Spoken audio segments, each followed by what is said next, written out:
Hello and welcome to this Python 101 course in which you are going to be learning everything about Python from very basics to an intermediate level.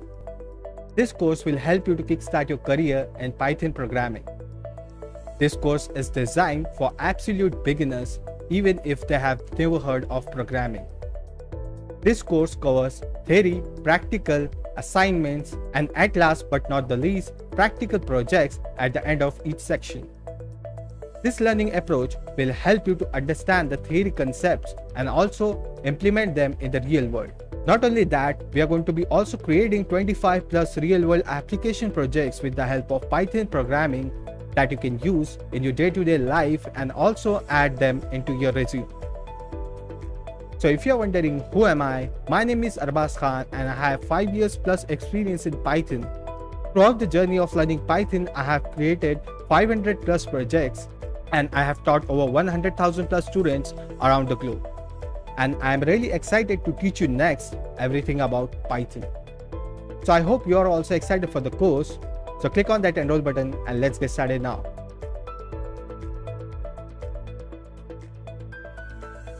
Hello there, in this particular video, we are going to be setting up our development environment for our Python course. So for that, first of all, we will open any browser and over there, we are going to be searching for python.org, which is the official website of Python. So we will just go over here and you can see this is the official website of Python programming. So on this website, you can find out a lot of things related to Python. So we can download the latest version of Python from here. You can also find the documentation of Python. There is also the community of Python. There are some success stories, some news and events. So you can go through this website to get more knowledge about Python programming and what all things are available. So for now, let's download the latest version of Python. So for downloading it, we just need to hover over this download section and you will get this option for downloading it for Windows. So we are on our Windows system. So it is showing this thing. So we can just click on this Python 3.11 and it will start downloading it onto our system. So it will take few seconds. So if you want to download an older version of Python, then you can click on all releases and you can scroll down here.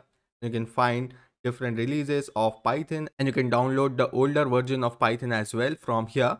So you can just go through the entire website to get more knowledge about these things. And you can also get the documentation for Python over here. So we can click on Python docs. So you can see this is the entire documentation of Python. So if you want a particular functionality or if you want to know about a particular function, you can just do a quick search over here and you will get the results. After downloading the Python, we also need a code editor that we are going to be using. So in our case, we are going to be using the VS Code code editor, which is developed by Microsoft. So we will just search here VS Code and we will get this first result, that is Visual Studio Code. We'll click on this first link and it will give us the option to download it for Windows. So you can see that code editing refined and we click on this download. So it will start downloading it onto our system. So you can go through this website and learn more about VS Code IDE. So you can use VS Code IDE if you are working on multiple programming languages. So it supports multiple programming languages as well as technologies, and it has a marketplace for all the extension we can download for VS Code and we can use them inside our VS Code to simplify our programming needs. So you don't need to install multiple IDEs or development environments for your programming needs. You can do it all in one place using the VS Code IDE or the code editor. So VS Code supports all these programming languages as you can see here, and you can also download different extensions for these programming languages and you can customize all these things as per your requirement and your development needs.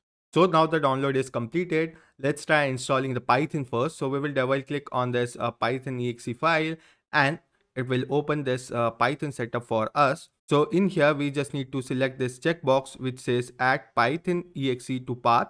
Otherwise, the Python command will not work in our computer. So after that, we will click on customize installation. Over here, you can see by default, all the checkbox are selected. We will click on next. And in here, we will just select installation Python 3.11 for all users. So we will just select this checkbox over here and we will click on install. And it will ask for the administrative permissions. We will click on yes, and it will start installing it onto our system. So it will take few seconds to install Python on our system. And once the installation is completed, we can open command prompt and try to run the Python command to see whether Python is successfully installed on our system or not. And on the Python website, you will get the latest version of Python. So right now we have downloaded Python 3.11. If you're watching this video in the future, in that case, the version might be different. So you can easily install the latest version of Python. And also the latest version of Python doesn't support all the libraries that are available. So in some cases, you need to install the older version of Python to get the support of all the libraries. So just keep in mind that if you're getting any kind of errors or issues while installing any library or using them in your code, in that case, you can go to an older version of Python and use that instead of the latest version of Python. So the latest version of Python has some bugs and issues that the team is still working on. So in the meantime, you can use the older version of Python to get your work done. So now you can see that the setup was successfully installed and Python is now installed on our system. We will just click on this close button, and in here we are going to be opening a command prompt. So for that we will type here cmd, and it will open a command prompt over here, and we will just type here Python, and we will add hyphen version. And if I hit enter, you will get this Python version that we have installed on our system. So if we just type here Python, in that case, it will open the interpreter. So this is the Python interpreter that we can use to give some commands. So let me just try to print out something. If I do print hello Python 101, and after that, if we hit enter, so it will print out this line for us. So now we have successfully installed Python on our system. We will just type here exit, and we will hit enter. So it will exit out of this Python interpreter. So after that, we are going to be installing this VS Code IDE onto our system. So we will just double click on this exe file, and it will start the installation process for us. So we will just click on I accept the agreement. We'll click on next. We will click on next, and we will click on install. So it will start installing it onto our system. So after the installation is completed for the VS Code, if we right click, we will get this option to open with code. So if we click over here, so it will open the VS Code IDE inside our folder. So you can see inside the Python 101 folder, we have the VS Code IDE. So we will just click on I trust this, and we will just provide the permissions, and after that we will get this kind of interface. So after that, we have successfully installed the VS Code IDE onto our system. After that, we also need to install an extension for Python. So for that, we will just click on this extensions here, and we will just type here Python. And we will get this first result, which is Python IntelliSense. We will just click over here, and on my system I have already installed it. So you will get an option over here to install it. So you just need to click on install, and it will start installing it onto your system. So it will take a few minutes to install, and the Python extension will be available on your VS Code IDE. And after that, we can easily run the Python code inside our VS Code IDE. So this is how we need to set up our development environment for Python development, and we have now successfully installed all the required software onto our system for our Python development. So that was it for this particular video. Let's move to the next video of our course. So in this lesson, we are going to be covering Python in one shot, and we are going to be revising all the topics that we have already covered and summarize all the things. So let's get started with it. First of all, we will see how we can print out something in Python. So for printing out a particular piece of line, what we need to do is we need to just type here print, and we can just use the print function, that is an inbuilt Python function using which we can print or display some text to the user. After this, we just need to add these kinds of bracket over here, and in single quotes or double quotes, we can pass a particular string that we want to print on the user screen. So we will add double quotes, and in that we can just type a message. So we can do, this is a test for Python. And after that, what we can do is we can just try to save this code, and we will just try to run it from here. If I just try to run the file, you guys will see the output in the output screen. So here is the output that we get. This is a test from Python. So we have successfully able to print out some text to the user. So you can change the text according to your need. You can also add numbers over here. So this is a test 2 for Python.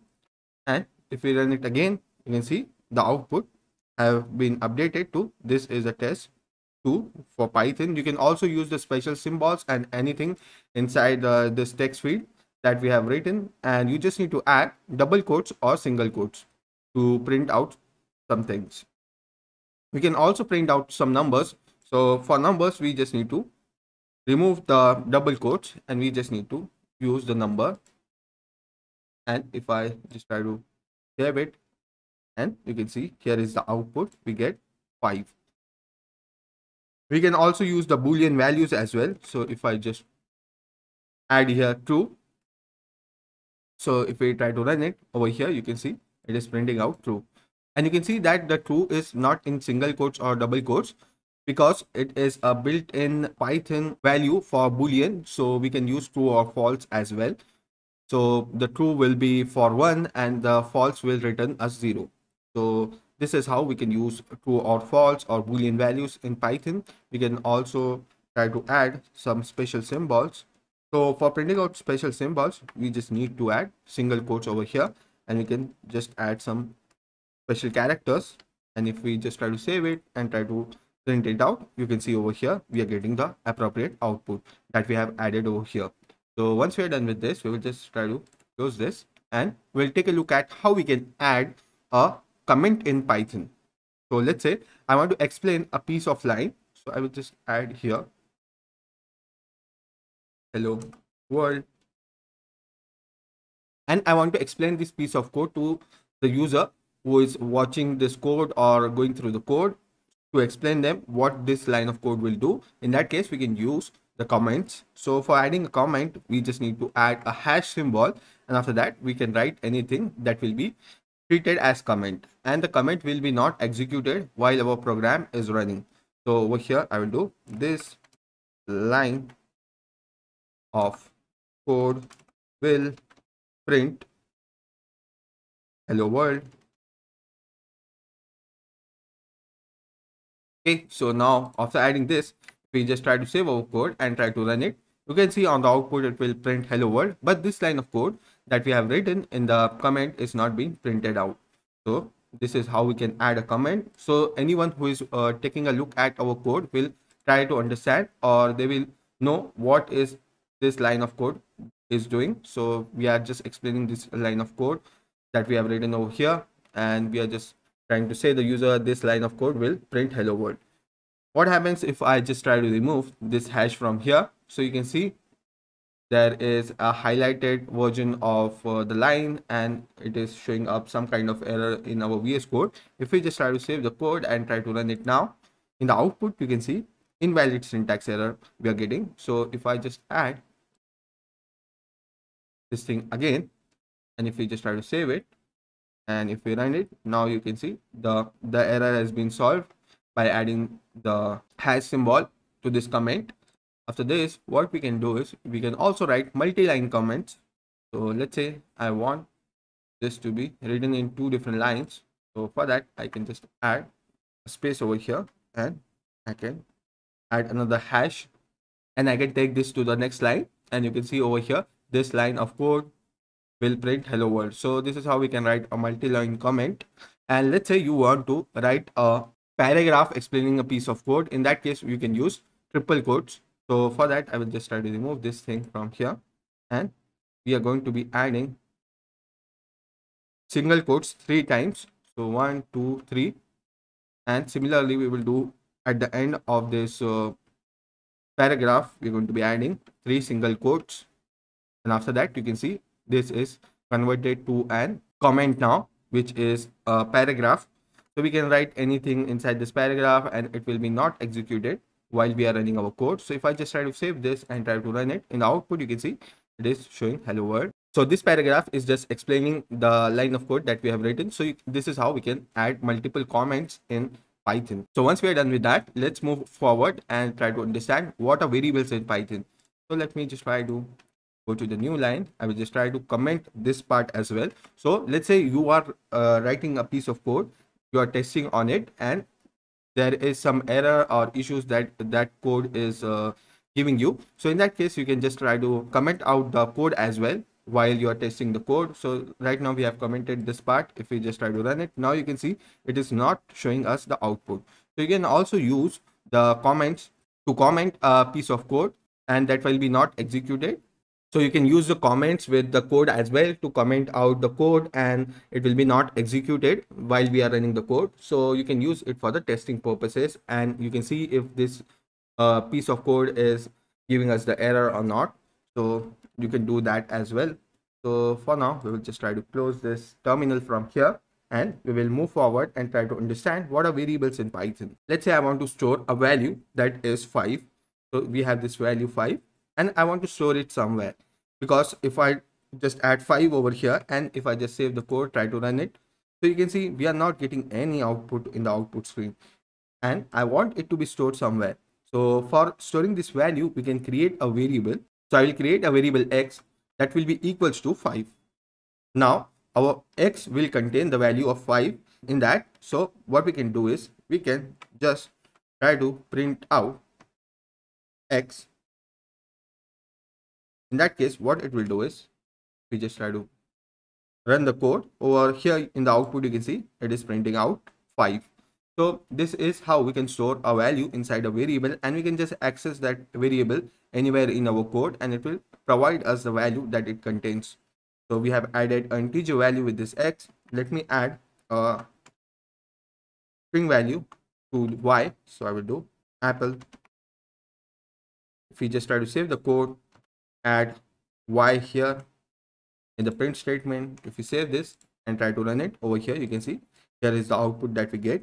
So we can use different data types such as string, integer, float, boolean, etc. to store inside a variable. So let me just show you another variable z that will be equals to 3.14, and if I just try to print this thing out, you will be able to see the output over here. So we are able to show different values which are from different data types. These are data types like integer. This is integer data type. This is string. This is float. And similarly, we can add boolean and other data types as well. So for now, we are just going to be taking a look at this one. So let's say we want to name a particular variable. So there are some conditions for naming the variable as well.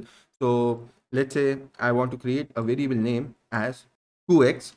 So if I want to add a variable name as 2x, you can see over here we are getting a error over here. And if I just try to print this thing out, which is 2x, and if we save this code and if we try to run it over here, you can see invalid decimal literate. So we cannot use a number in front of the name of a variable. So we cannot start a variable name with a number. We can just start the name of a variable with a alphabet or an underscore. So we can add an underscore over here, and after this we can do a 2 over here. So if I just try to rename this thing in the print statement, if I do underscore x 2, and if we save the code and try to run it, in the output you can see we are getting the output. So we cannot use a number in front of the name of a variable. We cannot use a number as first character. So we cannot use a number as a first character in our name of a variable.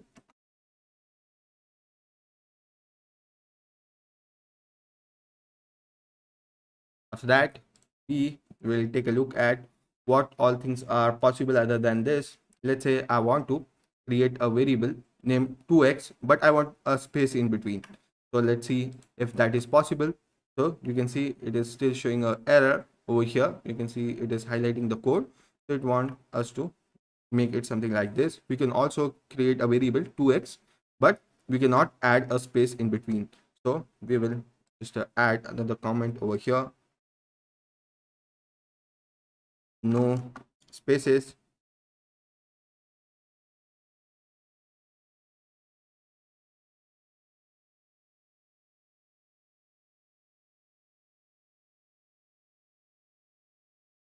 So you can see no spaces between the variable name. We cannot add any space in here. We cannot also use any hyphen over here. So if I add a hyphen in the name of a variable, so we cannot use that too. So we just need to remove the hyphen. So I will add a comment over here. We cannot use hyphen variable name. After this, we can just take a look at, you can see we can use capital characters, we can use small characters, we can use underscore in the name of a variable, and we can also use numbers after the first character of this variable. So we cannot start a variable name with a number, but we can use it in between the name of the variable. So I think you got this thing at this point. So I think that was it for what are variables in Python. I hope you understand what are the variables and what are the different data types that we can use. So we have used the integer, float, and string data type over here. We can also try to use Boolean data type. So I do false, and if I just try to print this thing out, so over here you can see the output as false. So this is how we can create a variable, and these are the different conditions to create a variable name. After this, we can also print out different values by adding a comma in between. So what we can do is we can do x to comma, and we can print out the apple as well with it, and we can just separate it with another comma, and we can add z. So if I just try to save this code and try to run it, in the output screen you can see 5 apple 3.14. We are getting all the outputs. So if you want to print the output, in that case you can also separate the values in the print statement by adding commas, and it will print out the output in the output screen. After this, what we can do is we can also create variables in a single line. So for that, I will just try to comment out this part, and we are going to be creating 3 different variables in a single line. So we can do x comma y comma z, and we can do equals to, and we can provide 3 different values for these 3 different variables in a single line. We can do 5. We can separate the value by comma. So we will do 5, 25, and 50. And over here we can just try to print out these values. So I will just add this thing, and if we just try to run the code over here, you can see 5, 25, 50. So using this format, we can assign value to multiple variables in a single line of code. Similarly, we can assign multiple variables a single value as well. So I want all these variables to have a value of 50. Let's say I will just remove these 2 values from here, and if we just try to save the code and try to run it now, so okay, we are getting an error. So instead of adding commas in between, I will do equals to sign. And if we save the code now, if we try to run it over here, you can see here is the output that we get, which is 50, 50, 50. So using this line of code, we are able to assign multiple variables a single value that we have over here. And in the previous example, we have seen how we can assign multiple variables, multiple values by adding a comma in between. So I hope you got a clear idea of how we can use this thing. So after that, let's take a look at this example. So let's say I want to do addition of all these 3 numbers together, and I want to print out the output of it. So in that case, instead of this comma, we can add a plus symbol for addition of these numbers. And if I just try to save the code, and if we try to run it over here, you can see the addition of these 3 numbers, which is 5, 25, and 50 is 80. We are getting the output directly. So we don't need another variable to do the calculation in that. Instead of this, we can just do the calculation in the print statement itself. So this is the format that we can use. This is how we can perform different mathematical operation in the print statement itself, and we can do the calculation over there. After this, let's move on and try to see what are different data types that are available in Python. So if you want to check a data type of a particular variable, in that case, what we can do is we can just remove this part from here, and we can call a function that is called type, which will return the type of that variable. And we just need to pass the variable inside this function. And if we save the code and try to run it in the output screen, you can see the class of this variable is integer. Similarly, if we just try to uncomment this part from here, okay, first of all, I just need to remove this thing and this one as well. And if we just try to uncomment this part where we have created multiple variables, so let me just try to find out the data type of the variable y. Let me try to run the code. Over here you can see the class is string. Now if we do the same for z variable, let's see what is the output. You can see here is the output as float. So if you want to check what is the data type of a particular variable, in that case you can just use the type function to determine what is the type of that particular variable and which class it belongs to. So if we just run the code again, you can see the class is boolean. So this is how we can use the type function to determine what is the data type of a particular variable. After this, we will just try to comment this part. So after this, let's take a look at how we can do different mathematical operations on different variables. So let me just try to uncomment this part is over here, and let me create another variable y, and we're going to be performing different mathematical operations on them. We'll do y is equals to 25. Okay, so over here we're going to be removing this from the print statement, and let's create a variable as z. In this we are going to be performing different operations on these two variables. So I will just try to print out z, and we're going to be doing x plus y. So let's see the output. So over here you can see the output is 30. Let me perform some other operation such as subtraction. So for subtraction, we just need to add y variable in front. We will do y minus x. So if I just try to save the code and try to run it, so here you can see the output is 20. Similarly, let's try to do something like x into y. Let's see the output. We can see the output is 125. Let's try to divide this as well. So we'll just add a division symbol, and we're going to be dividing these two values, and we get the output as 5. So here is how we can perform different mathematical operations on integer values. Let's say if I convert this value to an string, that will be the x, and if we just try to perform the operations, you can see the unsupported operand type for integer and string. So we cannot perform mathematical operation on string, so we need integer or float values for performing operations on a particular variable. So instead of string, I can convert this to a float value.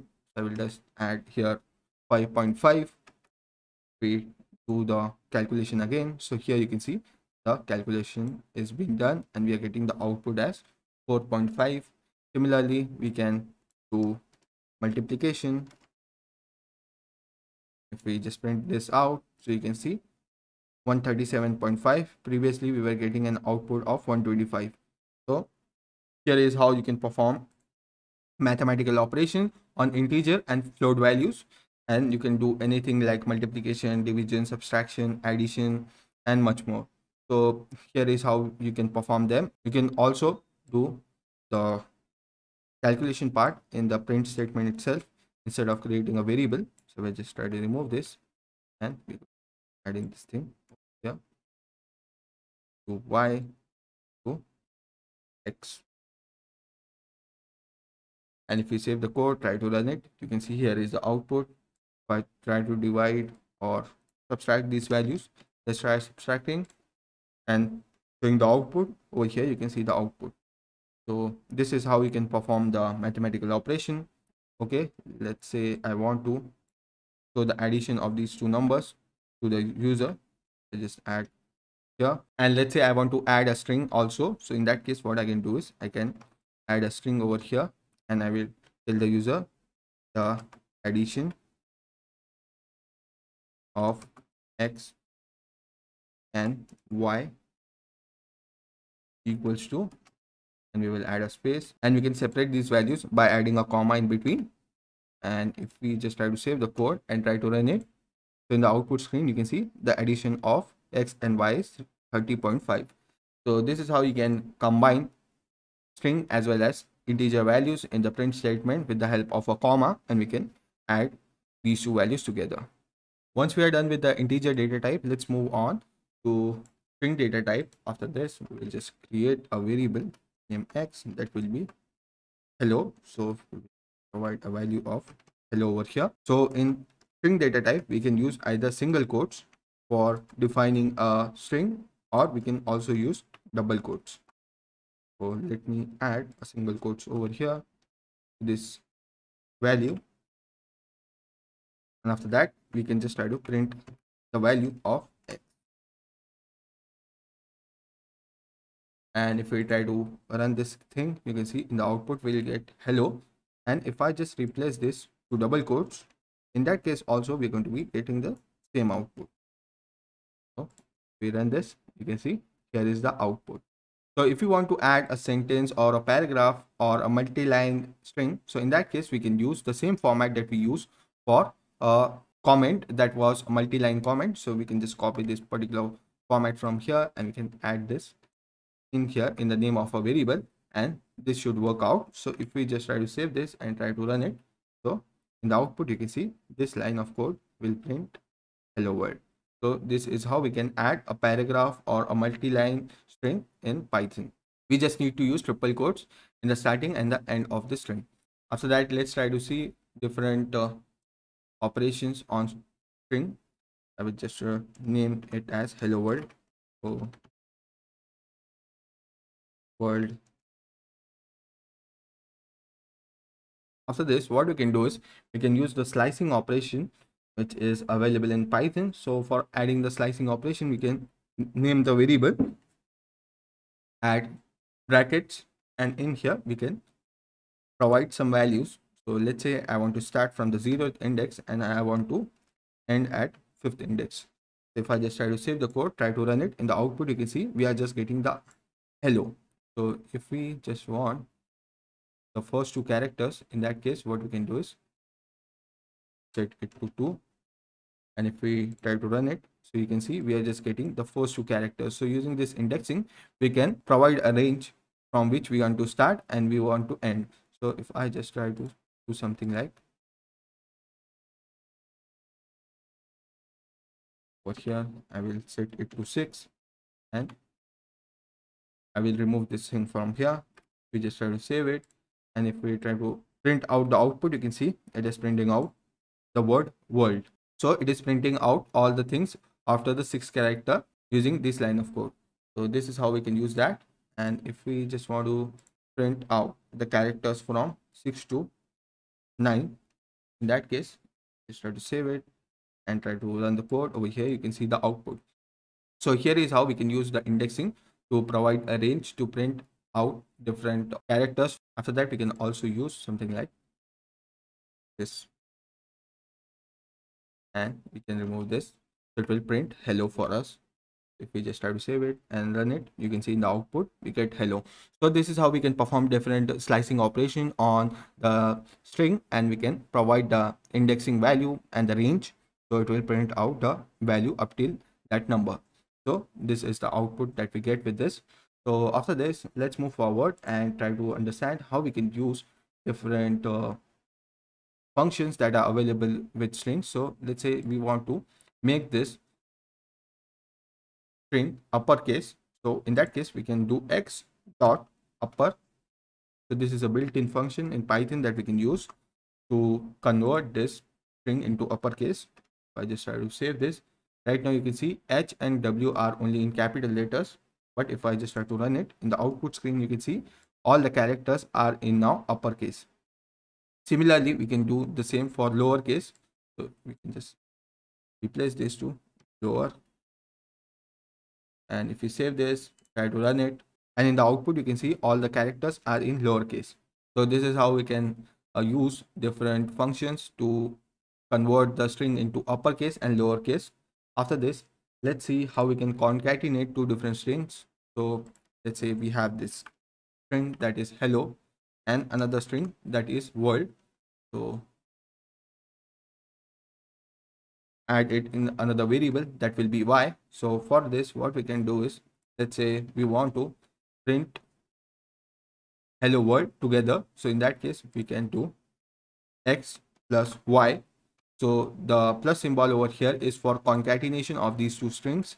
And if we just try to save this code and try to run it over here, you can see we're getting the output as hello world. So we also want to add a space in between. So for adding a space, what we can do is we can add another concatenation symbol, and over here we can add double quotes, and in double quotes we can add a space. So after this, we will save the code, try to run it. Now in the output screen, you can see we're getting the appropriate output that we wanted. Hello, after that a space in between, and world. So this is how we can use the concatenation symbol, which is the plus symbol, to concatenate two different strings. So I think that was it for strings. I hope you got a clear idea of how we can use strings and different operations that are available in string. So let's move forward and let's try to comment this part, and let's move to the next topic. So once we are done with the strings, we are going to be moving forward to some other data types that are available in Python, and I will just list down them over here in a comment. So the first data type that we're going to be taking a look at will be list. The second data type is tuple. After that, we have sets, and at last we have dictionary.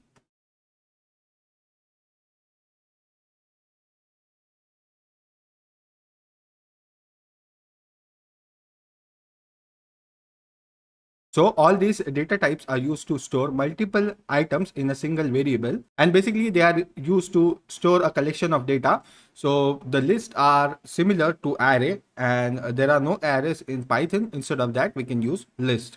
So for creating a list, so we will just name it as list1, that will be equals to, and we're going to be using brackets, something like this, and this is the syntax for creating a list. So we're going to be creating a list with some values.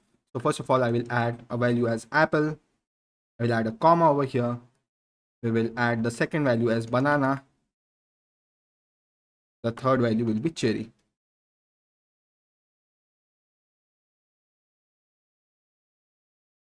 And after that, we can just use the print statement to print out the values. I will do list1. And if we just try to save the code and try to run it in the output, you can see the values are being printed out, something like this in the output. After this, we can use a function to know what is the length of this particular list, or how many items are present in this list. So we can use the length function, and we can pass the name of the list inside this length function. If we save this and try to run it, over here you can see there are total 3 items inside this list. Also, the list allows us to have duplicate values in it. So we can create another banana, and it will treat it as another value in our list. So we can add duplicate values in list. And if we just try to run it, now you can see the value is 4. After that, we can also use the type function with this. So let's say we want to check what is the type of this particular variable. So if we just try to save this and try to run it, over here you can see the class is list. After that, let's take a look at how we can access the list item individually. So let's say I want the first value from our list. In that case, we can just provide the index of that particular value that we want. So we want banana, so we will pass the value as 1. And if we save the code and try to run it, over here you can see the output is banana. If I want to access cherry, in that case I can set the value to 2 and run the code. You can see we are getting the value as cherry. And similarly, I can pass the index as 0, and we will get the value as apple. So we can pass the index of that particular value that we want to access, and it will print that value for us. Also, we can use negative indexing over here. So if I just provide -1, in that case, it should print out banana, which is the last value. If we just try to run it, you can see the value we are getting is banana. So it is printing out this value. If I just try to remove this from here, if you save the code, try to run it, it should print cherry. So you can see here is how we can use the negative indexing. Also, we can use a range as well. So we can use a range function that we use in the strings as well to provide a range. So let me add a range as 0 to 2. So I want to print out these two values, which is apple and banana. If we save this and try to run it, you can see we are getting the output as apple and banana. Similarly, we can do something like, I can just remove this, and if we try to run it now, still we will get this value. If I want to print out 1 to 2, which will be banana, in that case it will just print out banana. And if I just remove this thing from here, so it will print banana and cherry. So here you can see here is the output that we get. So using this, we can provide different values or the range we want to print out. So it will print out the values from that particular index. So you can just play around with this indexing value and try to understand how you can use it for different applications. So after this, we will take a look at how we can add an item to a list. So let's say we have these many values right now, and we want to add a new value to our list. So in that case, we can do list one dot append. So using the append, we can add the value at the end of this list. So it will add a new value after the cherry. So we are going to be appending a value that will be kiwi. And after adding kiwi, if we just try to save the code and try to run it, in the output screen, you can see apple, banana, cherry, and kiwi is being added at the last index of our list. So let's say I want to replace the banana value with kiwi. So in that case, what we can do is we can use the insert function instead of append. We can do insert, and over here we can just provide the index at which we want to add this value. We want to add it at the first index. So the 0th index is apple and the first index will be kiwi, which will be replacing banana. So if we just try to save the code, try to run it, now you can see apple, kiwi, banana, and cherry.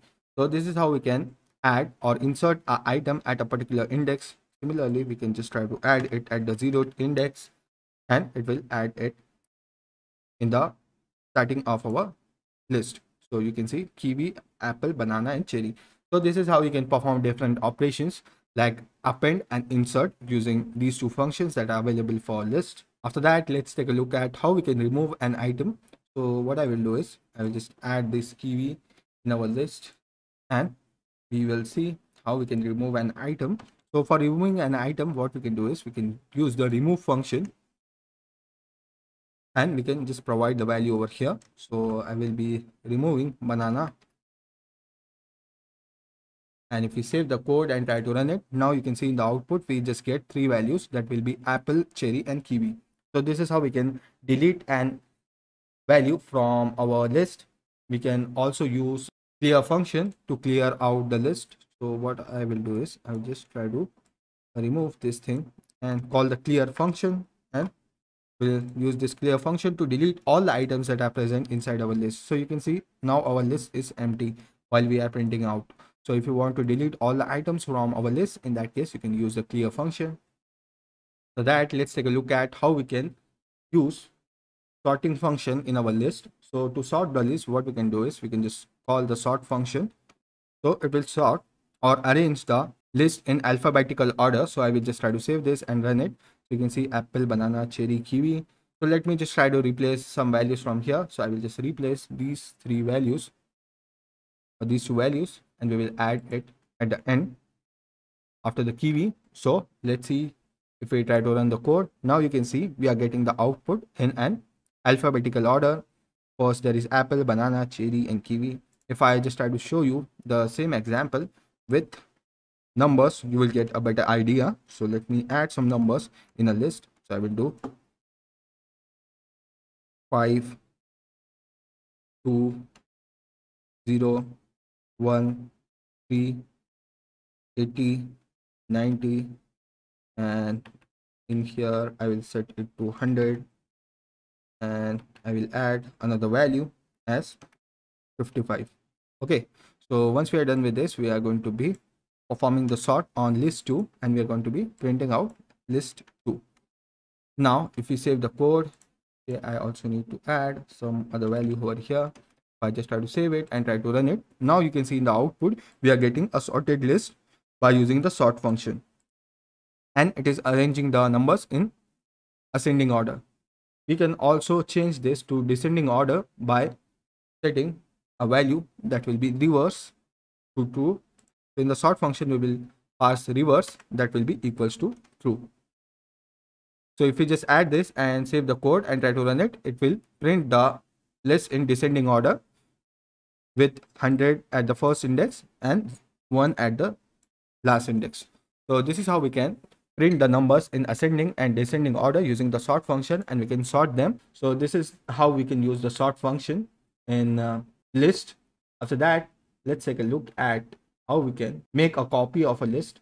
So for making a copy of a list, what we need to do is we need to just use the copy function. So over here, what we will do is, instead of this, we'll do list 3, that will be equals to list 2 dot copy. We're going to be calling this function. So this is a function, and after that we will just try to print the list 3, and if we just try to save this and try to run it now, it should print the output that will be the list 2. So we are able to copy this data from list 2 to list 3 with the help of this copy function. So you can use the copy function for that. After that, let's take a look at how we can join two different lists together.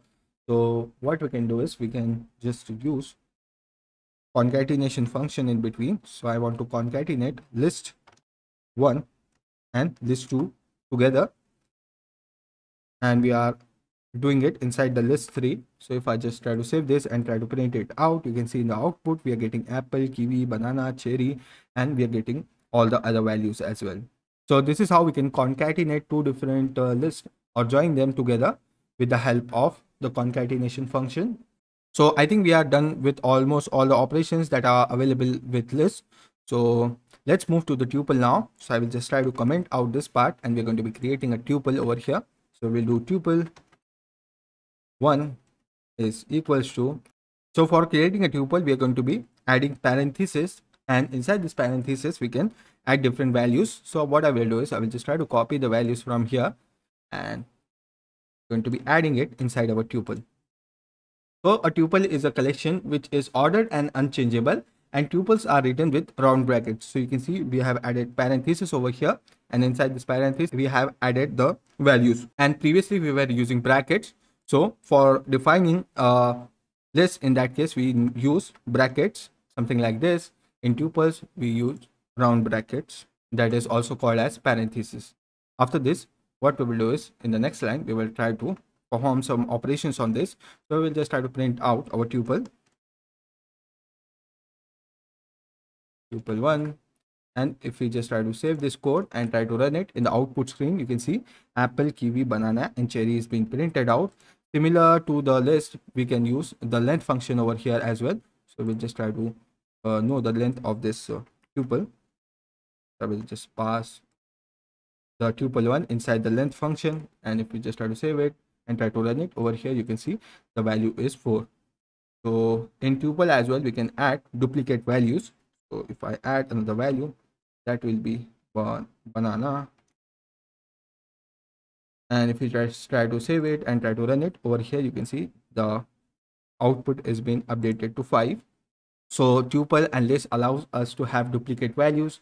After that, we can also use the type function over here to know the type of this variable.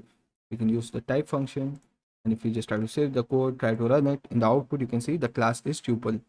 After that, we will try to access a value by providing an index.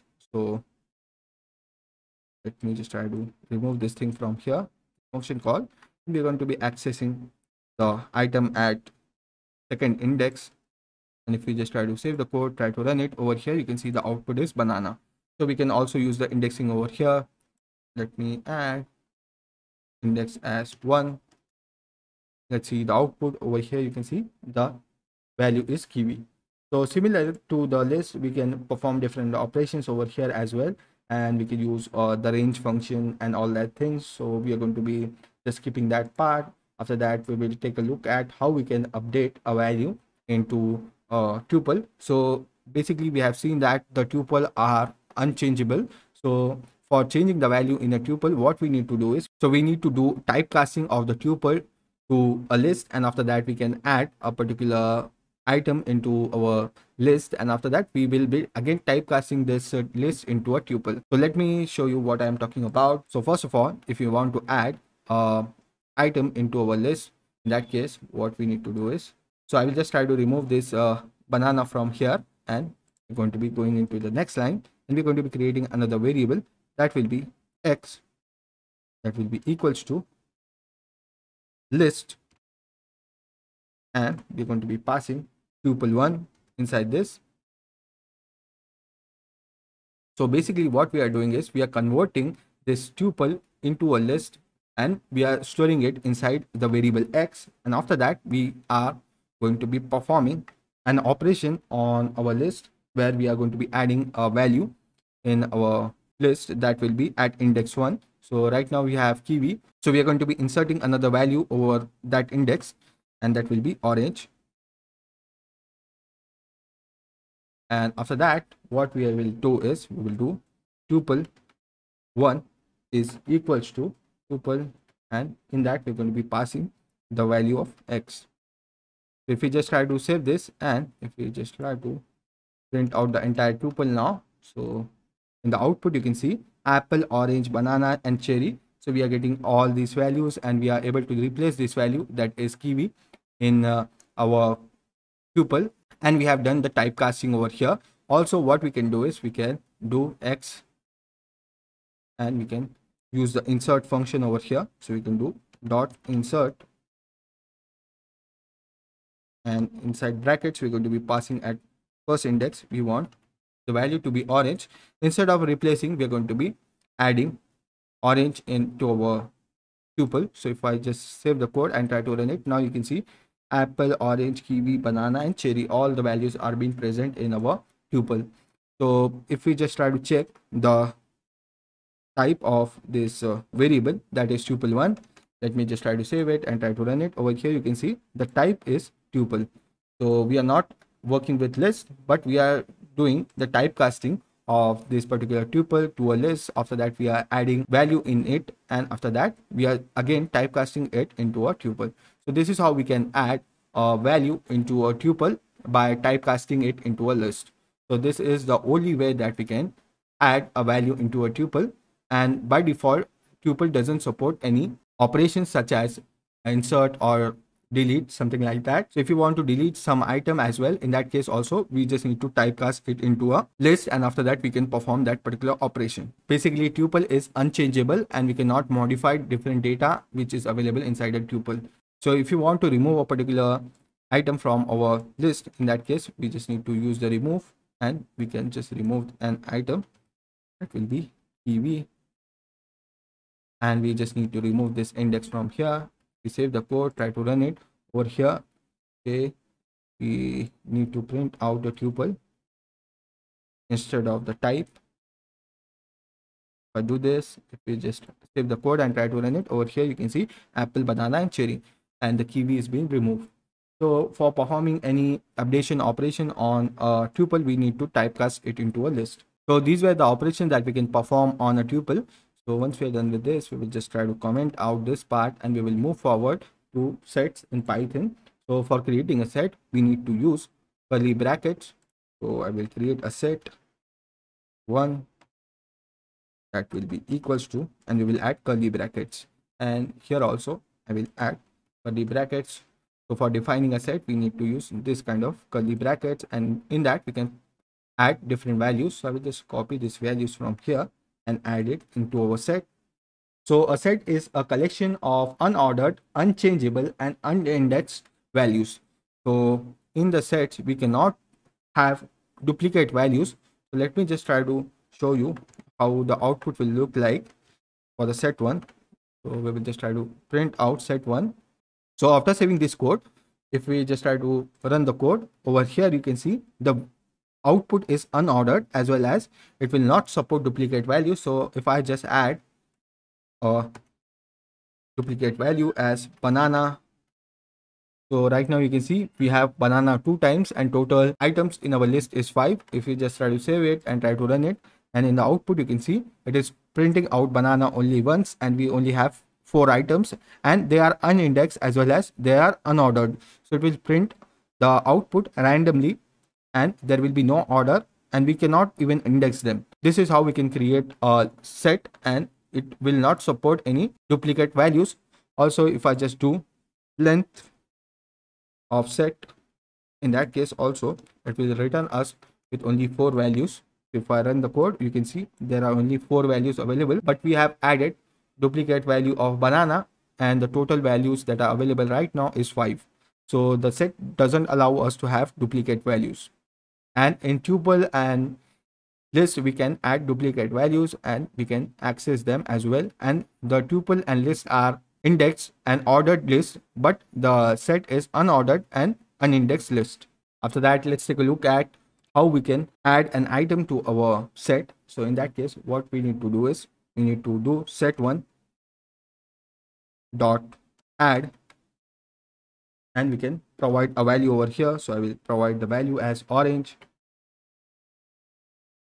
and we'll just try to print it out. I will just try to uncomment this, remove the length function from here, and if we just try to save the code, try to run it, now you can see we are getting the output as apple, kiwi, banana, orange, and cherry.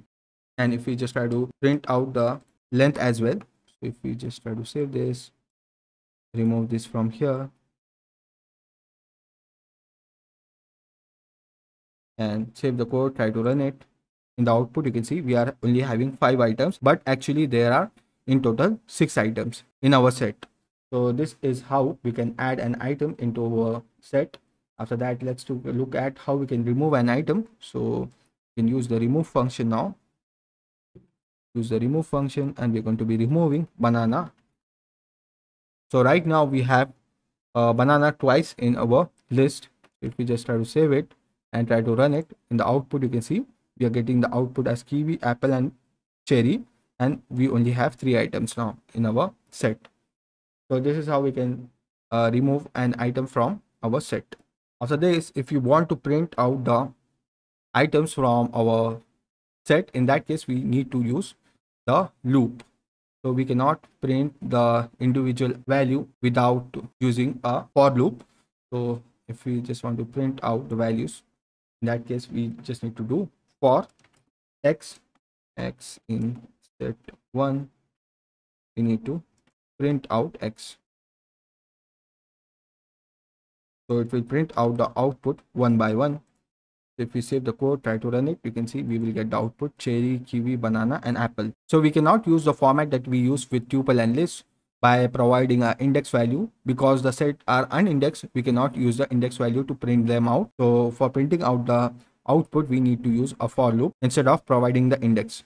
So if we just try to save the code again and try to print it out, in the output you can see we are getting the output, and in the output we are getting the values randomly. So in the set you can see set starts with apple, kiwi, banana, cherry, and in the output we are getting kiwi, apple, cherry, banana.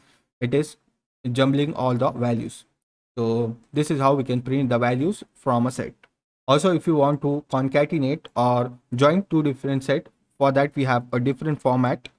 So if I just try to remove this, and let me create a set2 over here. So I will do set2, that will be equals to, and we're going to be adding some numbers over here. So I will do 1, 2, 3. So for concatenating these 2 sets, what we need to do is we need to create a set3 that will be equals to set1 dot union, and inside this union function we're going to be passing set2. So these sets are the same that we use in mathematics. So we can perform operations such as union and update on these sets. So after adding this, we will just try to print out the set3. And if we save the code and try to run the code, so you will see that still the output is randomly generated, and we are getting the output as 1, 2, cherry, apple, 3, and banana, and at last we have kiwi. So this is how we can concatenate two different sets together. Also, we can use the update function as well. So I will just try to remove this thing from here, and instead of this, we're going to be using the update function. After that, we're going to be printing out the set one. We just try to save this and try to run it now. We'll get the output as banana, kiwi, 1, 2, 3, cherry, and apple. So it is concatenating these two sets together. Previously, we were doing a union of these two sets. Now we are updating the set one with the value of set two. So this is how we can perform different operations on set. Once we are done with the sets, we will just try to comment out this part, and we will move forward to dictionary. So basically, a dictionary stores the value in key and value pairs. So for creating a dictionary, what we can do is to do dict one, that will be equals to, and we're going to be adding curly brackets, and in that we're going to be providing different values. So let me create a dictionary for cars, let's say. So we are going to be providing a brand over here. So we'll do brand, and we're going to be adding a key value to this brand, that will be Ford, and we will separate the values by adding a comma in between. So this is our first value that we have added. So basically the brand is the key, and the value pair or the value of this key is Ford, so that we can add the model of this car. So we will add model, that will be Mustang,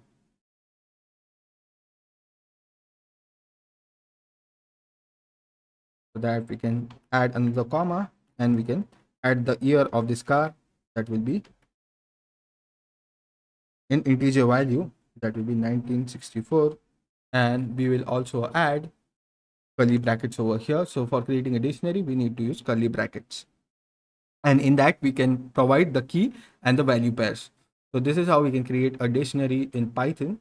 And a dictionary is a collection which is ordered, changeable, and do not allow duplicates. So we cannot have duplicate values in our dictionary, and it is changeable and it is ordered. So if I just try to print out our dictionary over here, so I do print, and over here I will do dict one, and if we save this and try to run it, in the output you can see the brand is Ford, model is Mustang, and the year is 1964. So this is how we get the output of dictionary. So if you want to access a particular key, we can just provide the key over here. So if I want the year to be printed, in that case I can just provide the year over here, and it will just try to print out the value which is assigned to the year, that is 1964. Similarly, we can use the model as well, and if we save, try to run it, in the model you can see we are getting the output as Mustang. And if we want the brand, in that case we will save this code and try to run it, in the output we will get the Ford. So this is how we can access the individual key values by just providing the key, and we will get the value which is associated with that key. For that, we can also use the length function with dictionary. So I will just try to remove this key from here, and we will just try to use the length function with the dictionary. And if we just try to save it and try to run it over here, you can see the output is 3. We will just try to check the type of this variable. We just try to save it and try to run it. Now you can see the class of this variable is dictionary. So this is how we can perform the operations on this dictionary. After this, we can also use the functions that are available to access different values. So what we can do is we can set the value of x to dict1 dot keys, and it will be a function call. And after that, what we can do is we can just print out the value of x over here. So it will give or return us all the keys that are available inside this dictionary, that will be brand, model, and year. If I just print it out, so you can see dictionary keys are brand, model, and year. Similarly, we can also print out the values that are available in this dictionary. So we will just provide here values instead of keys. And if we save this and try to run it, in the output you can see dictionary values are Ford, Mustang and 1964. So this is how we can access the values as well as the keys by storing it inside another variable. Also, we can use another method that is called as items. So I just try to add items over here, and if we save the code and try to run it, now in the output you can see we are getting the dictionary items. The first item is brand, and the value of brand is Ford. The model is Mustang, and we are getting it in the form of a tuple list. So this is the output that we get when we use the item function. After that, let's take a look at how we can update the value in our dictionary. So let's say I want to update the value of the year in our dictionary. So what I can do is dictionary dot update, and in here we're going to be providing the value that we want to update. So we will add curly brackets, and in that we are going to be updating the value of year. Okay. Year, and we are going to be changing it to 2022. If we save the code, try to run it, in the output you can see the year value has been updated. So this is a format that we can use to update the values inside our dictionary. After that, let's take a look at how we can add a new item to our dictionary. So for adding a new item, what we need to do is we just need to provide brackets over here, and in that we can just pass the key that we want to add. So I want to add a key as color,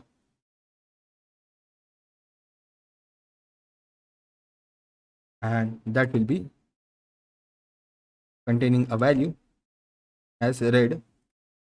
And after that, if we save the code and try to run it now, in the output you can see this key and value has been added in our dictionary. So this is how we can add a new value into our dictionary. Also, we can use the update function as well. So for using the update function, what we can do is we will just try to remove this and do dot update, and in here we're going to be providing in curly brackets the key that will be color and the associated value to it that will be red. And if we save the code, try to run it again, now you can see it's been added over here. So we can use the previous format that we have used, or we can use the update function to add an item into our dictionary.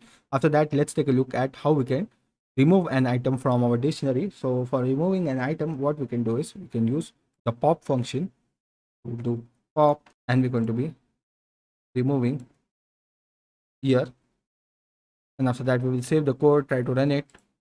In the output, you can see we are just getting the two keys, that is brand and model, and the year is being removed. So this is the format that we can use to remove an item from a dictionary. So I think these functions are enough for dictionary. So let's try to comment out this part. So let's move forward to another topic, that is conditional statement in Python, that is if and else.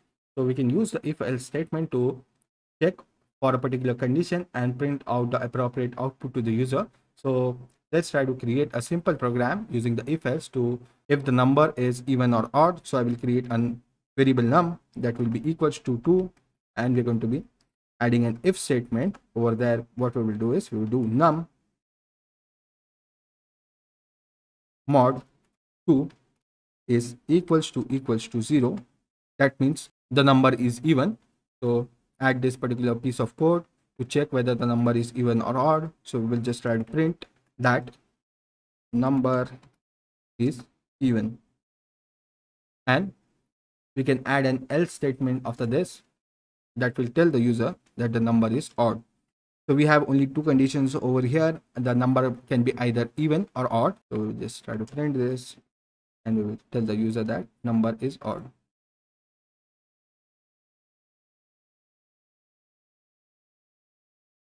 And if we just try to save the code, try to run it now, in the output you can see the number is even because we have added 2 over here. If I just replace it and add 3 instead of 2, let's see the output, and we're getting the number is odd. So this is how we can use the if else statement in Python. Also, we can use another statement that is called as elif in Python to add another condition. So let me just try to add that in here. What we will do is I will just copy this And we will also check for another condition, that will be if the number is 0. So we are going to be printing out the number is 0. Otherwise, we are going to be printing out even and odd. So elif condition will be number mod 2 is equals to 0. In that case, we're going to be printing out the number is even, and if the number is 0, in that case, we are going to be printing out that the number is 0. And after saving this code, if we try to run it, and if we just update the value to 0, in that case, let's see what output we will get. So the number is 0, and if we add any other value such as, let's say, 6, so it is an even number, so we should get the number is even. If we add an odd number, that is 9, to give us the output as odd number.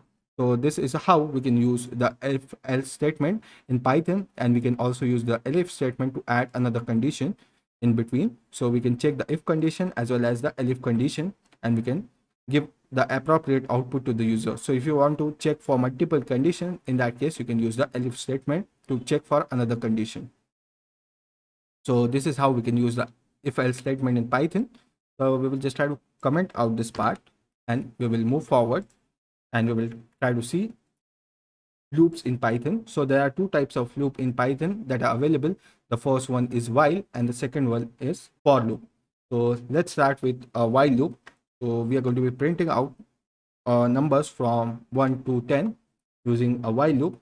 So we will just set the value of I, that will be equals to 1, and we're going to be adding a condition in our while loop, that will be I is less than 11. In that condition, we're going to be printing out I. And for this while loop to work, we also need to add the iterative variable, and we just need to do plus equals 1.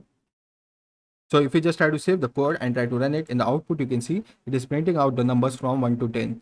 And if I just set the number to 6 or 5, so it will just print out the numbers up till this number minus 1. So this is how we can use a while loop in Python. I am just showing you the simple way of using while loop in Python. This is how we can create that. And after that, we will take a look at how we can use the for loop. So for printing numbers using for loop, we need to do for x in range. You can use the range function, and you can provide a range over here. So I will provide the range as 11. So we're going to be printing out the number as x. So we don't need to add an iterative variable over here, that is I. We can directly use for x in range, and we can just provide the range. And if we just try to save the code, try to run it, in the output you can see it is printing out numbers from 1 to 10. And if we just set the range to 6, in that case it will print the number from 1 to 5. So it is starting from 0. So we can also set the value of our I to 0 over here. So we are starting with 1, and by default the for loop starts from 0th index. So this is the output we get. So let's create a simple program to print out the table of a particular number. So for that, what we can do is we can create a variable name num, that will be 5, and we're going to be printing out the table of 5. And for printing out the table of 5, what we need to do is we just need to do num into x, and we are going to be setting the value as 11. So it will print out the table of 5 from 1 to 10. And if we just try to run the code, so over here you can see the value is 5, 10, 20, 25, 30, 35, and so on. So we can create table of any other number as well. So if I add 15, if I just try to run it, so you can see this is the table of 15. So this is a simple way of creating a program to print out tables using Python. So you can see we are just using 3 lines of code to print the table of a particular number. So this is how we can do that. So I hope you got a clear idea of how we can create a for loop using Python. So once we are done with the loops, what we will do is we will just try to comment out this part, and we will move forward to other topic, that is functions in Python. So let me show you how we can create a function in Python. So for creating a function, we just need to add the keyword def, and after that we can name the function. So let's try to create a function for addition of two numbers. So over here I will just add the name of the function as add, and after that, in that we are going to be providing two different numbers. So over here I will do num1 comma num2, and after that we are going to be performing some mathematical operations on these two numbers. So we are going to be doing num1 plus num2, and we are going to be storing it in a variable named sum that will be equals to num1 plus num2, and we're going to be just trying to return the sum. sum. So this is a very basic example of creating a function in Python. Call this particular function after this. So for calling a function, we just need to add the function name and brackets over here. And we have also passed two different parameters, that is num1 and num2. We also need to provide these two numbers over here. So what I will do is I provide the numbers as 5, 10, and we will add this function call inside a print statement. So we will be able to also see the output of it. So once we are done with this, we will just try to save the code and try to run it. And in the output screen, you can see the addition of these two numbers, that is 5 and 10, and we are getting it in the output. Similarly, you can create any kind of function. So basically function are used to repurpose the code. So let's say we want to make additions of different two numbers every time. So we don't need to write the code every time for addition of these two numbers. Instead of that, we can just create a function for addition, and we can add any number with this. So if I just change the number to 15, in that case, we just save the code, try to run it. You can see we are getting the updated values, and we are not writing the code again and again for the addition of two numbers. So this is how we can reuse the code with the help of functions. Similarly, you can create any kind of function. Let me show you another example of a function that will tell the user hello world, or it will greet the user. So let me just try to create a function def greet, and in that we're going to be taking the name of the user, and we're going to be greeting the user. So we're going to be printing out hello, how are you? And over here we're going to be adding the name of the person. I think I need to add a space over here, and after this what we can do is we can just try to call this particular function, that is greet. And in this greet function we are going to be passing the name of a person. So let me add name as John, and if we save the code, try to run it, over here you can see in the output hello how are you John. It is printing out this thing. This, if we change the name to Rob, if we save the code, try to run it, in the output you can see the name is been updated and we're getting the output. So this is how you can create a simple program to greet the user, and you can take the username from a parameter from our function. So this is how we can just perform a simple greeting function using Python. After that, let's take a look at how we can take the input from the user using the terminal. So for taking an input from the user, what we need to do is, hey, let me try to taken in from the user and try to run this addition function over here. Try to uncomment this, and in here we're going to be adding two different variables, that will be num1, that will be equals to input, and inside this we need to pass a particular string. So we will tell the user what we want this value to be. So I will say the user enter value 1 for addition. After this what I will do is I will just copy this entire thing, and I will duplicate this thing for the num2 as well. Will rename the variable to num2, and I will ask the user to enter the second value for addition. After this we are going to be replacing this with num1 and other value with num2.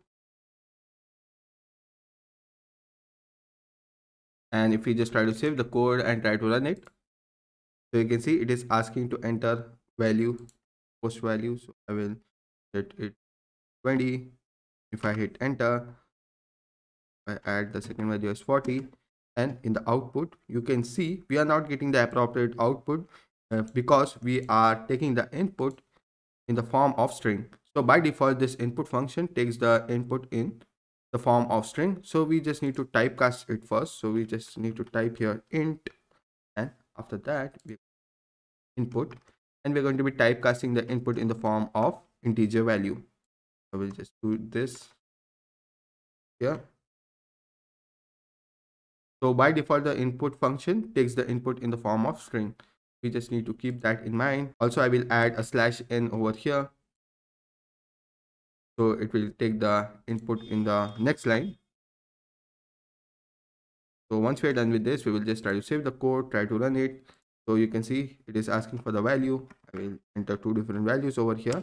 If I hit enter, now you can see we are getting the correct output as 80, which is the addition of these two numbers.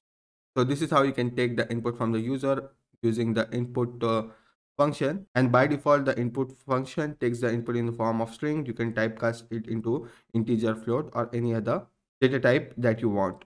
So this is how we can take an input from the user. So let's just move forward, try to comment out this part, and we're going to be taking a look at try catch block. So this is for exception handling. So let's say there is an exception or an error in our code, so we need to handle that as well. So in that case we can use the try except block. So for creating a try except block, we just need to type here try, and we're going to be printing out something. So let's say we have not created any variable over here, so I will just try to print out a variable x which is not present yet, and if I just try to add an except block, except exception,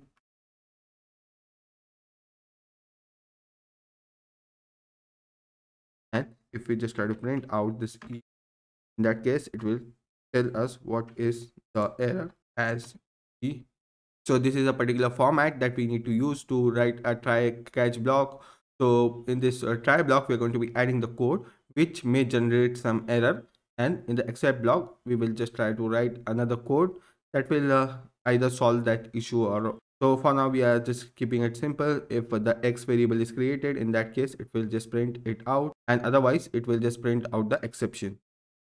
We just try to save the code, try to run it, and over here you can see name x is not defined. If I just add a variable x over here with value 5, if we try to run it, now you can see it is running the code, and if we just try to remove it, in that case it will just print out the exception for us in the output.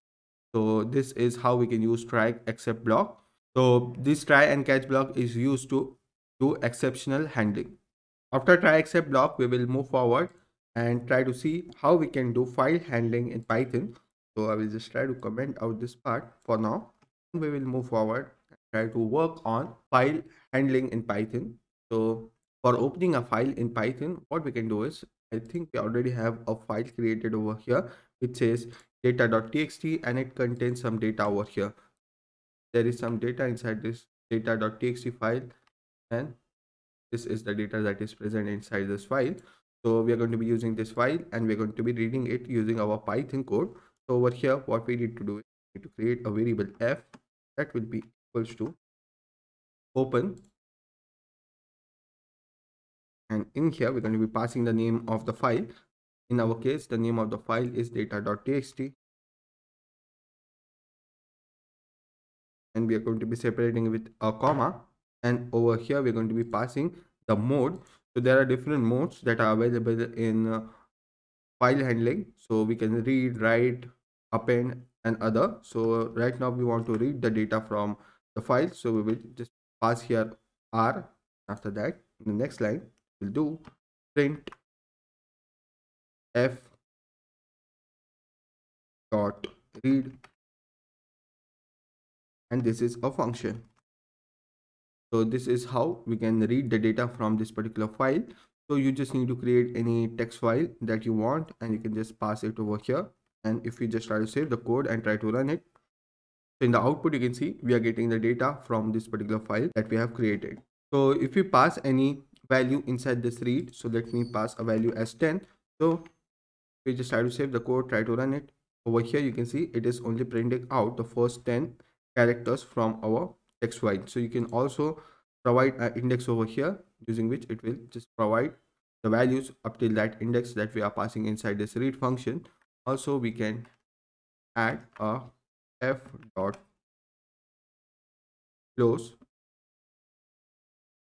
so it will close the file once we are done with the operation. So it is a best practice to close the file once we are done doing the operation on this file. So this is how we can just close the file, and also we can provide some index over here, and in the output you can see you're getting only the first 20 characters from our file. So this is how you can read the file using the open function and file handling in Python. After that, we are going to be moving forward and trying to create a new file. So for creating a new file, what we need to do is change some data over here. What I will do is I will try to comment out this part, and we're going to be bring in a new line. We will do f is equals to open. In here we're going to be providing the name of the file. So we want to create a file name as test.txt, and we're going to be adding the operation as append, so that in the next line we will do f dot write, and in here we're going to be providing some data. So we'll do this is a test for creating new file, new txt file. So this in the next line we will do f dot close, and once we're done with this we will just try to save the code, try to run it. So in the output we are not getting anything. Let's try to see if a test.txt file has been created. So you can see over here, here is the file that it has created. So now what we will do is we will just try to read this file with the help of our code. So we'll just try to comment out this part, uncomment this part, and try to read the text from this file. So instead of data we will pass here test, and we will remove this index value. We will save the code and try to run it. In the output you can see we are getting this is a test for creating a new txt file. So we are now able to write into our file with the help of this code, which is the code to write into the file. So we are using the append method. We can also use the write method instead of append. So this is how we can create a new file using a Python and the open function. So we will just try to comment out this part. Once we are done with this, we will move forward and see how we can delete a file. So we have seen the operations such as reading from the file, appending and writing in the file. Now at last we have to delete the file. So for deleting the file we need to import a library, that is a built-in library in Python, that is called OS. So after importing OS we just need to provide os dot remove, and we're going to be removing the file that we just created, that is test.txt. and if we just save the code, and if I just open the explorer, you can see here is the test.txt, and as soon as I will click on run, it will remove the file. So you can see it just disappeared from here.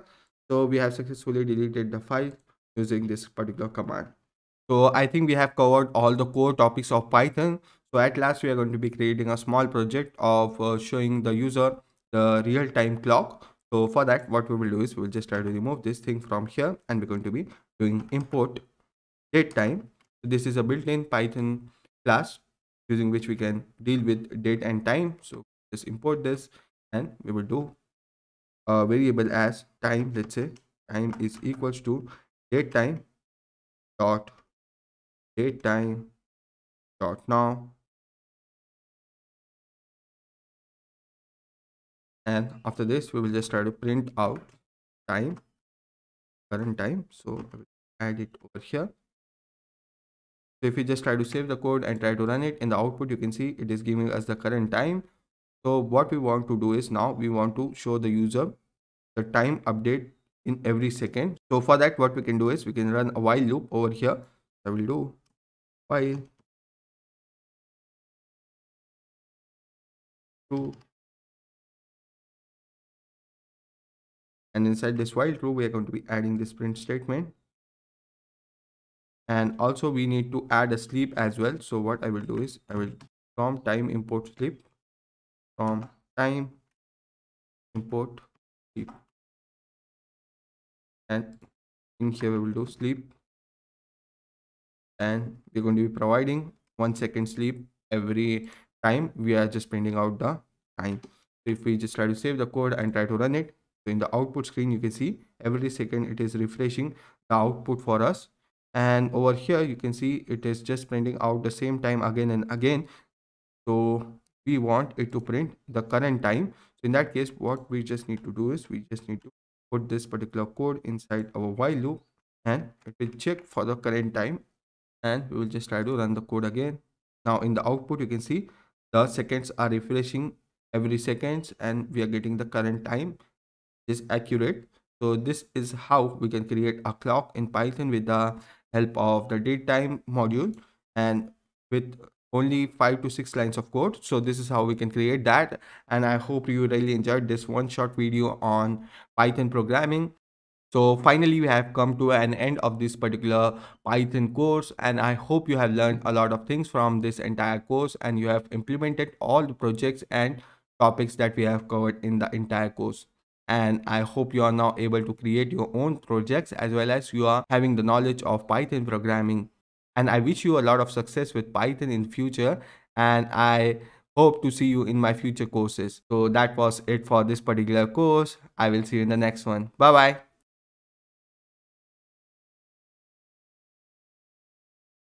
So welcome to the projects section of this course, in which we are going to be creating a lot of projects to get hands-on experience with Python and understand how we can create different application or projects with the help of Python programming language. Up till now in the course, we have covered all the basics of Python and understood each and every topic in depth, and this section onwards we are going to be implementing all the things that we have learned and try to build different projects using them. And also we are going to be taking a look at different packages that are available for Python, so we don't need to create everything from scratch. We can just install these packages and use the functionality in our project or application. So I hope you are really excited for building a lot of projects with the help of Python programming. So without further ado, let's move to our project section of this course.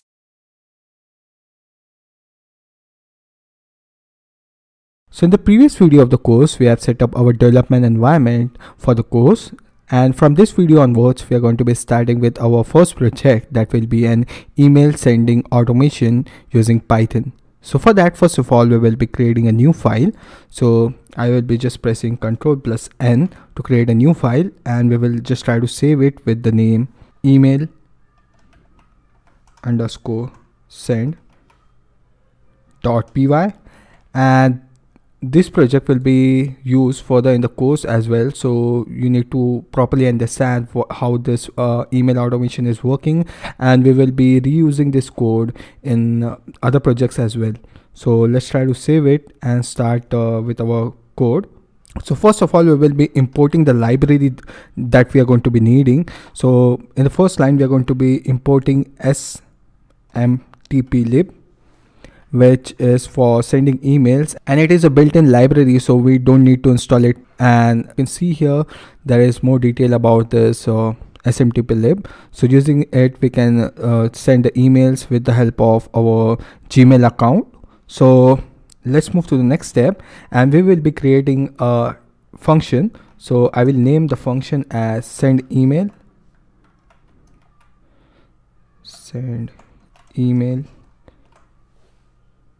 and inside this function, first of all, we will be creating a variable named server that will be equals to smtplib dot smtp, and inside that we are going to be passing two parameters that will be the host. So we are going to be using the Gmail host to send the email. So here we will type smtp dot gmail.com, and we will add a comma here, and we will be providing the port that we are going to be using for sending the email. So we will be using port number 587, and after that in the next line we will type server dot start ttls, and this will be a function. So using this we will be initiating the TLS mode from the Gmail server, and after that in the next line we will try to log in into our account, which is our Gmail account. So I will just type here server.login, and inside here we need to pass two parameters, which is the username and the password for the account. So you can store the password and the username in another file, so and we can import it from there as well. So for now let's call it as sender email. We will be adding the sender email here, and we will be providing the password here. I will be adding that afterwards while I will be showing you the demo, so you don't get the credentials for my email, and I will be saving it in another file, and I will be also showing you how to format that as well. So let's just move further and let's try to send an email, which is a basic email, and we will type server dot send mail.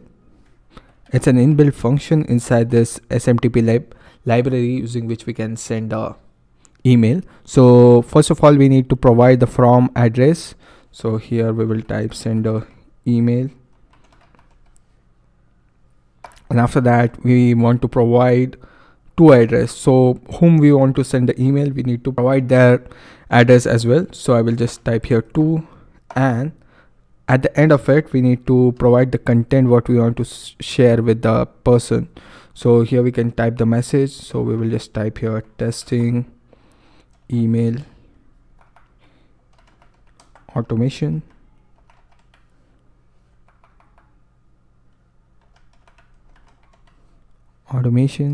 and after that in the next line we will just try to stop or close this connection that we have made with the server. So we will type server dot close. So now our email sending function is ready, so we can just provide the details here, which is the sender email, password, and the to email, and it will be able to send the email to the user. And also keep in mind that you don't use your personal Gmail account here. You can create a new one, and we can use that for the testing purposes, because if you will be using your personal email, it might be getting hacked or leaking your password or something like that. So just create a new account on your Gmail for just testing purposes, and it will be more secure for you throughout the course where we will be using the send email function. The email won't be your personal email, so there will be no chance of the data leak or anything like that.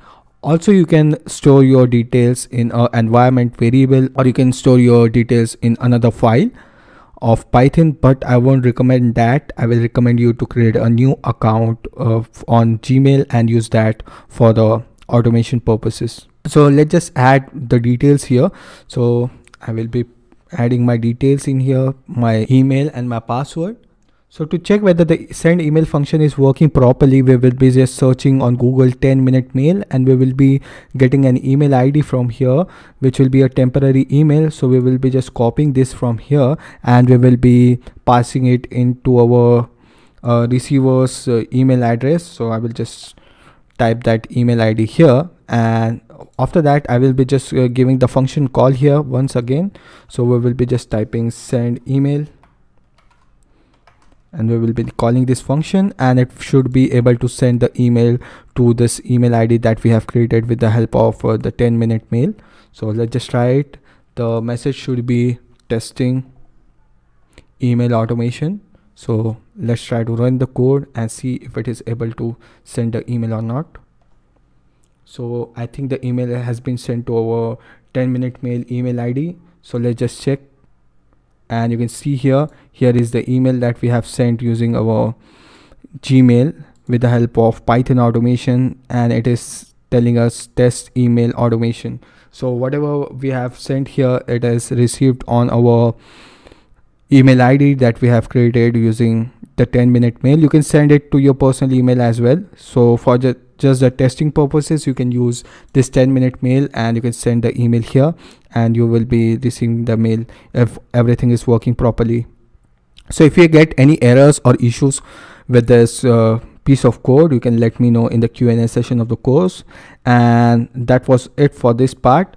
Let's move to the next section of this course.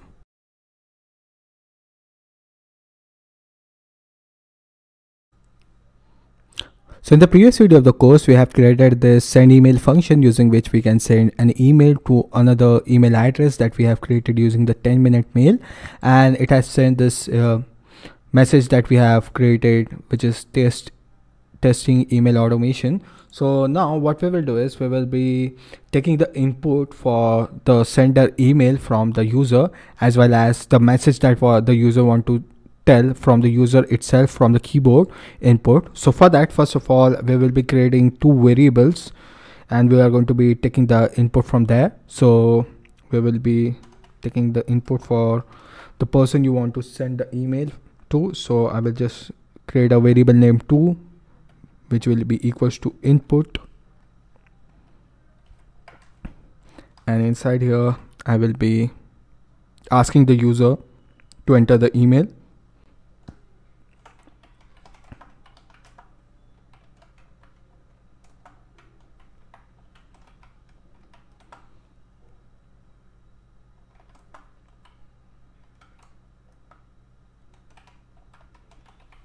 So I have added a comment that will be shown up on our CMD.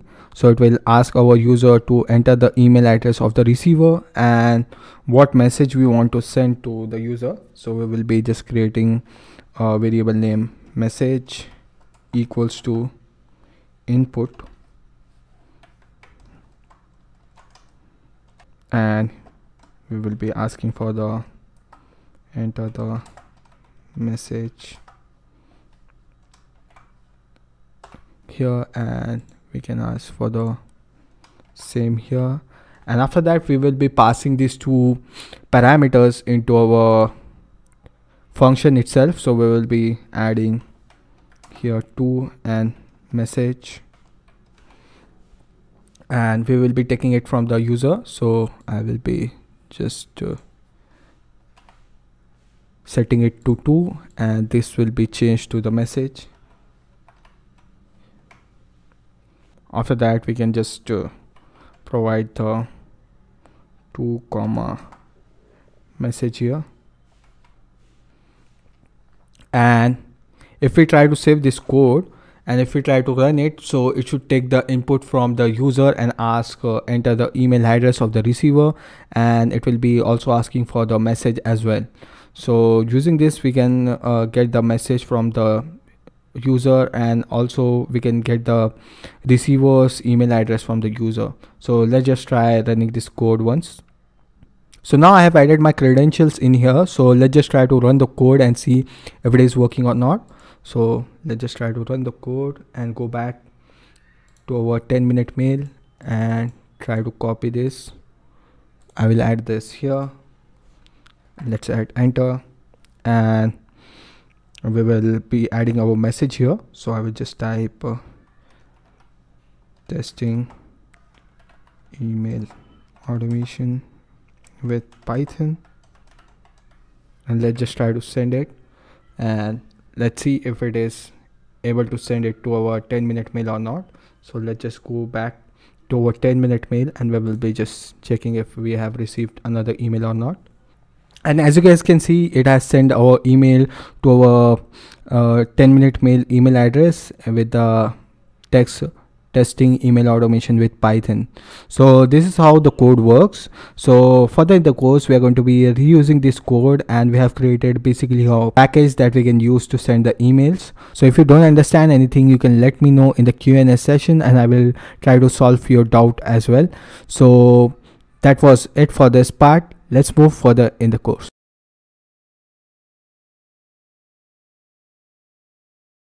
So in the previous video of the course, we have developed a program using which we can send email and we can do email automation using that.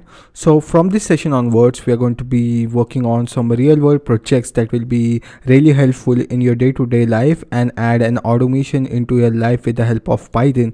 So just imagine this situation whenever you start your computer and you want to work on a particular project that you are working on, and you want to automate the task of opening the browser and the websites that you use frequently, and your, what you can say, the IDE or the text editor that you use for the work. So we will be creating a script that will be automating all these tasks, that it will open a web browser and open the websites that you use frequently, that will be like Stack Overflow, GitHub, or any other website that you use on the frequently basis and that are required while you're working on the projects that you are doing. So this is called work setup automation. So for that, first of all, we will be creating a new script. So I will just press Ctrl+N and we will save it as work setup underscore auto.py. And inside this file, first of all, we will be importing a library. So I will just type here import web browser as WB. So basically, a web browser is a built-in library in Python that we can use to work with web browsers, and we have stored it in a variable WB. And whenever we call this WB, it will be calling this library, which is web browser. So let's move further in the code, and we will be defining a function that will be work auto. And inside this function, first of all, we will be just copying the path for our Chrome browser. So let me show you how you can find your Chrome browser path. So after going into this PC, you need to go into the C drive, and after that you need to click on the program files /86, and inside this folder you need to find Google folder. Inside that you will be having a folder named Chrome, inside that application, and here is the exe file for the Chrome browser. So we need to copy the path for this. So I will just right click and go into the properties, and we'll copy this path from here, or you can also copy the path from here as well. So after that, we will be creating a variable name path. So we will name it as Chrome underscore path, and we will be storing it in here. And also we will be just changing this backslash to /, and at the end of it we will be just adding chrome.exe, and we will be adding a %s here, so it will be converting it into a string. So after adding the path of the Chrome, we will be creating a list which will be having our URLs. So I will just add URLs, and inside this list we are going to be adding the websites that we want to visit or we want to open in our Chrome browser. So let me just add the website that I use frequently. So I will just copy them and add it in here in this format. You can add your own websites here, so it will automatically open these websites whenever you open or run this code, and it will open the Chrome browser and open these websites for you. So let's move further and run a for loop to open all these websites for us. So I will just type for URL in URLs,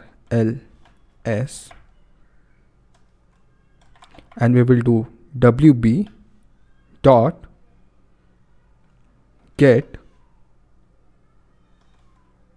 and inside here we are going to be passing the path for our Chrome exe file.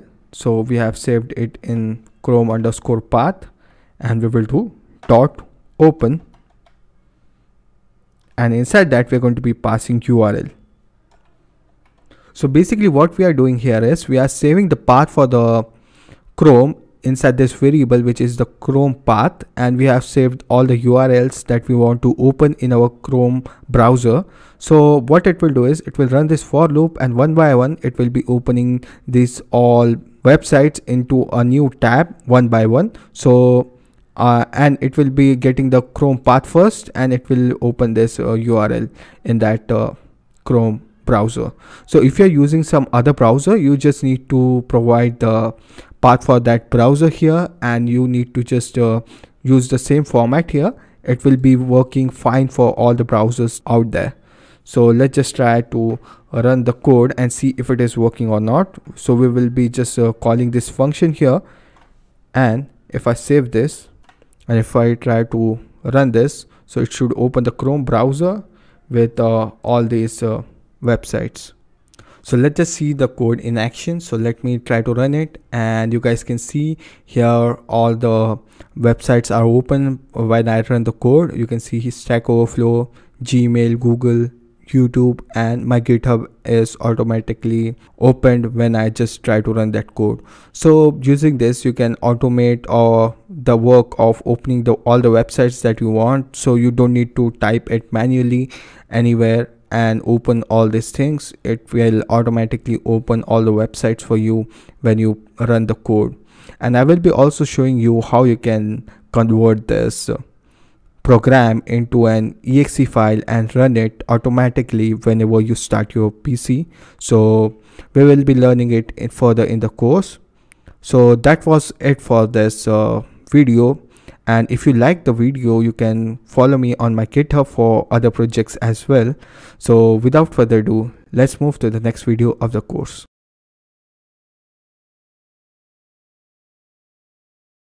So in the previous video of the course, we have developed this program that can open web browser, and automatically it can open the websites of your choice that you have added in this list of URLs.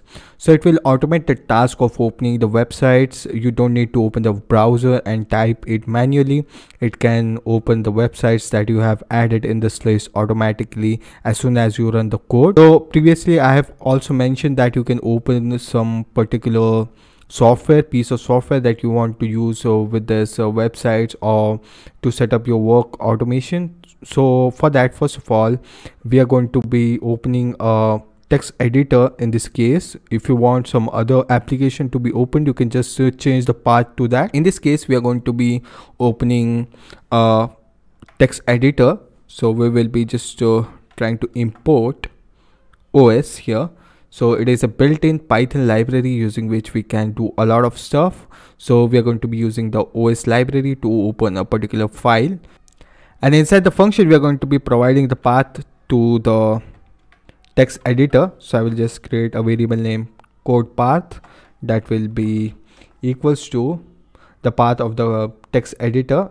So to get the path of the code editor, I will just go into my C drive and I will click on program files. In that, I will just search for Sublime Text. Here is the Sublime Text 3, and after that I will be just copying the path for this folder, and I will be adding it in here, and I will be just replacing the single backslash with double backslash, and at the end of it I will be just providing the name of the file that I want to open. So it will be sublime underscore text.exe. As you can see here in this file, the name of the file is sublime underscore text, and it's an exe file. So I will just provide that in here, and after that in the next line what I will do is I will just type os dot start file. Using the os function, we are going to be starting this file, which is going to be the Sublime Text. So I will just add the code path here, and after that if I save the code and try to run it, so it should open the Sublime Text for us. So you can see here is the Sublime Text, and it has also opened the websites in the browser. So using it, you can open any kind of application by just adding the path to that application in here. So if you want to open video editing software like Filmora or Premiere Pro or any other software like Photoshop, etc., you just need to add the path to that file in here, and it will open that particular software for you. So this is how you can open a particular software using this work setup automation. Also, you can add a feature such as you want to type the name of the website and the Chrome browser should open that website for you. So you can just add that in here instead of just giving the manual or pre-written input. The user can change their input accordingly. So let me just try to show you how this thing will work. So I will just comment out this part in here, and I will be taking an input from the user. So we will be just creating a variable name URL equals to input, and in here we are going to be asking the user to enter the website name of the website, and after getting that website we will be opening it in our Chrome browser. So I will just try to save this code, and if we try to run it, so you can see it has opened the Sublime text here, and it is asking us for the website name of the website. So I will just type here github.com, and if I hit enter, so it should open the GitHub here. So you can see here is my GitHub account. It has opened in the Chrome browser. So this is how you can take the input from the user as well for opening the website. You can add this entire code in a while true loop, and it will ask the user for the website again and again, and you can just type it from your text editor itself and it will open that website for you.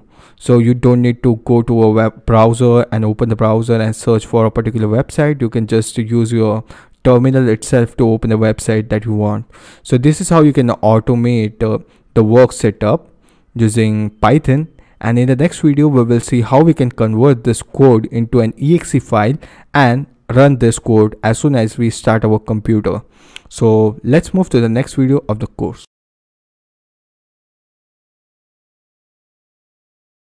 So in the previous session of the course, we have developed this program using which we can automate our work setup, and it will open Sublime text as well as it will open the specified website in the URL list on our Chrome browser. So using it, we don't need to open any application or web browser and type the websites manually. It will automate that task for us. Also, we can take the input from the user for the name of the website, and it will open that website in the Chrome browser directly. So in this video, I will show you how you can convert this program into an exe file.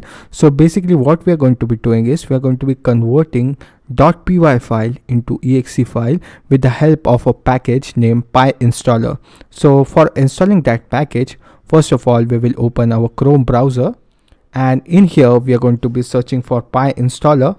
So I will just type it in here, and we will search for it on Google, and we will click on this pypy.org link here, and we are going to be just needing this command to install it on our system. So I will just copy this, and we will open our CMD as an administrator, and I will just give it the permission, and we will paste this code in here to install it, and we will hit enter, and it will start installing this package onto our system. It will take few seconds to install, and you can see it has installed this package successfully onto our system. So if you want to get more knowledge about this package and what are all the commands that are available, so you can just click on this documentation link, and you can get a lot more knowledge about how this package works and the different commands that it has. So you can just go through it, and if you can get more knowledge about it. So for now, what we will do is we will just minimize this tab, and we will try to convert this code into an exe file. So for that, first of all, what I will do is I will just try to open my terminal inside this VS Code. So inside this terminal, we will just type PyInstaller, and we will add a flag F. So using this flag, we will be converting this exe file into a single executable file, and after that we will just type the name of the file that we want to convert into an exe. So in this case we have work setup underscore auto.py, and after that we will just try to hit enter. I will just remove these things from here and I will just hit enter, and it should start working on it.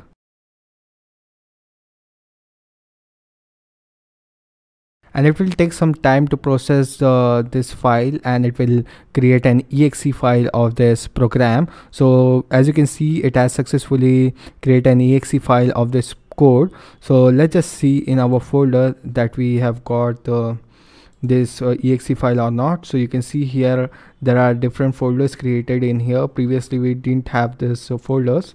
So you can see there is a folder named build, and there is a dist folder where we have our exe file in here. So what we will do is we will just open our dist folder in here. So as you guys can see, here is the destination folder, and we have got our exe file in here, and you can see there is a build folder. Inside that there are a lot of files that are being processed and converted into an exe file that we have got as an output of it with the help of the py installer. And we have successfully converted our .py file into .exe. You can see the extension in here that it's an exe file, and if I double click on it, so it should run. Okay, you can see here is the Sublime text editor, and it is asking me for a website name. So let's just try with some website. So I will just type GitHub here, and if I hit enter, I'll also add the .com, and if I hit enter, so it will open GitHub for us. So you can see here is a GitHub, and we have successfully converted our .py file into exe with the help of Python. So using this package, you can convert any of your Python project into an exe file with just a command, and it will be working fine for you. So that was it for this video. So let's move to the next video of the code.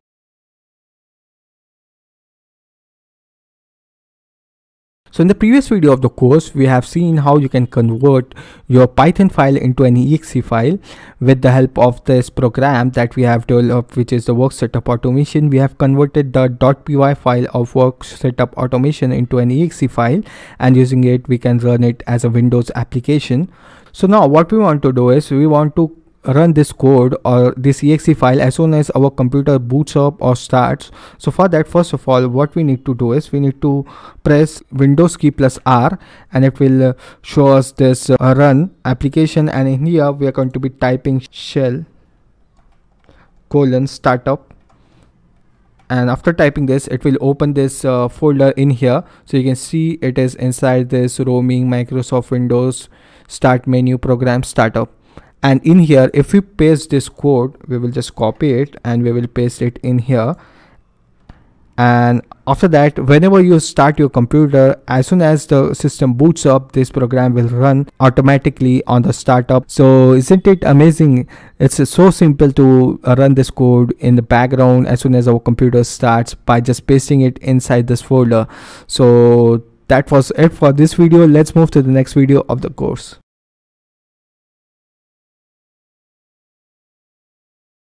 So in this video of the course, we are going to be creating an screenshot application using Python programming. So for that, we are going to be using a package named PyAutoGUI, which has a built-in function to take a screenshot. So for that, we will go to our Chrome browser and search for PyAutoGUI, and we will get this result. So we will just click on this pypy.org, and we are going to be copying this command to install this package onto our system, which says pip install PyAutoGUI.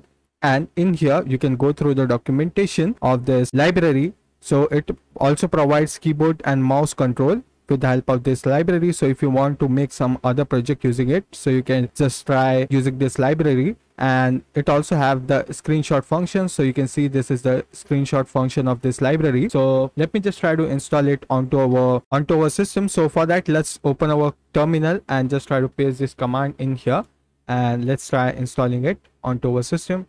And it will take few seconds to install it onto our system.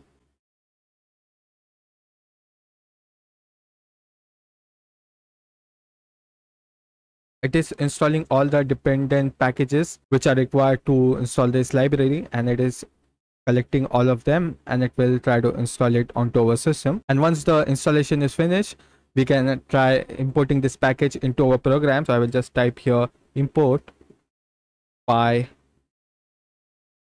auto GUI. So you can see we have imported the package. It means it has successfully installed the package onto our system. After that, we also need to import another package, which is time.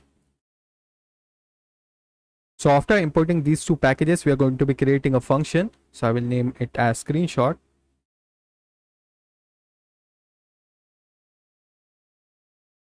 And inside this function, we are going to be creating a variable name img, which will be equals to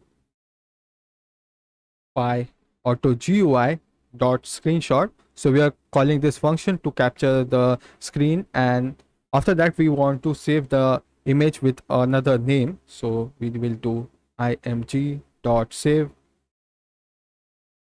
and we will pass the name of the image that we want to save it with. So I will do it as test1 dot png, and after that we will do img dot show. So it will display the image onto our screen after the image is captured. And for the testing purposes, we will take the screenshot of our desktop. So I will add another statement in here. So I will do time dot sleep. So we will stop the program for around 5 seconds, and after that we will just try to call this function in here. So I will do screenshot, and if we just try to save the code and try to run it, so let's see the output. We'll wait for 5 seconds and it should capture an image. You can see it is throwing an error that the pillow package is required to use this function. So for solving this error, we will go to our Chrome browser and search for pillow Python, and we will get this first result of PyPy, and we will just click on it, and we can copy this command to install the pillow library onto our system. So using this library, it will capture the image or the screenshot for us. So we will go back to our console, paste this command in here, and we will run the command, and it should install the package onto our system. Once that is done, we will just run our code and wait for 5 seconds on our desktop for the screenshot to be captured. So you can see here is a screenshot of our desktop. You can see it is opened as well for us, and we can just try to close it. So if we go back into our VS Code and just click on this Explorer, so you will be able to see that it has created a file named test1.png. So you can see this is a screenshot file that it has captured for us. So you can see that it has captured the image with test1.png name. But if you want to capture another screenshot, then we have to change the name of that file. Otherwise, it will overwrite that file again and again. So if I want to take another screenshot, so let's say we want to take the screenshot as test.1 again. This time we will not change the screen. We will take the screenshot of this VS Code itself. So you can see this is the output that we get, and it has opened the PNG file for us. So if we go back in here, so you can see it has overwritten the previous image and captured it as test.1. So for overcoming this problem, we want to capture each and every screenshot with a unique name. So for overcoming that problem, in here we are going to be adding a name of a variable and adding a logic for creating unique names every time. So we will add here time dot time,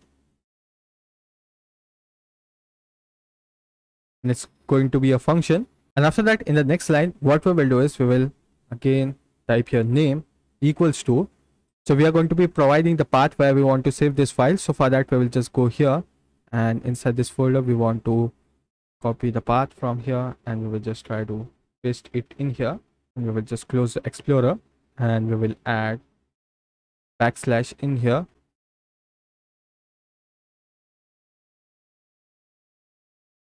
And in here we want to add another backslash, and we are going to be adding the name of the file that we want to save it with. So we are going to be using the dot formatting function for that, and we will add the extension of the file. It should be .png, and after this we are going to be calling the dot format function, and we're going to be passing the name in here. And after that we will just try to change the name of the file where we are saving it. So we will just pass the variable name in here, and if we just try to save the code and if we try to run it again, so it should this time name it with the current date and time. So let's see the output. So if we go back into our folder, so you can see it has created a file with a unique name. And whenever we create another screenshot, so I will just remove this clip from here, and every time it will create a new file with a unique name, so we don't need to overwrite the previous image again and again. So this is how we can solve that issue of naming the file with a unique name every time. So that was it for this video. In the next lesson, we are going to be creating a GUI application for capturing the screenshot, and we are going to be using the tk-enter module for that. So without further ado, let's move to the next video of this course.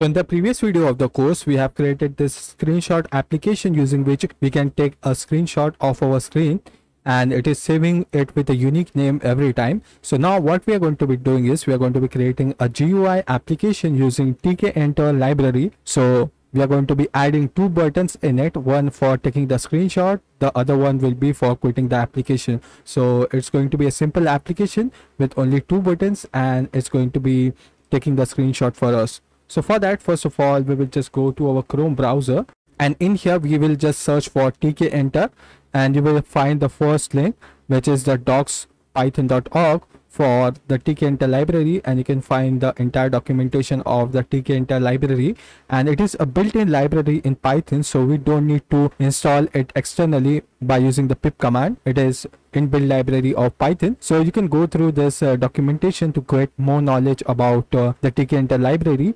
But we are going to be using some simple functions like creating a button and just showing it to the user. So for that, we will go into the import section of the screenshot application, and in there we will just try to import tk-enter library. So we will type here import tk-enter as tk.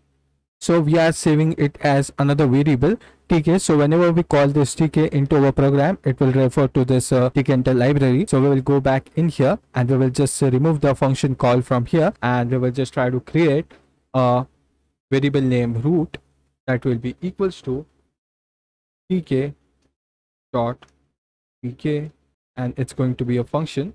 So in here basically we are initializing a variable name root, which we are going to be calling in our function, and we are going to be creating a frame that will be equals to tk dot frame, and in here we're going to be passing the variable root. And after that, in the next line we will do frame dot pack. So it will be creating a UI for us and creating a frame where we can add our buttons and all. So after that, in the next line we're going to be creating a button equals to tk dot button, and in here we're going to be passing first of all where we want to set the button. So we want to show the button in the frame. So the second parameter will be the name of that button or the text that we want to display on that button. So we will name it as take screenshot.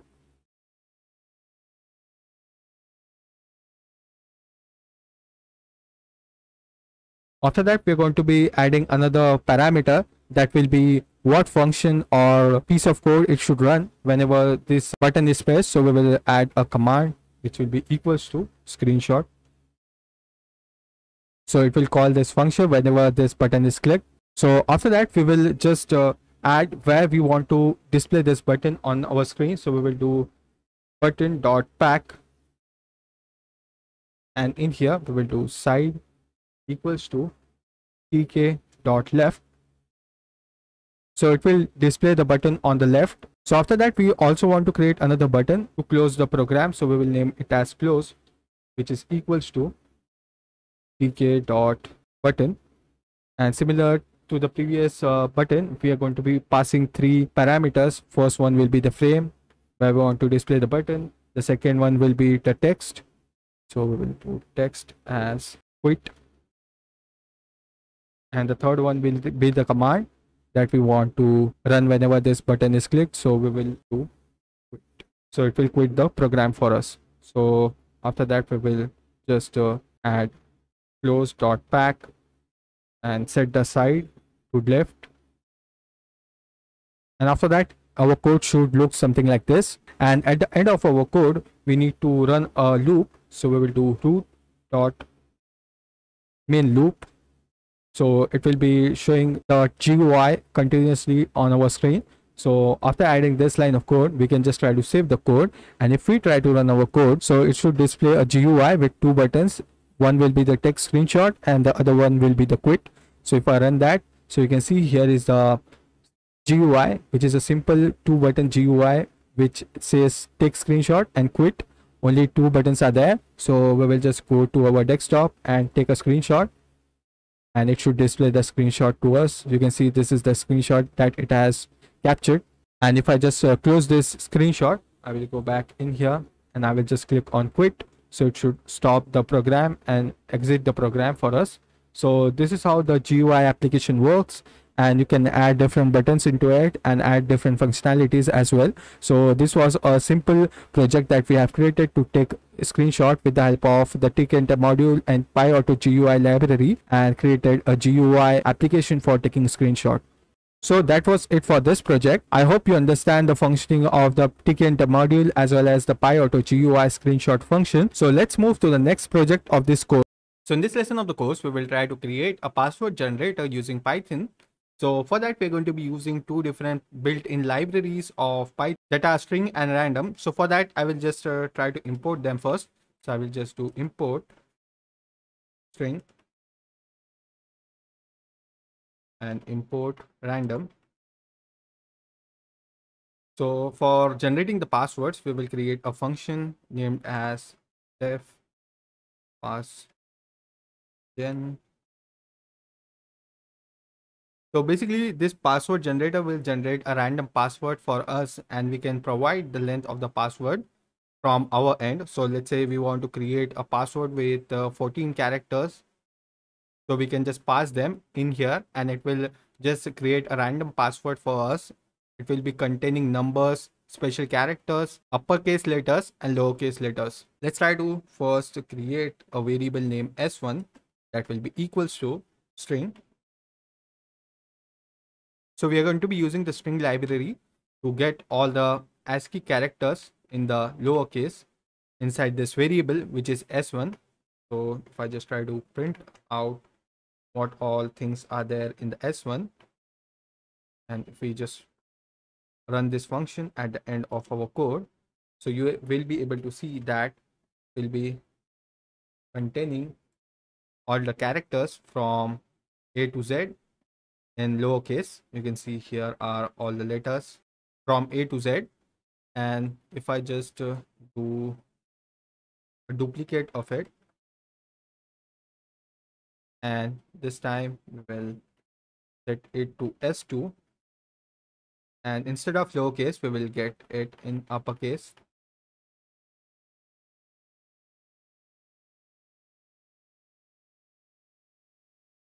I will just try to save the code and run it again. So you can see now we have all the letters from A to Z in uppercase and as well as lowercase.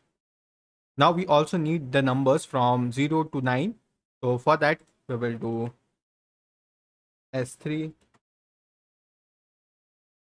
that will be equals to string.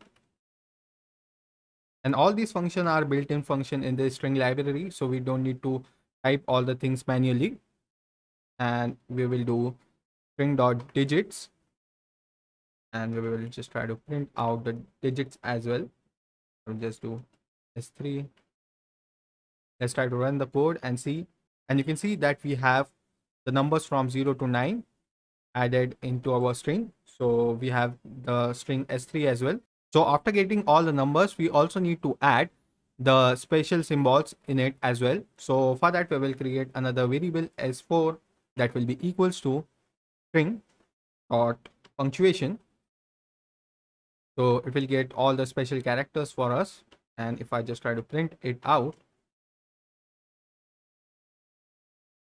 so you will be able to see that all the special characters are inside this variable that we have created, which is s4. So now I think we have all the required characters that we need in our password. So I will just try to remove all the print statement from here.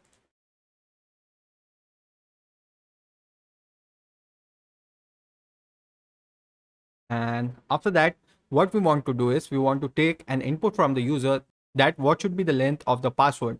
So for that, we will create a variable as password length, and this variable will be in the form of integer, and it will be an input from our user.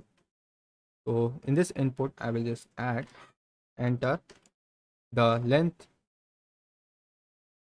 the password,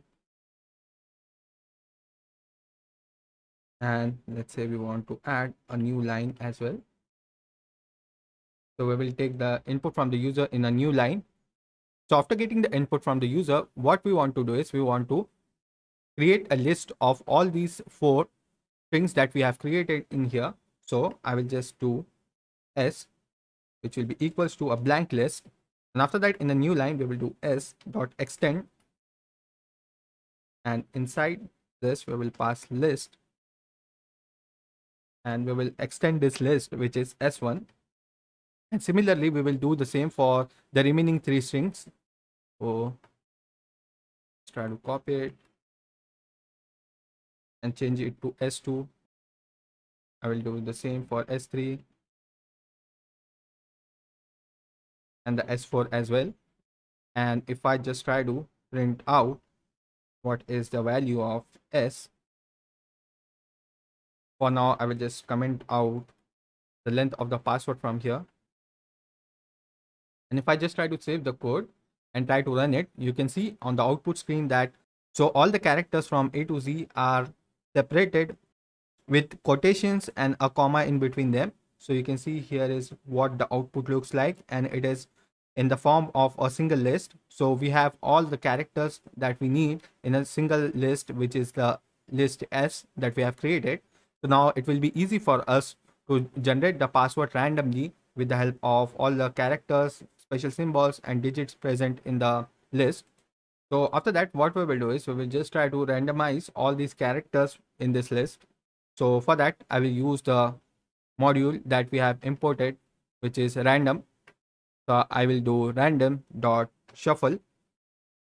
So this is a built-in function in this library, and inside this shuffle function, we will pass our list, which is s.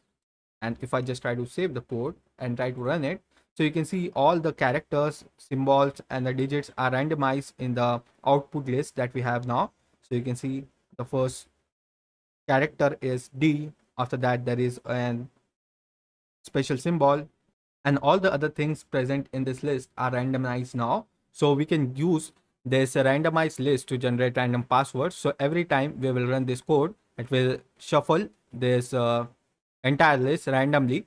So we will get a unique password every time whenever we try to create a new password. So once we are done with that, we will create the password for the user.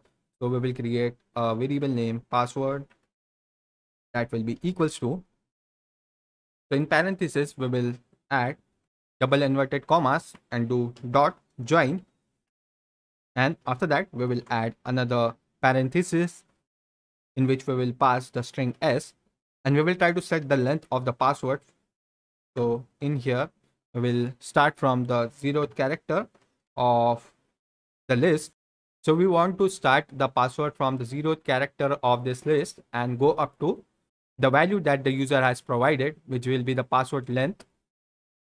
So I will just uncomment this from here, and in here I will just add password underscore length, and using this double inverted commas dot join, it will join all the characters that are in the password and show it as a single output on the output screen. So if I just try to print out the password, and if I try to save the code, and if we run it, so it should ask us to enter the length of the password. I think I have misspelled something here, so it should be off. If I just try to save the code and run it again, so you can see enter the length of the password. Now I will add a length of 12, and if I hit enter, so you can see on the output screen that we have a password with the length of 12, and here is the random password that it has created. And you can see it is a combination of uppercase letters, some special symbols, lowercase letters as well. So this is how we can generate a random password using Python and different modules that are available like random and string. So if I just try to run it again, so let's say we want a password of 20 characters. So if I just hit enter, you can see, so you can see that it has generated a password, which is a random password using all the elements present in the list that we have created, which is the S list, in which we have added all the lowercase letter, uppercase letter, digits, and punctuation marks or the special symbols. And it has generated a 20 character random password for us that we can use on any other website that we want. So it will generate a unique password every time, and it will be a secure password for us that we can use on our different websites that we sign up for. So anytime you want to generate different password for any of the website, you can use this program to generate random passwords for you. And additionally, you can create another file where you can store these passwords as well. So you can use a CSV file or a text file where you are storing this passwords for further use. So if you forget the password, you will be able to recover that password from these kinds of file that you will be able to create. You can even add them into a database. Let's say you want to create a password for Instagram or Facebook. So you can ask the user for which platform you want to create the password for. So it will be storing that as well. So for your Facebook password, it will store that password in front of field that says Facebook password or something like that. You can add multiple things into it. So it's up to your imagination what you want to add in this password generator application that we have created. So that was it for this lesson. Let's move to the next lesson of our course. So in the previous lesson of our course, we have created this application that can generate random passwords for us, and we need to just provide the length of the password that we need, and it will generate a random password using that length. We provide it as an input from the user, and it will just try to create a password that is randomly generated, and we can use it on any of the platform that we want. But every time we run this code, randomly a new password is generated, and the previous password that we have generated is not accessible. So to overcome this problem, as we have discussed in the previous video, that we can create a CSV file or a TXT file, or we can store these passwords in SQLite database. So in this video, we are going to be trying to store these passwords into an CSV file, and also to identify for which platform we have used this password, we will save the name of the platform as well. So for that, first of all, we need to import a library, which is a built-in library in Python. So for that, I will do from CSV import writer. So using this CSV module, we can write and read the data from a CSV file. So we are going to be using this CSV library to save our passwords as well as the name of the platform for which we have created that particular password. So first of all, let's try to create a CSV file. So for that, I will just open the Explorer, and in here, I will just add pass.csv, and if I hit enter, so it will create a new CSV file for us. And inside this CSV file, we need to create two different columns where we are going to be storing the name of the platform and our generated password. So for creating these columns, what we will do is I will just try to close this file and minimize the Explorer. And in here, we will write the code to add these two columns. So I will add head equals to, and in the form of list, we will be providing which two columns we want to create over there. So I will just provide them in here in a single quotes. I will type platform, and the second one will be the password that our password generator has generated. After that, in the new line, we will do with open. After that, we will add a parenthesis, and in there we will be passing pass.csv, and we will add a comma in between here, and we will be setting it to right, and we will do as f. So using this line of code, we will be able to open this pass.csv file and write the data into this file.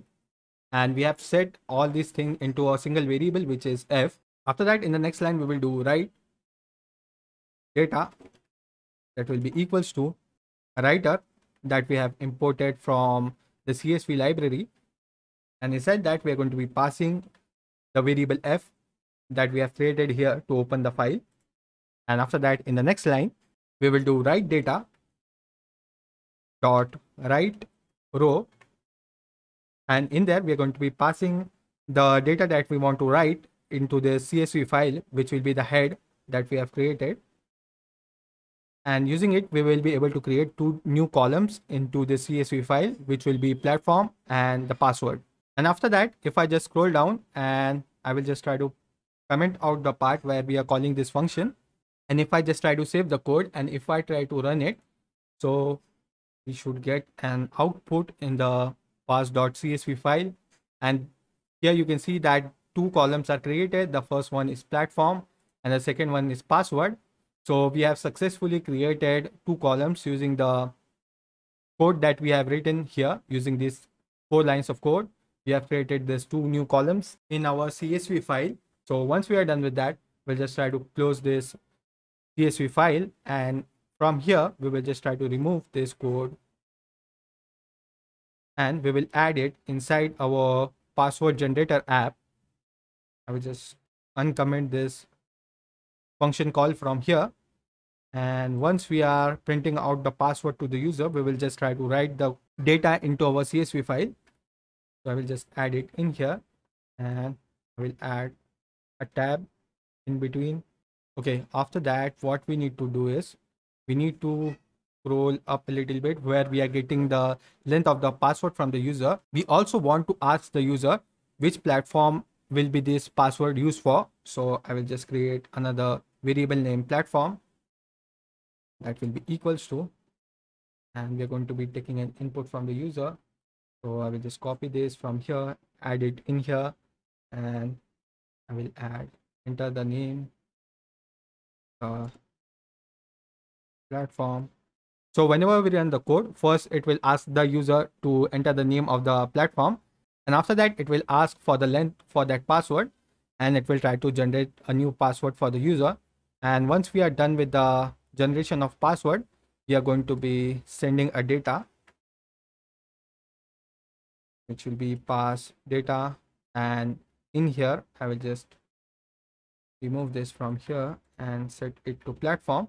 So first of all, we are going to be passing the platform for which we are going to be creating this password for. So it will be getting that platform from here, this input. And after that, we also need to add the password that it has generated for that particular platform. So for that, I will just rename it to password.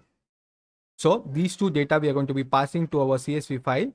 The first one will be the platform which user will be providing in our input, and the generated password is provided from here. You can see we have created this variable where we are storing the password that is generated randomly. And after that, we are opening our file, which is pass.csv, and we are writing the data to it. But in this case, we want to append the data. So we will rename the mode to as append. Instead of write, we will append it, because if we write the data again to the file, it will overwrite the column name from platform and password to the platform that the user has defined and the randomly generated password. So in this case, we want to append the data to the next row automatically. So we will just add append here, and after that we will just try to rename this to pass data. And after that, it should be able to take the input from the user for the name of the platform, and also it should generate the password randomly and save it into our pass.csv file. And it will not overwrite the previous data that we have stored in the CSV file. It will try to append the data into a new row. Let's see if we have any kind of mistake in our code or not. I think everything is fine. So if I just try to save the code and if we try to run it, so it should ask enter the name of the platform. So let me add Facebook as the name of the platform. If I hit enter, so it will ask me to enter the length of the password. So I will set it to 20 and I will hit enter. And you can see here is the randomly generated password that we get. And let's see if it has written the data into our pass.csv file. So you can see in the CSV file, the name of the platform as well as the password that it has generated is stored here. So let's try adding a new password into it and see whether it overwrites the previous data or not. I will add the password for my YouTube and add the length of the password as 25, and I will hit enter. And you can see here is the randomly generated password that we have for our YouTube account. So if I go back into our CSV file, and you can see that it has saved the password for our YouTube that our random password generator has generated for us. So I think you are successfully able to create your own password generator where you can store the password into the CSV file with the name of the platform and the randomly generated password from our password generator app. So that was it for this lesson. Let's move to the next lesson of our course. So in this lesson of our course, we will try to create a URL shortener program using which we will be able to convert our long URLs into a short URL, and that we can use to share it anywhere. For this purpose, we can use different kinds of websites which are URL shortener website, but we are going to be creating a program using which we can convert our URLs into a short URL with the help of Python program. So there are different websites using which we can convert our URL and try to shorten them, but we have to open our browser and go to that particular website, and then we need to provide our URL of the website, and then it will try to shorten it, but it is a long process. So to make it easy, we are going to be creating a Python program using which we can give it an input in the form of URL, and in the result it will give us the shortened URL. So let me show you an example of these kinds of website. So as you guys can see on the screen that this is a website named tiny URL. So if I just paste a huge URL here, so you can see this URL is very big in size, and if I just want to create a tiny URL of this website, so you can see this is a small URL that it has created. So using it, we can shorten the URL that we have. So basically what we will be doing is we are going to be using this tiny shortener URL in our Python code to shorten the URL and provide it as our output. So for that, first of all, we need to install this package. So I will just try to show you that. So this is the package that we need to install on our system. So for installing it, we need to type this command pip install PyShortener. So I will just copy this command and I will open the terminal. I just try to paste it and it will try to install it onto our system. And I think it has successfully installed the PyShortener package onto our system. So after that, what we will do is we will just try to import this package. So I will just type here PyShortener. And after that, what we will do is we will just try to take an input from the user. So it will be a URL. So I will create a variable that will be URL, and we'll add an input field using which we will take the input from the user. So we'll type here a message for the user will be enter URL. So it will take the input in the new line, and after that we will just try to add a print statement, and inside this print statement we will just try to show the output to the user once the final URL is available. So I will just type here URL after, and after that I will add a comma here, and in here we will just type PyShortener dot shortener, and it will be a function. So I will do dot tiny URL dot short, and inside this short we are going to be passing our URL. So what it will do is it will just call this function which is available inside the PyShortener library, and we are using the tiny URL shortener to shorten our URL. So once we are done with that, if I just try to save our code and we try to run it, so it will ask for the URL. So I will just try to paste an URL here, and if I hit enter, so you can see it has created the URL for us. And if I just try to click on it, so it will open the website for us. So using this piece of code, we can create a URL shortener program with just 3 lines of code, and we can shorten any kind of URL that we have. So we don't need to open any kind of website to shorten the URL. We can do it from our terminal itself. I hope you are able to create your own URL shortener program. So that was it for this lesson. Let's move to the next lesson of our course. So in this lesson of the course, we will try to create a program using which we can get the data from the Wikipedia. So let's say we want to search about a particular topic, so we can search it directly on the Wikipedia using our Python program by just passing the name of that particular topic, and it will try to give us the output in the form of the summary of that particular topic. So for that, first of all, we need to install this library. So you can see this is the page of the library, which is Wikipedia library. So to install it on our system, we need to just copy this command.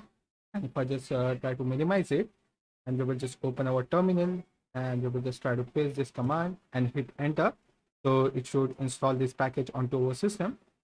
So I think it has installed the package successfully onto our system. So now I will just try to close this terminal, and in our code, we will just try to import Wikipedia. And after that, we will be taking an input from the user. So I will create a variable named query that will be equals to an input. And in here, we will type enter the topic name.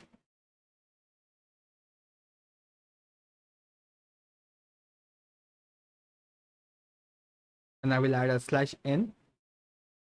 So it will take the input in a new line. And after taking the input from the user, we need to search on Wikipedia. So we will create another variable named result. And inside this variable result, we will try to do the search on Wikipedia. So I will do equals to Wikipedia dot summary. So using this function, we get a summary of that particular topic that we are searching for.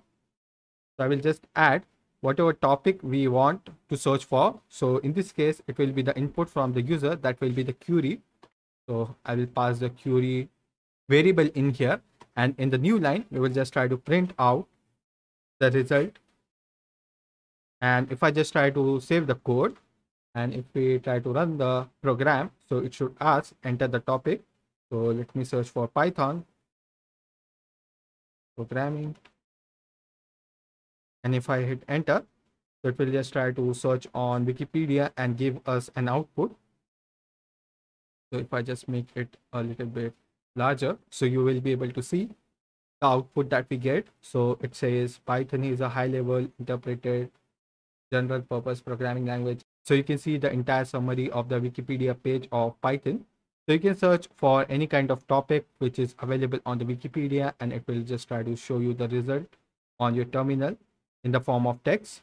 So this is how we can create a program to search on Wikipedia for different topics, and we will get the result in the form of a summary.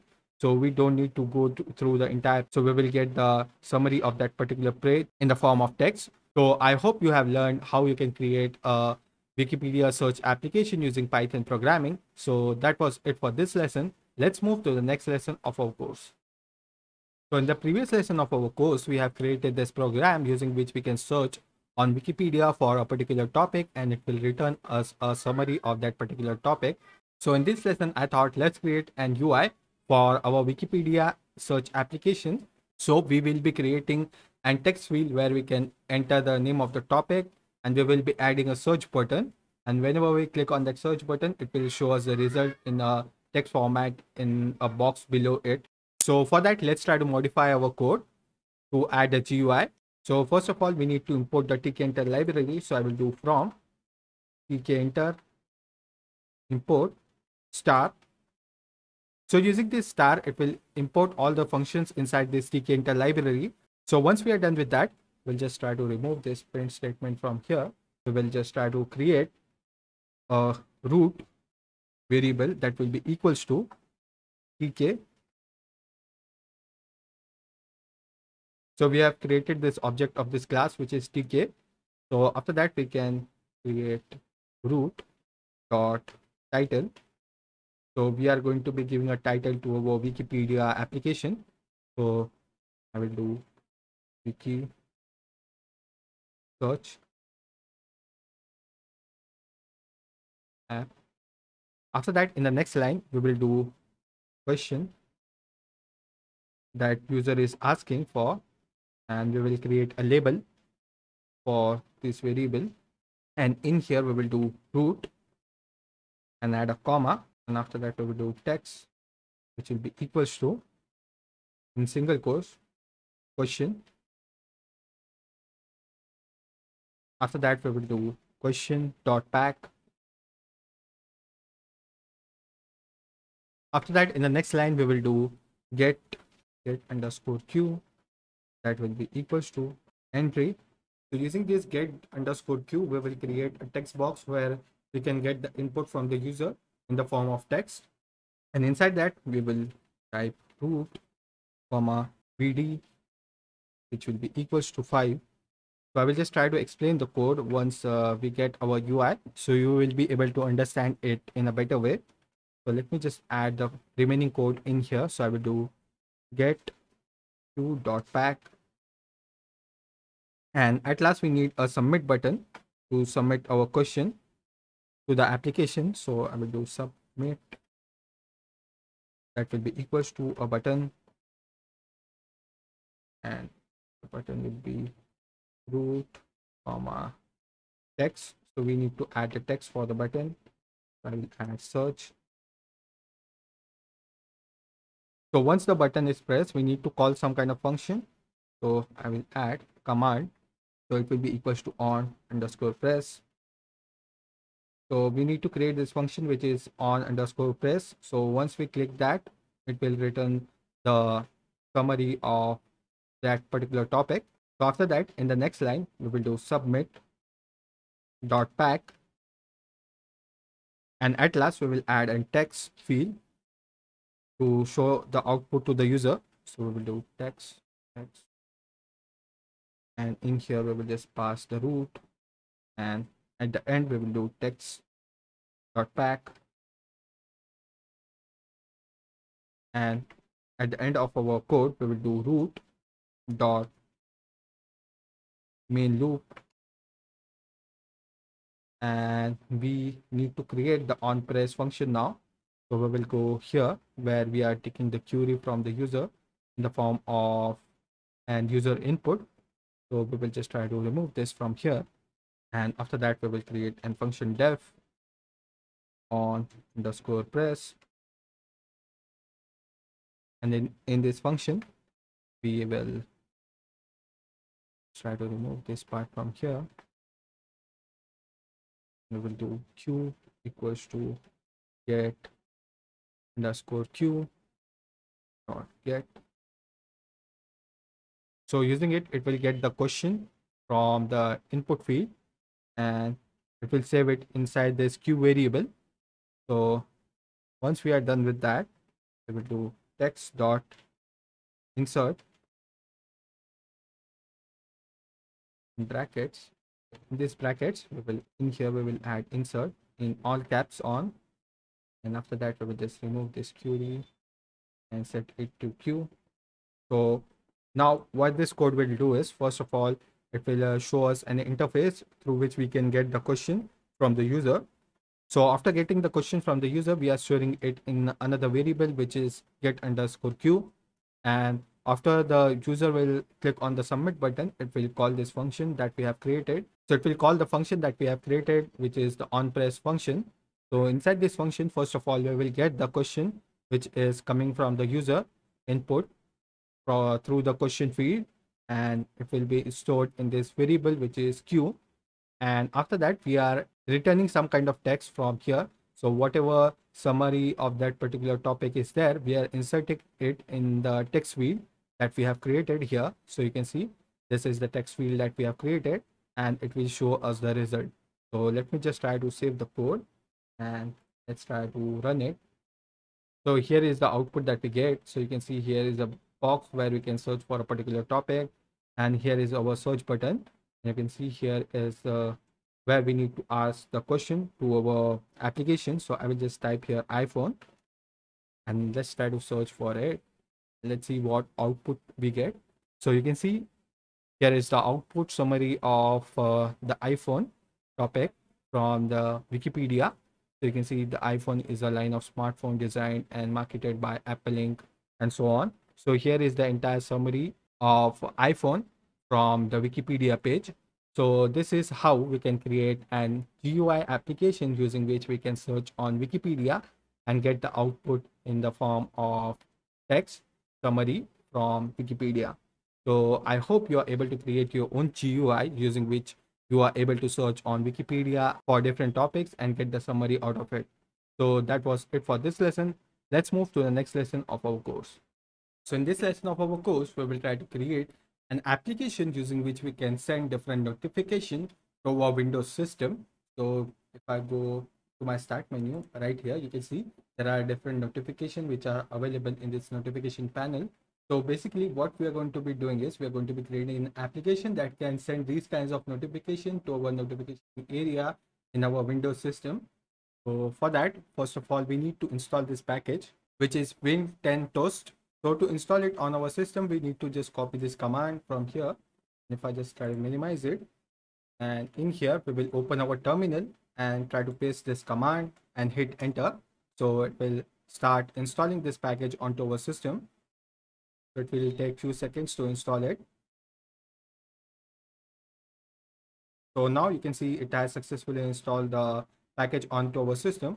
So let's try to see if it is successfully installed or not. So for that, we will do from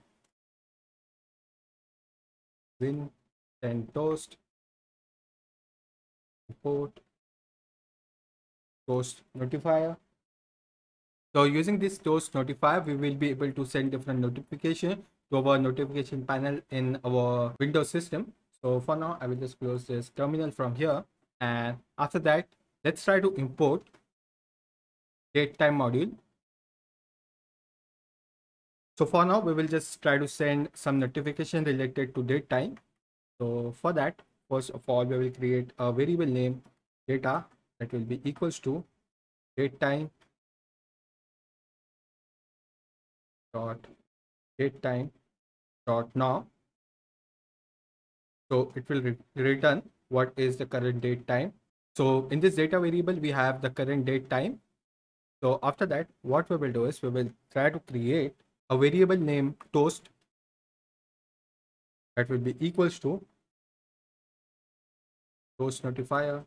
So basically, we are creating an object of this class, which is toast notifier inside this toast variable. After that, what we will do is we just try to do toast dot show underscore toast, and inside this we need to pass different parameters. The first one will be what will be the notification, the title of the notification. After that, the message that we want to show to the user, and the duration of this notification. So whenever this notification pops up, so it will wait for a particular amount of time, like 5 to 10 seconds. So let me add notification as date different time update. After that, I will add a comma, and in here we are going to be providing the data that we want to display. So it will be data variable, and at last you need to provide what will be the duration of this notification. So I will add a duration, and in here I will just provide 5. And once we are done with that, we will just try to save our code, and if I just try to run it, so it should send a notification to our Windows system. So let's try running it. Okay, so it is showing some kind of error in here. Date time dot date time cannot be converted to Unicode. Okay, let me try to solve this issue.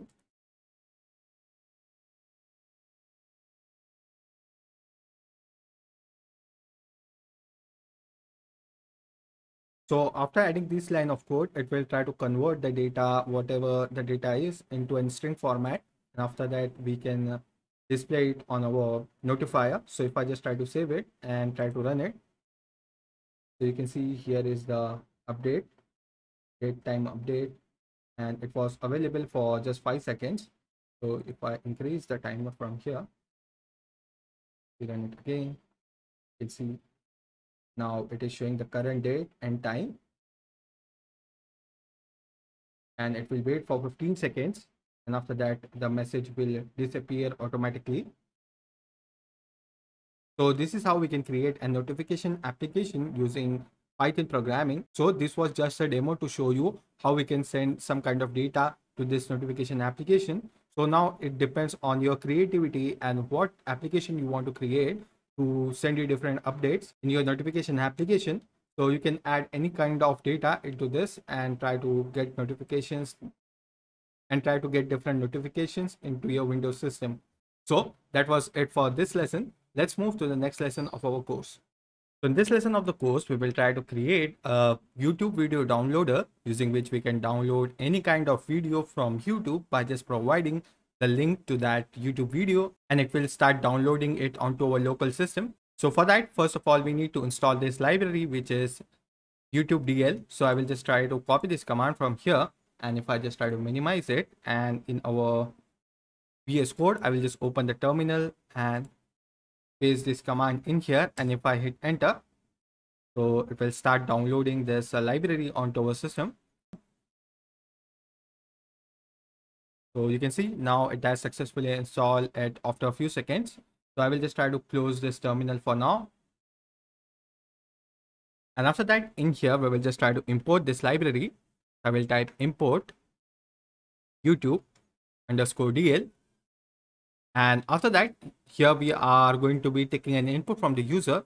That will be the URL for that video. So I will type here URL, which will be equals to input. And in here, I will ask the user to enter the URL for the video. I will add a /n at the end of it. And in the next line, what we will do is we will type with YouTube underscore DL dot, and we're going to be calling this function that will be YouTube DL. And after that, we will set it to as YDL colon, and in here we will do YDL dot download, and inside this download function we are going to be passing the URL which we are getting from the user. And after that, we also need to add square brackets in here. So after that, if I just try to save the code and if we try to run it, so it will ask for the URL. If I just add the URL in here, if we hit enter, so it will just try to download that video for us. So you can see here it is trying to download that particular video from our YouTube channel. So you can add any kind of video link from YouTube and it will just try to download it from the channel for you in your local system. So this is how you can create a YouTube video downloader using Python programming. So I think that was it for this lesson. Let's move to the next lesson of our course. So in this particular lesson of the course, we will try to create an audio extractor using which we can export the audio from a video file and save it in a MP3 format. So for that, first of all, we need to install this package onto our system, which is MoviePy. So I will just try to copy this command from here, and in our terminal, we will just try to paste this command to install it onto our system, and it will take few seconds to install it onto our system.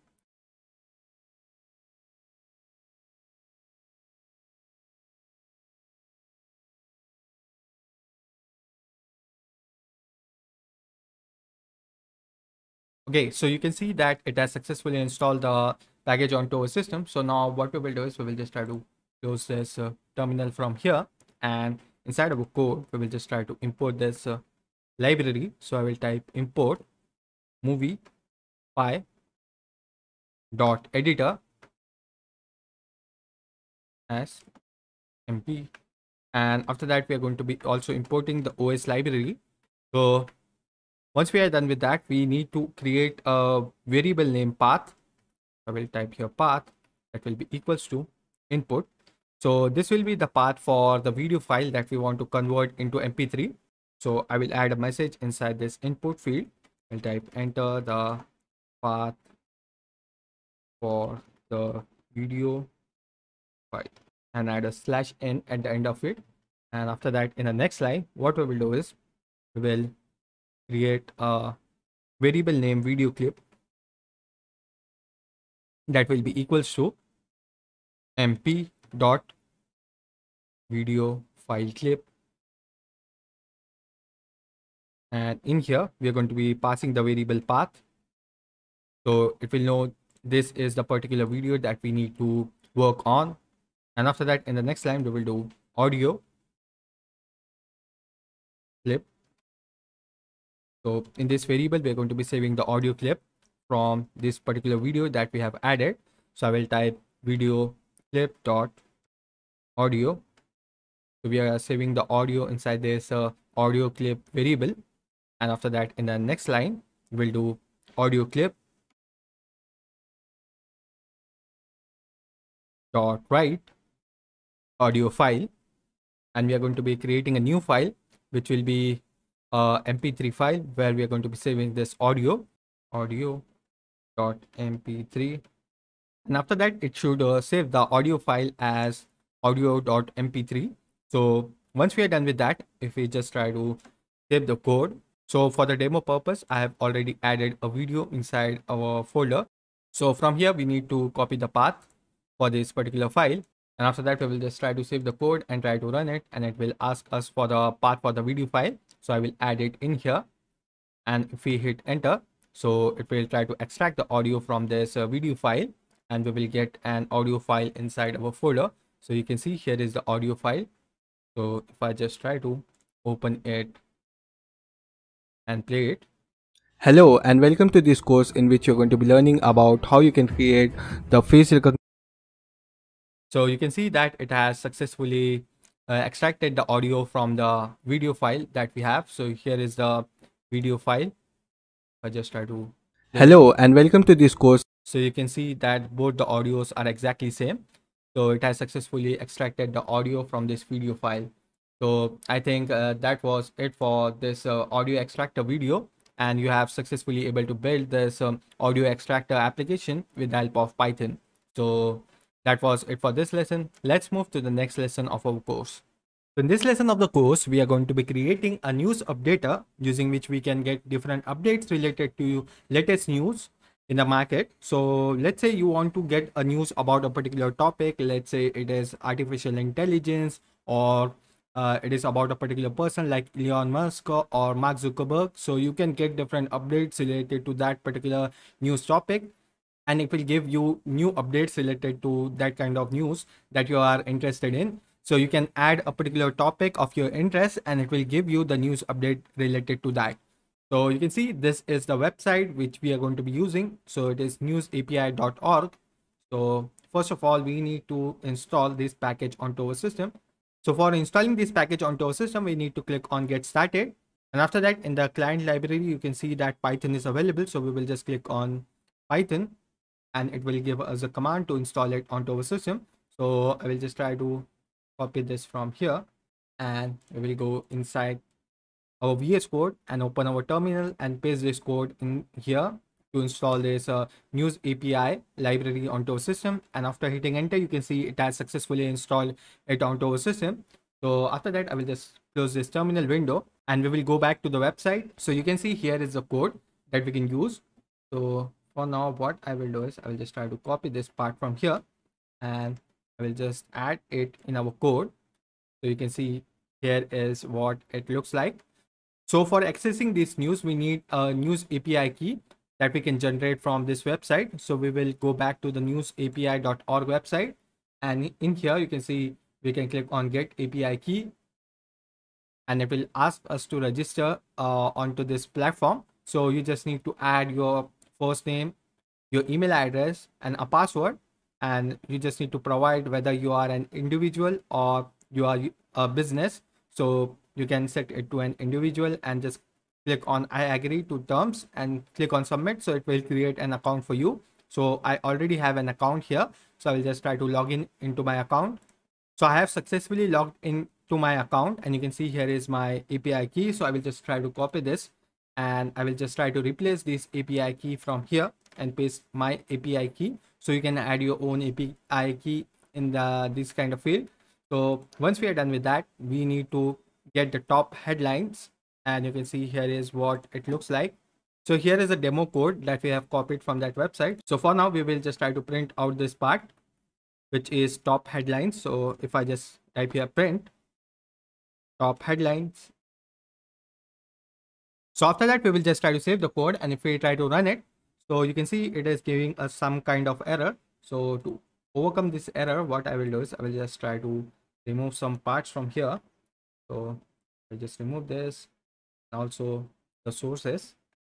And if we just try to save the code and if we try to run it, so you can see on the output screen that it is giving us the news is in the form of JSON format. So you can see here are different news related to Bitcoin, that the topic that we have selected here. So you can see here is the query, but you can see that the output is not in a proper format and we are unable to read that. So to overcome this issue, we need to add few lines of code in here. So I will just try to close this terminal from here, and what I will do is I will create a variable name dt that will be equals to top headlines, and in top headlines we are going to be searching for different articles. So I will just add articles, and after that in the next line we will run a for loop, and we will do x comma y in enumerate, and in here we're going to be passing the dt variable that we have created, and after that in the new line we will do print. It will be a formatted string, and we will add single quotes. Inside that we are going to be adding curly braces in which we are going to be passing the x variable, and we are also going to be creating another curly braces in which we are going to be passing y, and in square brackets we are going to be passing description. So after that it should return us with the name of the article and also the description of that particular article. So let me just try to save the code and try to run it again. So you can see now the output is in much proper format. So you can see here is the article number 1, and it shows some kind of data into it. So here is a summary of that particular data, and we can get different outputs in here. So you can see there are different outputs that we get in here. So all these newses are related to Bitcoin. So let me just try to change the topic to something else. So let me change the topic to a particular person, that is Elon Musk, and we will just try to save the code, and if we try to run it, so you will be able to find different articles where Elon Musk name is mentioned, and this is the particular topic which we are talking about, and you can see there are 7 articles that it has written us, and we can see the summary of that particular topic. So we get different outputs in here, you can see. So we have around 7 articles as an output for our news application. So this is how we can create a news application using Python. So now you can get this data into a particular variable and you can send it anywhere. So now let's say you want to create an application that will send you news articles related to a particular topic every day on your email address in the morning. So you can create that kind of application using this news API, or you can create an news updater application that will update you about a particular topic of your interest every few minutes using Win10toast library. So you can add different kinds of update related to any topic. So I think you are successfully able to create your own news application using Python programming, and you are able to get different news updates in your Python code. So that was it for this lesson. Let's move to the next lesson of our course. So in this lesson of the course, we will try to create an camera application using which we will be able to capture images using Python code. So for that, first of all, we need to install this package onto our system, which is OpenCV package. So for that, I will just try to copy this command from here, and inside our terminal, we will just try to paste it and hit enter. So it will start downloading this package onto our system. So it will take few minutes to install it. I will get back once it is successfully installed.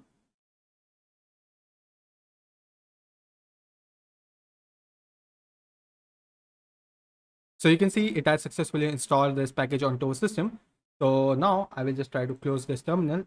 And after that, we will just try to import this library into our code and see whether it has successfully installed it or not.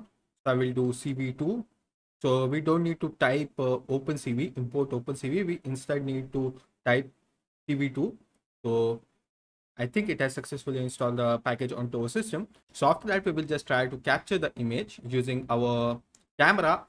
But on my desktop system, I don't have any webcam connected. So to overcome this problem, we are going to be using the camera of our mobile phone. So let me show you the process of installing this application on our Android phone, using which we will be able to use the mobile phone's camera as our webcam for our desktop system. So let's move to our mobile screen now. So on our Android phone, first of all, we will open the Play Store application, and in here we're going to be searching for IP webcam, and we will get this first result, that will be IP webcam application. And in here we will just try to click on install, and it will start installing it onto our Android phone. So it will take few seconds to install it, and keep in mind that you have connected the Android phone with your Wi-Fi, and the Wi-Fi is connected on the same network to which your laptop or desktop is connected. Otherwise it will not work. So I will just open the application, and you can see here are different settings that we can do on this application. So I will just scroll down and click on start server, and after that it will try to ask for some permission, so I will just allow them. And after that you will be able to see this kind of interface on your screen. So here it is also mentioned that what is your IP address using which we can access the server that it has created for us. So we can open this IP address on our web browser, and we will be able to see what video it has captured. So let's move back to our computer system and complete our code for the camera application. And after running the server on the Android phone, we need to just write a few lines of code to capture the image from our mobile phone's camera. So for that, first of all, we will create a new variable named cap, that will be equals to tv2 dot video capture. And in here we're going to be providing the ID of our webcam. So if you have already connected a webcam with your desktop system, or if you're using your laptop, so you can set it to 0. And if you have multiple webcams connected with your system, so then you can use 1 or 2 number here to provide the ID of that particular webcam which is connected with your system. So right now we will set it to 0.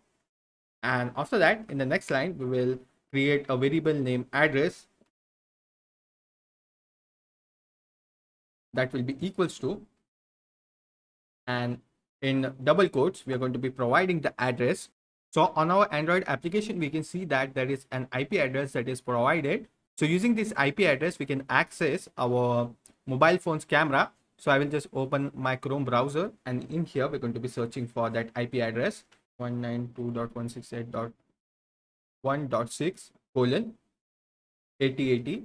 And if I hit enter, so you will be able to see these kinds of interface on your web browser. And if I just click on browser, so you will be able to see the video from our camera. So if I just try to wave my hand in front of the camera, you can see here is my hand waving in front of the camera. So we are able to access our mobile's camera using this IP address. So what we will do is we will just try to copy this address from here, and you can do different settings in here. So if you want to zoom in a little bit, so you can do it from here. So you can do different stuff using this page. So if you want to change the resolution of the video or something else, so you can do all these things here. So you can go through this page and just try to see if you want to make any kind of changes in here. So for now, I will just try to minimize this, and inside this address we're going to be pasting this URL that we have now. So it is http://192.168.1.6:8080, and after this slash I will add video. So it will capture the video from this URL. And after that, in the next line, what we will do is we will type cap.open, and in this open we're going to be providing the address. So it will be using our mobile phone's camera as our webcam. After that, in the new line we will do while. So we are going to be creating a while loop, and it will be having a value of true.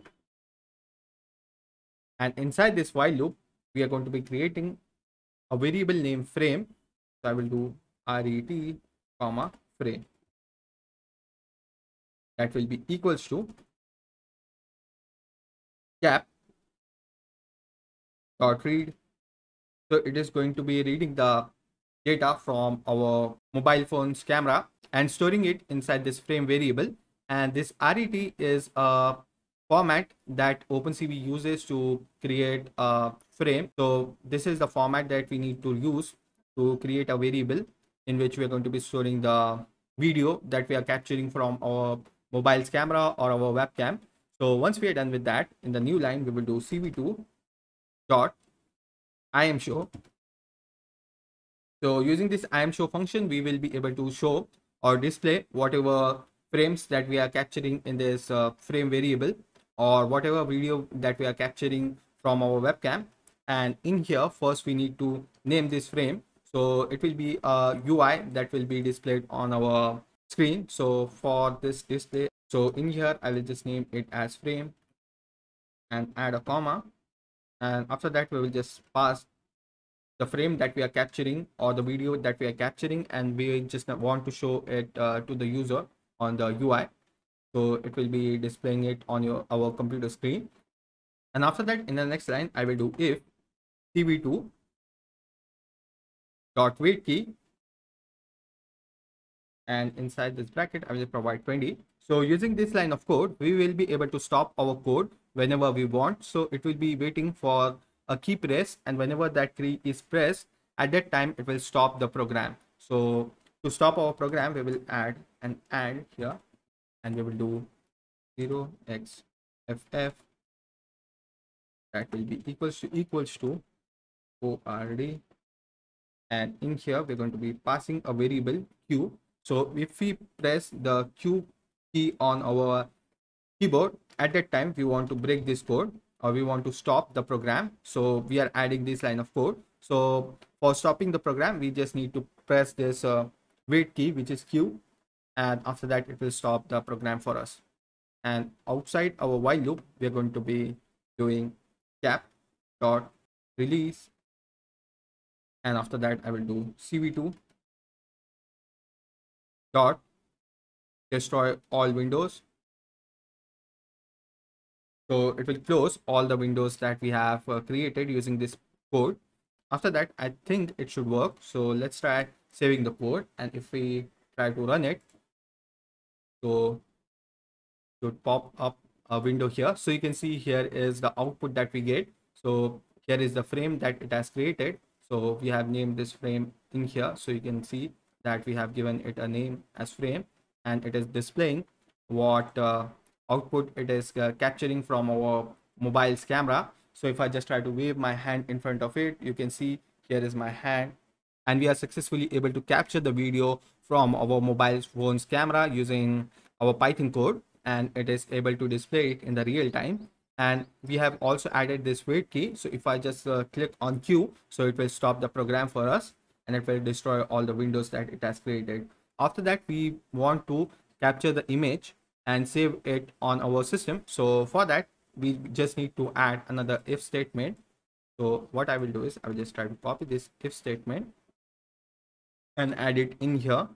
So in this if statement, we need to make some changes. So for that, I will just change this value of 20 to 33, and we will just try to remove this part from here. And instead of the q key, we are using it for quitting the program. So we are going to be using the a key to capture the image. So whenever we press this a key, so it will try to capture the image and save it for us. So after that, we will just try to remove this break from here, and we will do cv2 dot I am right, and inside this I am right function, we are going to be passing the name of the file that we want it to save it. So I will do image dot png, and after that we will add a comma in here, and I will just pass the frame. So it should capture an image with the name image.png from our frame. So if we just try to save the code now, and if we try to run it, so let's see what output we get. So now we have our output on the screen, and if I just press the a key, so it should capture an image and save it inside our folder. So if I just go here, and if we just search for image.png. So you can see here is the image it has captured using our code. So let me just try to wave my hand in front of it. We will try to capture an image again. So here is my hand in front of the camera. So on the output, you can see that it has captured an image with my hand in the frame with the help of our code that we have written for the camera application using Python. So we are successfully able to capture the image using our camera application now. So I hope you are successfully able to create the camera application using Python code, and you are able to use your mobile phone's camera as your webcam or your camera for this camera application. So I hope you like this project of camera application using Python programming, and you have learned a lot about the OpenCV package as well. So that was it for this lesson. Let's move to the next lesson of our course. So in this lesson of the course, we will try to create an application using which we can create or generate a QR code using our Python code. So let's say you want to create a QR code for a particular website. So you can just pass the URL of that website, and our code will try to generate a QR code. And if we try to scan that code, it will redirect us to a particular website. So for creating this QR code application, first we need to install a package which is PyQR code. So I will just try to copy this command from here, and we will go into our VS Code, and we will just try to paste this command in here and try to install this package on our system. So it will take few seconds to install, and you can see it has successfully installed this package onto our system. So once we are done with that, we will start writing the code for generating a QR code. So first we will just try to import the package. I will do import by QR code, and after that, in the new line, we will just try to create a variable named URL that will be equals to an input that we are going to be taking from the user. So I will type here enter a URL to generate barcode, and I will add a /n at the end of this line. And after taking the input from the user, what we will do is we will just try to convert this URL into a QR code. So I will just type here QR, which will be equals to py QR code dot create, and inside this we're going to be passing the URL. So I will just add the URL in here, and after that, in the next line, we'll do QR dot png. So we are going to be saving this QR code in PNG format, and after that, in here we're going to be passing the name of the file. So I will do web.png webqr.png, and after that I will add a comma, and after that we need to set a scale here. So I will just type scale that will be equals to 8, and if we just try to save the code and if we try to run it, so it will ask us for a website link. So I will just add my website link in here. I'll just add it here and hit enter, and in the output you can see it is showing some kind of error which says import png error. So for that, what we will do is we will just try to install this package which is pypng. I will just add the command here. So we need to type pip install pypng, and if we hit enter, so it will install this package for us, which will convert the QR code into a PNG format. So I will just try to run the code again by closing the terminal, and we will try to run the code again. And in here, we will just add the URL of the website to generate the QR code for us. And if we hit enter, so it will generate a QR code, which will be saved in here. So if we go here, then you can see here is a QR code that it has generated. So if we scan this QR code using our mobile phone or any other application, then it will redirect us to the website. So let me show you a demo of it.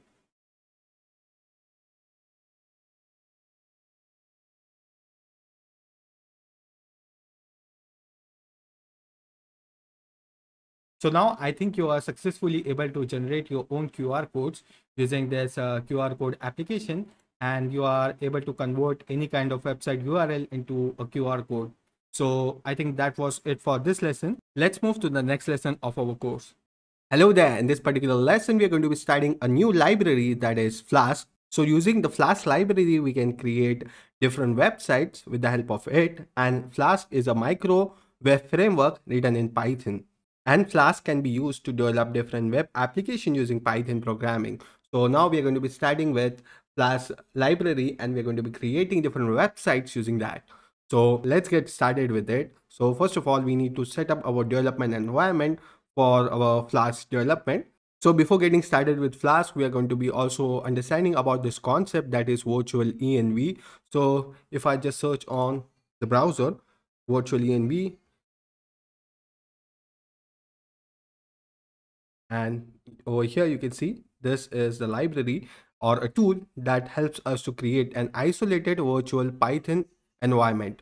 So let's say we have a particular requirement for a package version. So if I go to search for OpenCV package, and over here, so over here you can see that there are different versions of this package that are available.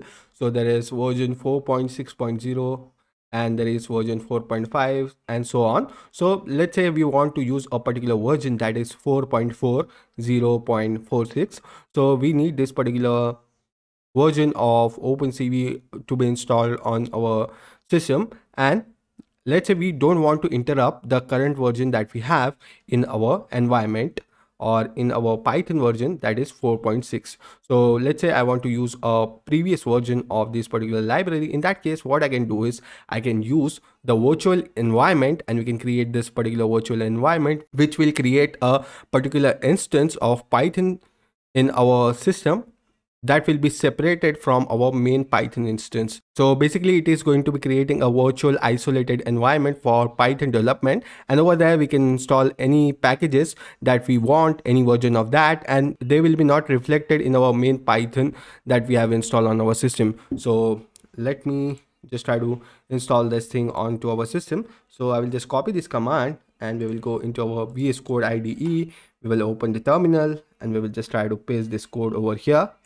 And if we hit enter, so it will start downloading it onto our system, and it will take few seconds to install this virtual environment package onto our system. And after that, we can just use this command, that is virtual env, and we can create another virtual environment in our folder over here. So you can see we are inside our Python 101 folder, and over here I will just paste this command which says virtual env, and we need to name our virtual environment. So I will name it as Flask hyphen env, and if we hit enter, so let's see what output we are getting. So it is showing virtual env is not recognized. So what we can do is we can provide Python over here, and I will do Python hyphen m virtual env, and the name of the virtual environment that we want to create, that is flask underscore env. And if we hit enter, now this command should work, and it should create a new folder inside our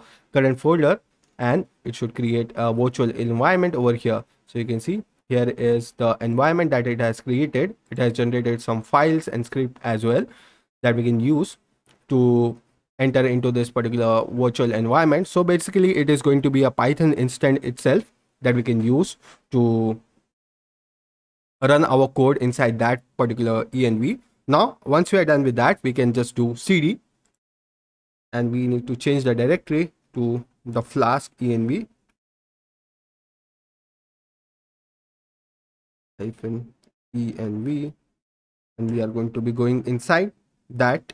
There is a directory called scripts. So you can see here is the script directory. We need to cd into that. We'll do scripts, and if we hit enter, so we are now right now inside this particular scripts directory, and in here we are going to be adding activate. And if we hit enter after writing this, it will give us an output. Okay, I think it is not working inside the PowerShell. So what we can do is we can do cmd over here. So we'll do cmd, and if we hit enter, so now we are inside the cmd instead of the PowerShell, and inside the command prompt we can do activate. Now I think activate dot bat should work for the CMD if we hit enter. So now you can see we are inside our virtual environment, that is Flask env. So now we can install any packages that will be installed inside this virtual environment, and it will not reflect in our main Python environment. So let me show you an example of that. So let's try to install Flask. So I will do pip install Flask, and if we hit enter, so it will start installing this particular package onto our system, and it will take few seconds for installing the Flask package onto our system. And now you can see it has successfully installed the Flask package on our system, which is inside our virtual environment. So now let's try to create a new folder over here. So we are going to be naming it as Flask. Inside this Flask folder, we are going to be creating a new file that will be app.py. And over here, we will do import Flask print Flask dot underscore version underscore. And if we save our code and if we try to run our code now, okay, so you see in the output screen we are getting that import Flask no module error that says Flask is not installed onto our system, while we are running this code using our regular Python, that is the Python that we have installed globally, that is on our system. If we just close this window from here, and if I just try to do cd dot and once again, and if I do cd Flask, and in here if we try to run python app.py, and if we hit enter, now you will see that there is a particular version of Flask that is installed on our system. So you can see here is how the virtual environment works, and it creates an isolated environment for our development. So we can use this particular virtual env to install multiple packages onto our system with different versions of these packages, and these packages will be not merging with our main Python. So this is how we can create a virtual environment, and we have also installed a Flask package onto our system successfully. So after that, what we can do is we can just remove this string from here, and we are going to be creating our first Flask app that will be a basic hello world app using Flask. So for that, we can do from Flask import Flask, and the F for this Flask will be capital. And this virtual environment is not mandatory. If you want, you can create the virtual environment. Otherwise, if you don't understand this thing, you can easily skip this part and you can move on with installing the Flask into your main environment. After that, we are going to be creating an app using the Flask. So here I will do app that will be equals to Flask, and inside this we are going to be passing underscore name underscore. After that, we are going to be doing app dot route, and inside this route we are going to be providing a slash. I will be explaining you in more detail how this code works, but for now let's move on with the code. Let's create an function name hello world. So we are going to be creating a basic application that will print hello world using Flask, and in here we're going to be returning return, and inside this we're going to be passing some HTML data. So I will do h1, and I will add slash h1, and in here we're going to be providing hello world.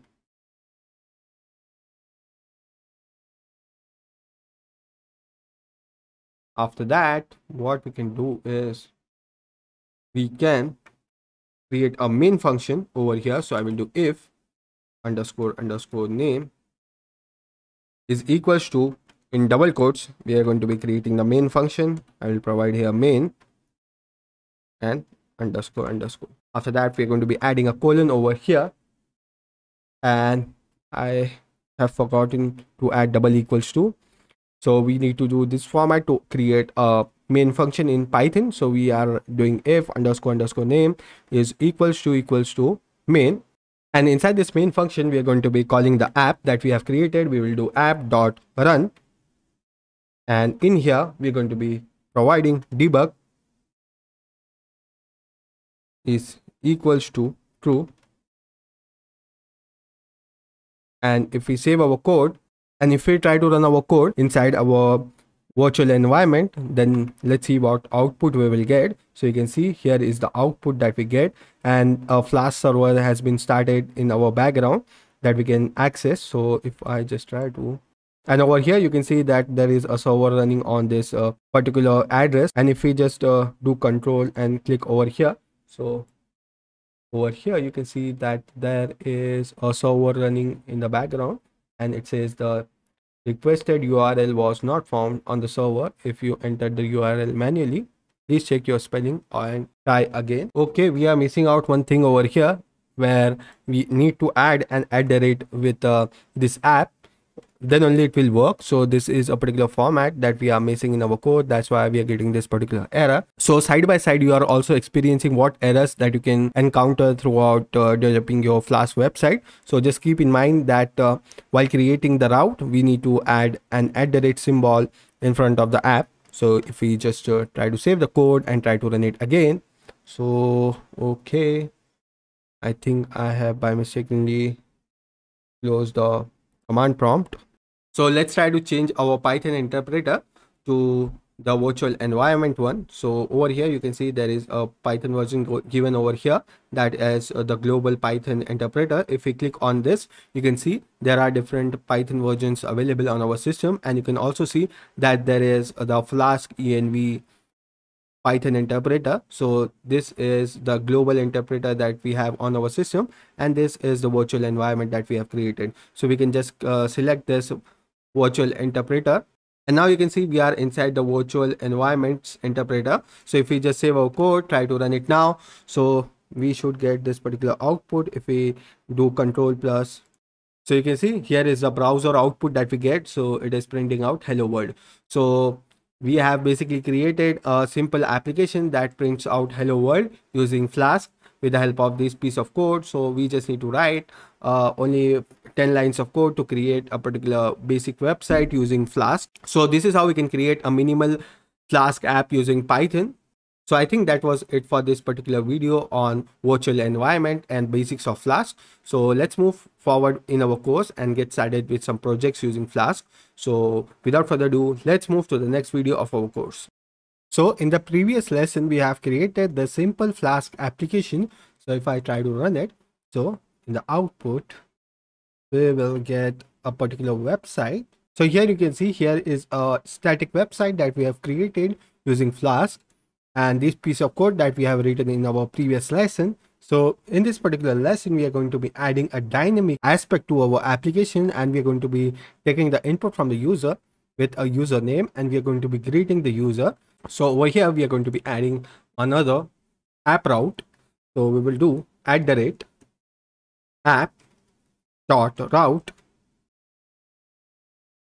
and in here we're going to be providing a route such as /welcome and another slash over here after the welcome, and we're going to be passing the name of the particular user. So we are going to be taking an input from the user itself, the name of that user, and we are going to be welcoming that user. So we are going to be creating a function def that will be welcome underscore name, and inside this function we're going to be passing this value that is name, which we will be taking from the user through the URL itself, and we're going to be fetching the value for this variable that is name. And inside here we're going to be returning welcome and the name of the user. After this, I will add a concatenation and we're going to be passing the name over here. And if we want, we can also add an exclamation mark. And once we are done with this, we can just try to save our code, and we have added a new route to our website. And if we go to this particular URL, we are going to be getting this in return that says hello and the name of the user. So we are going to be providing a URL in this format. So I will just try to copy this, and if we just try to run it, and if we go to our server, so let me open the server. So you can see over here we have our static website that we have created, and by default it is on the home route, which is here. You can see this is the home route of our application where it says hello world, and we have created a new route as well that will take us to this other page where it will welcome the user. So to go over there, we just need to pass a data over here. So I just need to do /welcome and the name of the user. So let me add a name as John, and if we hit enter, so you can see it is showing up welcome John. So we can also make some changes over here. So I can set it to h1, and I will just try to close this h1 tag /h1. Let's see if this works or not. So if we go back into our website and if we try to refresh our page, so you can see now it is in headline. So now we have added a h1 tag to this data, and when we just save our code, it is updating the server in real time and restarting the server. So whenever we make any changes over here, so if I add something welcome user, and if I just try to save it, you can see in the command prompt itself it is saving the changes and restarting the server. So you can see restarting the server, and we get the updated result in our server. So if we go back to our website, if we refresh the page, you can see welcome user John. And if we just try to remove that, and if we save it again, you can see it is restarting the server and saving the changes in real time on our website. And if we just refresh the page, we can see the output in real time, and the updation is done in real time. You can also change the name of the user to something else. Let's say I provide here Bob, and if we hit enter, now you can see the name of the user has been changed to Bob. Welcome Bob. We can name it whatever we want. Let's say Adam, and here you can see it is updating these values in real time. So here is how we can create an application using Flask to welcome a user, and we can create a dynamic application where we are passing the values and it is changing the values in real time. And we by default have created another page or app that will tell the user hello world, and these values static. But over here, when we are calling the welcome function, in there we are passing the value as well, and it is changing it in real time, and it is greeting the user, and we can pass whatever name we want to the particular user and it will welcome that particular user. So this is how we can create a dynamic app using Flask. So I think that was it for this particular video. So let's move to the next video of our course. So in this lesson of our course, we are going to be adding a HTML file to our app, and here you can see that we are just using a single line of code to just print hello world. But we want to use a particular HTML file inside which we are going to be writing some HTML code, and it will try to render that code for us. So for that, first of all, we need to create another folder inside our Flask directory, and we're going to be naming it as templates. So let me just try to create that first. We'll do templates LATS.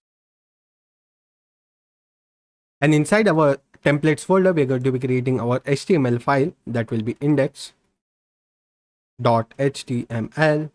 And if we hit enter, so we will get this new file. So inside our HTML file, we will just add an exclamation mark and we'll press the tab key. So it will create a boilerplate code for us. And over here, you can see the name of the page. So here we can change the title of the page. That will be Flask website. Okay, Flask website. And after that, in here inside our body, we're going to be creating a h tag. So header 1, that will be welcome to the Flask website. And after that, if we just try to save this particular HTML file, so you can add any kind of data inside this HTML file that we have created, which is index.html, and it is inside this folder that is templates. So by default, the Python app will search for this particular folder that is templates, and in there it will search for an HTML file. So the name of this file, which is the index.html, we're going to be providing it inside our code. So once we are done with that, we will go inside our app.py and we will just minimize this thing. So in our import, we are going to be adding a comma over here, and we're going to be importing another function that will be render underscore template. So using this function or this piece of code, we can render a template that will be an HTML template using our piece of code. And after importing this, we are going to be making some changes in our hello world. So over here in this function, we're going to be making some changes. So we're going to be returning render underscore template, and in here we're going to be providing the name of the template. So inside that, we will just pass index.html, and it will just search for this particular folder that is templates, and inside that it will find out this file that is index.html, and it will try to render the HTML code from inside this file. And after that, if we save our code and try to run it, so it should run the server for us. And if we just click on this server, so you can see in the output screen that welcome to the Flask website. I think we have done some spelling mistake with welcome. So here, if I do welcome, now if we save the code, it will change the data in real time and it will show us the output. So you can see if we just try to refresh the page, now you can see welcome to the Flask website. So it is showing the output in real time. So this is how we can render a HTML template using the render template function that is available in Flask. So this is how we can do that. So now let's try to open our browser and let's try to add some code that will be bootstrap. So let me just search for bootstrap. So bootstrap is used for creating some website. So there is some pre-written code available over here that we can use. So using bootstrap, we can create a powerful responsive website. So there is some pre-written code that is available in here and we can use that. So let me just try to find out how we can use this. So let me just try to search for a nav bar.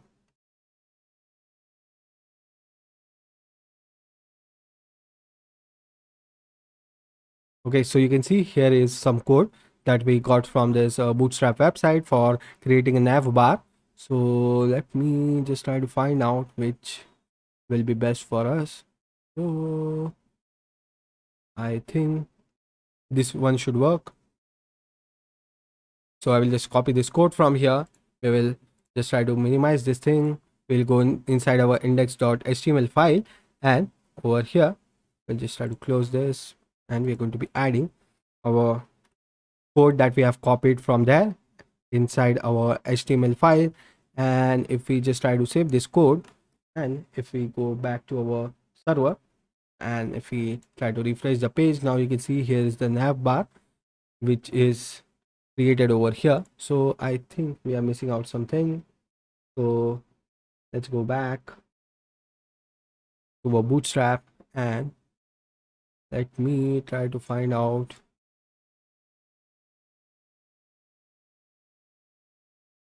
how we can import this particular thing in our code. So I think for CDN, we just need to copy this particular piece of code from here, and I think we are good to go. So we just need to paste this in our head, and if we save this code, we go back to our website, and if we refresh the page, okay, we are not getting any output. So let me So from here, we're going to be copying this piece of code, and we will go back inside our code editor. We'll just copy all this thing, paste it in here, and inside the body, I'm going to be adding some more piece of code. So right here, I'm going to be making some changes. We're going to be adding this particular thing. If we save the code and we go back to our server, if we refresh this server, now you can see the things are being updated, and we have our nav bar over here, which is showing up right here. And if we just try to minimize this thing, so basically what we did is we just clicked on this particular introduction, and we have copied this second code from here for adding the CDN links to our bootstrap code. And after adding that, we have only added the nav bar by searching here. So we just search for nav bar, and if we hit enter, you can see here is a nav bar. So we can add a navigation bar using this piece of code. So I think we can just search for a different nav bar from here. So let me just find out a better version of that nav bar. So I think this one should work out. So we'll just copy this code. We are going to be replacing this thing with that particular code that we have copied from there. And if we save the changes, and if we go back and refresh the page, now you can see we are also getting the search icon as well. So now what we can do is we can just try to comment out this part, and we go back, refresh our server. So you can see here is the nav bar, home link, and some other links as well that are available over here. So we can just make some changes. So we can name it as Flask website.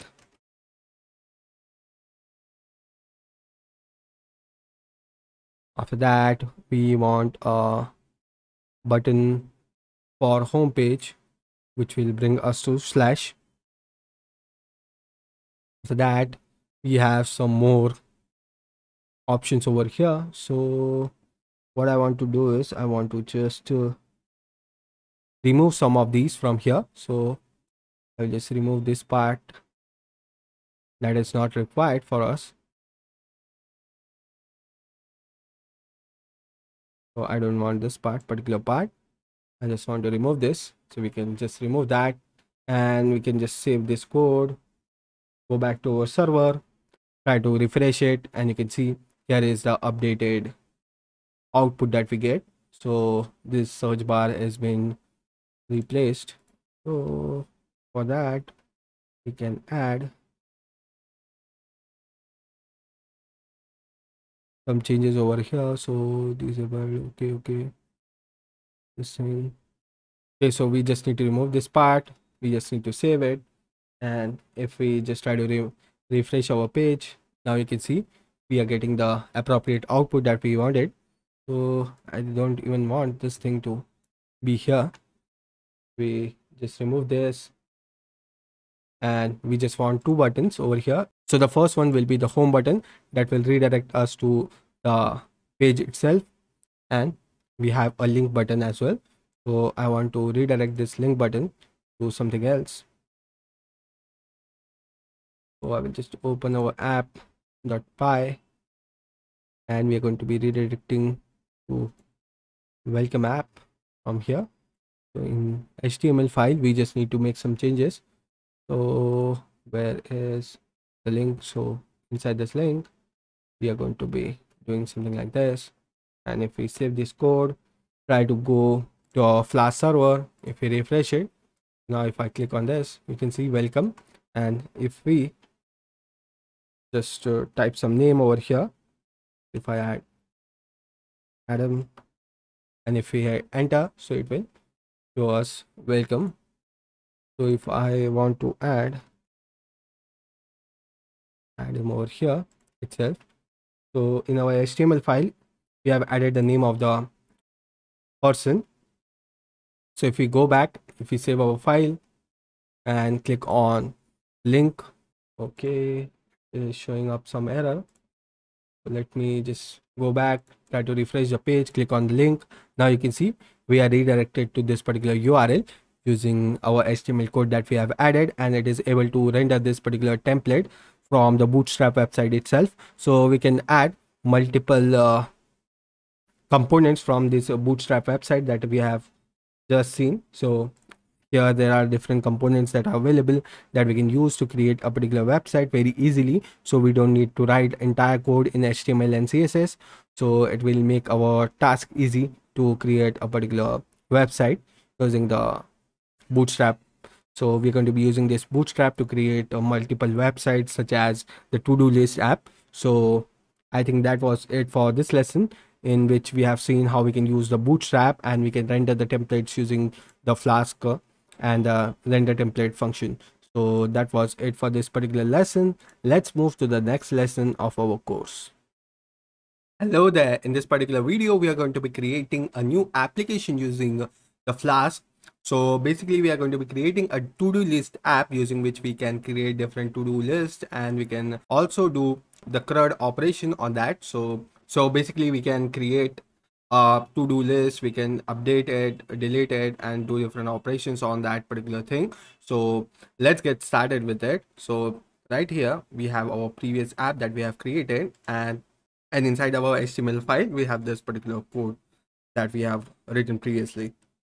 So for that, first of all, we need to open our browser and we will just search for Bootstrap.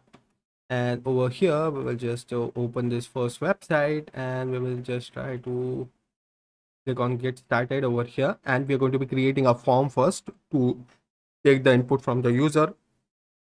That will be the title of that to do and also description of that to do list. So for that, we will just hover over this forms and we will click on the overview from this forms, and we will just copy this first form that we have for getting the email address and password, and we are going to be making some changes into it.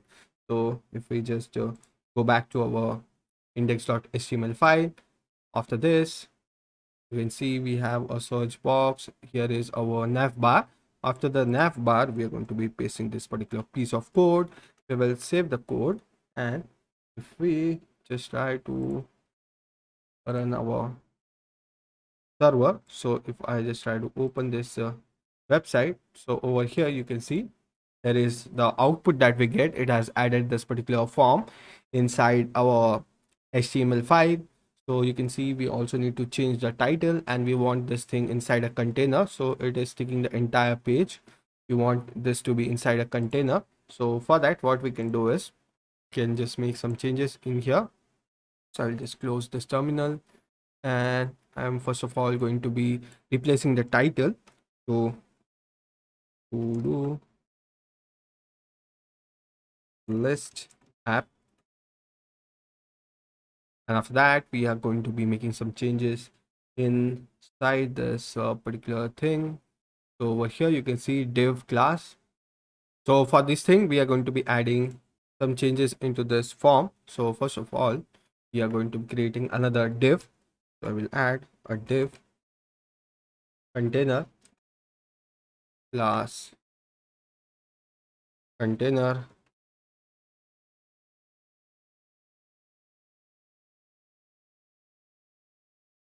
my-3.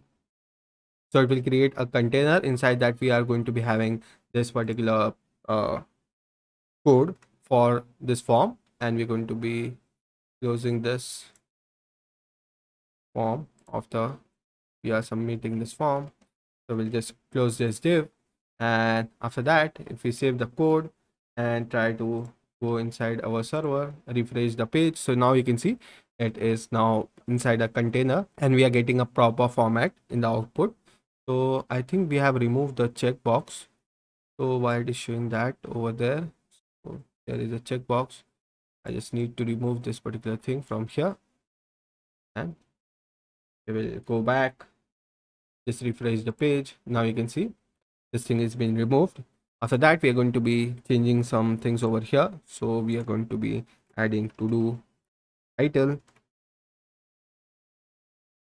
and over here we are going to be replacing it to text.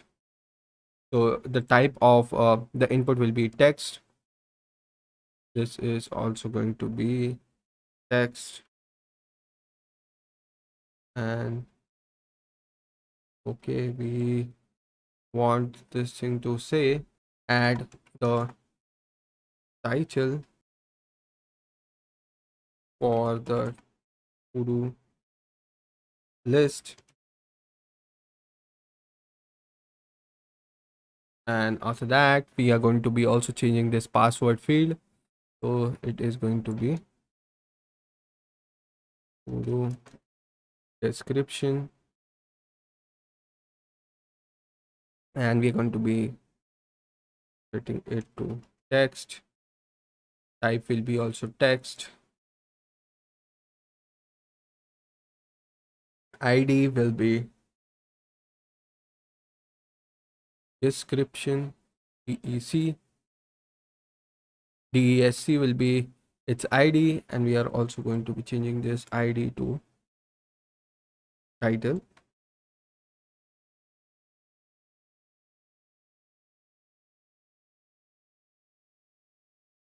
After that, we will just try to save this thing, and if we go back into our browser and refresh this page, now you can see here is the updated things that we have added. So we have to do title, add the title for the to-do list, and we have to-do list description, and whenever we add some data to it, so it will submit the data to our app, and after that it will save it. So right now we have not added that particular functionality, but now we are just working on the front end of our website.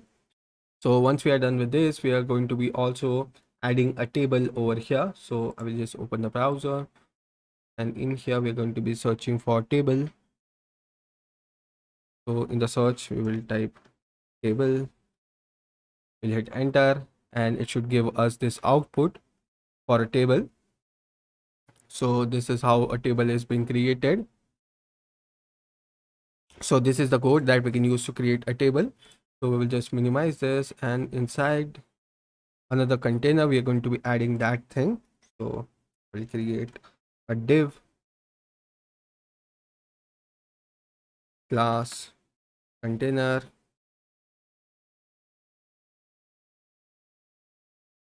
my-3,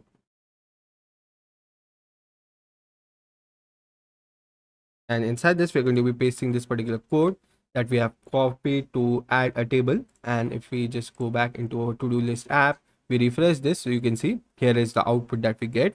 So right here we have some name and things like that. We don't want that. Instead of that, we are going to be replacing this rows to something else. So this will be the serial number of our to-do list or the to-do task that we have. This will be the title. The third column will be the description, and the last one will be the time at which we have added that particular task in our to-do list. So we are going to be adding all these things in that. So after that, we have some random data in here. So if we just try to save this, we open our browser, refresh this thing. So now you can see we have the serial number, title, description, and time. So I will just minimize this thing, and I think we should remove this raw data from here, or we will handle this data later on. So after that, I think we are done with our front end of our website. So we just want to add the title for this to-do list, and we are also going to be adding the description, and after that clicking on submit, it should add it into our to-do list, and we are going to be getting this data at the first serial number that we have added over here. It should also tell us the time, title, and description. So once we are done with that, we're going to be creating a database in which we are going to be storing our to-do list, title, description, and time, and things like that. So for creating a database in Flask, we need to use a package named SQL Alchemy. So for that, we're going to be searching Flask SQL Alchemy on the browser, and we will get this first result that says Flask SQL Alchemy. And if we click on it, you can see that it helps us to map the data that is relational data with so basically the Flask SQL Alchemy will help us to map the data which is relational data with each other. and it will find out the patterns and objects. So basically it's going to be creating a database for us, which is going to be a relational database. So after coming to this page, we will click on quick start, and to get started with it, we just need to provide this command to install it onto our system. So we will just copy this command on our VS Code, and we are going to be just pasting this command, and you can see that we have already inside our virtual env, so it will automatically install it inside our virtual env. We will hit enter, so it will start downloading it onto our system, and it will be installing it inside our virtual environment. So once we are done with this, we will just close this, and we're going to be importing it. So we will do from Flask SQL Alchemy import SQL Alchemy, and after that we will just go back to the browser, and over here we can see how we can create a database. So we need to configure the SQLite database relative to the app instance folder. So here is how we can create a SQLite database. So there are different types of database that we can create. So right now we are going to be creating a SQLite database. So for that, I will just copy this particular command from here, and we're going to be adding that inside our app. So after the Flask app is created, we're going to be pasting this particular command over here, and after that we are going to be doing db equals to SQL Alchemy, and inside that we're going to be passing the app. So using this command, it will create a SQLite database for us. So we are going to be naming the database as todo.db, and after that we are going to be adding the fields that we want to add inside this database. So basically we have just created the database, but there are no fields in it. So we want to add around 4 fields inside our database. The first one will be to do title, to do description. After that we are also going to be adding the serial number and a timestamp at which we have added this particular to do task. So we will go back here, and we're going to be creating a class over here. So we will do class that will be to do, and inside that we're going to be doing db dot model.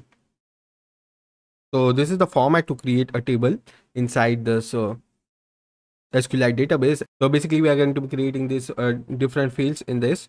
So first one will be serial number. So the first field will be serial number. We will do db dot column, and inside that we're going to be doing db dot integer. So we are going to be providing which type of data we are going to be adding inside that. So basically the serial number will be in the form of integer. So we will type here integer, we will add a comma, and we are going to be setting it to as primary key, primary underscore key is equals to true. And after that we are going to be just copying this particular thing from here. We are going to be adding it 4 times around, and we are going to be just changing the name. So the second one will be title, and db dot column, db dot, it's going to be a string, so we will just set it to string, and we are going to be giving it around 200 characters. So we can create a string of 200 characters. For adding the title, we are going to be removing the primary key from here. So we will do, instead of that, nullable equals false. So this field cannot be null or empty. So we are going to be hitting it nullable false. So I will just copy this, and I will paste the same thing inside here, and the string part also we want it inside the description. So description will be also in the form of string, and we are going to be setting the description to 500 characters. So we can add a description up to 500 characters, and we will rename this to DESC, and the last one will be the time. So time will be, so for adding the time, I think we need to first of all import some module. So we just need to do, so we have to do from datetime import datetime. After that, we are going to be, so over here we're going to be changing it to db.datetime.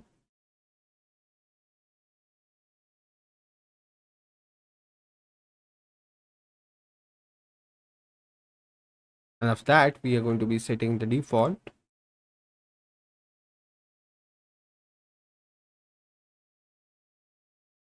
equals to datetime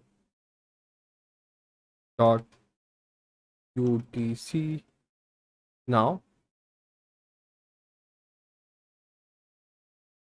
So it will get the current date, time, and it will store it inside this field, which is the time field. After that, we are going to be creating another function over here. So we are going to be creating a function which is going to be repr. So we'll do underscore underscore repr. So we will just remove this thing from here.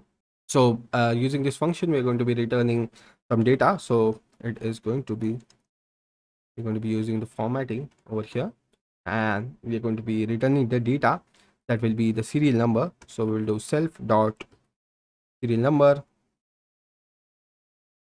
and we are also going to be returning self dot title.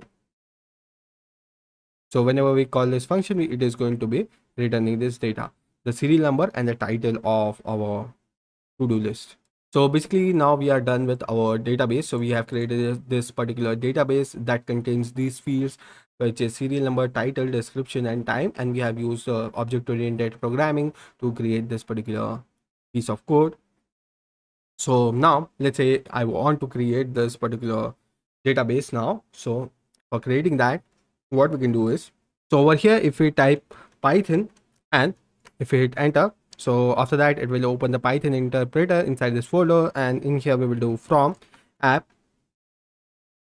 import db. And if we hit enter, so okay, we are getting some error over here. So date time. Okay, so I think date time, the T should be capital over here. So if we save this, if we try to run it again, now you can see it has imported that thing. So now if we do db dot create underscore all and it's going to be a function, and if we add that thing, if we hit enter, so you can see we are getting this particular error. So let's try to find out an solution for this error. Okay, so to overcome the previous issue, what we can do is from app import db, and we are also going to be importing the app as well. So we will add a comma and add app over here, and we will hit enter.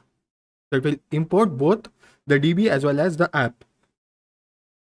After that, we are going to be providing a command that will be app underscore context dot push.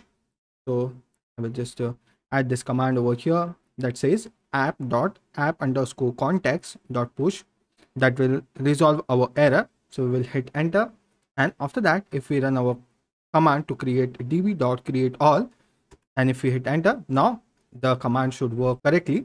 And if we go over here, so you can see there is a folder name instance which contains the to do db. Now we have successfully created our database, but there is no data inside our database. So we are going to be adding some data into our database. So for that, what we will do is we'll just close this, and we're going to be writing some piece of code to add the data into our database. So for adding some data into our database, what we're going to be doing is in our hello function, we are going to be writing some piece of code to add to do into our database that we have created over here. So you can see serial number, title, description, and time.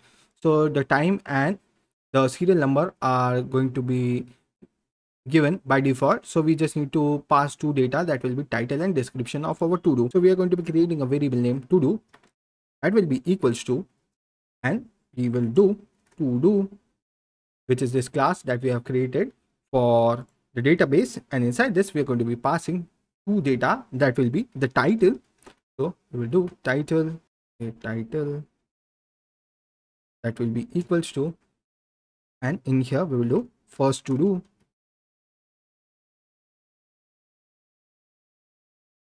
And we are going to be adding the second data, that will be the description, by adding a comma here, and we will do DESC, that will be the description of this to do, and we're going to be adding testing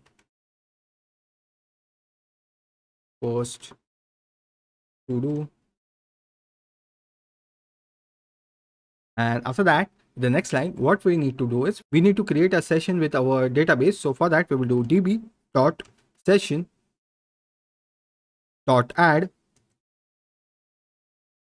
So for adding new data, we need to call this function, that is add, and we just need to pass the to do inside this that we have created over here. We are passing this particular variable, and after that, we need to do db dot session dot commit. So it will make the changes in the database, and it will commit the changes that we have added over here. So after this, we just need to save this code, and we just need to run our web server. And after running the web server, we will just open our website.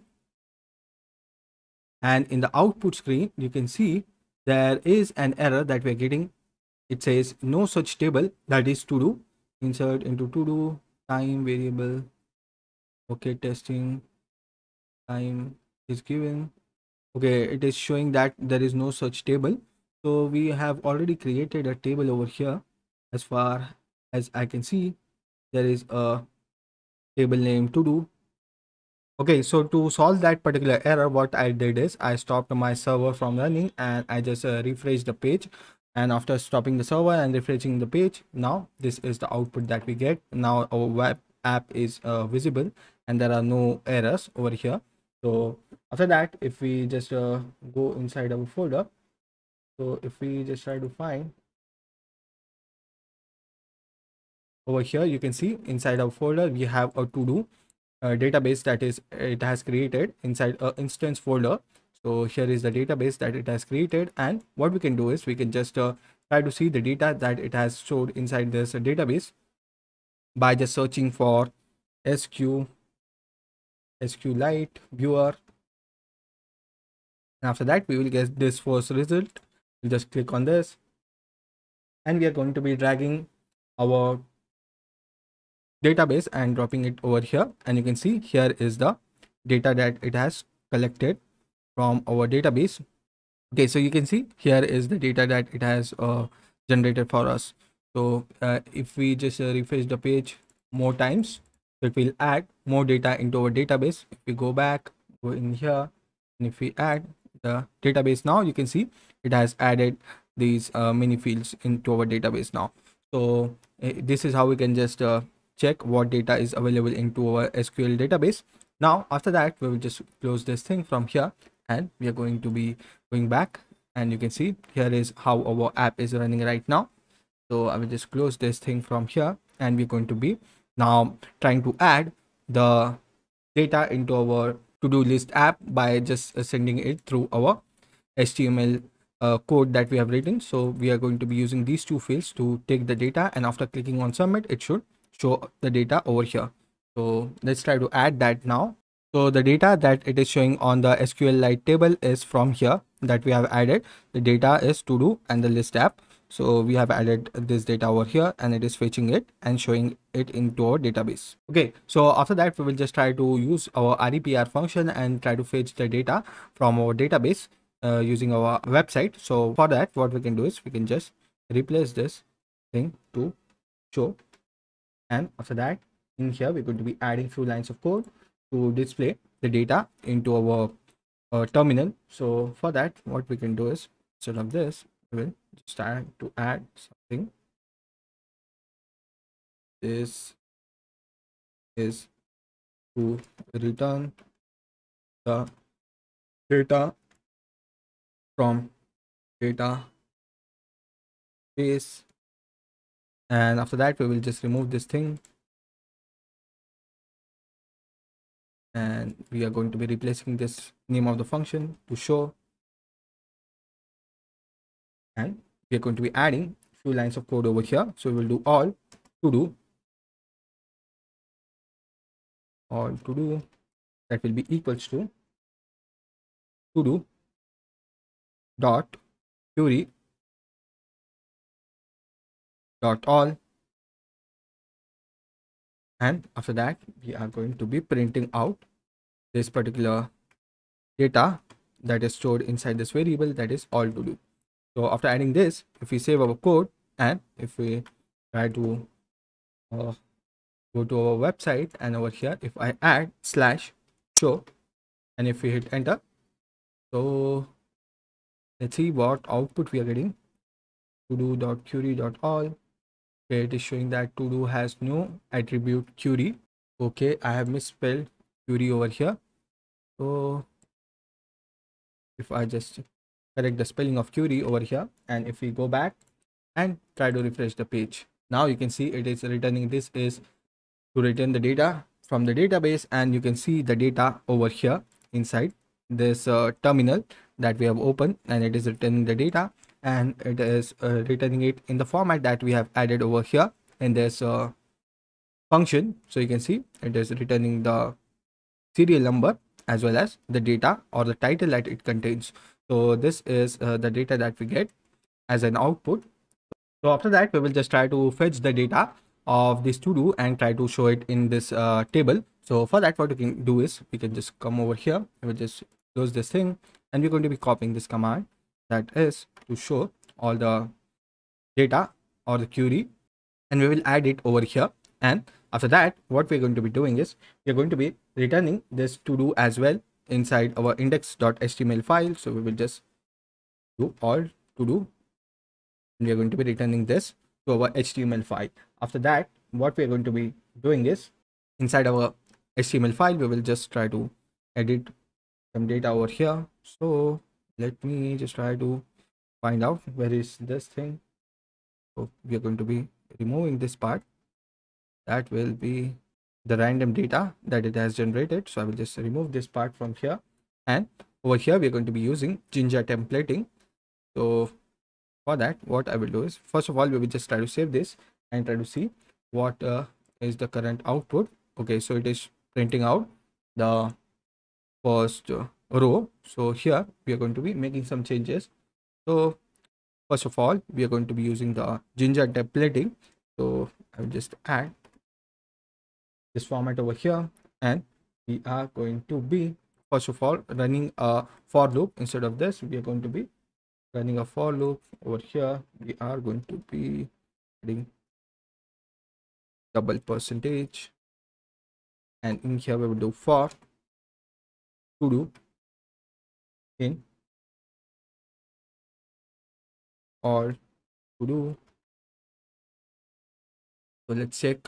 We are passing this variable, and we are just going through this variable which is all to do, and we are checking for each and every value.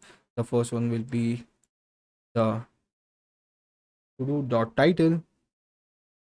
We are going to be adding double quotes, and in here we will do to do dot title, and the second value will be to do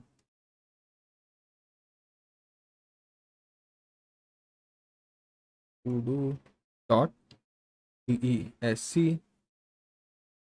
So that are going to be adding time as well. So we will do to do dot, and we will just check what is the name, and it is time. We will add time, and after adding this, we are going to be ending our for as well.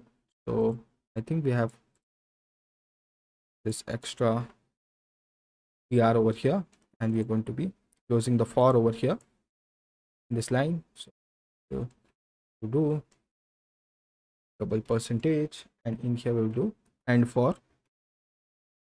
So this is the basically the format for Jinja templating, and we have using the Jinja templating engine to like fetch the data from our app and display it onto our website. So after this, if we save the code and if we go to our website and if we just try to refresh it, so we should see some data. Okay, it is not displaying anything.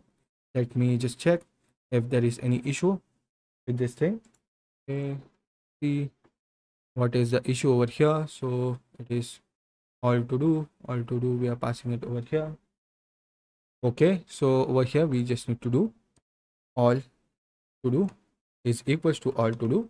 And after adding this, we go to our website. Now if we refresh this, so you can see here is the data that we are getting, and over here you can see that the serial number, to do, title, description and time is also being displayed, and we are getting the appropriate output as we wanted.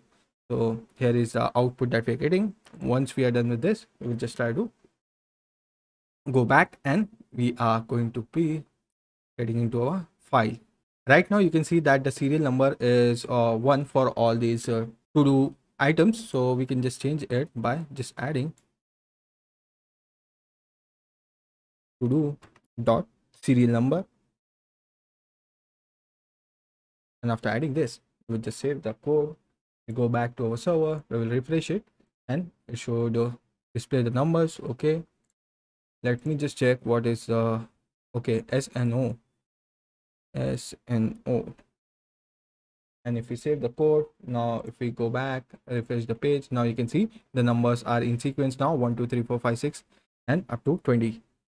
Okay, so we are done with our displaying of the items that we have added into our to-do list app. So we are able to like add items into our to-do list and also display them.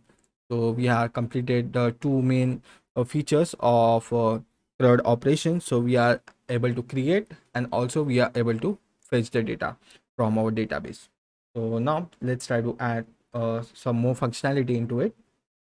Okay, so also there is an issue that if we delete any of the data from here, so we are also going to be adding the update and delete functionality. So after adding that, if we delete a particular data from index, so it will disturb the sequence of the serial number. So this is coming from our database. So if we delete the item at the fourth index, so it will look like 1 2 3 and 5. So to overcome this, what we can do is we can replace this to do to, instead of serial number, we're going to be passing the index of the for loop. So it will be returning the data into a sequence. So the series will be not disturbed. So if we just try to refresh this, okay, we are not getting any output. Let me just check. Okay, so it should be loop index instead of to do, it will be loop index. And if we save the code, now if we just go back and try to refresh the page, now you can see this is giving us the proper output. So if we now delete the fifth index item, so in that case also it will just show us the serial number in proper order. So now after adding that, we are going to be just trying to make our form working and take the input from the user through the form. So let's try adding that. Okay, so in our form we are going to be just adding some data over here. So first of all, we need to pass the name for this input fields. So we are taking an input, the ID is title, as well as we just need to pass the name that will be also equals to title, and we just need to do the same for the description as well. So we just need to pass the name and it will be ESC. And after adding this, what we can do is we can just add a few lines of code over here. So we just need to add an action in the form and it will be slash, and we also need to add the method that will be post. After this, we also need to make some changes into our app. So in our app, what we need to do is we just need to go over here where we have our into our default route, and we just need to add a comma over here, and we will do method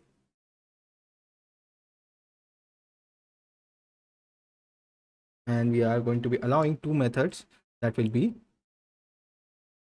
equals to the methods. The first one will be get in capital and also the post method. After adding these two things, it will be in single quotes.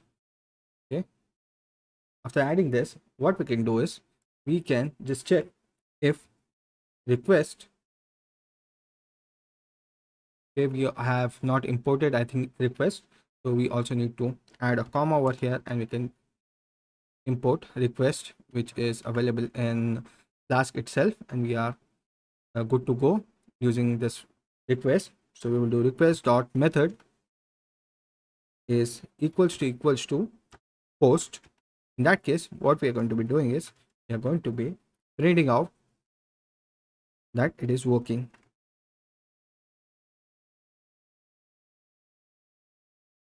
And we just try to save this thing.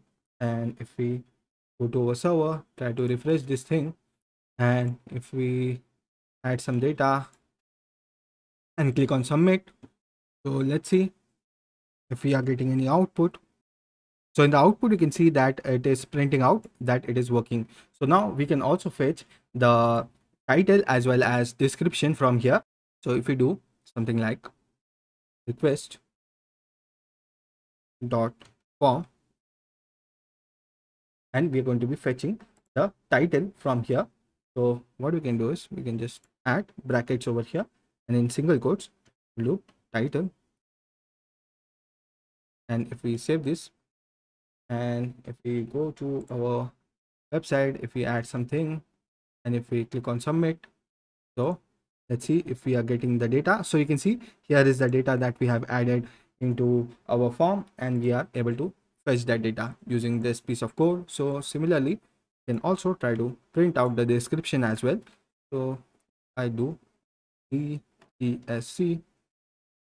If we save the code, now if we go back, add some random data, and if we submit, so over here you can see both the data are being returned to our code over here, and we are able to fetch that data.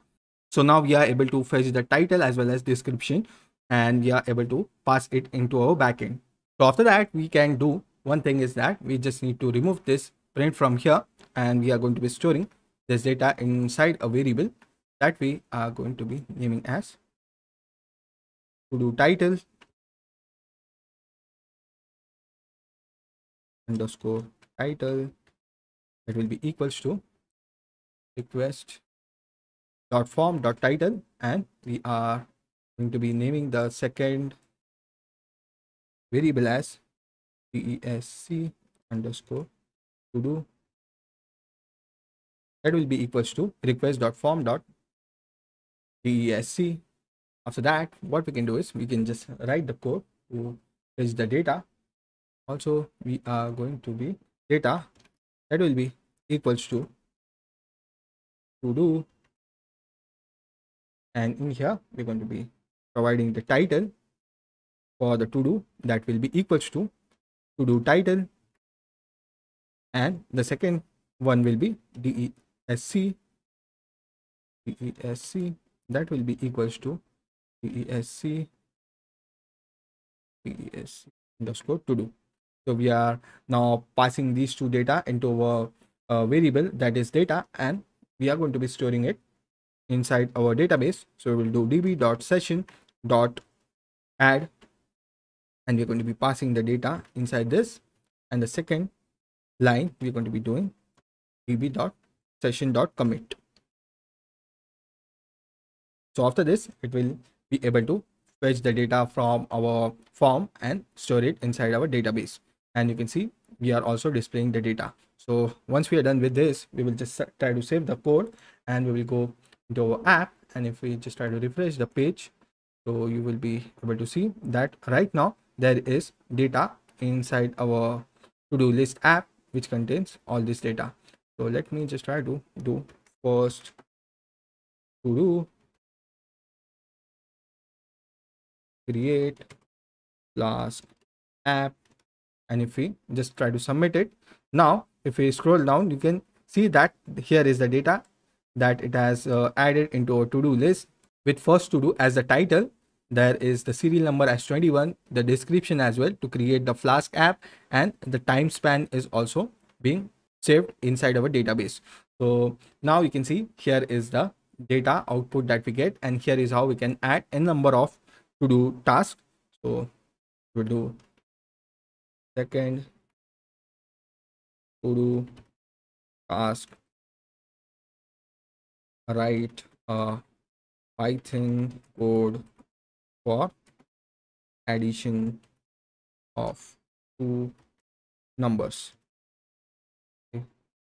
think just need to do this, and if we submit it, now you can see here is the to do task that it has stored inside our database, and we are able to see the data in real time, and we are now able to submit the data through our submission form that we have created over here, and we are successfully able to add the data inside our database and also fetch the data from our database. Now after that, we are going to be adding a functionality to update the data as well as delete the data from our database. So let's move forward and try to add these two functionalities now. Okay, so after this, we are going to be adding two buttons over here. So the first one will be to update this table, and the second one will be to delete the to-do task. So for that, we are going to be opening the Bootstrap website. So do Bootstrap, and that we will click on get started. Over here, we will just try to find buttons. So here we will just click on buttons, and over here we can just copy any of the button from here. So I want the button to be this one, so just copy this, and we are going to be going in our VS Code, and we're going to be adding the buttons over here.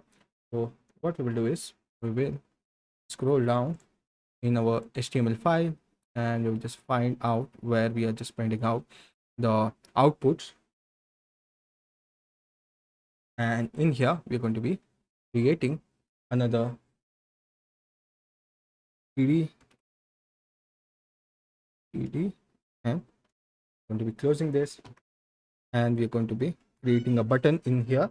Just try to paste this thing over here, and we are going to be naming this button as date,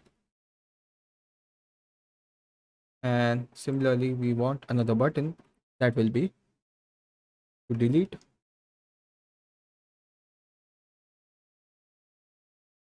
After that, we will just save the code. We'll go back into our website, try to refresh this, and you guys can see here is the button for update as well as delete. So now we have added these buttons. We just need to add the functionalities as well to these buttons.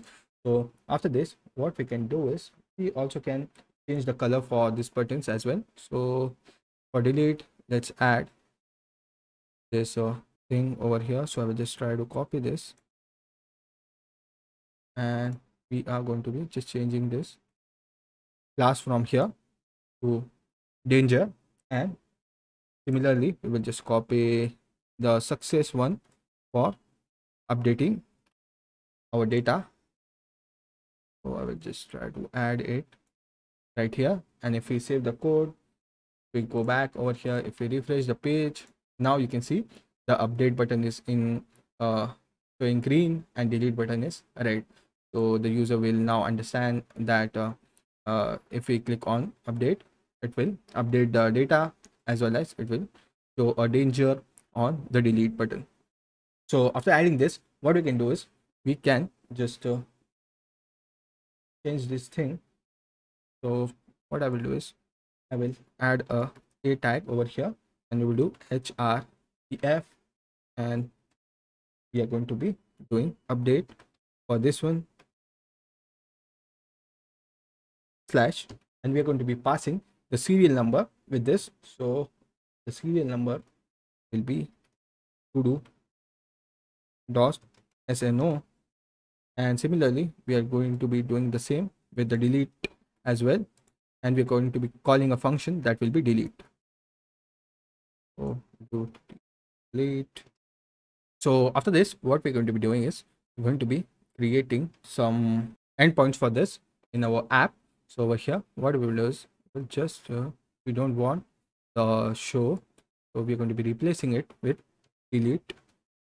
First, we will add the delete functionality over here. So delete.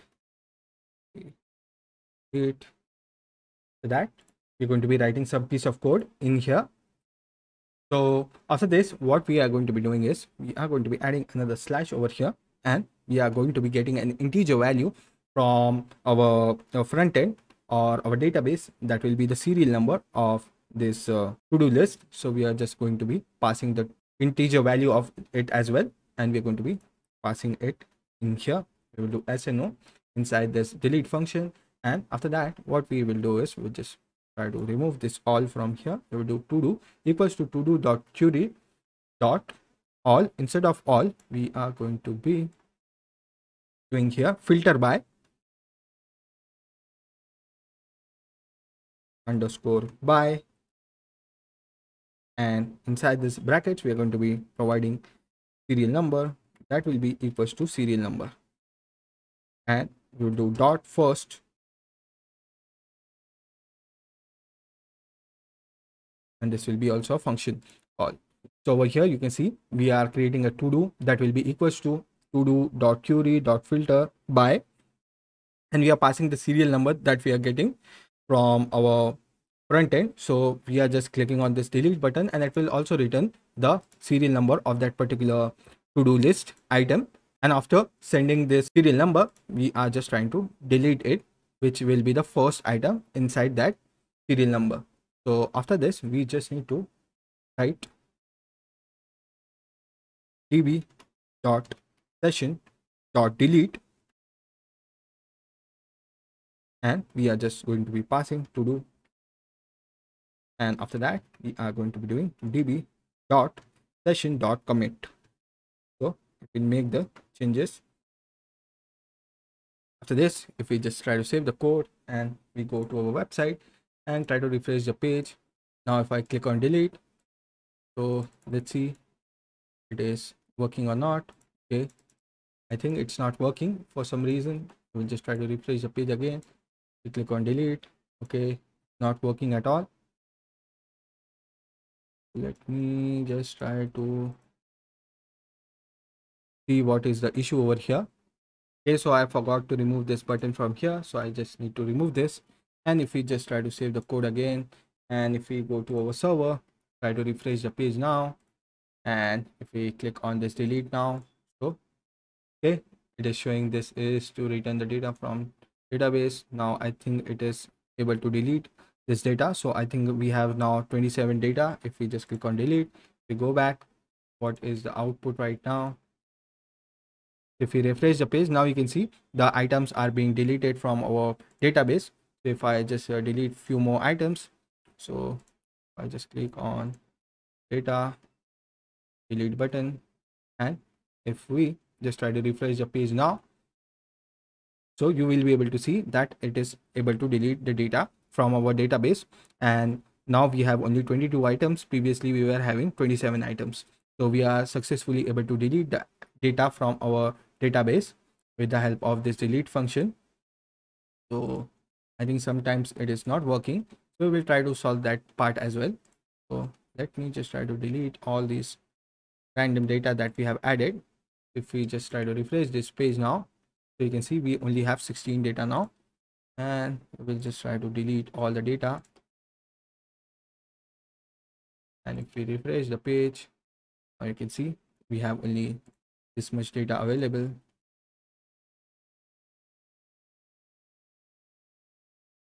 And if we refresh the page now, okay, so you can see here is the output that we are getting. But you can see while we are deleting this, we are getting on this another page that we don't want to redirect the user. We want it to like refresh the page, which is the app page, and show us the output in real time. So for that, what we can do is we can just import another library from Flask that is called redirect.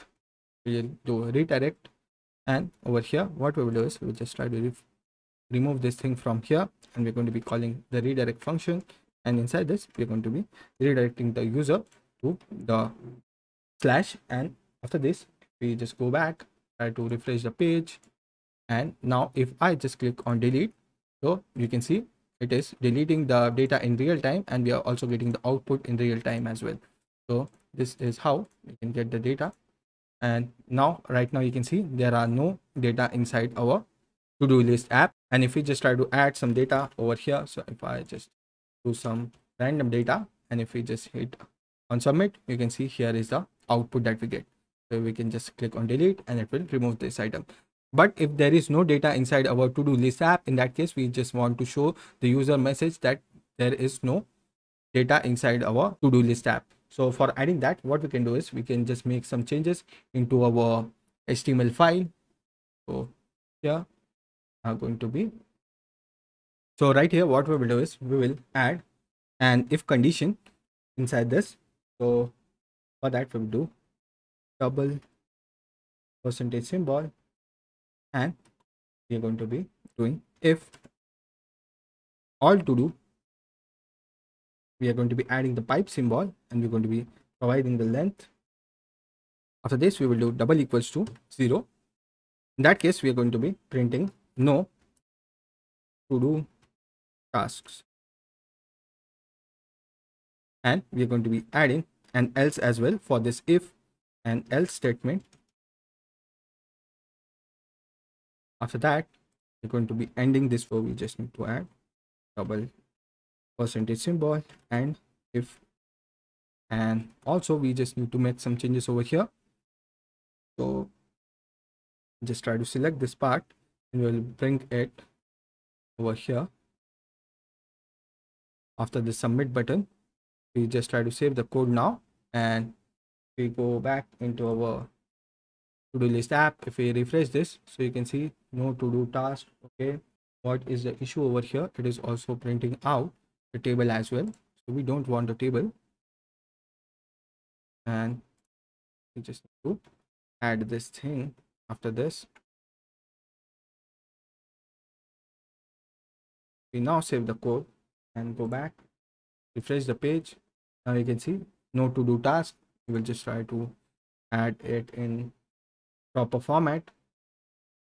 We are just going to be moving this thing inside this container, and if we save the code now, and if we go back, and if we just try to refresh this thing, now you can see no to do task, and we can also add the tag over here, your to do's. And if we save this thing, and if we go back, if we just try to refresh the page, so right now you can see there are no to do tasks. And if I add some to do task over here, so it should remove this no to do task from here. So your to do's are this. So if I just click on delete, so it will again show us the no to do's task available. So we are now able to show the user a proper output that shows that if there is no to do's, it will display no to do task, and if there is any to do task in the table, then only it will show us the table in the output. Okay, so on our website you can see that there is no gap in between these two buttons that we have added for update and delete.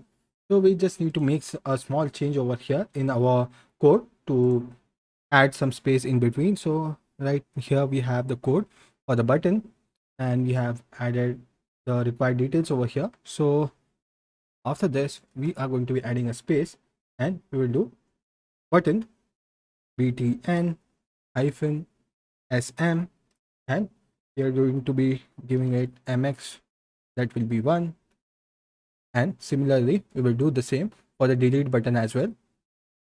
So we'll just add this thing, we'll just save the code. If we go back to our website, we refresh our page, so you will be able to see that now there is a small space in between these two buttons, as well as the buttons are looking far better than the previous ones. So we will just delete this data from here, and now you can see there is no to do list or to do task inside our to do list app.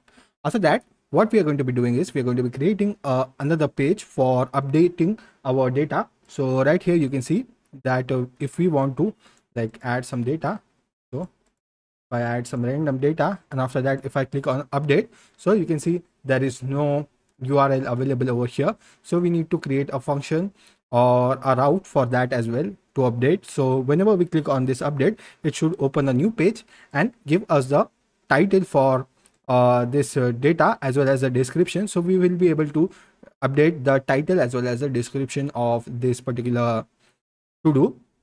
So we are going to be redirecting to the user on a new page where we are going to be doing the modification. So for this, first of all, we need to create a new page. So the navigation bar on our website will be common for all the pages on our website. For this, what we can do is we can do template inheritance, and we can create a base template from which we can inherit the properties or the code. So for that, what we can do is we can just create another template over here, and you can use the Ginger templating for this. So inside this folder, which is the templates, we're going to be creating a new file, and we're going to be naming it as base base dot html, and in here we're going to be writing some code that will be the nav bar code. So let me just try to find out the code for the nav bar. After this, what we're going to be doing is inside the base.html file, we're going to be copying the common code that we are going to be adding. So right here, you can see the header, the entire header part. We are going to be adding it inside this file. So what I need to do is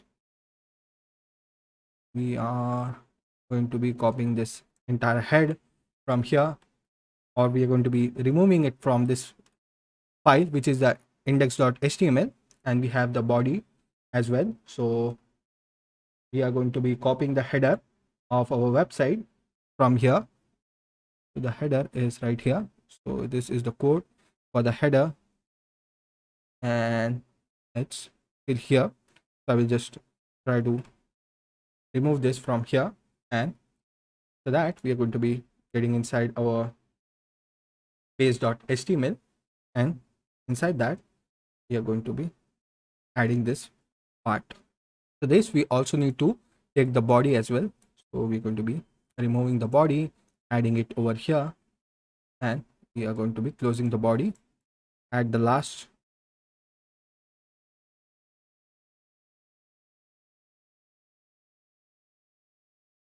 Over here we're going to be closing the body.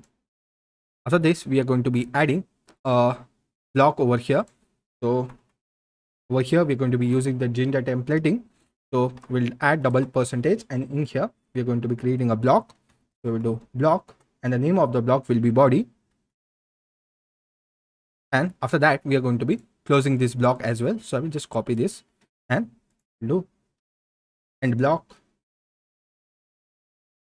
For this, we are going to be adding a small bit of space in here, and after this we're going to be just copying this thing, and we are also going to be adding it in our index.html file. So we're going to be just removing this from here, the end of this body, and we're going to be adding it right here. So we are just going to be removing this part from here, and we're going to be adding it here instead. And I think we are missing out some things over here. That will be closing the nav bar. Okay, nav. I think we just need to add the nav over here, body after that, and at last we're going to be adding /html, and we are good to go. And over here we have added this particular piece of code to display this form as well as the table. So this is the current output that we have, or the code we have, and we have added this entire container inside the block body, and we have added the end block as well at the last. And similarly we have done the same over here, but we have added the nav bar in our base.html, because the nav bar will be common for all the pages on our website. For this, we're going to be adding a piece of line over here that will help us to extend from the base.html. So over here, we are going to be using the Ginger templating again. We're going to be extending. We will do extend. We're going to be adding single quotes. We'll do base dot html. After this, we are going to be adding a small space over here. If we save our code, and now if we try to visit our website, and if we just try to refresh it, so after this, if we just try to refresh our page, we will get this output. So over here you can see that it is taking the input from the base.html. so the header is coming from our base.html, which is this one, and we are just changing the data which is inside the body, which is the submission form as well as the table. So we are just adding these two things over there. And after this, what we are going to be doing is we are going to be creating another page for updating the to-do list description as well as the title. So for this, we're going to be creating a new file, and we're going to be naming it update.html, and we will hit enter, and we are going to be just copying the code from here that we just want to change. So we only want the code that is for the form. So we're going to be just copying this part which is for the form, and we are going to be doing this entire thing, copying it, pasting it over here. And you can see we are extending the base.html. We have added the block body, and we're going to be just closing the block as well. So if we just add an end block over here, and after that we're going to be just changing few things over here. That will be the submit button. Instead of submit, we're going to be naming it as update, and after that we are going to be keeping other things to the default, and we are just going to be adding a header as page update, page, and after that we're going to be just saving this piece of code. After that, we can also change the name of the page as well. So for changing the title of the page, so over here, if I just go to our website and show you the title, so the title is to-do list app over here. So what we can do is we can even change the title. So we just need to go to the base.html, and over here where we have this title, we're going to be making a change. So what we can do is we can just add a Jinja templating over here. So what I will do is just to percentage, double percentage, and here I will do block title, and we're going to be using the same format, and we're going to be closing the block as well. So we are going to be closing the block, and I will add a slash over here, and inside this we are going to be doing end block. I will add a space over here, and I will just try to copy this. So after this, what we are doing is basically we are assigning the name of the page. So we are doing to-do list app, and in front of this we are going to be adding the name of the page. So in the index.html we are going to be doing block title and end block title, and in here we're going to be providing the name of the page, that will be home for this one. And this we're going to be saving this, and also we're going to be adding the name of the page over here as well. So we're going to be naming it as update. If I just try to refresh, okay, it's not working, I think. So what I will do is, instead of this, I'll just try to remove this title from here, and similarly we'll make changes in all the blocks. In here as well, I will just try to remove this title. We just try to save it. Now if we go back, try to refresh the page, now you can see we are getting the appropriate output as home to-do list app. Now this thing is working. So I have just removed the title from the end block, so we are directly ending this block over here, and we are able to replace the data or the title of the page with the help of this block that we have created.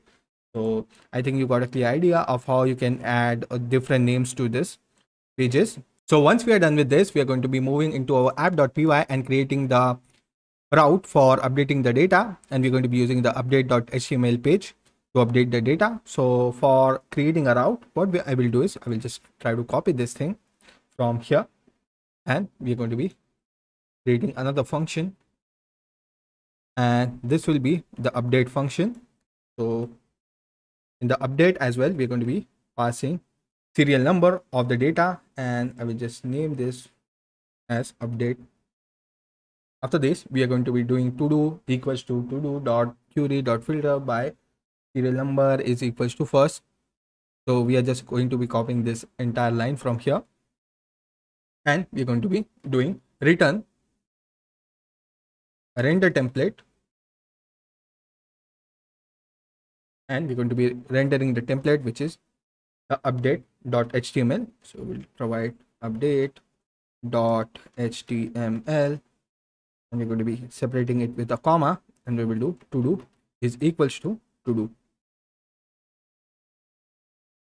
And once we are done with this, we will go inside our update.html. We can just save the code, and if we go to our website, and if we just try to refresh the page, add some random data, and if we submit it, you can see we are getting the output. If I just click on update, now it will take us to the update page. You can see here is the update page that it has redirected us to. So now you can see it is not looking good at all, this update page. So we will just try to change the header first. So what I will do is I will just try to minimize this thing, and inside our update.html page, adding this thing inside the container, as well as we're going to be setting it to h2. And if we save the code and go back to our website, and after that, if we just try to refresh this page, now you can see it is looking far better than the previous one. And similarly, we're going to be adding another tag like this. So we'll be adding it over here. Here we do to do list. If I just try to save the code, and if we go back to the website, we go here.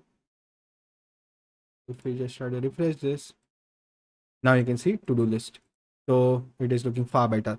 Now if I just click on the update, and you can see here is the data. So if we add something, so it is being added over here. But instead of this, what we want to do is we want to update the data that is already present over here. So I want to update this data that we have added over here. So if I click on update, so it should fetch the data directly and add it over here, and we can update it, and automatically it will just make changes to that instead of adding a new data. So for that, what we can do is, it's quite simple to add that. So in our VS Code, we will just go over here, and in our update page, what we're going to be doing is we're going to be also providing a value over here. So we have this name, and inside our title, we're going to be providing the value. So we're going to be doing value. Value will be equals to, we're going to be using the Jinja templating. So we'll just add this kind of brackets, and inside this, we're going to be doing to do dot title. And similarly, we're going to be adding for the description as well. I will do DESC. And after adding this, if we just try to save the code, go back to our website, if we just try to refresh it, and if I add a to do, that will be first, I will do a spelling mistake over here. First to do, create a Flask app, and I will add some data. And if we hit enter, so you can see, so here is the to do that it has created for us. I will just delete the previous one, and you can see we have a title with first to do, and the spelling is wrong over here, and the description contains create Flask app 23. So I want to just update this data. If I just click on update, now you can see we are getting an option to update this data. So I will just try to correct the spelling over here, and I will just remove this 23.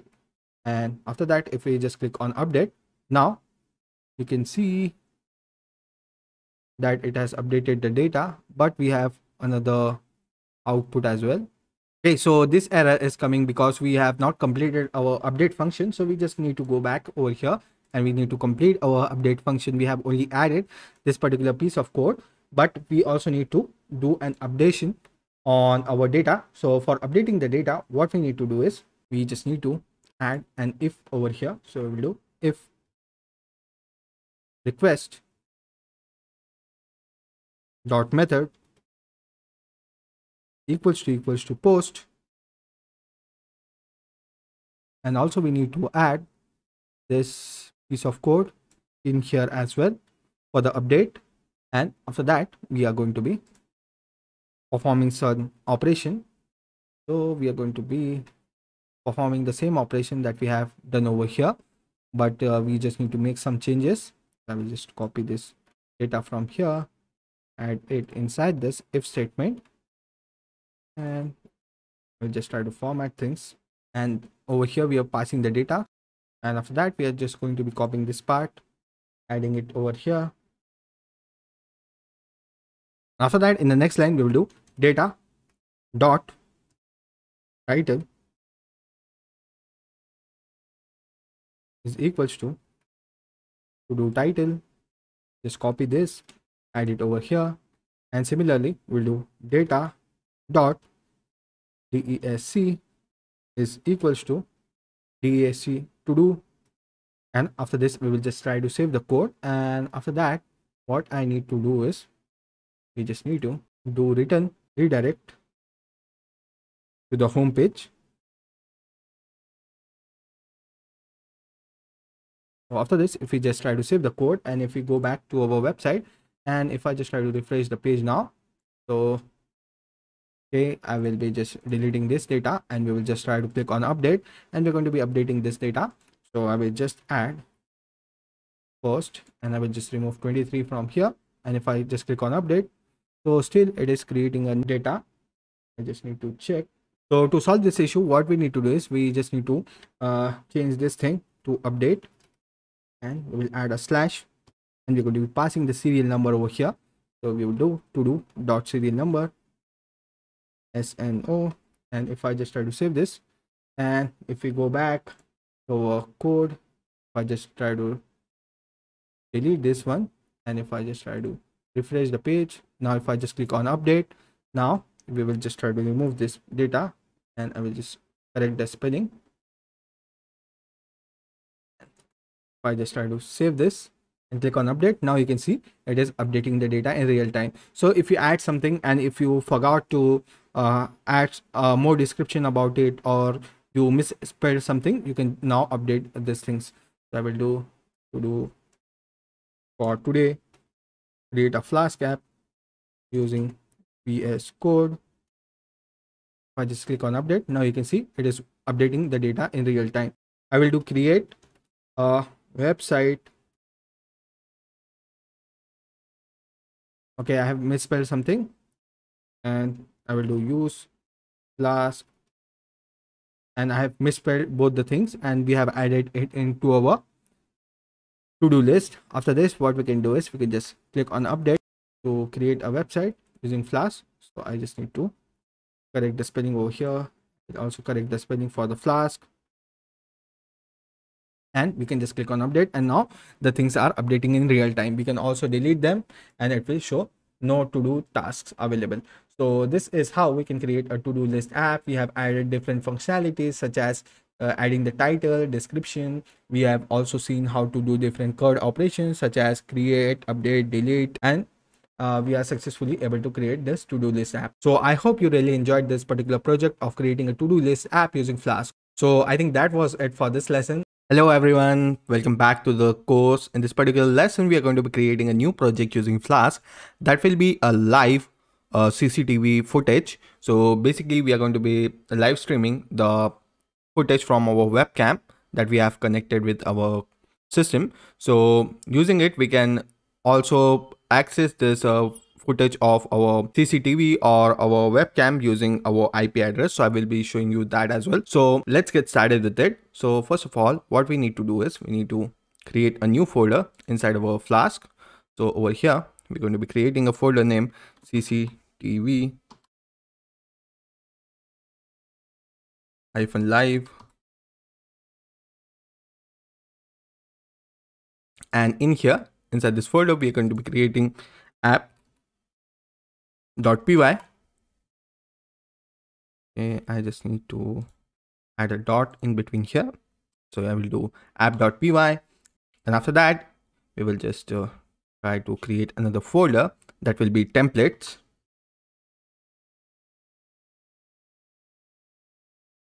And in here, we're going to be creating another file that will be index.html.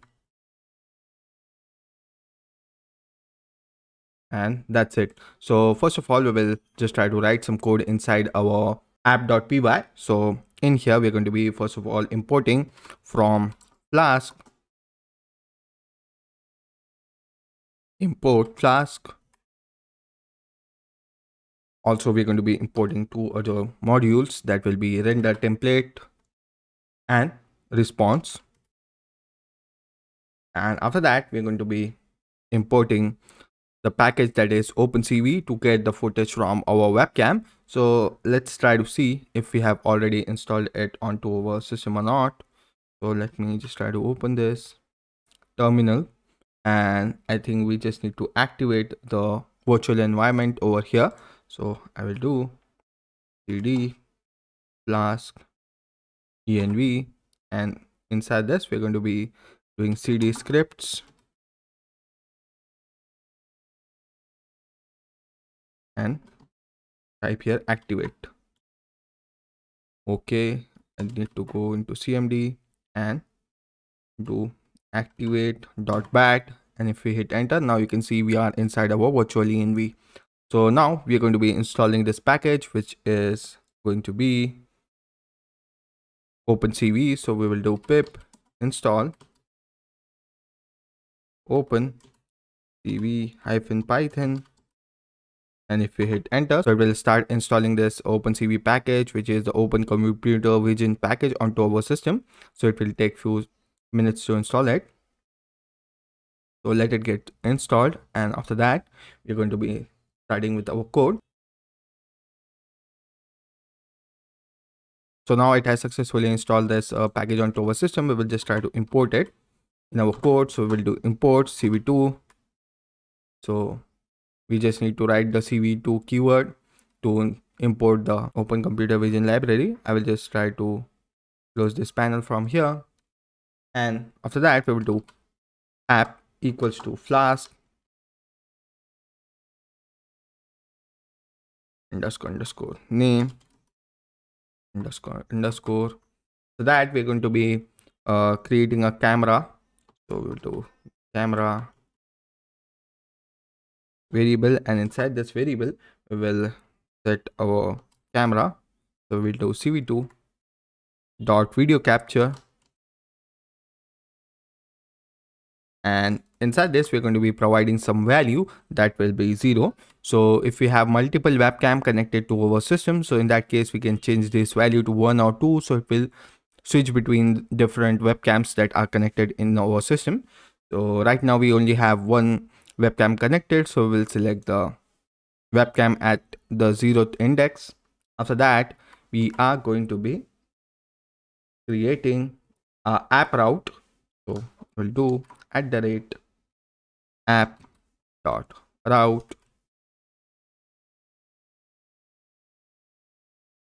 and inside that we're going to be adding slash,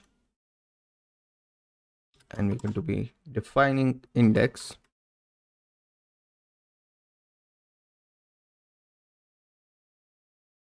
We'll do return render underscore template, and inside that we're going to be passing index.html.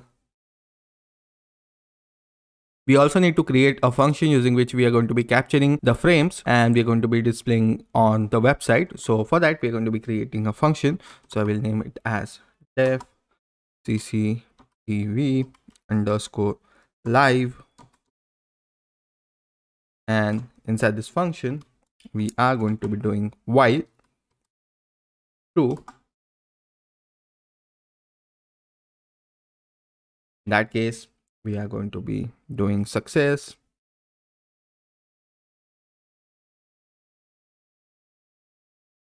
comma frame, that will be equals to camera dot read. So basically we are going to be reading the data or the images from our camera, and we are going to be storing it inside these variables. After that we'll do if not success,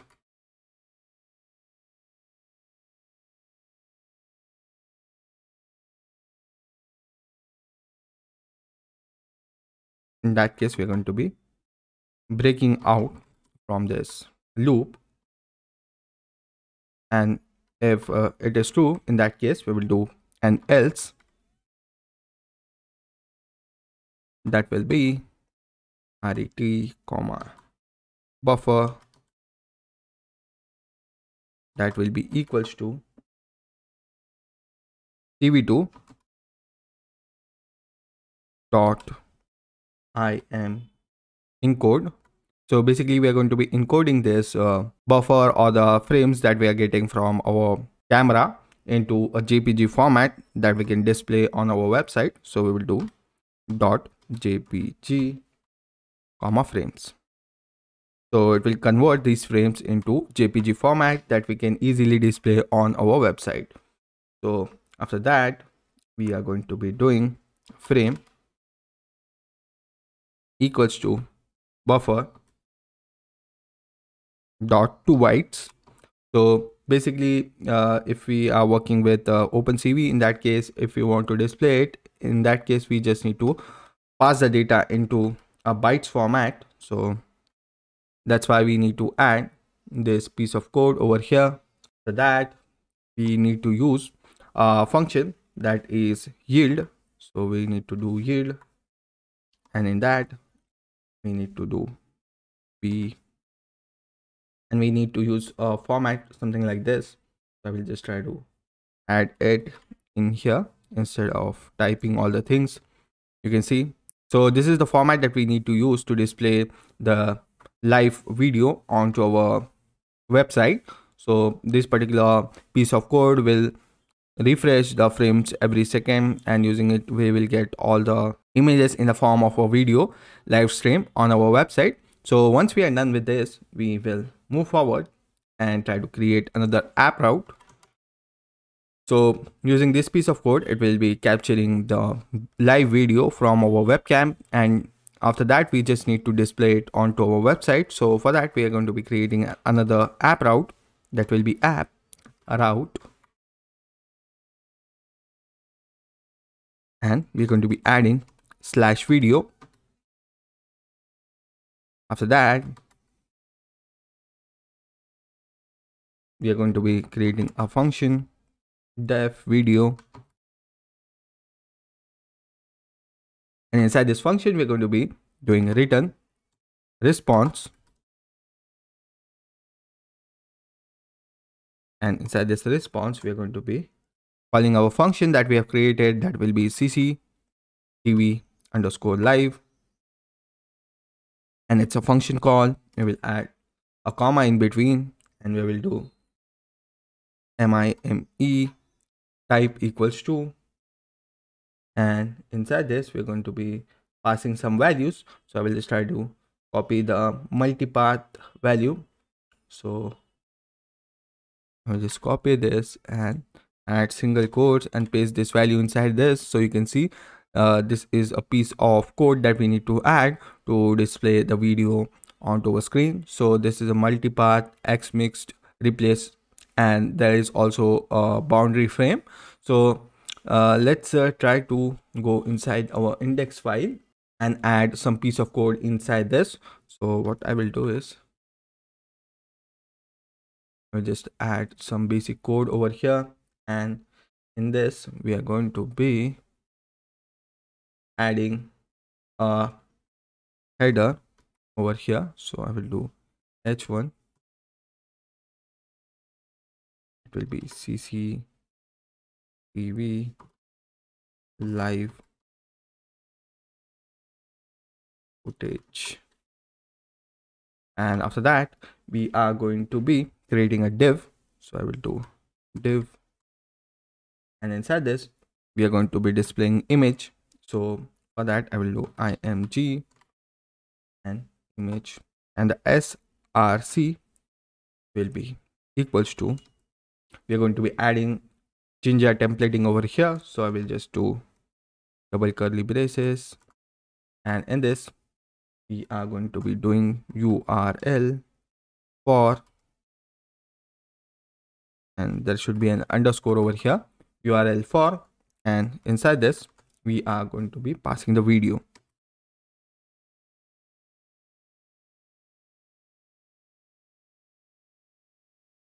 And after that we are going to be setting the width for this video stream. So I will do width is equals to 50%,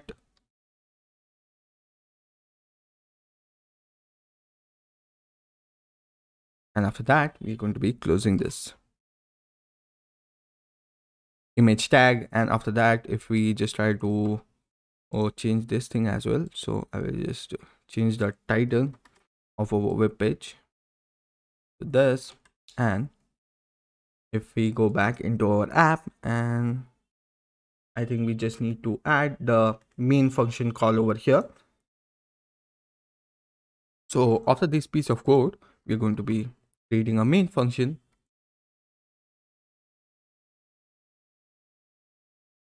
to run our app. So I will do if underscore underscore name double equals to, in double quotes, underscore underscore main underscore underscore, and inside this main function we will do app dot run, and we're going to be setting the debug to true.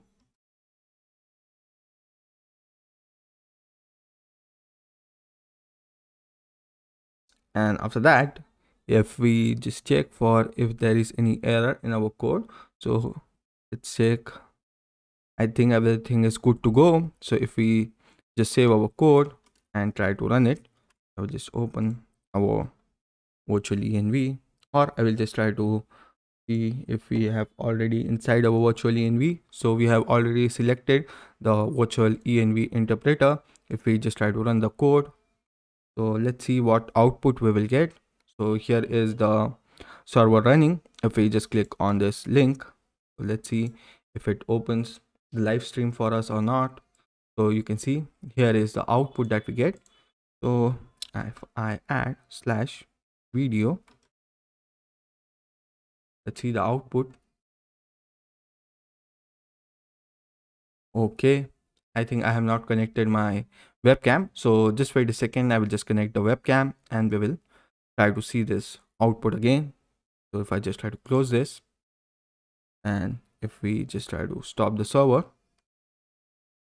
okay, so I have restarted the server. If we just click on the link and if you open the URL, so if we add a slash video over here, so if we click enter, so you can see here is the live footage and the lighting conditions are not good at all. You won't be able to see me because there is a lot of light coming from the window. So I think you are able to see the output clearly. Okay, so that was it for this particular project on creating a live CCTV app using Flask. So I hope you are successfully able to create this live CCTV app using Python and Flask. So that was it for this particular video. So without further ado, let's move to the next lesson of our course. So in this lesson of our course, we are going to be creating a Flask app using which we can get memes from the Reddit pages.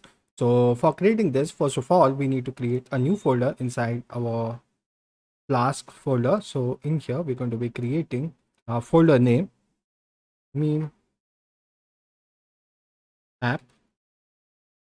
So inside this meme app, we are going to be creating a app.py file, as well as we are going to be creating a folder named templates.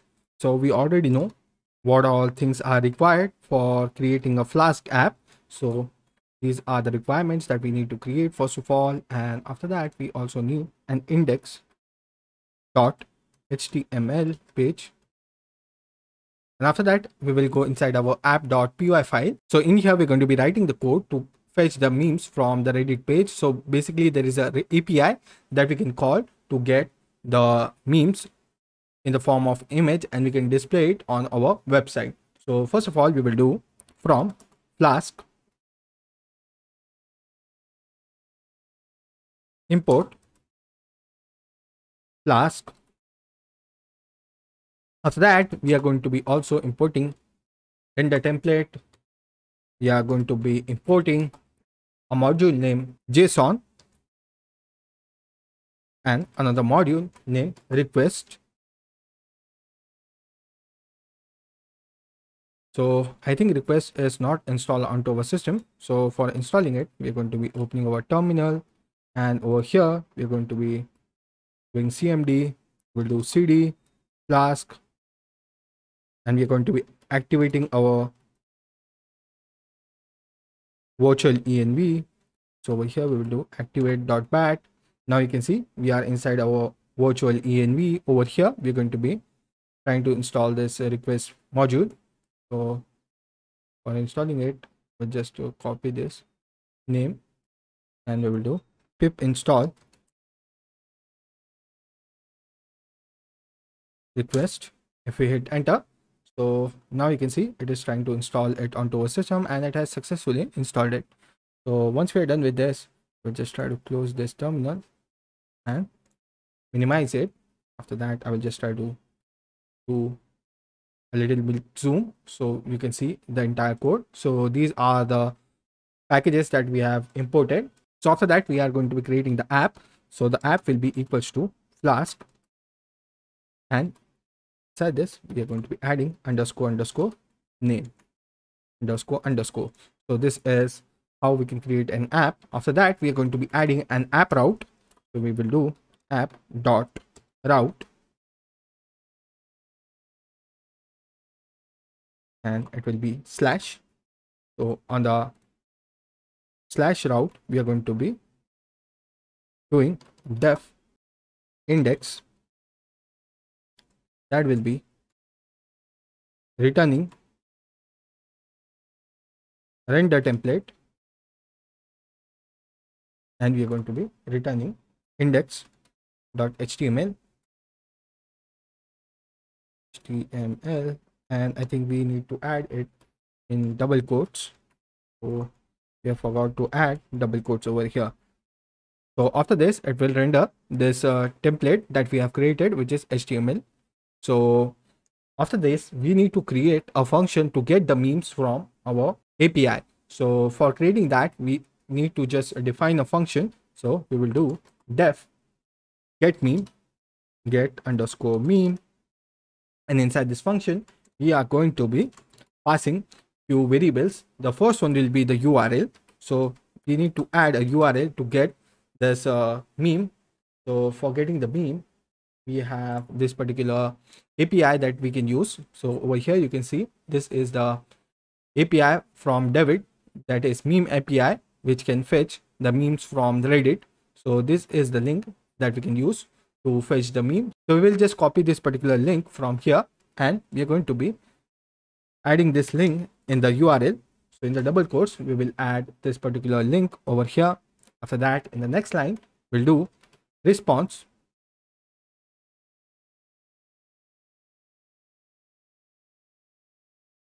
and inside this response variable, we are going to be doing JSON dot loads, and in here we are going to be providing some data that will be request dot request, and in here we are going to be calling the get function. So do get in capital letters. After that, we will add a comma, URL, and after that, outside this bracket, we will do dot text. In the next line, we are going to be creating a variable named meme underscore large, that will be equals to response, and in here we're going to be doing preview,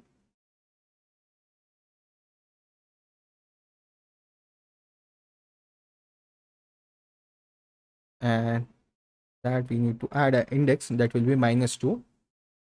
At last, we need to do subreddit,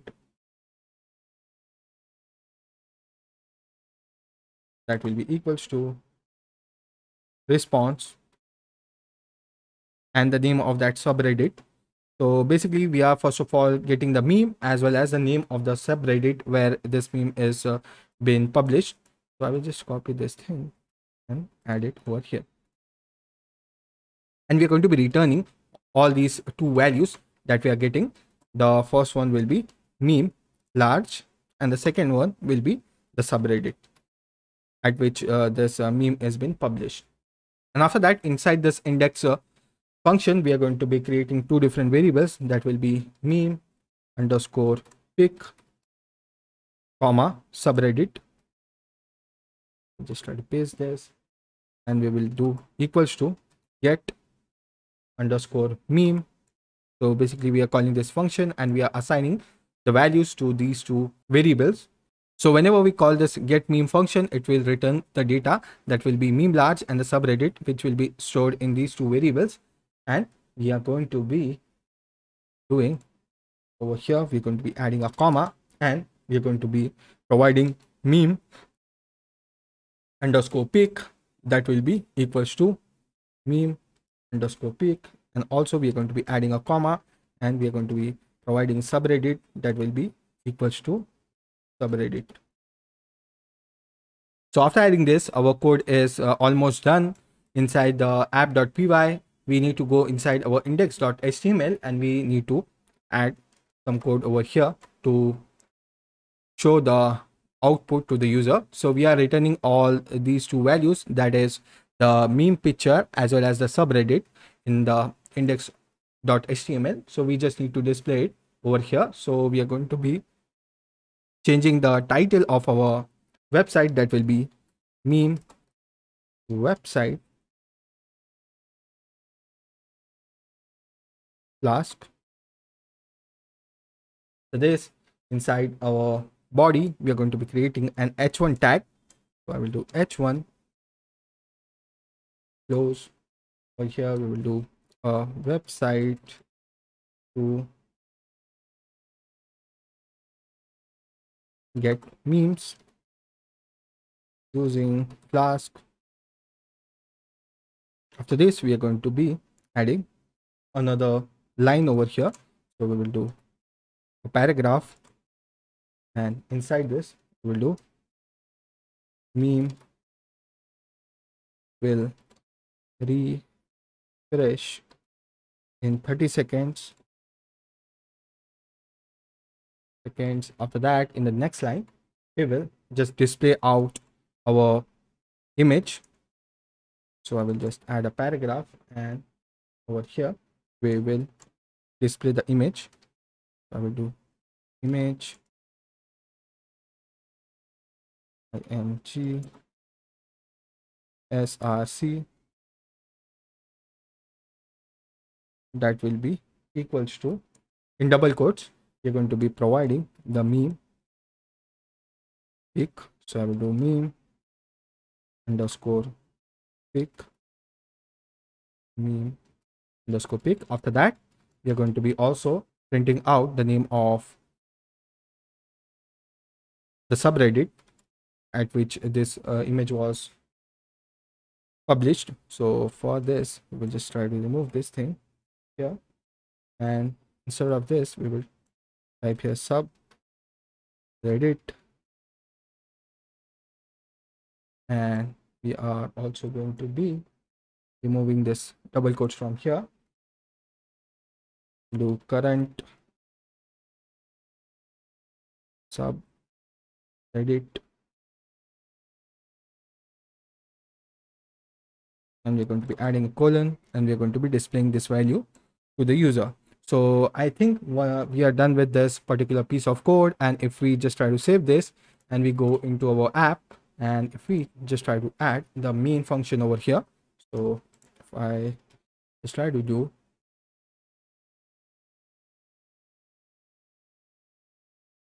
if underscore underscore name underscore underscore double equals to underscore underscore main underscore underscore, and inside this main function we will do app dot run, and we will do debug equals true. And once we are done with this, if we save the code and try to run it, so you can see here is the web server running. So if we just click on this web server, so it should open our website, and you can see the output over here. So here is the output that we get, and here is a meme that we got using our API. And you can see a website to get memes using Flask, and you can see all the details over here. Here is the meme that we got in the output, and it is also giving us the current subreddit, that is memes. So this is the output we get whenever we try to run the code using this piece of meme website. So if we just try to refresh the page, in that case you can see the meme has changed automatically to a different one. Now the meme is different, and it is getting the memes from this subreddit, which is memes.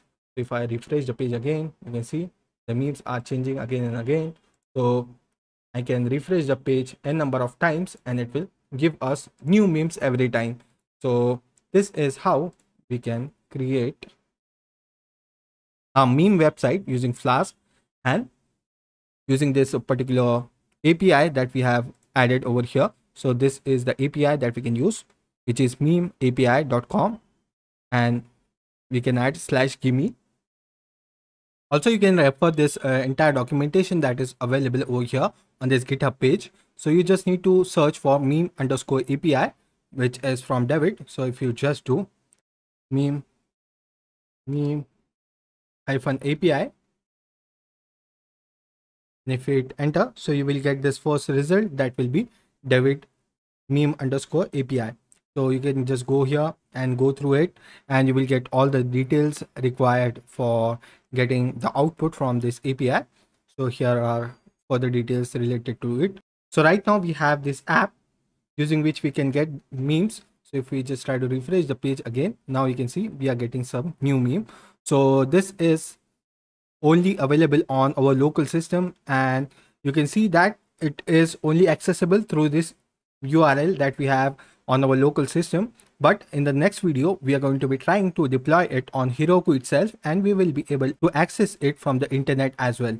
So we are going to be deploying this website that we have created, that is our meme website, onto Heroku for absolutely free of cost, and we will be able to access it from anywhere in the world with the help of a URL. So we can access it and we can get the latest memes using that. So I think you are really excited for the next video. So without further ado, let's move to the next video and deploy this website onto Heroku.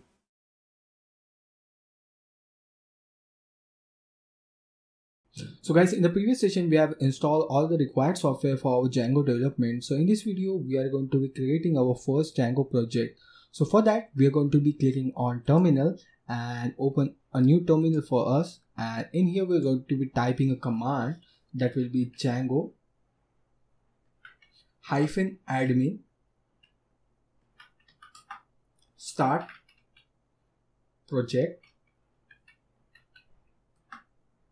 and it will be our first project. So we will name it as first project, and we will hit enter. So it will create our first project for us, and it will be automatically generated code by Django itself. So as you can see, it has created an first project folder, and inside that there is another folder named same as first project, and inside it you can see there are some files created which are pre-created by Django, this command which we have run, that is Django admin start project command. There is a pre-generated code and files here. So as you can see, there is an init.py, there is asgi.py, there is settings.py file, there is urls.py file, and there is wsgi.py file. We are going to be discussing about all these files later on, but for now I'm just showing you what is a basic project in Django. So this is our main project which we have created, that is first project, and inside this project we have different apps that we can create. So for example, if you are watching this video on Udemy, so there are different apps that Udemy website has already created for us, for the users, that the user come to the Udemy website, then they log in into their account, then they can see the courses that they have purchased or they have enrolled into.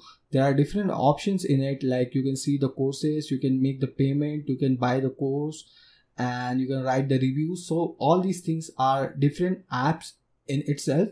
So we are going to be taking a look further in the apps as well. So for now, we are just creating our first app in Django. So right now we're going to be just using this file for now, and there is another file named manage.py, and it is a very important file that main project has, and we're going to be using this manage.py file extensively throughout our Django development. So after that, what we are going to be doing is we are going to be doing cd into our first apps folder, and inside it we will see our manage.py file is already there. So now what we are going to be doing is we are going to be opening a development server which is provided by Django itself. So for the developers, Django provide a server using which we can do our development of our websites and application and check whether the thing is working properly or not. So we will type python manage.py, and we're going to be passing a value which will be run server. So it will start a server, which will be a local server. So as you can see, it has started a development server for us on this URL. So we will click here and we will open it in the Chrome browser. So I will just show you that it has created, and it shows that the install worked successfully. Congratulations. It means the Django has successfully installed onto our system, and this is the first app that you can see which we have like get after installing Django onto our system. So it means we have successfully installed Django onto our system and we have created our first project successfully. So now what we will do is we will just close this thing and we will stop our server. So I will just close my terminal, and we're going to be discussing more about these files which the Python has pre-generated. So if you go to this init.py file, so as you can see, there is no code available here. If we go to this asgi.py file, it has generated some code which is pre-generated by Django itself. So we are going to be discussing about this, all these things further in the course, and I will also show you this settings.py file. It is very important file in which we will save all our settings for which are related to our project as well as our apps. So it will be used by us extensively. So as you can see, there is a lot of things in this settings.py file. There is another file which is urls.py file, which contains all the URLs for your application or your project. So it is basically the routing for our entire project. So if you have created an home page and you have created a login page, so you need to register that URL here. So once the user goes to that URL, then he will be redirected to or shown the home page or the contact us page or whatever page you have created there. So there is another file called WSGI, which is web server gateway interface.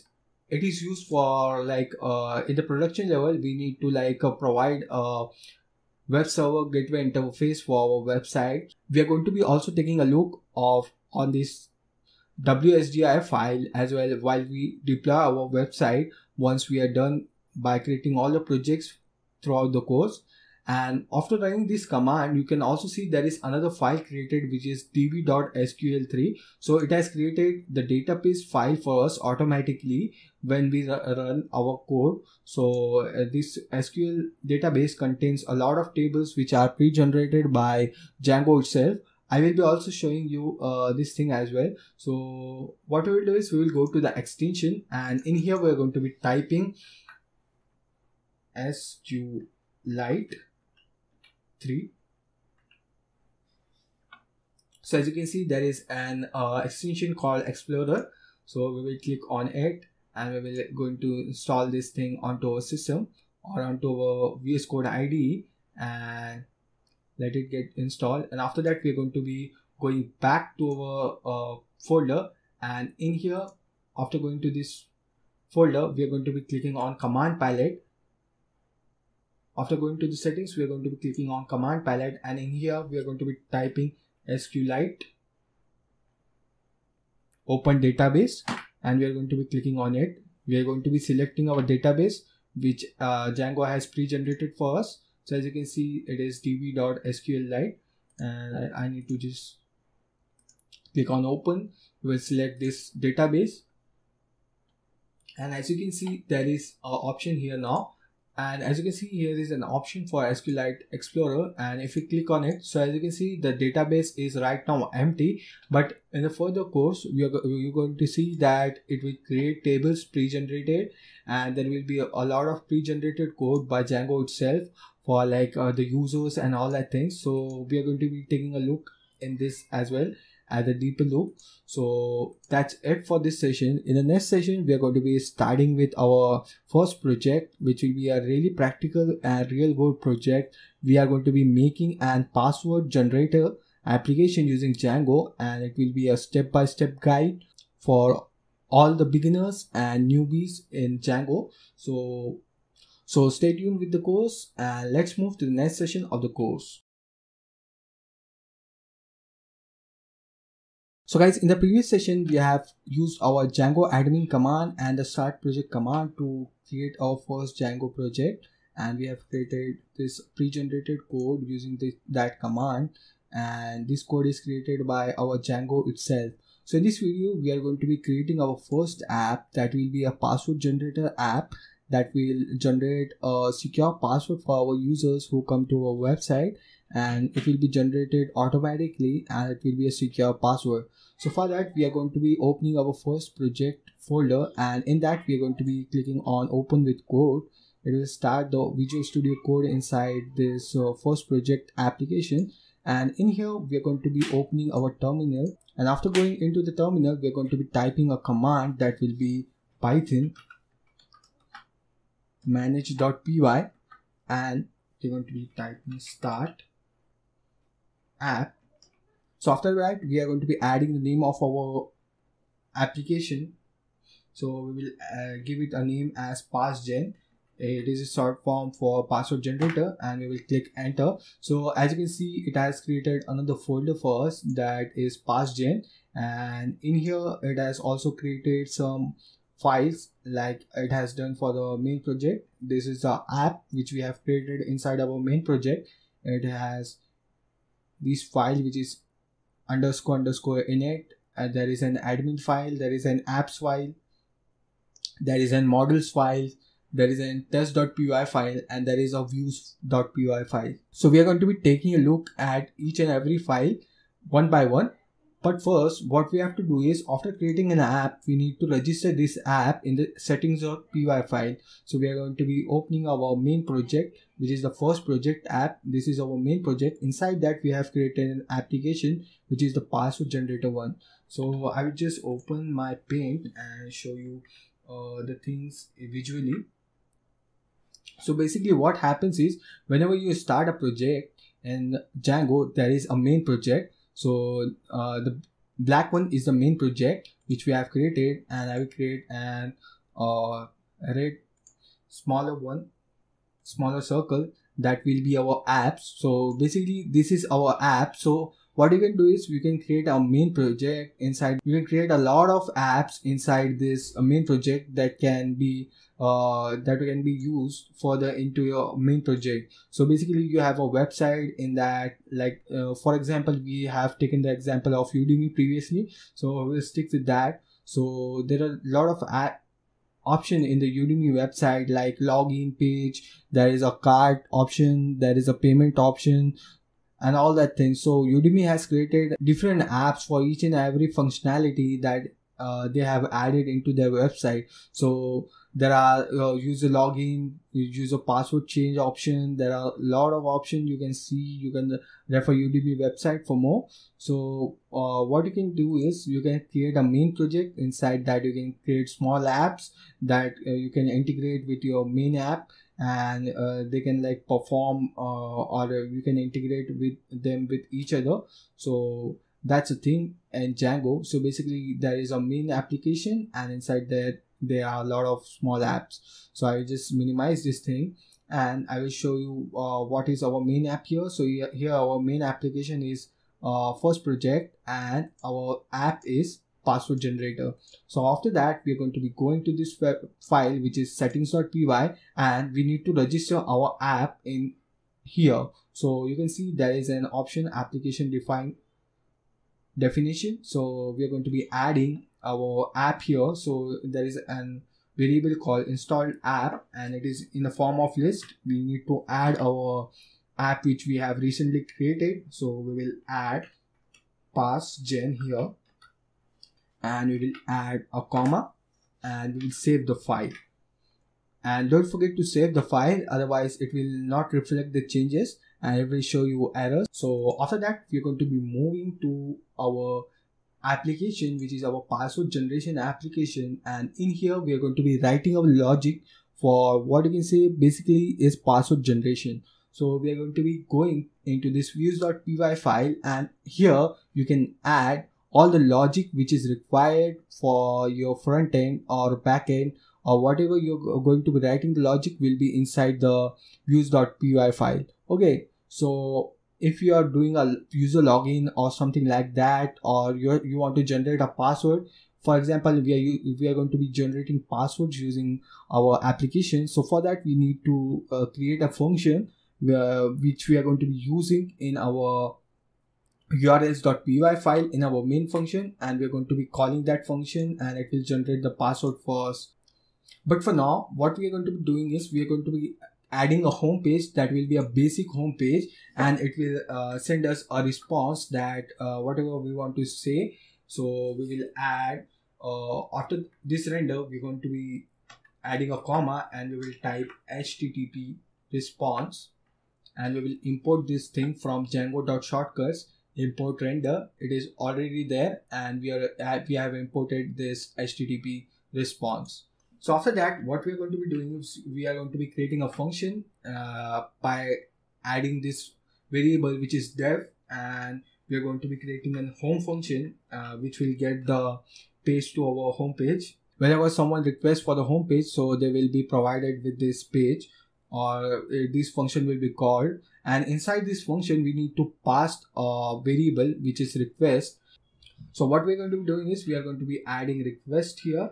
So we'll do requests, and we are going to be adding a colon at the end of it. So what this request variable will do is whenever someone requests to a website, it will pass the request inside this home app, and it will share the response or return the response accordingly. So we are going to be writing return, and we are going to be typing http response, and inside here we are going to be writing something. So you can add like hello world,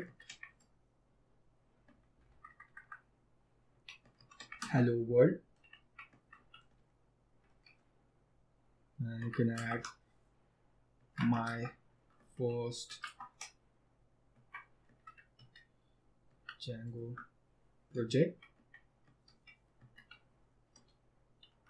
After that, what you can do is you can just save this file first of all, and after that what we're going to be doing is we are going to be adding a URL for this home page in our main application, which is first app, and inside that we are going to be going to this urls.py file, and in here we are going to be writing a thing, or we are going to be importing something that will be from passgen import views. So it will tell our Python or our Django program or our urls.py program to get the views.py file which we have created here, and we have added this function which is home function, our urls.py. So it will get the data from here, and it will pass it in this urls.py file, and we are going to be creating a variable. We will add path for our our home page, and we will keep it as blank, because whenever someone comes to the URL, like we have created a website named django.com. So whenever someone requests django.com, so they should be redirected to our home page. And if you want to show them about us page, so then we will add about us or something like that. So it can be about us. If you want to add a about us page or something else, so you can add it accordingly. But we have created a home page, so we want someone, whenever someone pings to our website, whatever the name of the website is. So for example, it is django.com. So whenever someone comes to that or requests to that website, and after that we're going to be adding a comma, and we're going to be adding views dot home. And what it will do is whenever someone comes to this path, it will call this function which we have created, which is the home function inside the views file, which it has imported from our password generator application. Okay, so what I will do is I will just save this file, and we will go into our terminal, and we will just type python manage.py run server, and it will start a server for us. And if we click on this URL, so I'll just show you the output of it. So as you can see, there is an output, hello world, my first Django project. So whenever someone clicks on this URL or this blank URL, whenever someone comes to it, so it will show us the home page for our website. We are also going to be using Bootstrap in our project. So let's just move to our use.py file, and as you can see that if you want to like show this text which is coming here, that is hello world, you want to show it in bold, or you want to add it as a heading. So what we can do is we can just move to our use.py file, and in here we can add h tag, which will be h1. So the header tag, we can use it in our HTTP response, and we will add it as /h1. So it will add it as what you can say heading tag, and we will add a br for break line.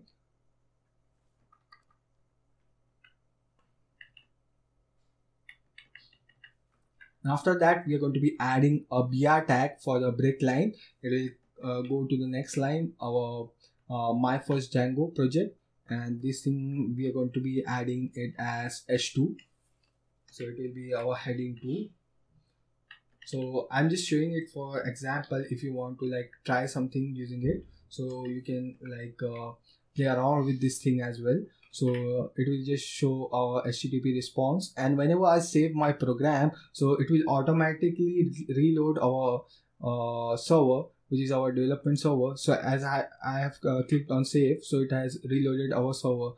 So as you can see, changed, reloading, and watching for the changes with start reloader. So this thing automatically checks for the changes. Whenever you click on save, it will automatically reboot or reopen the server for us, so we can see the changes as it happens. So we will go to our website and we will refresh it. So as you can see that now this thing is bold, or it is the heading 1, and this one is the heading 2 for our website. So after that, what we're going to be doing is we're going to be creating another function that will be our password generation function. So in that, we're going to be writing the logic for our password generation. So I will name it as passgen, and inside it we're going to be taking a request, and after that we're going to be creating a variable that will be char equals to list, and we will pass a list of all the characters from A to Z. So we will type A, B, C, D, E, F, G, H, I, J, K, L, M, N, O, P, Q, R, S, T, U, V, W, X, Y, Z. So after that, what we're going to be doing is we're going to be using this list to generate the password using it. So there will be basically small characters, and we're going to be generating a random password using it. So for now it will be a basic application, but further in the course we're going to be making it more beautiful and using what you can say is Bootstrap in the front end, and we're going to be making it a really cool application. So for now, what we're going to be doing is we're going to be importing some packages. For first of all, we're going to be doing from Django.http. We are going to be importing JSON response, and we're going to be returning a JSON response from it, and we are going to be importing random.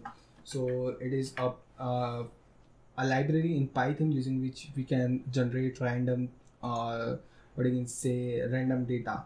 So for now, what we are going to be doing is we are going to be creating a for loop. So first of all, we will create a variable named password in which we are going to be storing our password. So we will add password, and it will be equals to blank string, and we're going to be running a for loop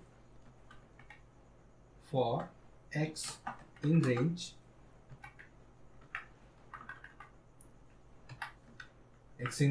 and we're going to be passing the length of our password. So I want a 16-digit password to be generated onto our website. We are going to be adding 15 here because it will start the loop from 0 and it will go up till 15. So 0 plus like it will be around 16 digits only. So it will start the loop from 0, so it means it will be a 16 digit password which it will generate, and we're going to be adding password plus equals to, and we'll do random dot choice, and we are going to be passing the character field which we have created here. So as you can see, this is the list which we are passing here.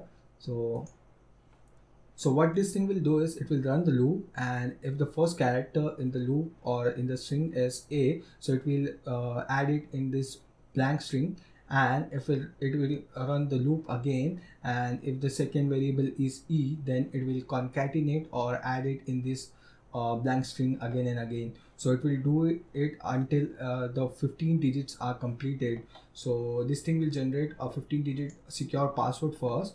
So after that, what we are going to be doing is we are going to be returning this thing to our user onto a page. So we are going to be adding return JSON response, and before that we need to create a JSON variable in which we are going to be passing our password. So we will add pass equals to, and we will create a JSON. We are going to be adding password colon, and we are going to be adding the password variable here. So it will show the password as password colon and the generated password by our function, and we're going to be just passing the variable which is pas, which we have created. So basically it is a JSON object which we have created, and we are passing it onto our website. Okay, so what we're going to be doing now is, so after adding this variable, we need to go to this urls.py file, and we need to register our app or the URL for this app which we have created, which is a PassGen app. So after coming to this file, what we're going to be doing is we are going to be adding a path, and inside it we're going to be passing the path for our password generator app. So we will add password, and we will add a slash here, and we are going to be adding a comma, and we are going to be calling views.passgen, and after that we are going to be adding a comma at the end of it. And please do keep in mind that we need to separate these things by a comma here also, and as well as you can see we have also added it between different parts as well. So if you have multiple paths in your URL patterns, so you need to add a comma in between them. So just don't forget this, so otherwise it will create a lot of error for us. So now what we will do is we are going to be opening our terminal, and we are going to be running the python manage.py run server command, and it will open the, what you can say, the terminal for us. And what we are going to be doing is we are going to be opening our website. So as you can see, here is our website, the home page is coming, and now we will add the URL which we have just added, that is a password one. And if we click on it, so as you can see, it has generated a password and it is showing something here. So basically the format which we have added there, it is coming up here. So as you can see, we have added a password and colon, and the password which is generated, so it is coming here. So as you can see, it is a random password which is not in alphabetical order like we have added in the list. If we refresh this page, so it will refresh the password as well, and it will generate a new password for the user. So if we keep on refreshing the page, so it will generate different passwords again and again. So this is a basic application which we have created. So now we have successfully created our first project using Django, and it is a applicable project that you can use to generate random passwords. And in the next session, what we are going to be doing is we are going to be improving this password generator application, and we're going to be adding bootstrap in the front end, and we're going to be making it more appealing to the user, and that the user is have good experience with our website, and they get a good UI as well to interact with the website. So in the next session, we are going to be taking a look at in the front end, as well as we are going to be adding some more features into it. So let's move to the next session of the course.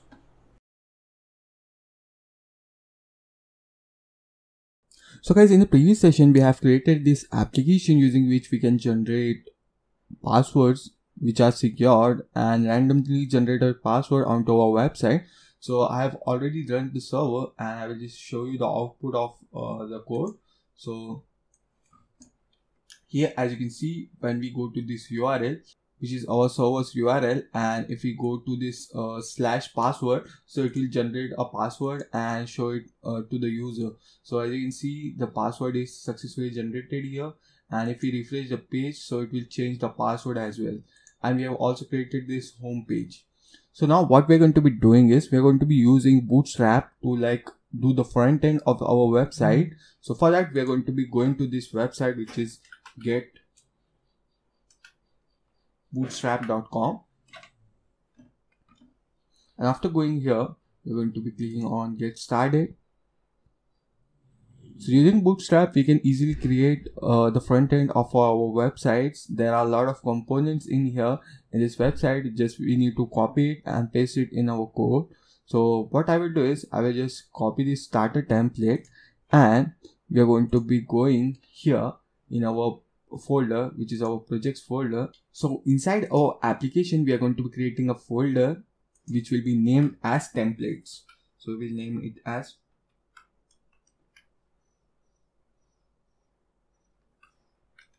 templates, and the variable name or the name of this folder should be templates only, otherwise Django will be not able to detect it properly. So in here we are going to be creating a file which will be home.html,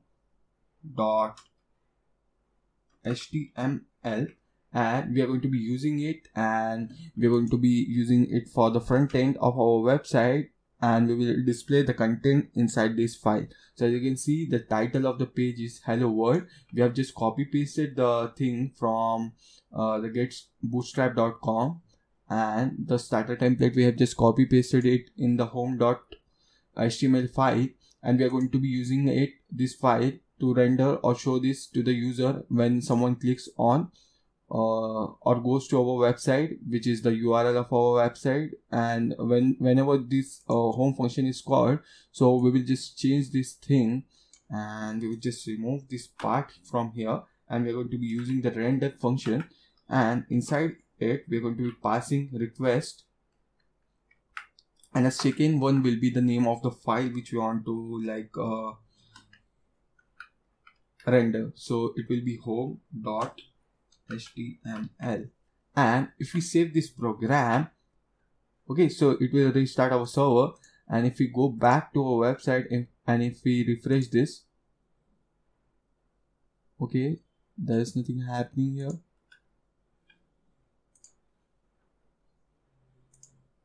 I think I have not saved this file. We just save it, and we will just try to refresh this thing. Okay, so as you can see, I just forgot to save this file, which is the home.html. After saving this file, whenever we go to this URL, you can see that it has shown the content from this HTML file which we have created using the Bootstrap. So now what we will do is we will try to add some component into our website. So we will go click on components inside the getbootstrap.com, and we are going to be copying something from here which will be a navigation bar. So whenever you're going to creating a website, so you need a navigation bar for the user. So there will be home, link, drop down, disable, and all these things. There are a lot of things that you can get from here.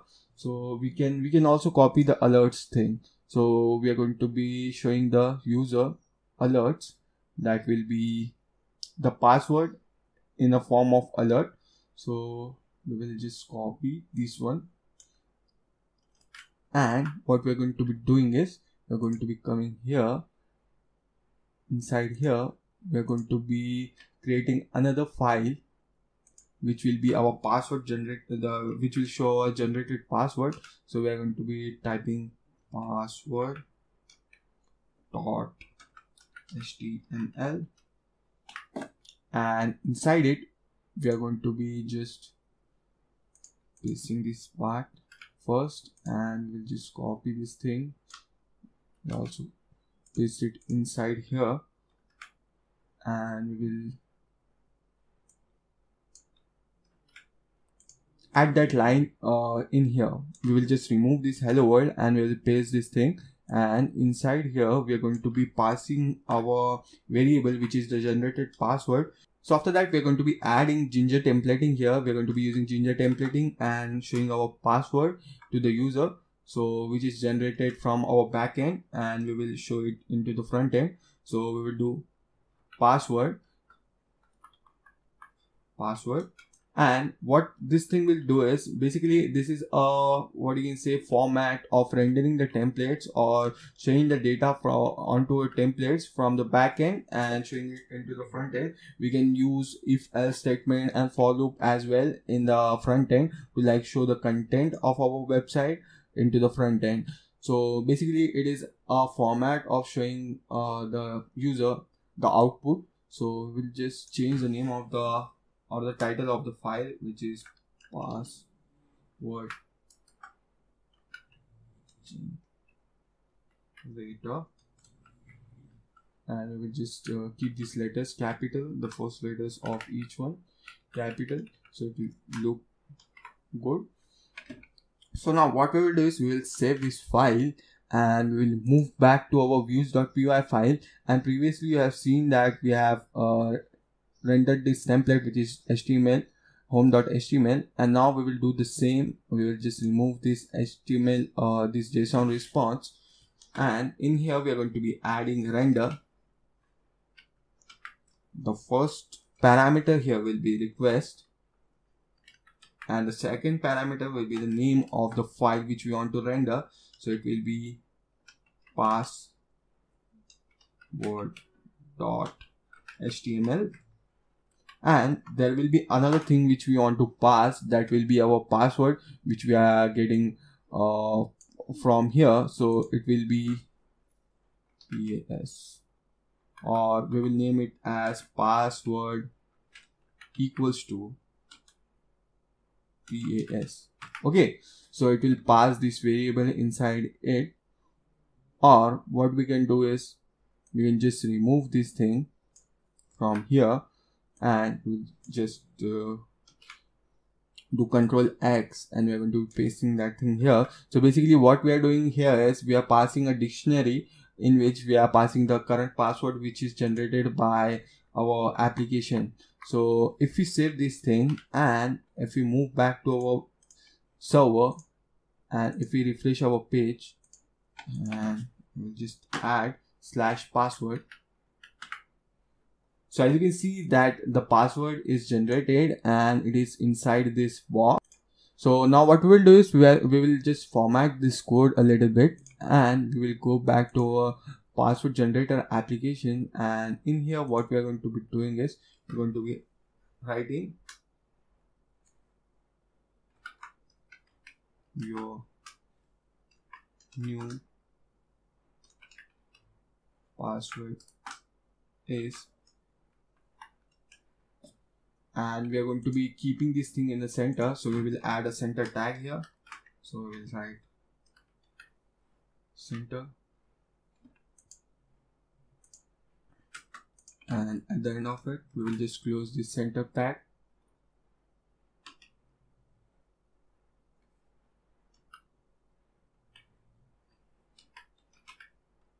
And if we save this file and we move back to our server, and if we refresh this page, so you can see that this thing is working perfectly, that the changes which we have made has reflected here. The password is coming in the middle of it, and it is showing your new password is, and the password is generated successfully here. So now as you can see that the changes which we have made in our password.html file are reflecting here, and if we refresh this page, so the password will be changed again and again. So if I repeatedly refresh this page, so you can see that password is changing every time, and it is randomly generated password, and it is also secure, and it is a very helpful application that you can make using Python and Django for your getting started guide. As you guys can see that the changes which we have made in the password.html file are reflecting here, And as you can see, we have added that variable, which is the password variable, in the form of ginger templating, and it is reflecting here. So if we refresh our page, so it will change that part only, and the other part, which is your new password, is constant, and this thing is dynamically changing, and this part is static. Okay, so if we change this thing, so as you can see, it is randomly generating password again and again, and it is showing that password onto our front end, which is using the ginger template. We are going to be taking a deeper look at ginger templating as well in the further project. So for now, just keep in mind that it is a form of what you can say, templating for Django, and using it we can show the data from the backend into the front end. Okay, so this is the views.py file is our backend, and the password.html is our front end. So we are taking the data from the backend and trying to show it into the front end. Okay, so you will ask how this password is coming into the front end. So what we are doing here is we are passing this password, which is which we have generated in a form of dictionary, and it is coming going to the front end in the form of string. So as you can see that this is a string, and we are just passing this variable, and whenever we call this variable which we have declared, so it will show us the values from it. Okay, so we have created a simple application that can like generate password. So in the further course, so the next session, what we are going to be doing is we are going to be adding some more features into this password generator, because you can see that these are just small letters or alphabets that are coming in the form of password, but we want also special symbols and numeric values or digits, as well as the capital letters as well. So we are going to be taking a look at that as well in the next session. So let's move to the next session of the course.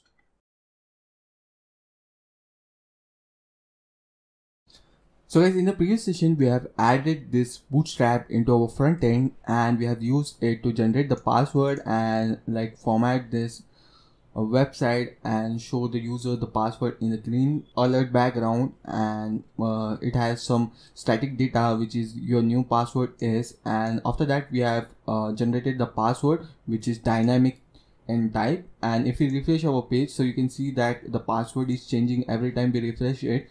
So now what we want to do is we want to add digits as well as special symbols into our password, and we want to take the input from the user. So basically what it will do is it will take the input from the user, such as the user will enter whether what length of password he wants, as well as there will be an option for like uppercase letters, digits and special symbols. So if the user checks that things, so then only that thing will be included in the password.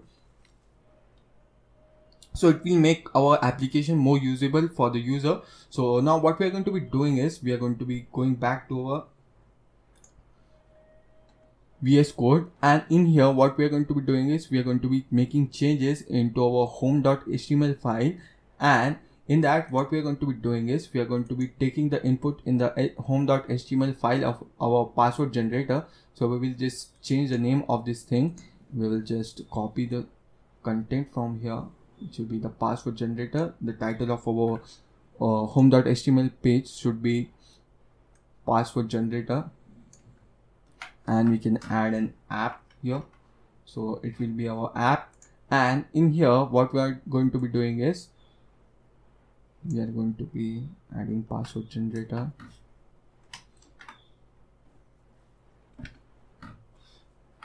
using Django. Okay, after that what we are going to be doing is we are going to be adding some options inside this body tag, and we are going to be creating a div class,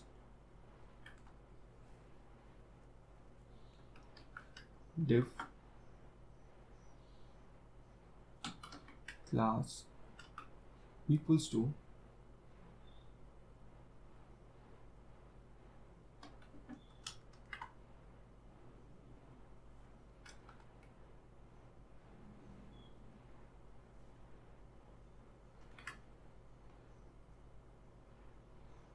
container text center. So it will put all the text inside this into the center of our home page.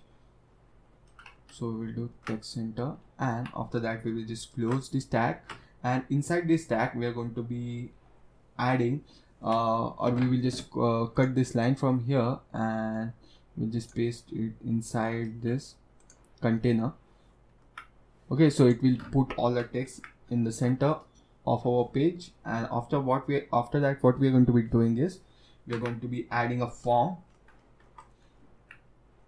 So we will do form action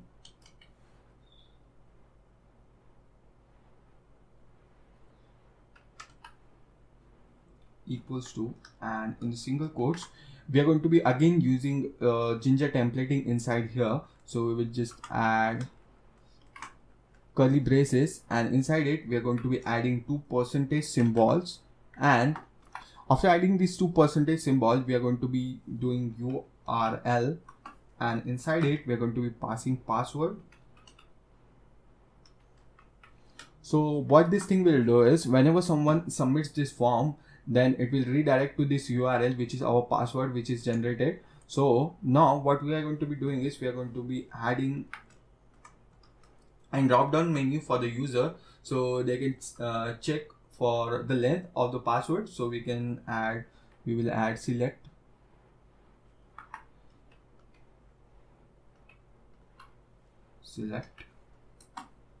name equals to length.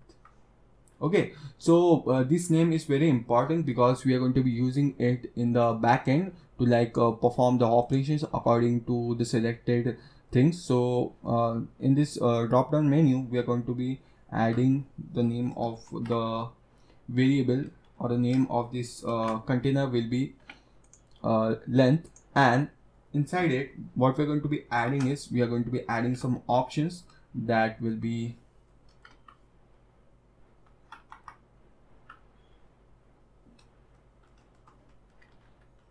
adding option, and in that we are going to be adding the values of the things. So if the user wants to generate a password of a specific what you can say length, so we will add the length of it. So we will type the first length of starting of our thing. The starting length for our password will be from 6 to 16 for now, or we can add it up till 20 or something. So it depends on us how much length we want to add. So you can add a number of length here. So we'll do option, and I will just duplicate this thing by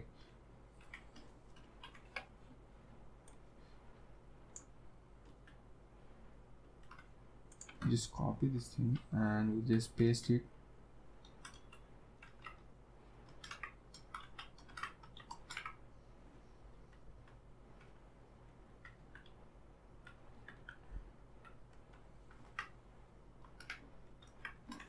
And now what we're going to be doing is we are going to be just changing the values inside it. So it will be 7 for the second one, it will be 8 for the third one, and so on. So you can add up till 20 or 30 values inside this drop down menu. So it will take the values from this variable, which will the value variable inside it. So just keep in mind you write all the things correctly inside this template, otherwise it will create errors or give you inappropriate output. Okay, so we are going to be adding 12 and 13, and we will just keep it up till 13. And now what we are going to be doing is we are going to be setting a default value. So our default value will be 10. So if someone comes to our website, then there will be this thing will be selected automatically by default. So we will do selected. Okay, so this thing will set it to selected by default. This both should be selected, and the value of it should be also selected.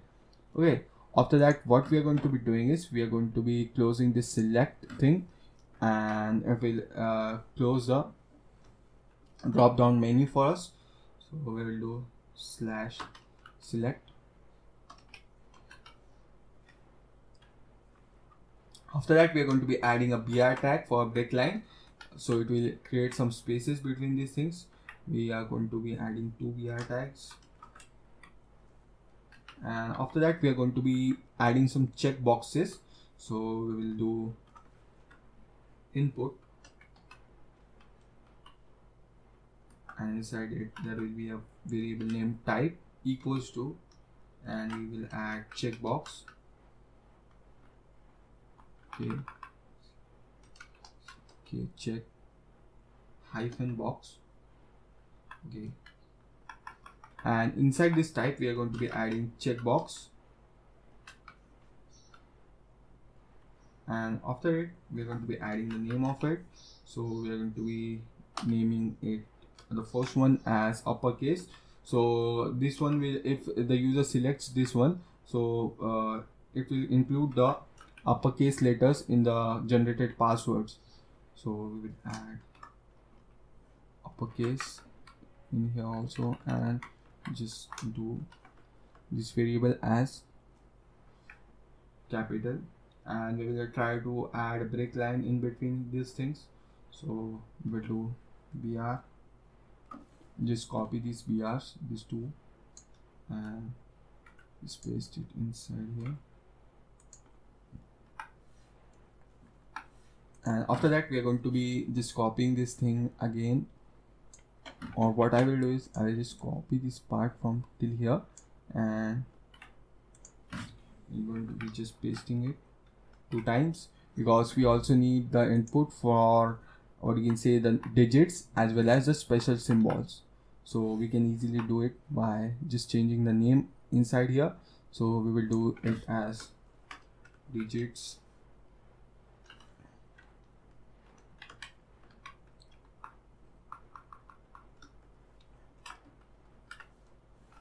and we will just remove the D, we will keep it as small in here.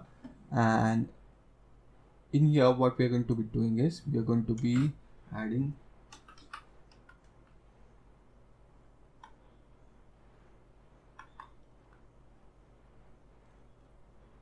and we will replace the name with special.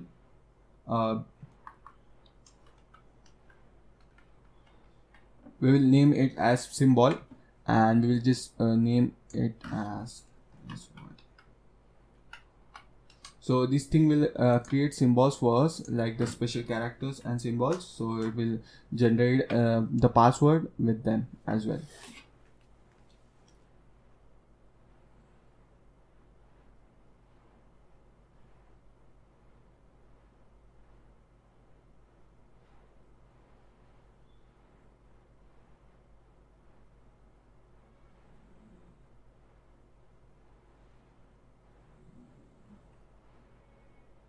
So it will create password with special symbols. So now what we're going to be doing is we are going to be saving this file. So now what we're going to be doing is we are going to be adding another input field that will be a submit button. So we'll just copy this thing from here,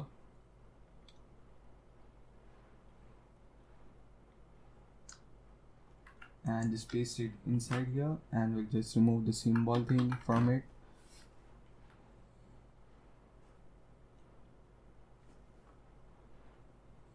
And the type will be submit,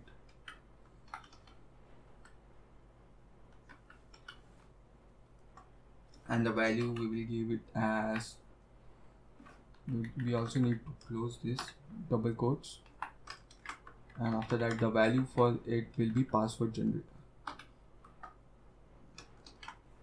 pass.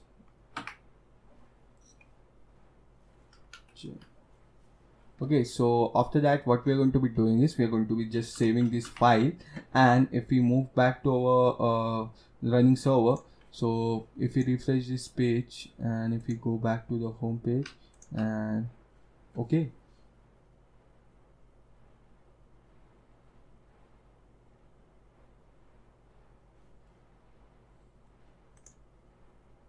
Okay, so it is showing some error. We will just try to solve this. So it is showing URL password is not there. So I think we have named the that thing as passgen. So we will just replace it to passgen, or let's just check what we have named it. So it is passgen only. And if we save this file now and move back to our server, and if we refresh this thing, so it is again showing passgen, still showing the error. So what we will do is we will go back to our urls.py file, and inside here we're going to be adding another variable which will be the name, and it will be equals to, and the single quotes we will add passgen. So we need to add the name of the variable. So it will, whenever this variable is called, this function will be automatically called. If we save this thing and if we move back to our server, so this thing should work now.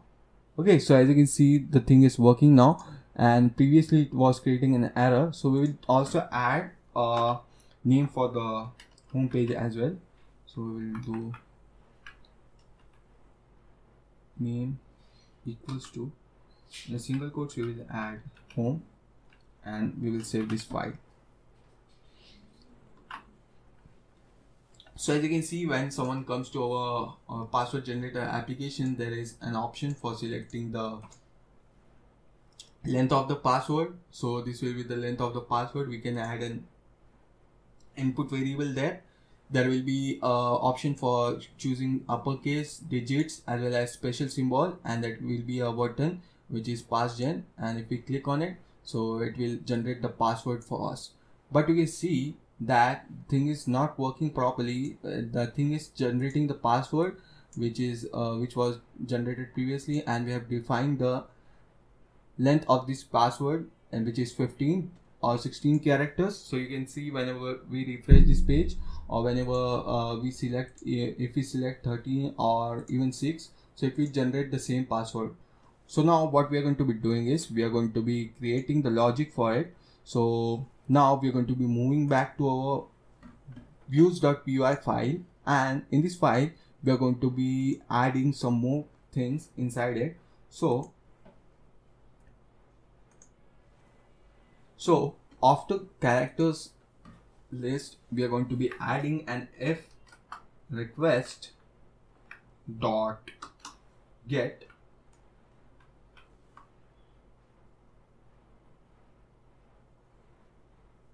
another one that will be dot get, and inside it we are going to be passing the uppercase variable which we have created in our front end. So if this thing is selected, then it will perform the operation inside here. So it should be uppercase, and if this thing happens, so what we are going to be doing is we are going to be doing char dot extend extended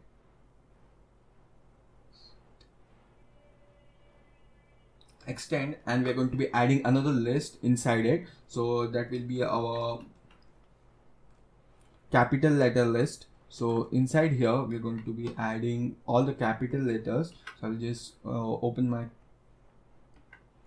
will just activate my caps lock button, and we will type A to Z again: A B C D E F G H I J K L M N O P Q R S T U V W X Y Z. Okay, so we have added all the letters from A to Z in the capital format, and what it will do is whenever someone requests or the checkbox from our home.html file is selected as uppercase, so it will add this, or it will add this A to Z from A to Z in capital format and concatenate it with our this string or this list, which is the character list. Okay, so after that what we are going to be checking is we are also going to be checking it for the digits as well. So we will just add this thing, and we will add a if statement. It will be request dot get whenever someone requests to this thing, so we are checking whether what values are coming from there. So we will add digits, and the digits is selected, so we want to show the user the numbers from 0 to 9. We need to add or extend this thing with our list, which is our character list. So we will do char.extend list, and inside it we are going to be adding the values from 0, 1, 2, 3, 4, 5, 6, 7, 8, 9. Okay, after that what we are going to be doing is we're going to be coming to the next line, and inside it we are going to be again checking for the special symbols. So we will do requests dot get dot get, and in here we're going to be adding symbol, and we're going to be doing character dot extend, and inside it we are going to be passing a list that will be containing all the special symbols which we want to add in it. So we will add a plus, minus, star, mod, and we will do exclamation mark, @ symbol, hash, dollar symbol, percentage symbol, and symbol, and I don't think something is remaining now. We'll add this one, backslash. Okay, I think these things are enough now. So now what we're going to be doing is we are going to be checking for the length which is coming from the front end. So we'll create a variable name length, and this variable, what we're going to be doing is this variable will be in an integer format. We're going to be typecasting it. We will add an int in front of it, so it will typecast the values which are coming into the integer format. So we will do request dot get, and in here we are going to be passing the length variable which is coming from the front end to our back end, and we are going to be checking what is the length for it, and by default the value will be 10 if this thing is not selected. So we want the length to be 10 of the generated password. So now what we are going to be doing is we are going to be making some changes in here. That will be the range should be until length which is coming from the front end. So it will create the password of the length which user enters. So we have changed this 15 with length, and we don't need to change anything else inside this views.py file. So if we save this file and if we move back to our server, so I will just open the server, and if we move back to our home page of the server, and if we refresh this, and if I try to get a 6-digit characters, if I select the length of the password should be 6, and I want the uppercase letters only and the lowercase letters. So if we will click on passgen, and as you can see now that it has generated a password which has small characters as well as capital characters or capital letters as well as small letters. So we'll move back to our application, and in here this time we are going to be selecting 13. We will click on generate. So you can see that the password length has increased to 13. We will go back again, and we're going to be selecting the digits as well, and we'll check whether this thing works or not. So we'll click generate. So as you can see, this time the digits are also added into our password, and there are small characters as well as capital characters.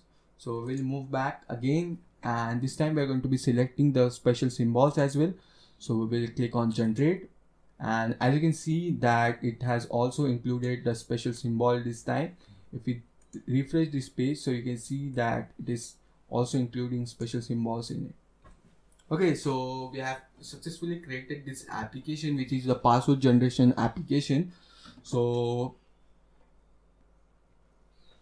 So now we have successfully completed our first project in Django, in which we have created this password generation application that can generate the password by taking the values from the user, and the password which is generated, it is dynamic type, and we have also used some static files as well. So let me know in the review session if you like this project or not, and also leave your positive reviews if you like this first project, and it will help others to like reach out to this course and learn a lot about Django with practical knowledge of Django and while making projects. Okay, so what we're going to be doing is we are going to be stopping with this password generator application here. In the next session, we are going to be starting with our new project using Django, in which we are going to be creating an application that can like tell us about the weather. So we are going to be creating a text field in which we are going to be adding the name of the city. So it will tell us the weather out there, and we are going to be creating it using Django, and we are going to be using Bootstrap in the front end. So that was it for this session. Stay tuned with the course, and let's move to the next session of the course.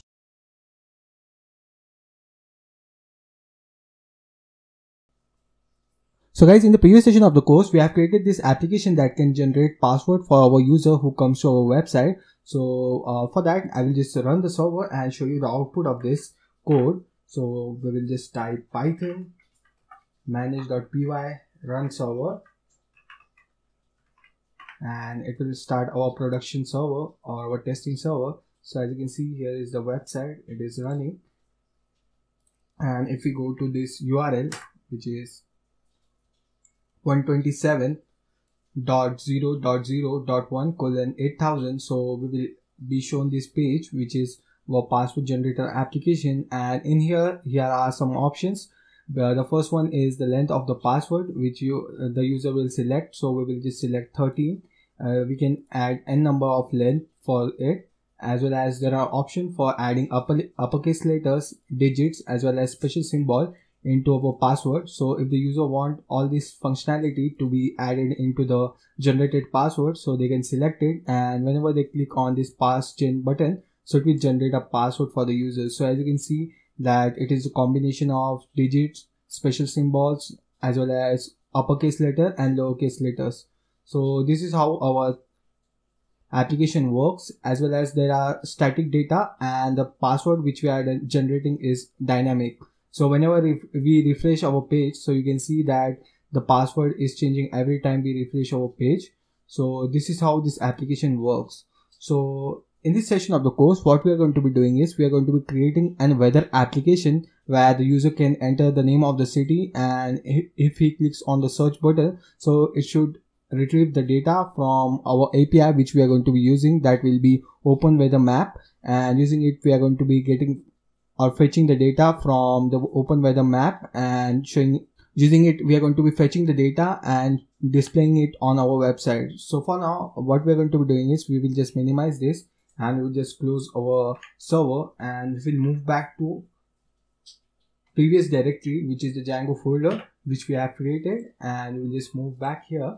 And in here, what we are going to be typing is we are going to be creating our new project, which will be the weather app. So for that, I will type Django-admin start project. So using this command, we can start a new project as we have done in the previous session also, and we will add the name of the app or the main project which we want to create. So it will be weather app.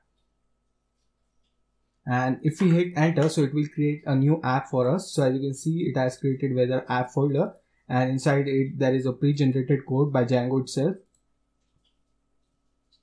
And now what we are going to be doing is we will just move back to this folder, which is weather app, which we have created recently, and we will just type Python manage.py run server again, and we will see whether our project is working or not. We will just move back to our website and just refresh the page, or we will just add the URL again. And as you can see, the install works successfully. Congratulations, here is a message, and it means our Django is successfully installed and we have successfully created this project. So now what we will do is we will just close this project, and we are going to be starting a new app, which will be the weather app, in which we are going to be adding the functionality of fetching the data from an API. So I will just show you the API which we are going to be using. It will be open weather map, and you will just search it on Google. So you will get the first URL for it, that will be openweathermap.org, and if you click on it, so it will open this website for you. And after going to this website, we need to create an account. So you can like click on this sign in button and you can create a new account. If you're not registered, I have already registered and created my account, so I will just log in into my account. And after logging into the account, so you can see it shows signed in successfully, and here are some options over here. So new products, services, API key, billing, and all that things. So we are interested in API key, and if we go to this tab of API key, we can find our API key is available here. So you can add the API key or just copy it, and we are going to be using it into our Django views.py file. So for now, we will just move back to our CMD, and we will just type python manage.py start app, and name of our app will be weather, and we will hit enter. So it will create a weather app for us. So as you can see, there are some files which are pre-generated, and if you want to differentiate between the app and the main project, so the app will contain the views.py file, tests, models, apps, admin, init, and migrations folder in it. And if you want to see whether which one is the main project, so you can come to this folder, and you can see that there are folders like WSDI, URL, settings, ASDI, init, and this folder. So these files are created inside the main project, which are the settings file and WSDI files. So you can differentiate between the app and the main project easily by just seeing these files which are present here. So after that, what we are going to be doing is we will just right click and click on open with code. So it will open this folder inside VS Code, and we will just close this welcome page. And after that, what we are going to be doing is we have successfully created our app. So after that, we are going to be clicking here into the main project, which is the weather app, and we will go to the settings.py file. And the first step after creating an app is we need to register it. So we will add the name of the app inside this list, which is the installed app list. We will add weather, and at the end of it we will add a comma. It is in the form of list, so we need to separate it with commas, and we will save this file. Don't forget to save this file, otherwise it will create errors. And after that, what we are going to be doing is we will move back to our weather app, which is our app, and inside it we will click on views.py file. And in here, first of all, we will check whether this thing is working or not. So for that, we are going to be importing HTTP response, and we're going to be creating our first function for it. So we will name the function as weather. So we will add weather. Inside it, we're going to be passing requests, and inside this function, what we're going to be doing is we will return HTTP response, and inside it we're going to be passing an HTTP response. We'll add an h1 tag inside it, and inside this tag we'll type weather app testing,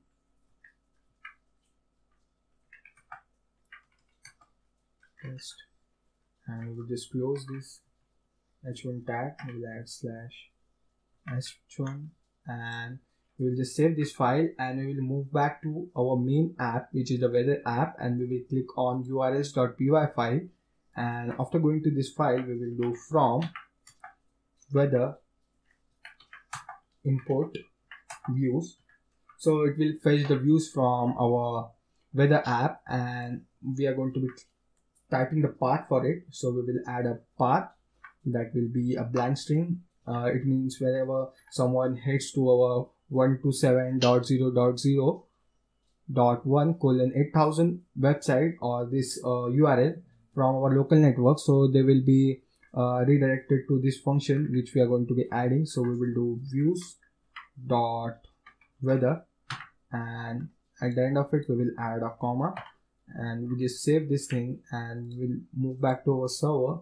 We'll just try to refresh this thing and let's see whether we get the output or not. So we also need to run the server here, so we'll run the server, and as you can see that it has successfully shown us the output, that is weather app test is working and it is showing the response to us. So now we will just minimize it and we are going to be adding the logic to get the data or the weather data from our open weather API. So I will just remove these lines from here. So for now we also need to create an form for the users. So for it we also need to create an input box that will contain the name of the city, as well as we need to add a search button onto our front end, and after clicking on the search button, the data or the name of the city should go to the back end and it should be like added into the function and it should be searched for it. So in the views.py file, first of all, what we are going to be doing is we are going to be adding the logic for fetching the data or the weather data using our API, which is the open weather API. So for that, first of all, we will add an if statement that will be if request dot method equals to inside it we will add post. Then what we are going to be doing is we are going to be creating a variable named city, and inside this variable we are going to be adding requests dot post, and inside it we are going to be adding the name city. So this variable will be coming from the front end from a form which we are going to be creating later. For now we are just focusing on getting the data, the weather data from it. So after that we are going to be creating a variable named source, and in this source variable we are going to be adding an URL, and to request this URL we also need to import some packages. So we will just import that packages first. We'll import JSON because the data which will be coming from the open weather API will be in the JSON format. So we will be requiring this library, and after that we are going to be importing request. So I will type request and it has an S at the end of it. And if you have not installed this library, so what you can do is you can go to your CMD and just type this command, which is pip install request, and hit enter. So it will install this library onto your system. So I have already installed it, and after that what we are going to be doing is we are going to be adding an URL. So for that I will just copy this URL. I have already added things in here, so and I will be leaving this URL in the description, so you can just go to the description section and get this URL. So I have also added my API key which we have get from this open weather API by clicking on this API keys, and I have just pasted it into this URL. So I will be adding it like this only in the description. You can just replace this API key with your key, so it will help you to fetch the data from this API. So after that what we are going to be doing is we are going to be creating another variable that will be list underscore of underscore data, and it will contain request dot get, and inside it we are going to be adding source or source variable, and we'll add dot format. Inside it we are going to be passing the variable city. So I will just explain this thing to you in brief. So let me just correct this first, and we will add .json. So it will convert this entire string or the entire data into JSON format and store it in this list. So first of all what will happen is whenever we request to this URL which is present here, so if I just copy this thing and show you the output of this, so we'll just copy this URL and we will paste it inside our Chrome browser, and we will just replace this double curly braces with the name of the city. So we will add a city as Pune and we will hit enter. So as you can see that we have got a response from it. So there are different, what you can say, is different parameters which it has given us. So it has weather details, humidity, pressure, temperature, wind, longitude, latitude, and all these things. So as you can see, the name of the city is also present, and there are a lot of things that are present in this JSON data which we are getting from this API. So after that, what we are going to be doing is we are going to be using this JSON data or the data inside this JSON format, and we are going to be displaying this data onto our website. So for that, we are going to be adding some logic and creating a dictionary. So for that, I will just add a dictionary named data, and in that dictionary, we are going to be getting all these things. So for that, first of all, we will create some variables. So first of all, we want to create a variable name country code underscore code, and inside this variable we are going to be getting the country code. So we will add or convert this thing to str in the string format, and we will add the list of data which contains this data which is fetching from this open weather API, which is stored in this list or in this which is stored in this variable, which is list of data, and inside it, from it, we are going to be getting these things. So we will go into the sys, and we are going to be getting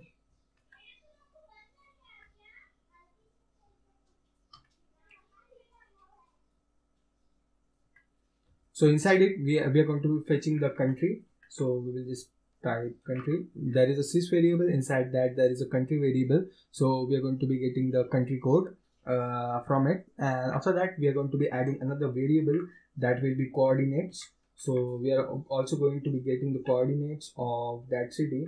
So we will just add coordinate, and inside it we are going to be adding str, and we are going to be doing list of data. From it we are going to be getting this variable which is coord. Inside it we will first of all get the latitude. So for that there is a so first of all we will get the longitude. We will type lon. In this variable there is the longitude, as well as we are going to be concatenating with so after that we are going to be concatenating this thing with an blank string with a space, and again we are going to be concatenating this thing with the our longitude.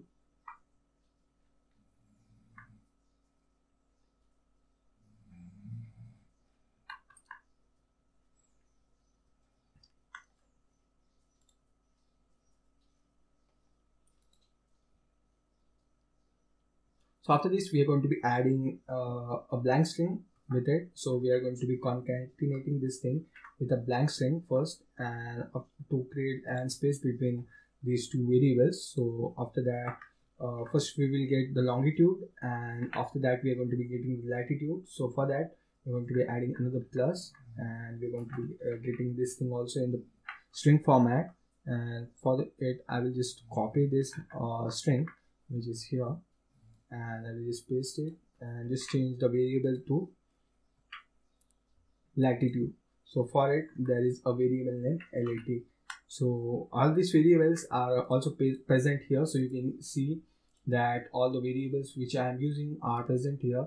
So using it we are getting the longitude, latitude, temperature, and all these things. So you can easily add more things into this weather app by just going through this data. And if you want to add whether the weather is cloudy and all that things, so you can even add that.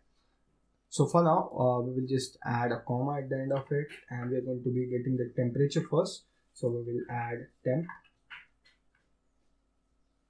colon And for this I have created an logic to convert the data which is coming from this API, which is in Fahrenheit, and I'm converting it into degrees Celsius. So I will just paste this logic, and I will also leave this piece of code in the description so you can copy it from there. So what this line does is I have added an round function which converts the float data into the integer format and removes the points from it, and we have added a list of data from it. The main, we are getting the temperature, and we are doing some calculation, mathematical calculation, to convert this data which is coming in Fahrenheit format to degrees Celsius. And after that, what we are going to be getting is we are going to be adding another variable that will be humidity. So I will add humidity, and inside it we are going to be just pasting the same thing, and we will just remove this part from it, and we'll just close this bracket.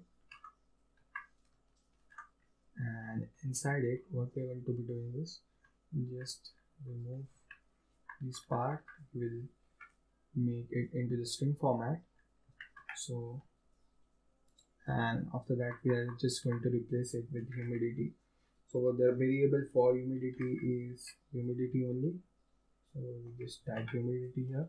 So it will return the humidity from the city which is getting from the form which we're going to be creating now in the templates folder. So after that, what we're going to be doing is this if part is over now, so we'll add an else part for it. So we will add else if there is a post request coming to this website from the form, so then only we are going to be returning this data which is the weather data. Otherwise we are going to be returning a blank data string. So we'll add data equals to blank dictionary, and after that at the end of it we are going to be adding a variable that will be return render, and inside it we are going to be passing request,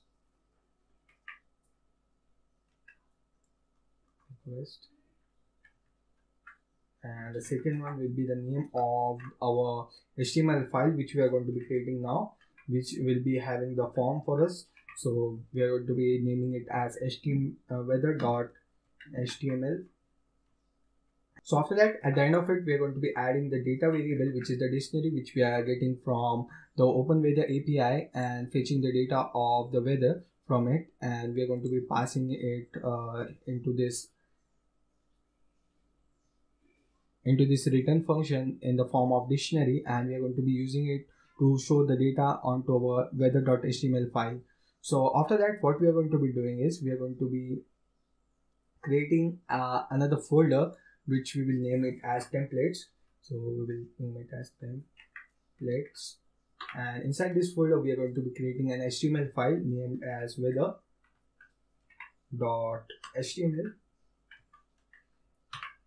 So I've already created this form. I will just copy it and paste it so we don't waste time in the front end. So I will just paste it and explain you the part which is important in it. So first of all, what I have done is I have created a title for this page, that is weather, and inside it we have a body tag. Inside the body I've added some code for the front end, and after that we have created the form. So inside this form, as you can see, there is a method post, and there is another line which we have added, that is CSRF token. So what this thing does is whenever we request to our backend and send the data from the front end to the backend, this token is required to send the data from the front end to the backend. It is mandatory to have in Django to add CSRF token in any kind of post method whenever you are sending the data from the front end to the back end. So this thing is required, otherwise it will show you errors.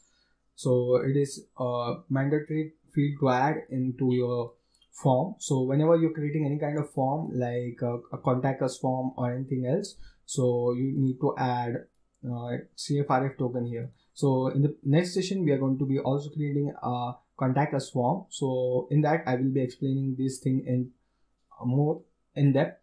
So after that we have an input field. So in this input field, it is an text field and it has a name, city. So this name of city is same which we are getting in the post request. So as you can see, there is a variable name city, and request dot post we have added the city. So we are fetching this data from here and getting it into our views.py file. And whenever someone clicks on submit, so this thing or the data from this city input will go to the backend, and after that at the end of it we have closed this form. And as you can see, after this thing is finished, so we have created another div, and inside it we have added an if statement, that is if country code and temperature and pressure. We have forgot to add the pressure variable. I will just remove it from here, so it will not create any kind of error for us, as well as I will just remove it from here as well.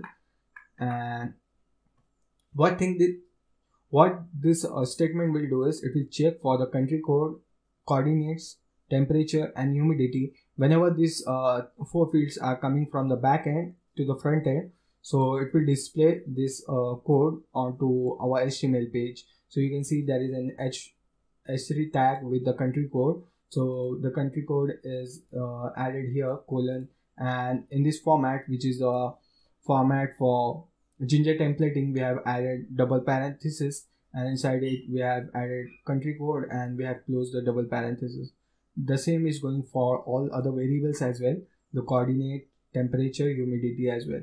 And we have added an end if after this statement is finished. So what this thing will do is it will fetch the data. Whenever someone clicks on submit, it will try to fetch the data from the backend, and if it is returning any kind of data, so it will showcase this data onto our front end. So for now, what we are going to be doing is we will just run the server, and let me show you the output of it so you can get a better idea of this thing. So we will just run our server and we will move back to our home page, and we will just try to refresh it. So I think we also need to save this file, and let's just try to refresh this page. Okay,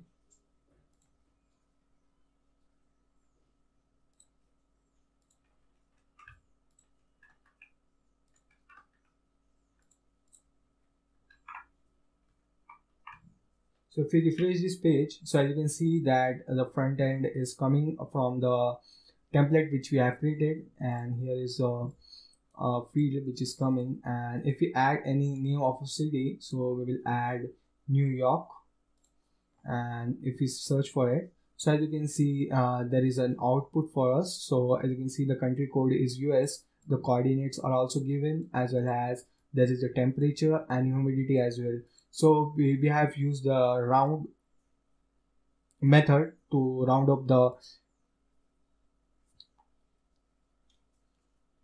in the temperature. We have used the round, so it is rounding up the data. And if we just search for the same thing onto Google, so if we add weather in New York, so as you can see there the weather is 22 degrees Celsius, and the weather which we are getting is 21.3 degrees Celsius.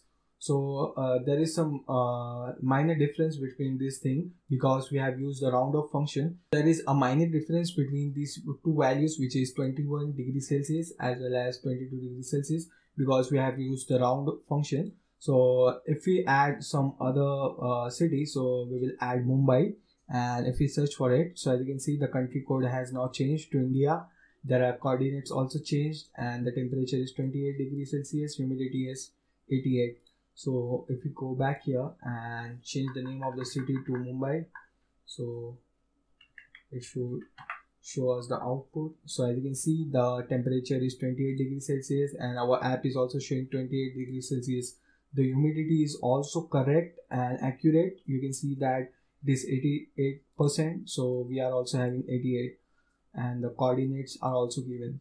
So this is how you can create an weather app using Django, and it is a very useful app that you can create and learn about Django very easily. So if you like this video, what you can do is you can leave your positive reviews for this course, so others can also reach out to this course and learn about Django very easily. So in the next session of the course, what we are going to be doing is we are going to be creating an contact us form in which we are going to be taking the input from the user like name, email, phone number, and a message from the user, and we're going to be storing that thing into a database. So we are going to be starting with our database in the next session. So stay tuned for that, and also don't forget to leave the review for the course. If you like it, then let me know in the review session of the course. So let's move to the next session of this course. So finally, we have reached our milestone project for this course. So basically, we are going to be creating a milestone project at the end of our course. That will be a blog website using Django framework. So in this blog website, we're going to be creating an entire interactive website using which we can post different posts on our blog website. We can create different user. Anyone who is visiting our website can sign up to our website, and we're going to be adding a lot of things like the database and all the different things. We're going to be creating the contact us form. We're going to be creating an admin panel where the admin can add the post and do different stuff over there. And we're going to be adding authentication and different stuff. So we're going to be starting with that particular project from this video onwards, and we're going to be making this entire blog website from end to end using Django framework. So let's get started with it. So I will just open the terminal, and over here I will just open cmd, and in here we're going to be providing this command that will be pip install virtual env. If we hit enter, so it will start installing this particular library into our system. Now what we can do is we can just pass the command as python virtual env and the name of the virtual env. So I will do -m virtual env, and the name of the env will be code blog. And if I hit enter, so it should create a virtual environment for us. In that we are going to be installing Django. So right now you can see it has created a virtual environment for us. Now what we can do is we can just do cd code blog, and over here I will do cd scripts, and we will just activate this virtual environment. So I will do activate.bat, and if I hit enter, so it will activate the code block virtual environment. Now what we can do is we can do this cd dot dot,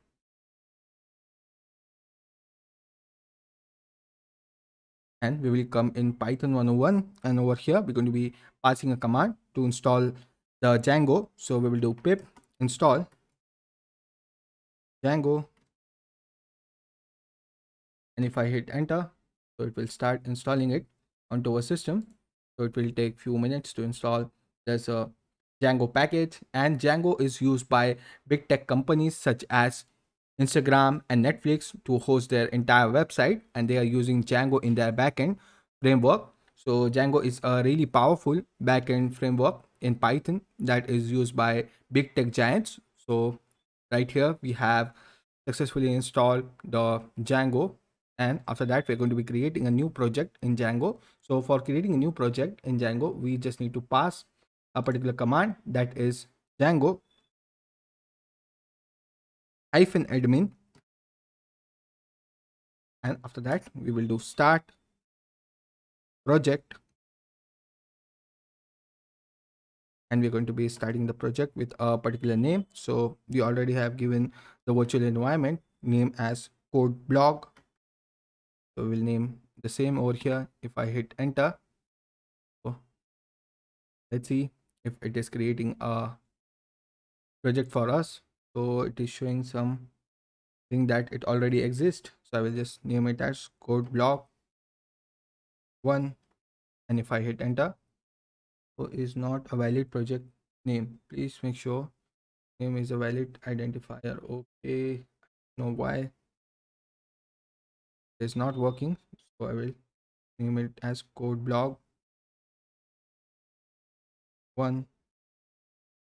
If I hit enter, now it should create a new project for us.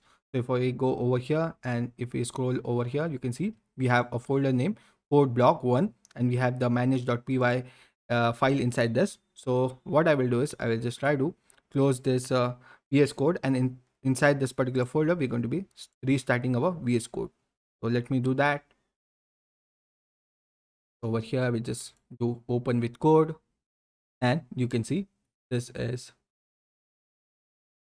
the output that we get. So we have now the manage.py file, and we are inside our code blog1 file. And in here, first of all, we're going to be starting our virtual environment. So I will do, so we will do cmd, and we will do cd dot dot, and in here we will do cd code blog and do cd scripts, and we will activate our virtual environment. After this, we will go back into our folder, that is code blog 1, code blog 1. Now we are inside our virtual environment. So once we are done with this, inside this virtual environment, we can just type python manage.py run server, and if I hit enter, so it will start a server. So if I just click on this URL, so over here you can see the Django is successfully installed onto our system. So this is the home page that we get when we run the manage.py file, and we have successfully installed the Django on our system. So once we're done with this, we will just move forward and just close this file, and we're going to be starting with our main project, that is the blog website. So after this, we are going to be creating an app in here. So right now we have this main project, that is our code blog 1, and inside that we're going to be creating different apps in which we are going to be performing different operations. So right here we need a new app that will be our blog app. So what I will do is I will do python manage.py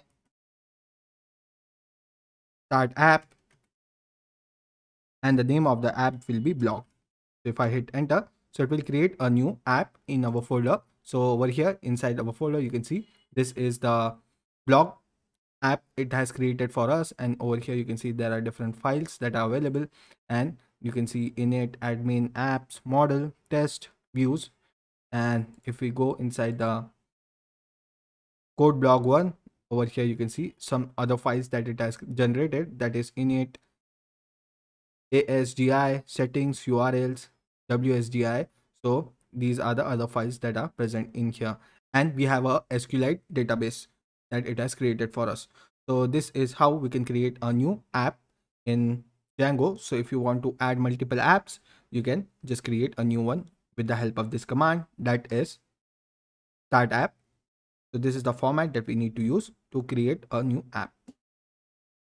After this, if you just want to know what all commands are available in this thing, so what you can do is you can just run the command by just typing python manage.py, and if I hit enter, so you will be able to see what all functionalities it provides. So if I just zoom out a little bit and make this a little bit bigger, so over here you can see what all functionalities we can do on this particular.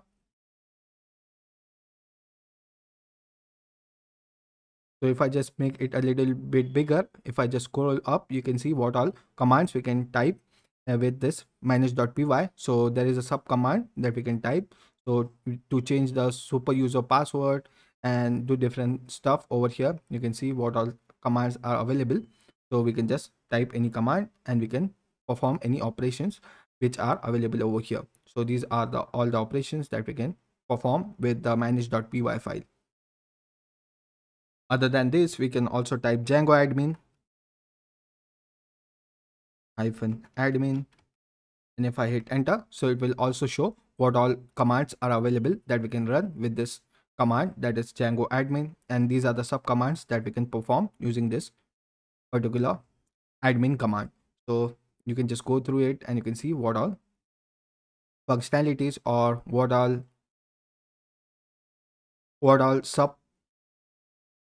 sub commands we can type over here and perform them. So you can just go through this list. So after creating the project, what we need to do is inside our blog app, we need to create a new file that we're going to be naming it as URLs. So we'll do urls.py, and in this file, we're going to be adding all the URL routes that we want to perform inside this app. And over here, you can see this is our app where we have the migration files, which is showing us the migration files inside that. This is our app, and this is our project that contains the settings.py file. So you can differentiate the app and the project by these two files that are present in our that are present inside the folder. In the project file we get the settings.py, and in the app we get the migrations folder, and in the app we get the migration folder. So once we are done with this, we will just try to go inside the file which is available, which is the URLs which is present inside our project. So we have created so right now we have two different URL files. We have already created one inside our blog app, and other one is present in our project. So we will just go over here, and we're going to be performing some operations with this file, and we're going to be redirecting the user to a particular URL. So over here, what I will do is we're going to be adding another path. So you can see there is a path. If we add admin slash, in that case it will take the user to the admin panel. I will be adding another path over here. So I will do path that will be equals to slash. So if we go to the home route, in that case we want our website to include.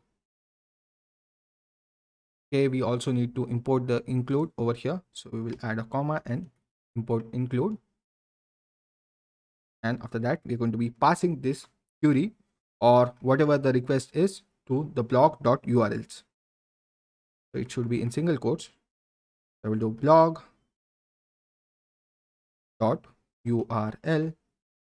Yes. So after adding this, we will be able to redirect the user whenever they come to the home route to this URL file that we have created inside our app, which is the blog app. So what we are telling over here in this line is, if anyone is hitting this URL, that is the home route, in that case just redirect them, or tell the in that case we are just redirecting the page or the request to the urls.py that is present inside our blog app, and we are just trying to fetch the home route from this particular app. So you can see there are more things are available over here. You can just go through this, and we have used this particular URL pattern to just redirect the user to the blog website. So once we are done with this, we will just try to copy this code. It will be helpful for us. So we will just try to copy this, and we will just try to paste it inside our urls.py inside our app, and in here we are going to be making some changes. After this, what I will do is I will just try to copy this thing from here. So we will just try to copy this path, and we will just try to remove this from here, and instead of that we're going to be pasting this code. Okay, I just need to copy it to add it over here, and I will just try to remove this thing. And we also need to import the views. So there is a file named views inside our blog. You can see this is the views file, and in that we're going to be writing a function that will return us something. So I will do from dot import views, and after that you can see this error is solved now. So right here what we are doing is we are just redirecting our page to views.home, and over there we are just calling the function that is home. So we just need to create a function named home over. So we just need to create a function named home inside our views.py. So we just need to create a function named home inside our views.py file. So after this, we will just go inside the views.py file, and over here you can see this is the pre-written code that we get, and in here we're going to be creating the home function. So what I will do is I will just create the home function, and we will do def home, and in here we will pass the index, and after that we're going to be returning, and we just need to import a library that is http response, and we will do http response, and in here we're going to be adding some text. So I will just name this is homepage. So after this, if I just save the code and try to run the server, so I will do python manage.py run server,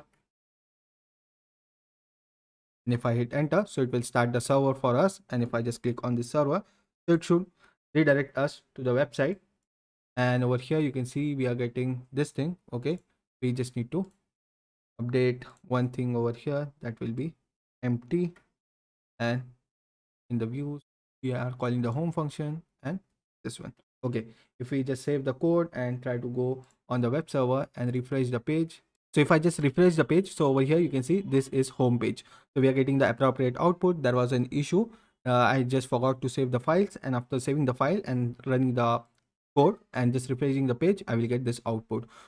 So basically what is happening in our code is, first of all, we are redirecting the user to this particular route. By default, it will just go inside our main project in the URLs, and over here it will ask the urls.py, where should I go. So here you can see we are adding the path. If it is admin, in that case we are going to be redirecting it to the admin panel. If the user is not admin, it is coming with a blank string. In that we are just including the blog.urls. So we are just passing the control to the blogs.url file, and after that it will just come inside here, and here it will check if the request is empty. In that case it will just redirect the user to views.home, and it will just run the function that is available inside this views.py. So if I just make another function over here, so let's say we are also going to be creating a function named blog.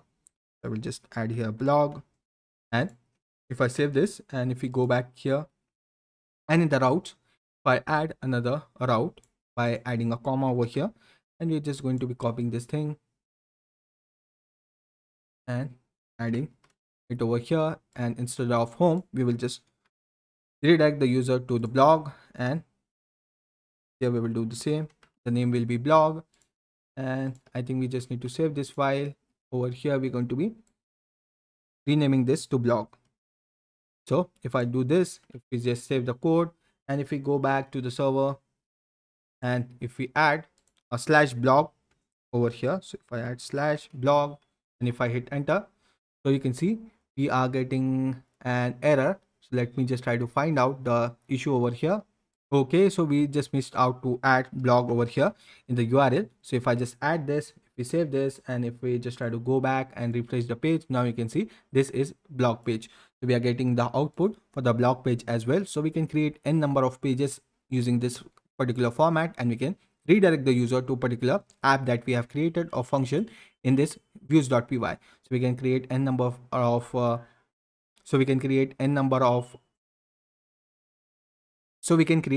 of functions inside this file, and we can redirect the user to a particular function that is required by the user by providing the different paths such as blog, contact us, or create different functions for each and every page. Okay, so once we're done with this, we're going to be creating another. So once we are done with this, we're going to be creating another app in our folder. So for that, what I will do is I will just open our terminal and I will just close this server from running, and in here we're going to be creating another app.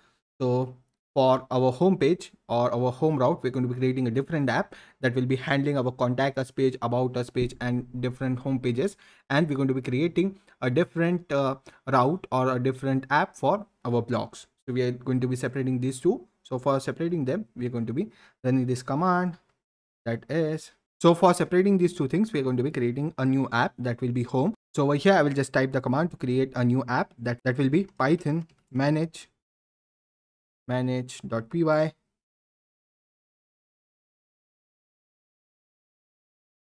and we'll do start app, and the name of the app will be home. So I just correct the spelling, and if I hit enter, so it will create a new app for us inside this folder. So if I just do this thing, so over here you can see we have a new app which is named home, and in that we have different files. So inside this home as well, we're going to be creating a file named urls.py, and if we hit enter, so it will create a new file which is the urls.py inside our home route. After that, I will just try to close this. So after this, we are going to be making some changes in our urls.py, which is available in our project. So over here, you can see this is the project file, which is code block 1. And inside that, we have this urls.py, which we made changes previously. So in here, what I will do is I will just try to copy this thing and I just add a comma over here. So what I will do is if the user comes with a blank string or a empty URL, in that case, we're going to be redirecting the user to home page. And if the user comes with a blog, so we're going to be redirecting the user to the URLs which are available in the urls.py in the blogs app. So by default, we are going to be redirecting the user to the home route. So after that, we will just try to save this and I will just go back into our urls.py file, which is inside our blog. I will just try to copy this from here and we're going to be going inside our home apps url.py, and over there we're going to be pasting this thing, and in our home route we are going to be redirecting the user to the home page, which will, so we're going to be redirecting the user to the app which is will be the, so after this we are going to be just creating multiple functions inside our views.py, which is inside our home app. So the first route will be the home route. After that, we're going to be also creating a page name contact us. I will type here contact and I will redirect the user to the views contact, and similarly we will add contact over here as well. And after that, we're going to be separating it with a comma, and we're going to be adding another route that will be for about us page. So we're going to be creating 3 different pages and we're going to be handling it inside the home app. So here we will do about. Similarly, we will just change the function name as well. So we just need to create all these functions inside this home app now. So previously we have created these functions in the, so previously we have only created the functions for the blog app. So now after saving this, we will just open the views.py file in our home app. Over here you can see this is the home apps views.py, and we also have the views.py for our blog app. So I will just try to copy this thing from here and we will just try to add it in here, and we are going to be just renaming it. So for home we will set the page, this is home. For contact, we are going to be setting the page name as contact page.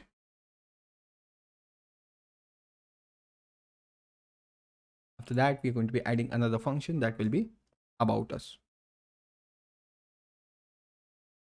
I do about, and this will be also about. So that I will just try to save the files and see if we are able to add all the 3 functions correctly. And over here we have also created the views, and in the urls.py for our project we can see we have added blog for the blog app. So after this, if I just save the code and if we go to our server and we just refresh it, okay, I think the server is not running, so we just need to run the server. So I will just run the server. We go back to our app, we just try to refresh this. Now you can see we are coming with the slash blog. In that case only it is printing this. If I just remove this and if we just hit this URL, you can see we are getting this is home page. And if I just add home slash,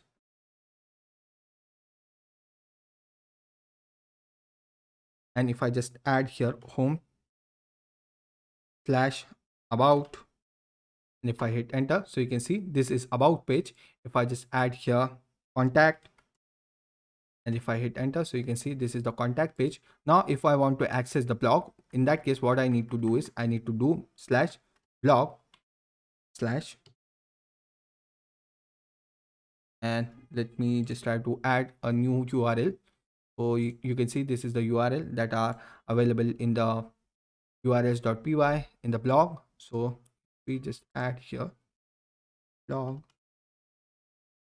slash blog. Okay, so I just need to remove this thing from here for blog thing. blog/blog, and in the output we're going to be providing the output as this is blog page, and I will just comment this particular function from here. And if I just try to save it, and if I go to our server and do blog/blog, and if I hit enter, so let's see what output we will get. So it is not showing any output. So in our urls.py of our blog, what we will do is we'll just try to remove this thing from here, and we are going to be adding only one path that will be the home, and it will be blog home. We will just make it as blog home, and the name will be also blog home. And in our urls.py, we will just change this to blog home, the name as blog home, and this will be the blog homepage.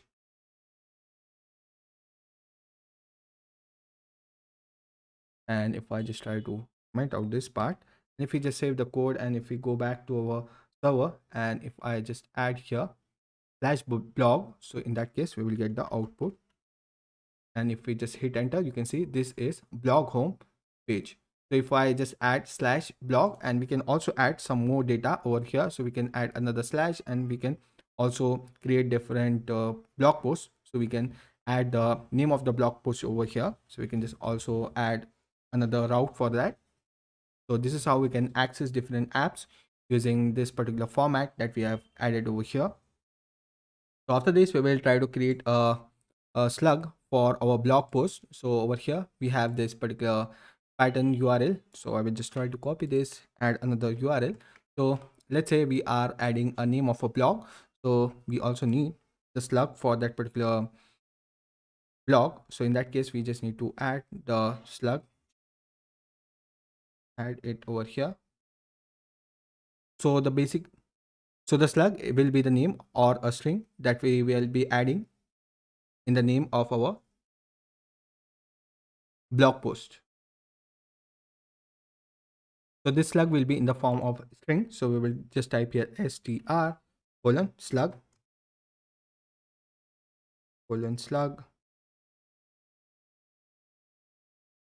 and we're going to be redirecting the user to blog post.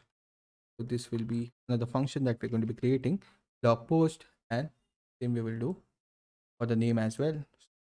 Type here blog post, and after this we will just try to save this, and we will go into our views.py file, and over here we're going to be creating this function. So what I will do is try to uncomment this part, and we will do blog post, and in that we're going to be just replacing this value which is of index to request. So we're going to be getting the request from the user from the front end. We're going to be handling that request, and we're going to be also passing the slug. We'll do slug, and after that we're going to be doing this is blog post.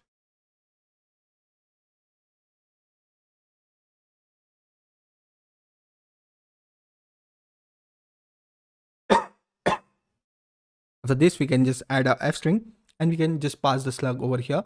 So I will do f, and in this we're going to be passing the slug. So I will do slug,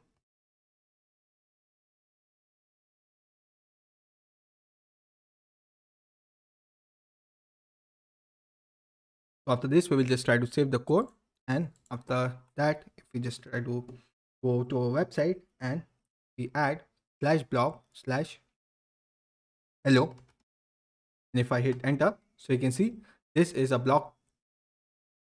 So you can see in the output we get this is a blog post, and we get the text that we are passing over here. So if I pass something else, hello -world,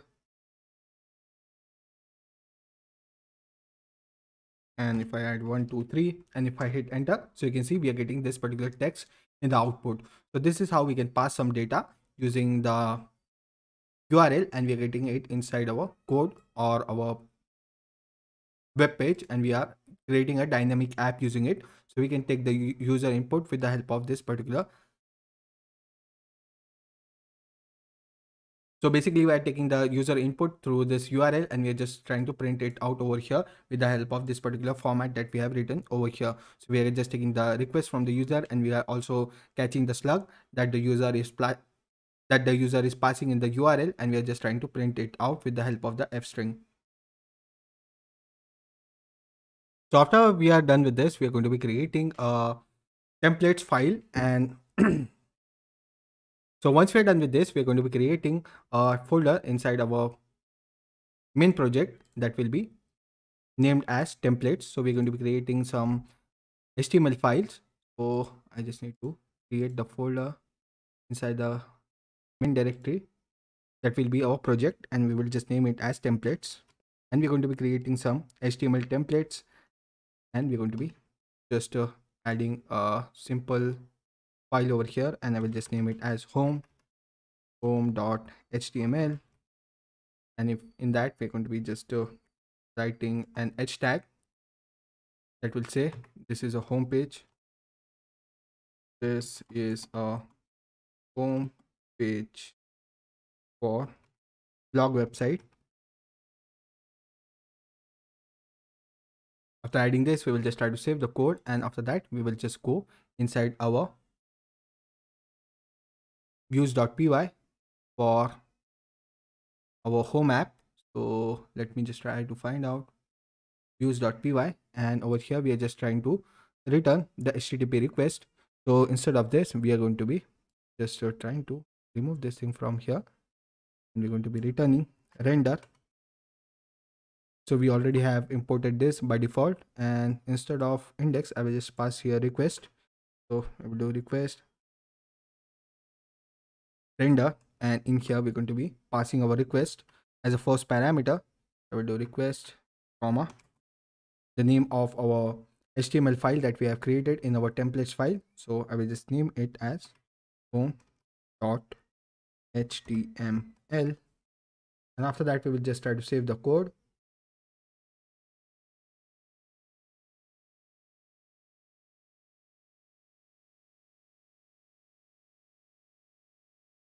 And we will just try to run our server. So you can see the server is still running. So if I just go to our website, and if we just go to home, in that case, let's see what output we will get. So it is showing that okay, we don't have a route for home, we just need to do slash, and over here you can see template does not exist, add slash.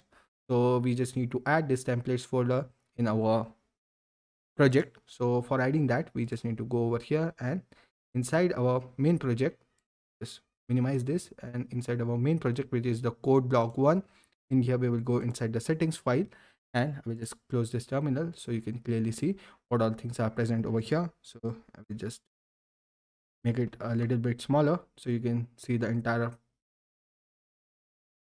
code that is present inside this settings.py file. And over here you can see there is a part where the templates are written. So over here we just need to pass the directory in which we have stored our templates. So I will just do here templates,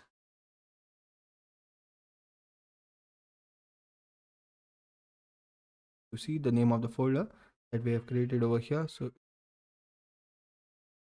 templates, and if we just try to save this, and if we go back to our server, if we just try to refresh it,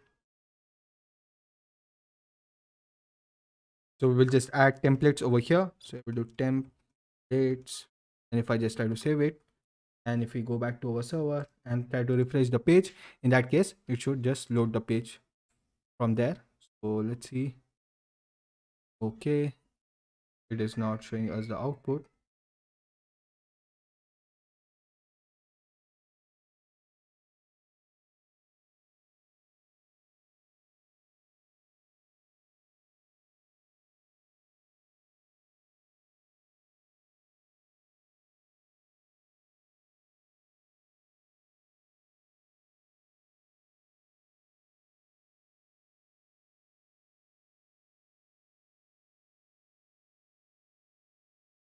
Let me check if the server is running or not. Okay, so the server is stopped. If I just try to rerun the server, and if we just go back and try to refresh the page,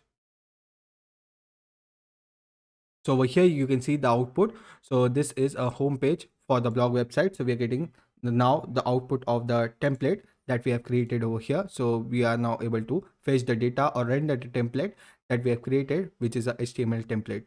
So this is how we can just fetch the data from our HTML file using the render template method. So you can see this is the render template method that we're using. So once we are done with this, we are going to be dividing these templates into two different folders. So basically we are going to be creating the folder for home as well as the blog. So over here, what I will do is I will just divide this templates into two different folders. So right here, what we are going to be doing is we're going to be creating two different folders. The first one will be blog and the second one will be home. So we are going to be storing, okay, I think I created the home folder inside this. What I will do is read this and I will be creating the home folder inside the templates. So we're going to be dividing the pages of home as well as the blog separately with the help of these folders. So we have created this home for the home app. So we're going to be moving it inside the home app and we will just add it over there. And we're going to be creating a few more pages in this folder. So the first one will be contact.html and the second one will be about us. Create about.html.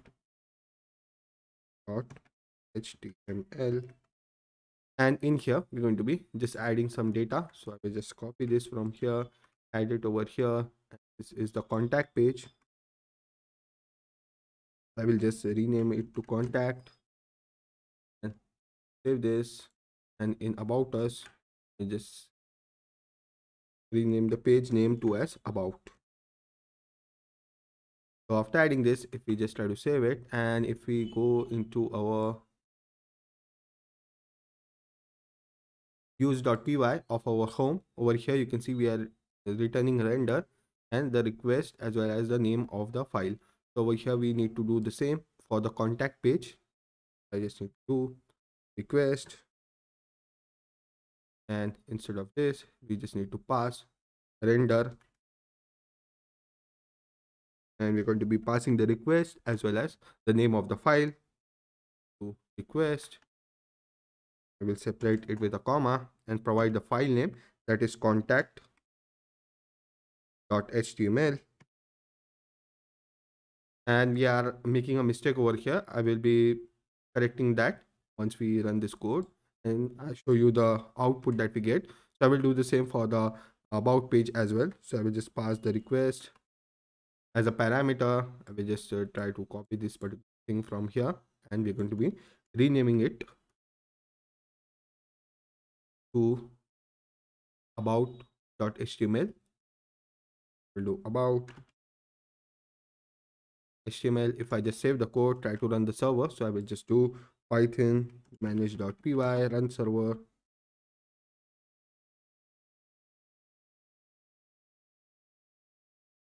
And if we just try to hit enter, so it will start the server for us. If I just open the web browser, so over here you can see we are getting a particular error. So here you can see templates does not exist. So now we have moved all our files inside the home folder in our templates. So we also need to specify that over here.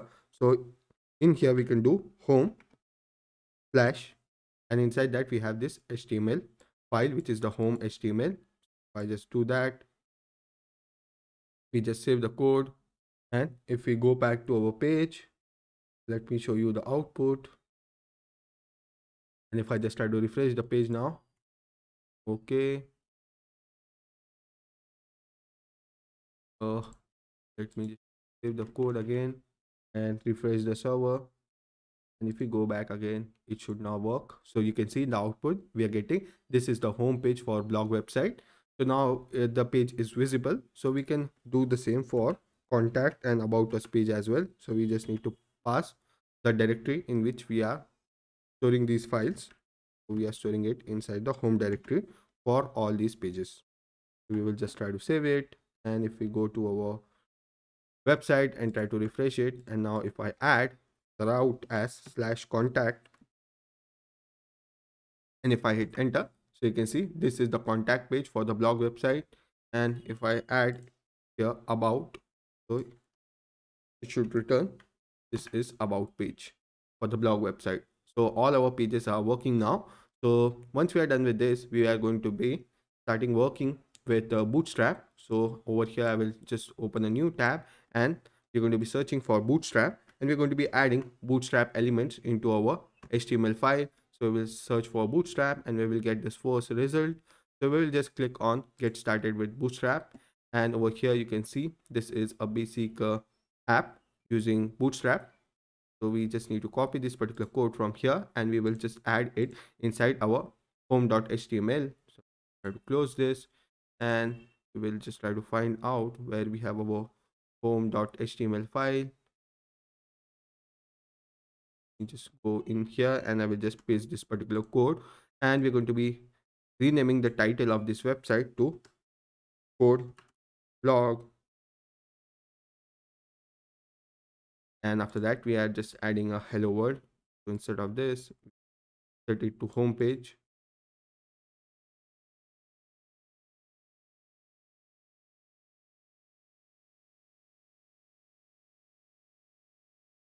And if I just try to save this, and if we go back into our browser and refresh our page, so okay, we are passing the slash about. If we just go hit the URL, and here you can see we are getting the output as home page.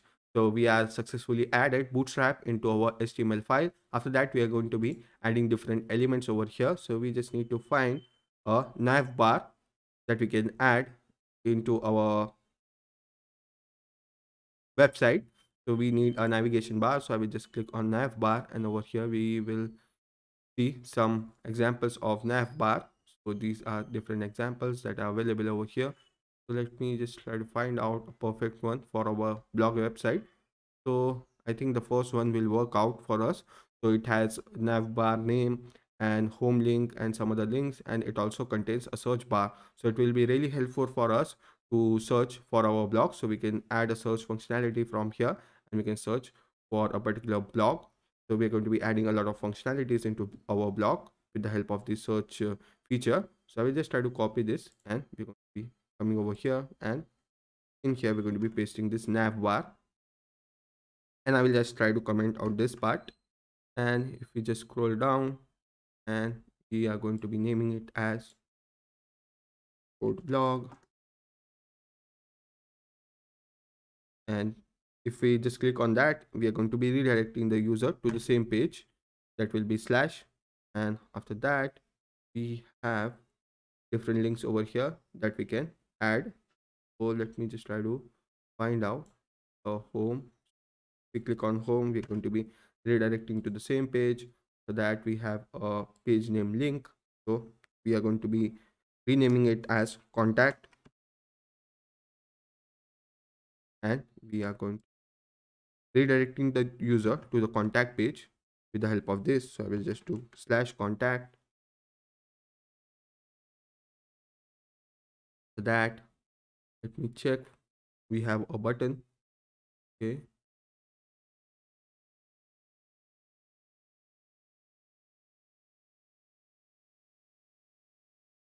if I just try to save the code first, and if we go to the website and see the changes over there, will be great. So you can see here is the output that we are getting. So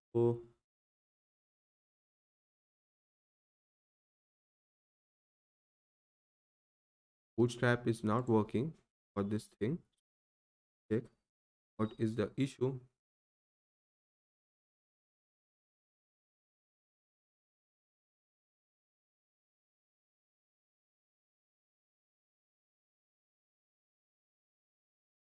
So previously we have only copied this code for printing out the so previously we have only copied this basic code. We also need to add the Bootstrap CSS and JS. So for this, we just need to copy this particular code now. And if we go back in our code, and here, if we just replace this code with that, so it will add that particular functionality into our code now. So if I just try to copy or cut this from here, And in here, if we just try to paste this, so this thing should work out now. If we save the code, go back into our browser, if I just try to refresh the page, now you can see our nav bar is working and we are also getting hello world. And you can see we have created this particular button which, and we have also added the contact. If I just click on contact, it will redirect us to the contact page. Now we want similarly a button for, now similarly we want a button for the about us page, and we will just remove this drop down. So what I will do is over here, just see how we can change this thing. So what I will do is I will just try to remove this thing from here, and I will be naming it as about us,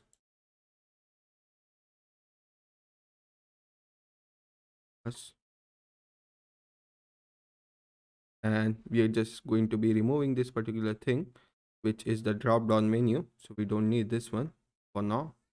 And we are going to be adding a href tag. Okay, we also need to remove this one as well for the drop down toggle, and we are going to be adding a href tag that will redirect the user to slash about. Remove this to slash about,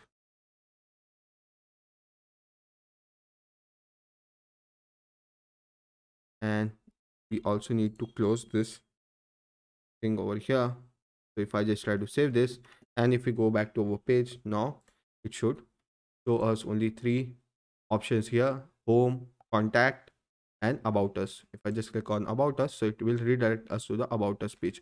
So this is how we can create different pages, and we can redirect the user to different pages. So if I just click on home, it will take us to the same page. If I click on code block, it will redirect us to the home page. If I just click on contact, it will take us to the contact page. Similarly, if we just click on about us page, it will take us to the about us page. Once we are done with this, we are going to be making some changes in our code. So over here, what we need to do is we will just create a base.html file. So basically what we are doing is right now we have this particular nav bar that will be common for all our pages, that will be contact us and about us page. We are going to be keeping this nav bar common on our all the pages for the home page. So for that, what we can do is we can create another file named base.html, and we're going to be using Ginger templating. So we will do base.html, and if I hit enter over here, so we'll get this output. And after that, what I will do is I will just try to copy this entire code for adding the nav bar, and we will paste it inside our base.html. And after this, we are going to be creating a code block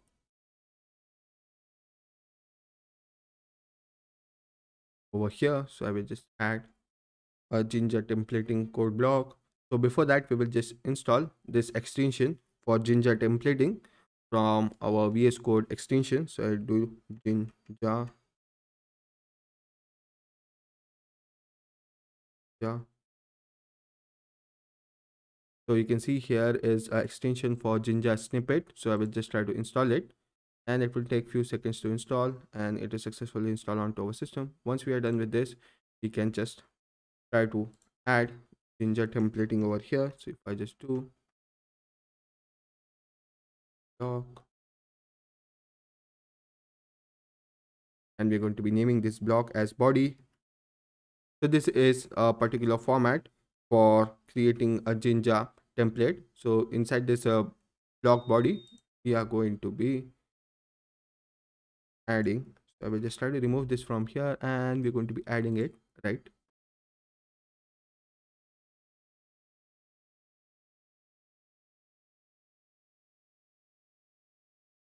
And after that, I will just copy this block from here, and going to be adding it right here.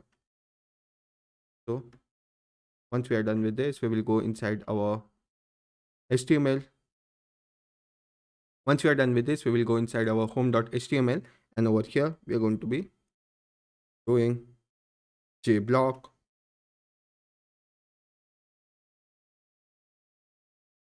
and after this I will do body,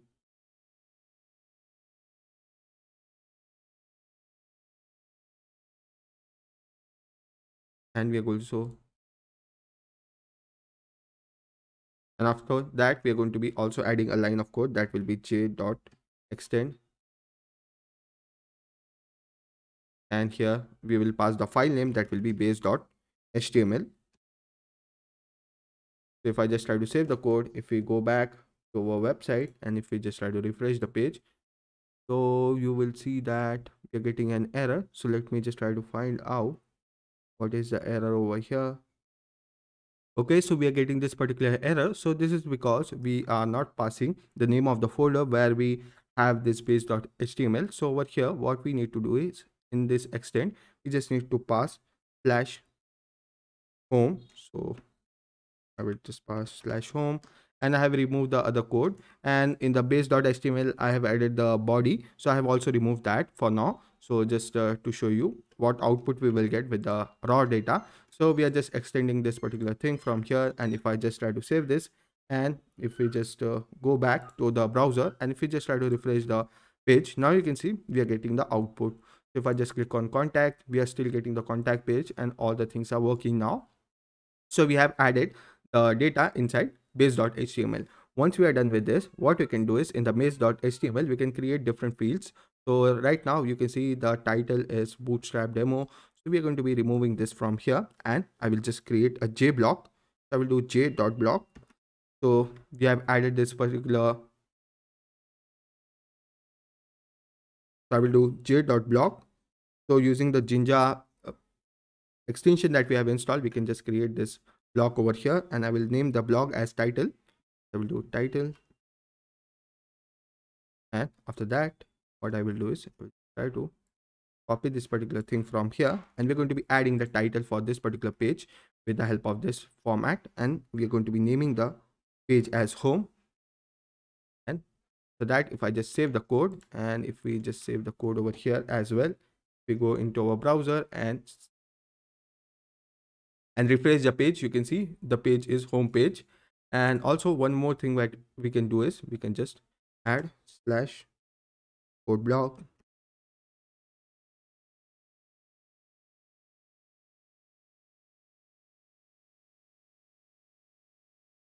So what it will do is if I just try to save this, it will fetch this data from the files, and we can just add a block title inside our home file, about us file, and contact us file, and from there it will fetch this data that is not been added into our file. And if we just try to refresh this page, it will automatically add the hyphen code block over there.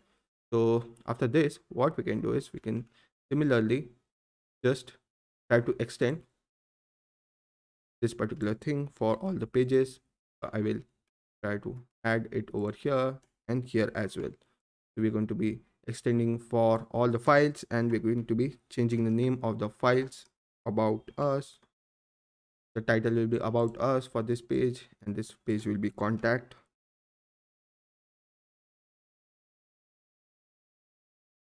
And after adding this, we can also do one thing is that we can change this data that we have over here. So we are going to be adding it in a block.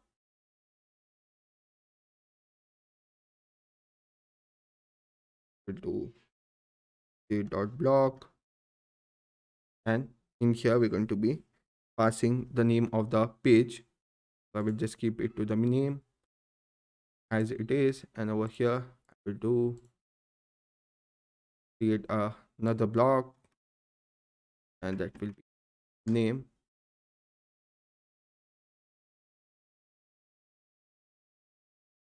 is home. Okay, so similarly we will just copy this. Let me just check. Okay, the n is small over here. Add name, copy this, add it over here and here as well. And the name will be about us.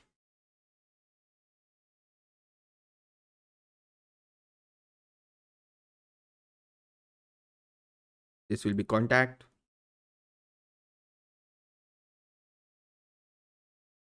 And if I just try to save the code now, and if we go back to our browser, if we just try to refresh the page, now you can see we have on the home page. If I just click on contact, you can see we are on the contact page and the data is not being refreshed. Okay, let's just try to check for that as well. So if we just go on about us, so you can see we are on the about us page and this thing is not refreshing at all. So let me just try to see if we are able to save the changes on all the pages. So I just try to see and refresh the server.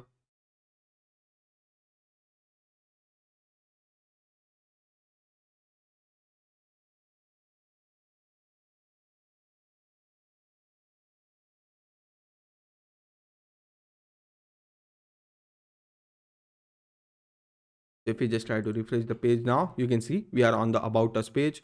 So I just need to restart the server for this thing to work. So you can see we are on the about us page. If I click on contact, you can see we are on the contact page and it is fetching all this data from the base.html file.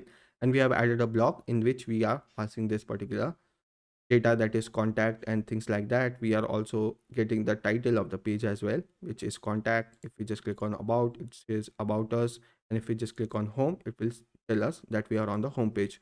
So this is how we can do template inheritance with the help of Jinja templating, and I hope you got a clear idea of how you can use that.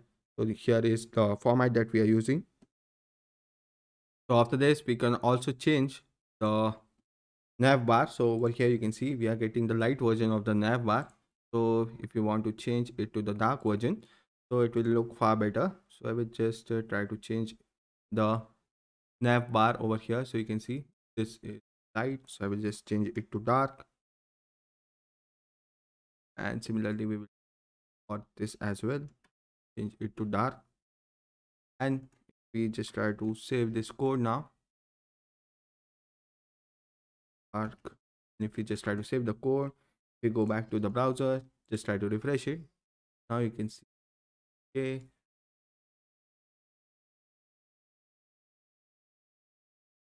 we just try to save it, and now if we try to refresh it, so over here we're going to be changing this to dark, and after that we are going to be adding another parameter that will be navbar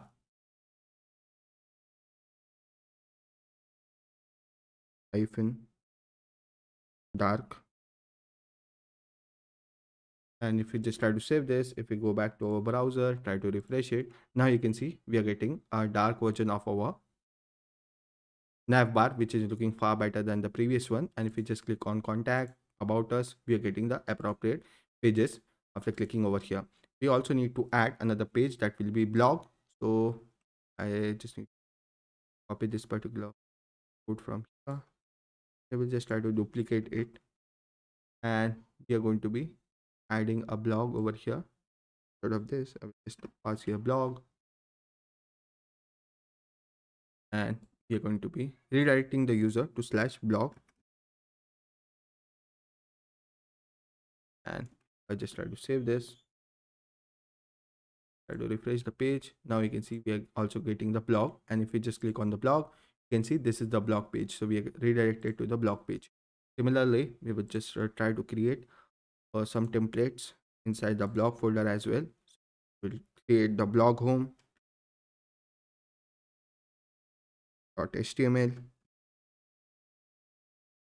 and we're going to be creating another file that would be blog post html. So we have created these two files, and we're going to be extending it by this base.html. So what I will do is I will just try to copy this code, and we're going to be adding the same code over here, and we are going to be doing it as blog home. Similarly, add this over here. In the title it will say blog home, and the file name also it will say blog home. And if I just try to copy this, paste it in the blog post, so we'll just rename it to blog post. Similarly, we will do this well, blog post. And if I just try to save the code, and we also need to make changes in the views.py file, and in here we just need to import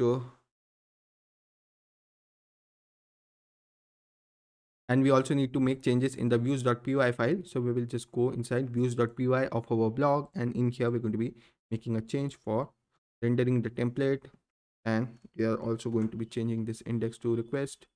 So this is the request that is coming from the user. I will just try to add it over here, request, and we're going to be passing the name of the template that we want to render. So in our case it is blog home.html, and it is inside the folder name blog. So I will do slash blog, and similarly we will just copy this, add it over here, and we are going to be renaming this to blog post.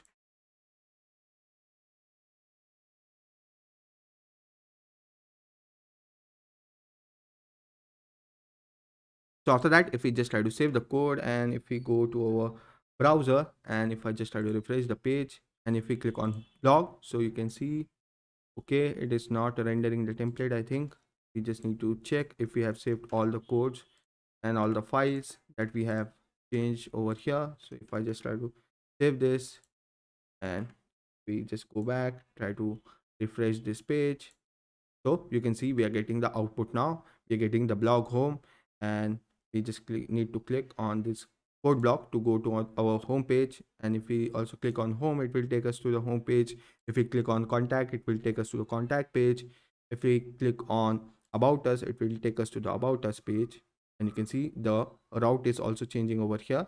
And if I just click on blog, so you can see we are getting on the blog page.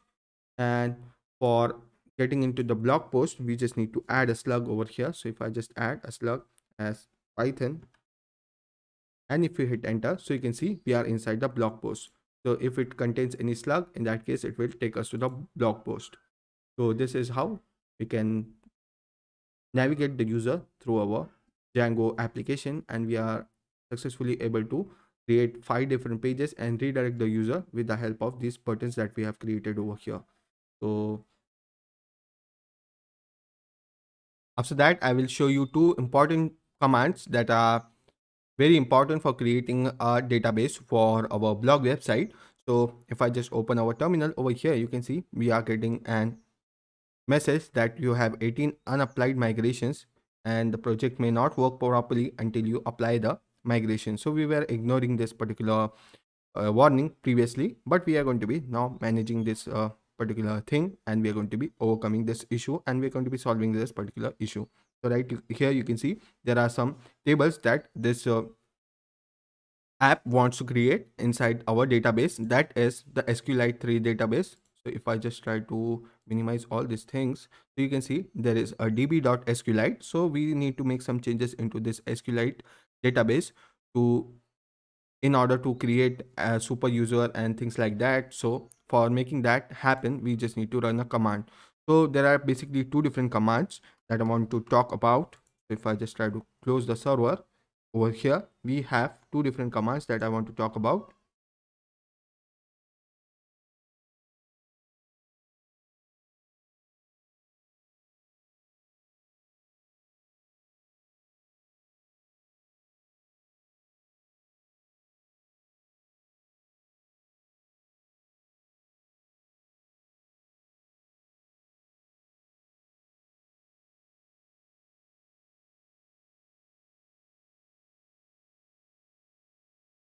Okay, so the first command is make migration.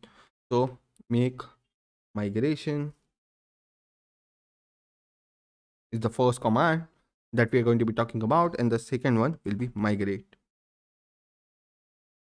So basically these 2 commands are used to work with database. So the make migration command will help us to create a database or a table inside our database. So over here we're going to be creating different models, and in that we're going to be providing the structure of our table. And if we just do make migration, in that case it will just try to create that particular table or generate a file inside our migrations folder. And after that, if we just click on migrate and we run the command migrate, in that case it will make that changes and reflect them into our SQLite database. So migrations will just create a file inside the migrations folder which will contain our structure of the table. And after that, if we just run the migrate command, in that case it will just create the table inside our database and migrate the data over there. So for now we are going to be running the commands and trying to see what output we will get by running these two commands. So for this thing to work, we just need to type python manage.py and we're going to be doing make migration.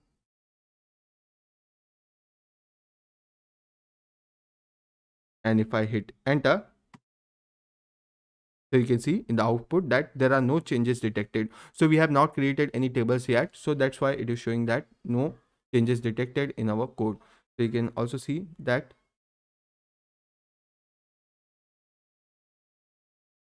So once we are done with this, what we can do is we can just run the migrate command instead of this. So if I just do migrate,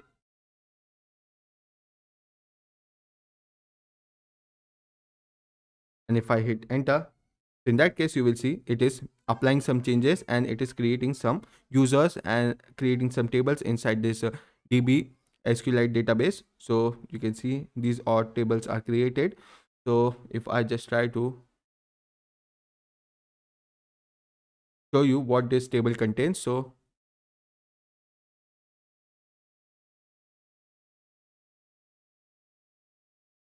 after that, it has created some tables. You can see over here what tables it has created. And after that, we will be able to access or create a super user. So let's try to create a super user. So let's try to create that.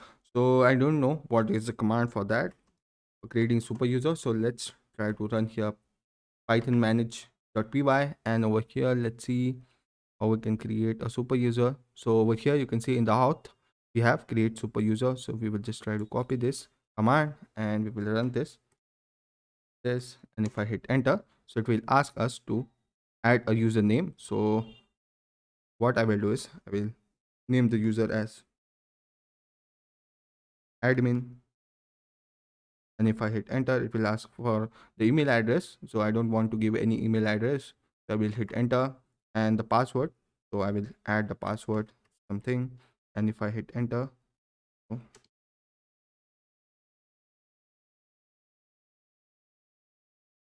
so it is telling us that the password is too short. So I want to keep the same password,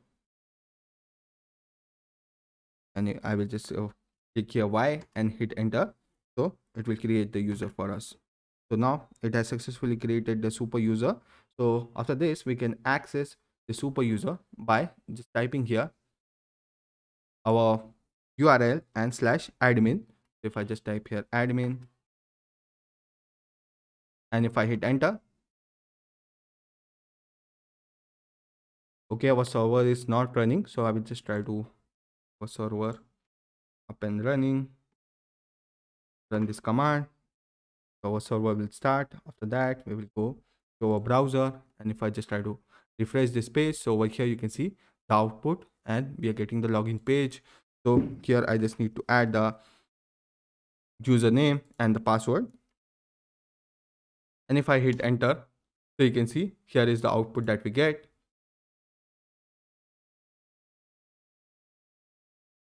So over here you can see there are different groups and users that we have. So you can see here is a group, so we can create different groups and users. So any user that will sign up to our website will be able to uh, add, or it will be added over this database. So we are fetching the database that it has created for the admin, and we can just see what all users are available. So we can see that here is the user that we have created, that is the admin. So we can make changes into this in the backend, and we have just created the super user so that we can access and see what changes are made in the database and all the tables that are available over there. So after adding this, what we can do is we can just try to log out from here. So that if we go back to our website and see all the things are working or not, so here you can see all the things are working. So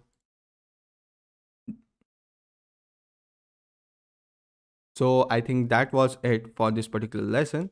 I think it is almost more than 1 hour of content for this lesson, and I think this is enough for this lesson. Let's stop right here and we will move forward with our code for this blog website in the next lesson. So without further ado, let's move to the next lesson of our course. So in the previous lesson of our course, we have created this particular website and we have added different routes to it. So over here, you can see we have created home route, contact, blog, and about us page. And we have used the template inheritance by creating a base template. And we have added the nav bar to all the pages by using that particular template inheritance. So over here, you can see we have created multiple pages and we have added the route to it. So after this, we are going to be moving forward and we are going to be adding some database into our code. So we are going to be starting working with our database and we're going to be creating a model in which we are going to be adding different data from the users. So in this video, we will try to create us the contact us page. So we are going to be creating the contact us page, and over there we are going to be adding different fields such as name, mobile number, email address, and the query that the user has. So we can just take the input from the user in the form of user form, and we will just try to submit that form, and after that it should store that data inside our database. So let's start working on this database. So first of all, what we need to do is inside our home, we're going to be creating this page. So we are going to be selecting our folder that will be home, and in that we're going to be going inside the file which is named as models.py, and in here we're going to be creating a new model that will be a database. So over here we're going to be creating a new model that will be our database. So over here you can see we have this db.sqlite database, and in that we're going to be creating this particular table that we want to add over here. So we are going to be creating a table. We're going to be creating a table that will be storing table for storing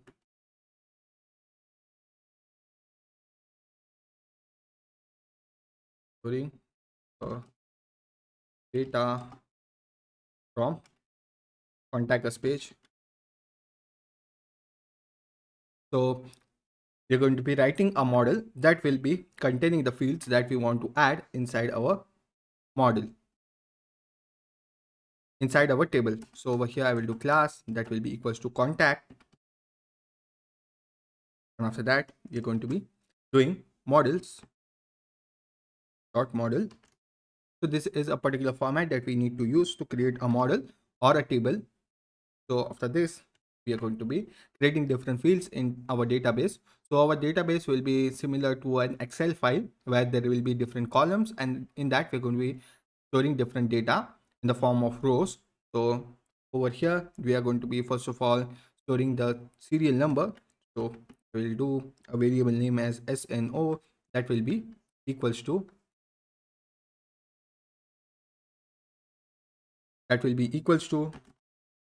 models dot auto field,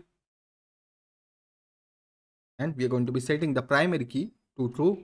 So it will make this serial number as primary key, and it will be taking it with the help of the auto field.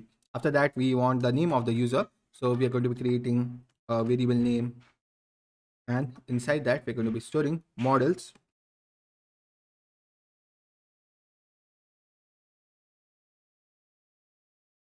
dot character field, and in that we're going to be providing the length for this character field. So I will do max length is equals to 50, and after that we are going to be creating a field for adding phone numbers. I will create a variable name phone that will be equals to models dot character field, and in that we will do max character or max length is equals to 15, let's say, And after that, we are going to be adding the content. So we are going to be taking some message from the user. That will be the content that the user has, or the query that the user has. So we are going to be setting it at models dot text field,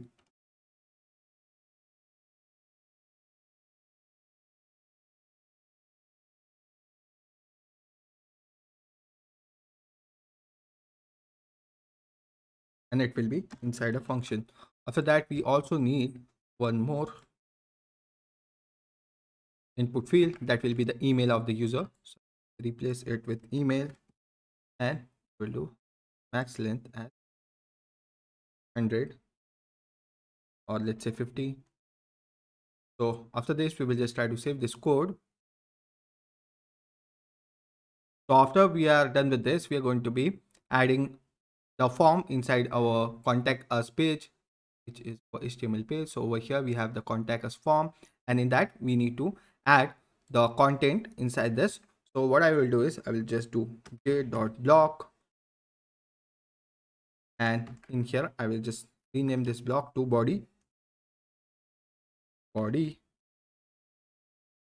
And after adding this, we'll just try to save this code. And also in our base.html, we just need to add the body block over here.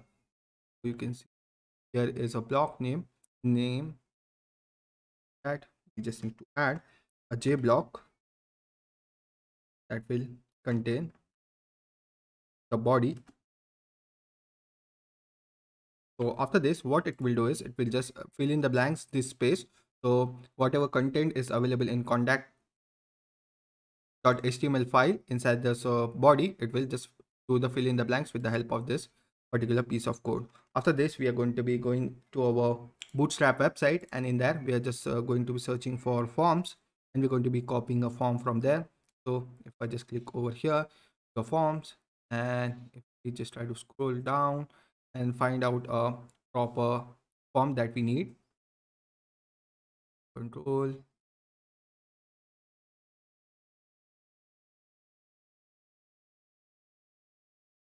unable to find form.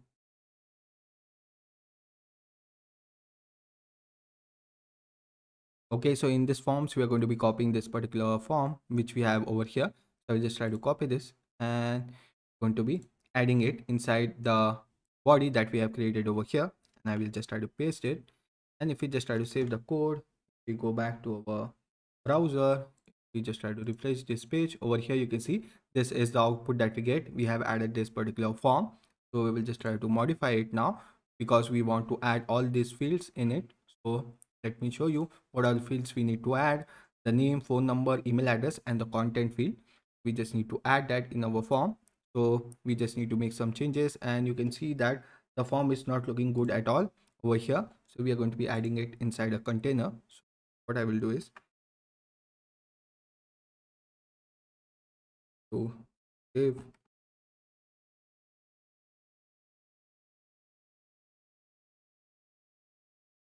container,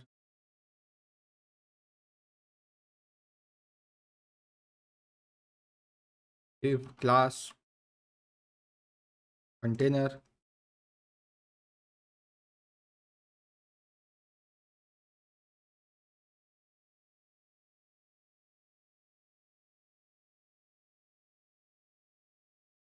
and I will just try to close this div over here. And after that, I'll just copy this particular thing from here, and we're going to be adding it at the last, or the at the end of the form. And if we just try to save it, and now if we go back and try to refresh the page, now you can see it is inside a container, and it is looking far better than the previous version. After this, we're going to be adding more fields into it. So first of all, we are going to be taking the input from the user. So right here we have only two fields for the email and the password. So what I will do is I will just make a copy of this particular thing. So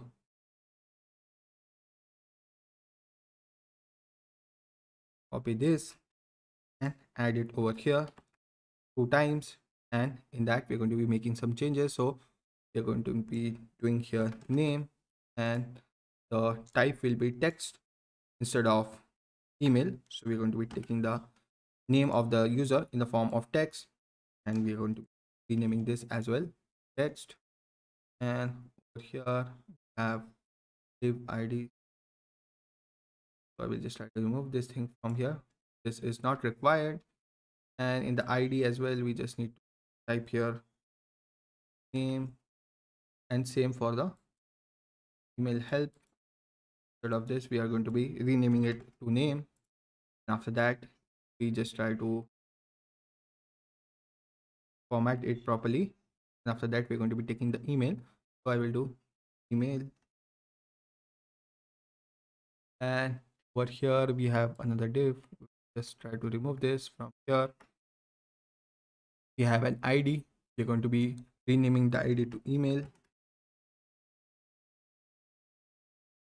For this, let's try to see what all things we have now.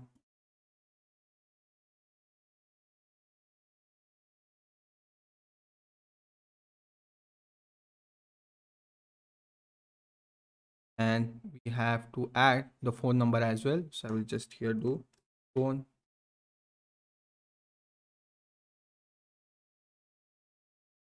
and we renaming this as well to phone.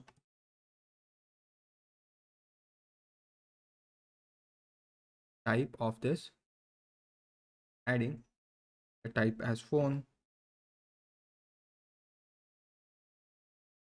Similarly, we're going to be changing the id as well, phone. And I think we also need,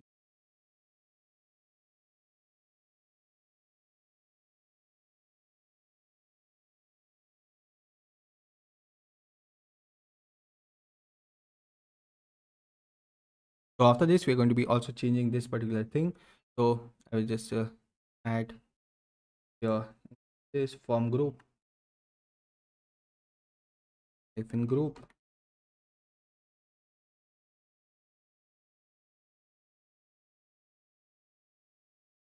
and type will be print.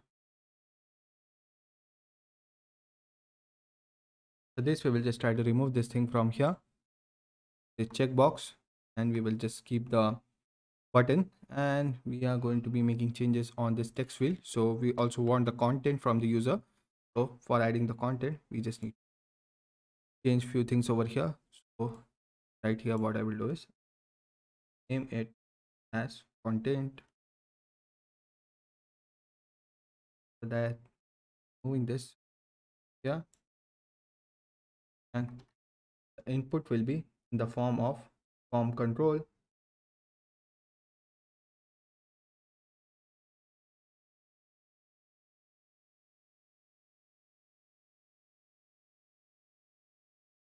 And instead of input, we're going to be taking text area.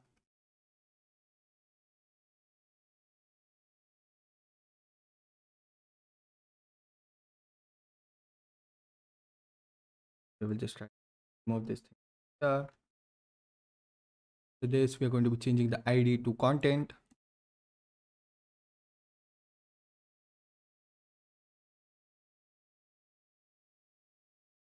This we'll just try to remove this. And we're going to be providing the columns that will be equals to 30, and the rows will be equals to 5. And we're going to be just closing this text area over here. So add text area close. And if I just try to save the code, and if we go back to our website and try to refresh it, now you will be able to see that we are getting all the appropriate inputs that we want field. So we are getting all the appropriate input fields, the name, email address, phone number, as well as, okay, we just need to add here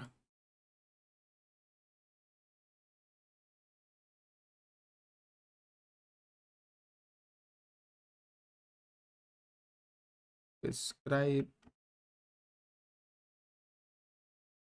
your issue.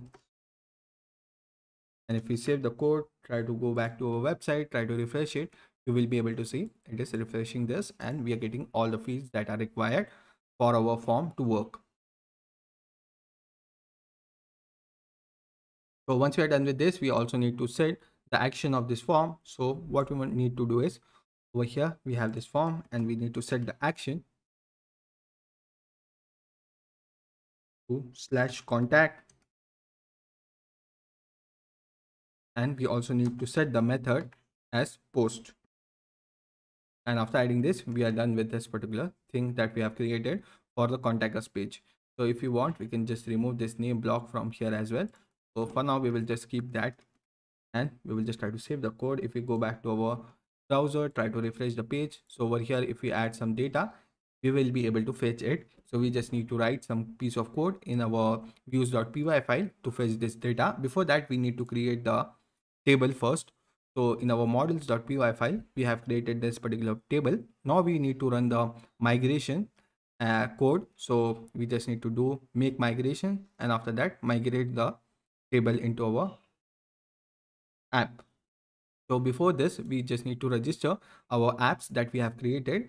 So right here, we have created two apps, the blog app and the home app. So we just need to register them in the settings.py file. So we'll just go here. So we will just click on the settings.py file of our project. And in there, we're going to be making some changes and registering our apps over there.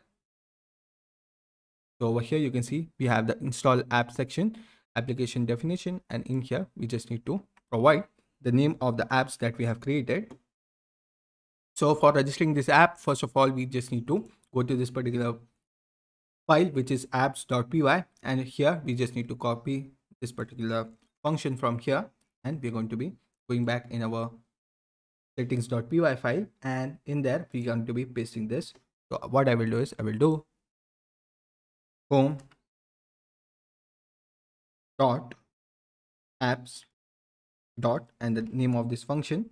So for home, the function name will be home config, and we're going to be separating it with a comma, and we're going to be adding the second app that will be our blog app. So I will do blog dot apps dot blog config, and after that we will just try to save this file,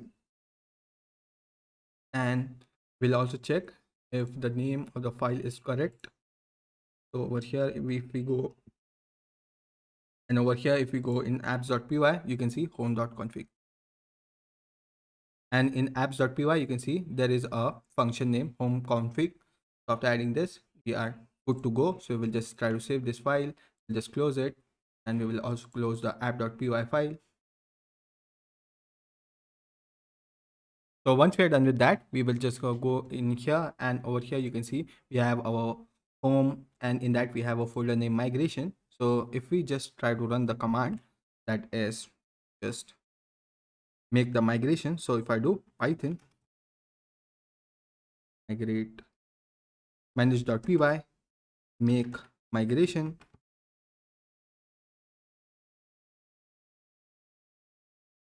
and if I hit enter, so you will see there is a new file created which says 0001 underscore initial.py, and after that if I just run the command to migrate, so it will create a table for us.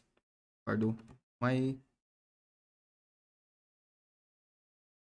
or before that, what we would do is we would just try to register this app before running the migrate command. So for registering the app, what we need to do is, so for that, first of all, we just need to register this model inside our admin.py, and in here we just need to do, and in here we just need to pass a, and in here we just need to do from dot models, and this admin.py file is of the home app, and in there we are doing from dot models import contact, because we have created this particular table, and after that we just need to register it by passing this command that will be admin dot site dot register, and in here we're going to be just passing the name of this particular table. After this, if we just try to save the code, and what I will do is I will just try to run the server and so show you the output of the admin panel. If I try to run the server, we go to our website, and in here if I just add /admin,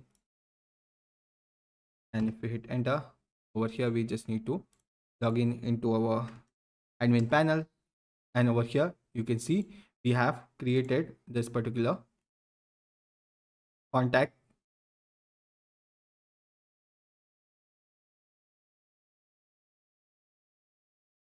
So on this page, you can see we have this particular contact. So after logging into our account, so after logging in into our administrator account, you can see we have this contact.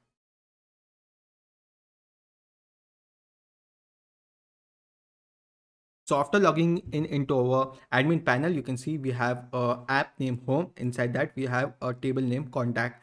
If I just click on this, you can see there is an error that it is showing. So we have not migrated the changes. So we just need to make the changes or migrate the changes in that case.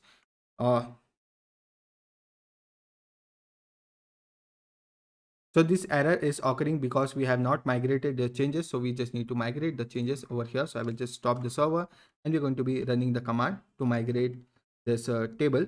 So for that, I will just use the command make migration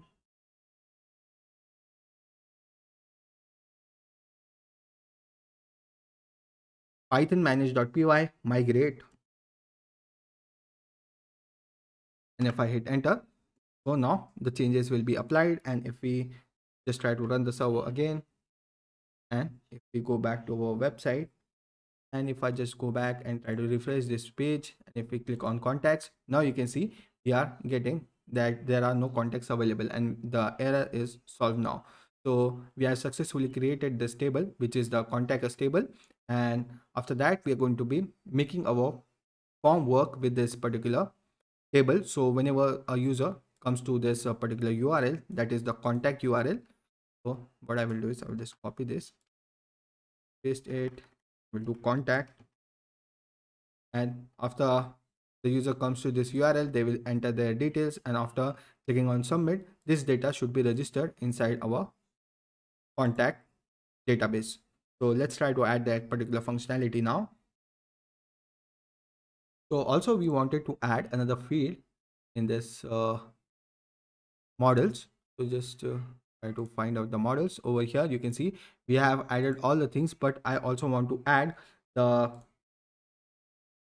timestamp at which the user has submitted this particular query. So I will just create another field that will be timestamp, that will be equals to models dot date time field, and in that we're going to be passing a query that will be auto underscore now underscore add, and that will be true, and we will add a comma, and we're going to be adding blank, that will be equals to true. After that, we will just try to save this code, and we go to our terminal. We will stop the server from running, and we're going to be running the command to make migrations again, and it will ask us for some things. So it is asking that some of the data that exists in this file does not contain this timestamp.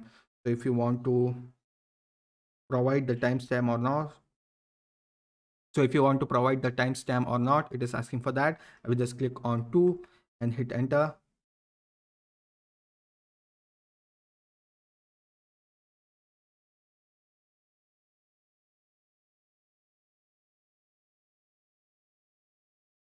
So we will just hit 1 and we will hit enter, and we will just hit enter again, and after that we are going to be making the migrations.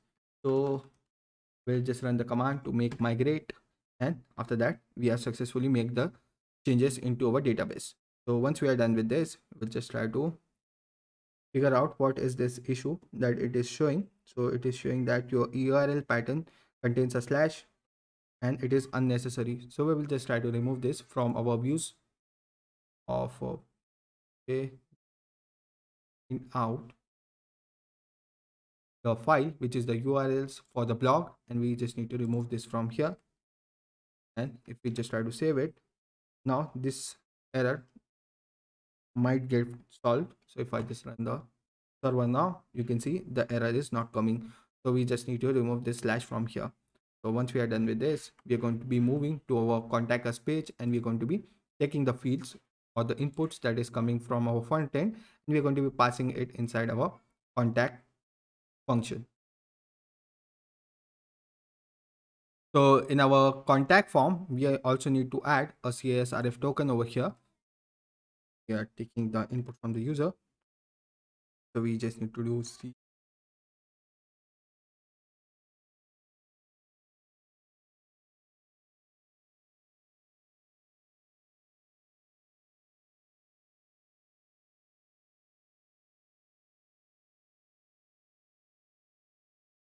underscore token. Just need to add curly brackets, and we need to use the ginger templating format over here. Remove this, add percentage symbol over here, and we will do the same over here. So this thing should work if we just try to save this, and after that we will just go back to our file. So I will just try to close all these unnecessary files that we have opened. So we are not going to be requiring all these files for now. Also closing this blog. I will only need the files from home. Also close all these fields from here, and we will only need these urls.py from our home and the views.py from our home file. So after this, we are going to be writing some piece of code in here, and we're going to be checking if our form is working or not. So I will do if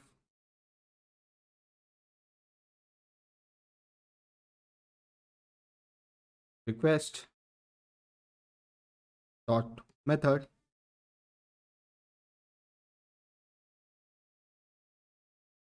is double equals to post. In that case, we're going to be printing out some message. We will do print this is a post request. And after that, if I just try to save the code, okay, it should be method, and we will just check all the things are correct. Just save this. We go back here, and if we just try to save the form as well, we just open this web browser, and we will just go to our contact us form, and over here, if I just try to refresh it, and if we just click on submit, so let's see in our terminal if we get the output. So over here you can see this is a post request. We are getting the appropriate output, and let's see what happens if I just remove this crf. And after that, let's see what happens if I just try to comment out this part that we have added for the crf, for the CSRF token. If I just try to save the code now, and if we go back to the browser, if we refresh the page, and if I just click on submit, you can see it is showing that CFRF verification failed, request about it, and it is showing that CSRF token is missing. So to make this thing work, we just need to add this piece of code or this CSRF token and in this format. And after that, if I just save the code, and if we go back to our browser, we just try to refresh the page. In that case, just try to refresh.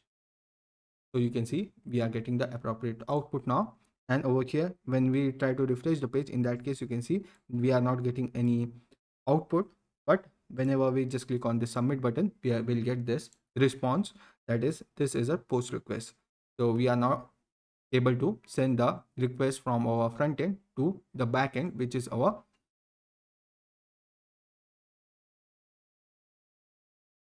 contact function. So after this, we are going to be taking all the fields such as the name, email address, phone number, as well as the description from the user through the front end, and we're going to be passing it to our function, that is the contact function. So let's try to add that. So after that, we just need to add few changes into our contact page. So over here, we also need to add the names for these fields. So I will do name is equals to, and we're going to be passing name as name for the name field. Similarly, we're going to be adding the name field for other input field as well. we'll do for the email will be email, and after that we have phone number, so we need to be adding name for phone number as phone.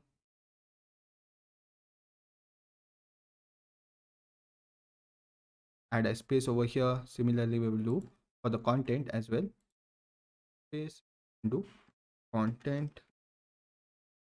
And once we are done with this, we will go into our use.py file, and over here we're going to be taking all the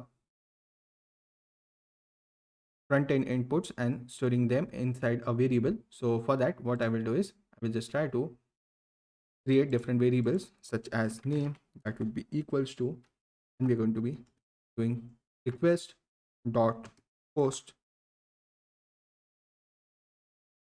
So inside this post request, we're going to be fetching the name. Similarly, we're going to be doing it for all the other fields. If I do this, and if we just change the names from here, so if I do phone,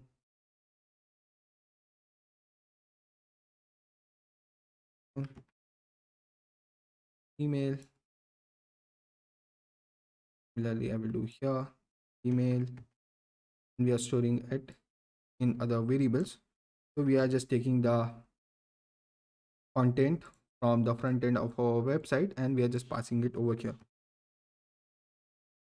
And after this, we will just try to print out all these variables that we have created. So I will print out name, phone, email, and the content. So after this, we will just try to add some data in our contact us form. So I will just try to save this code as well as this part, and we will just try to save all the files once, and we will just go back to our browser. And if we just try to refresh the page, and over here you can see we are getting an issue.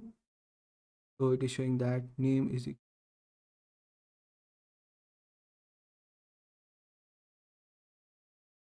After that, in our browser, we will just go to our home page, and after that, we will just try to refresh the contact us page, and we will just click on the contact us page. And if we just try to provide some data, such as some raw data, I will do some raw data that I have added over here.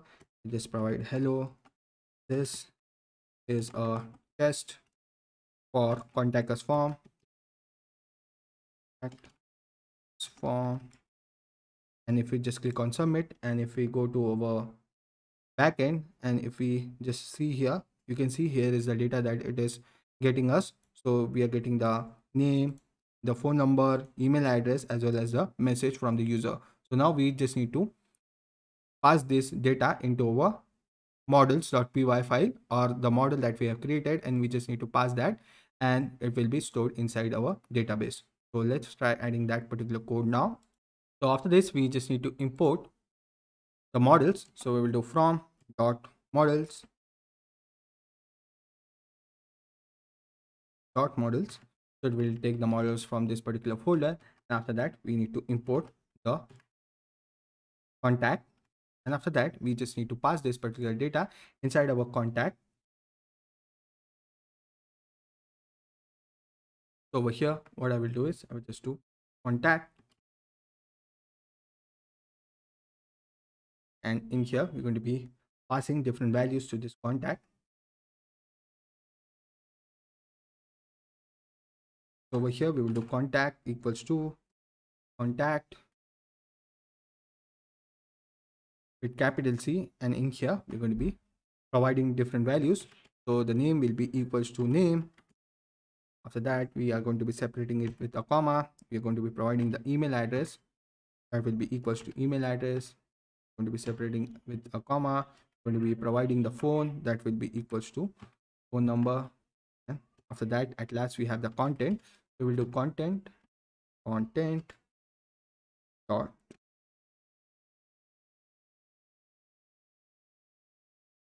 So once we are done with this, if we just try to save the code, and if we go back to our browser, over here you can see we have already opened this particular database for the contacts, and we have no contacts to be added, and the contacts is right now empty. So if we just try to save the code now, and if we go back to our browser, try to go to home and click on the contacts us form, and if we just add the raw data over here, and if I just do hello, and if we just click on submit, so it should store this data inside our database. This is how. So if we just go back to our database and just try to refresh it, so we click on back, okay, go back here, check.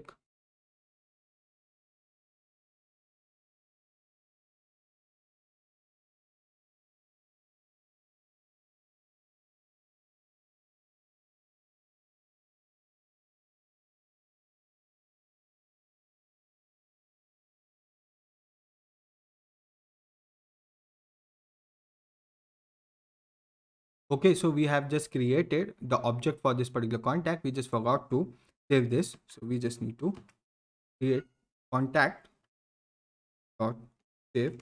So it will save the data inside our database. Once we are done with this, we will just go back to our browser, add the raw data from here, just add this, and we will do hello. This is a test for act us form. If we save this, and after that, if we just click on submit, so now if we go back to our contact database, and if we just try to refresh it, now you can see we are getting the output. So over here you can see here is the data that it has added inside the different fields. So now we are able to access, or we are able to provide some raw data. So if I just add some other data as pass, email address as this one, I add number, and if I do 1 2 3, and if we click on submit again, now if we go back, just try to refresh the page, now you can see we are getting the contact object 2 and 1. If we click on this, you can see we are getting the data, and we are successfully able to store it. Over here you can see that we are getting the contact object. Instead of this, I want the name of. So over here you can see that we are getting the contact object, and instead of this, I want it to tell us the name of the user as well as the email address of the user. So for that, what we just need to do is we just need to make a simple change in our code, which is going to be inside our models.py file. And if I just try to close this, and here we're going to be making a small change that will make the.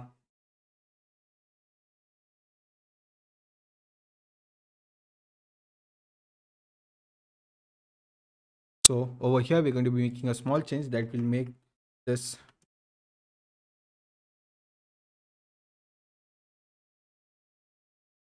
So over here we're going to be creating a new function that we will name it as f underscore underscore str underscore underscore, and after hitting enter you will get this result. So what I will do is I will this from here to be returning some data that will be the user. So we will type here message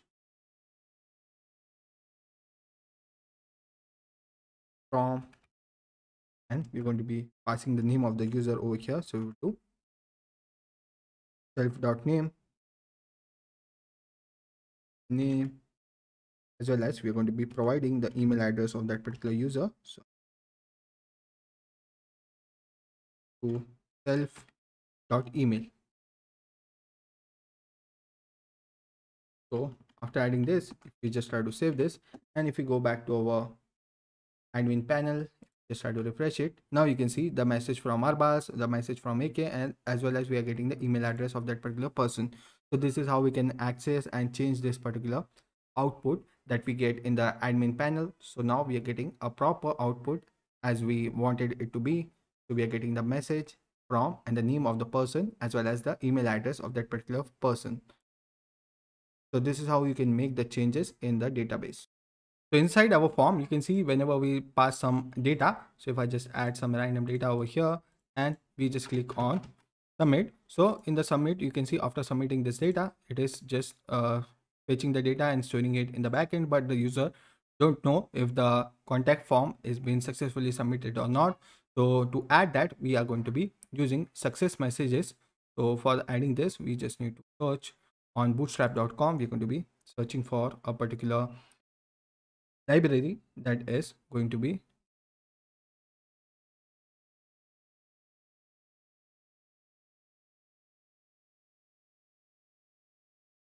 for alerts. So over here, I will do alerts. And if I hit enter, so we will be able to see this particular alerts that are available in Bootstrap. So over here, you can see there are different color success messages. So there are different color. So there are different color. So there are different color alerts over here. So we are going to be copying one of them from here. So copy this one for now. And we're going to be adding it in our contact us form. So over here, when we create our form, this I will display this thing.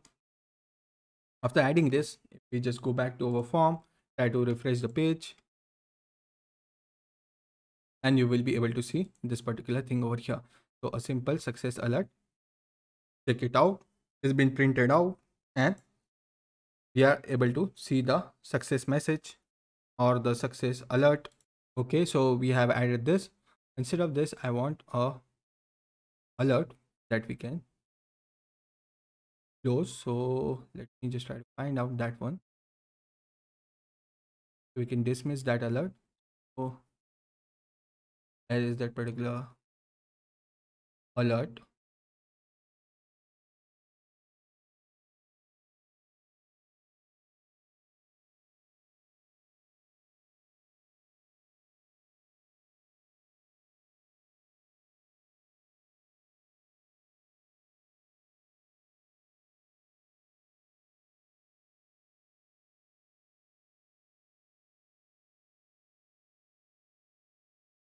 So over here, you can see another example of this dismissible alert.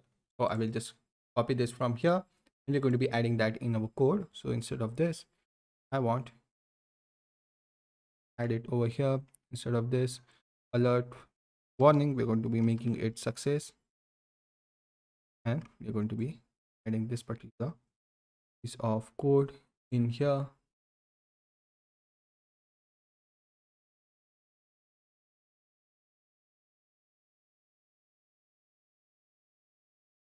And if we just try to save this and try to remove this one from here, so that if we just save it, go back to our browser, we just refresh our page. So over here, you can see we are getting this dismissible alert. So I will just click on this close. So it will dismiss this alert. So we have added this particular dismissible alert into our code. After that, we are going to be making some changes into this code. So it will be fetching the errors or the success message from our views.py file from this particular contact function. So let's try to add that now. So after this, we just need to make some changes in this. So first of all, we are going to be adding a for loop. So I will do for j for, and we will just add this thing. And after that, we will do message in messages.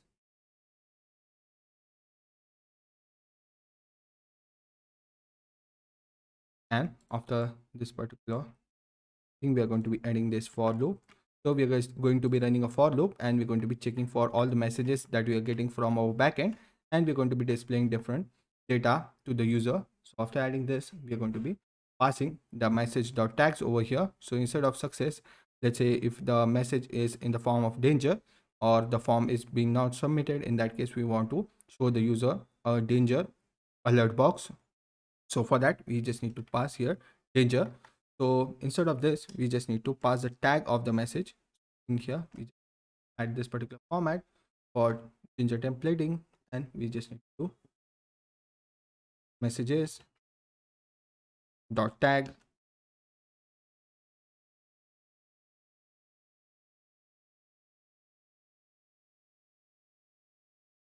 After adding this, we will try to copy this again, and we're going to be removing this and adding it here. And in that,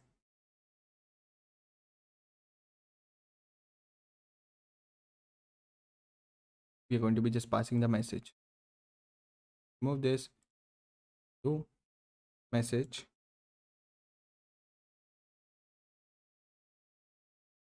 and add a colon over here.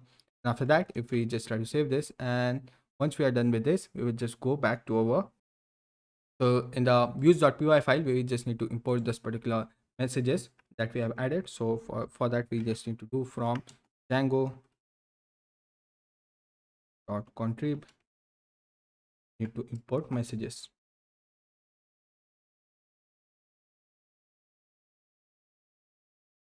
And after that, in our request form, we're going to be doing messages dot success. You want to why request, and we're going to be passing the message over here that will be well to contact us page.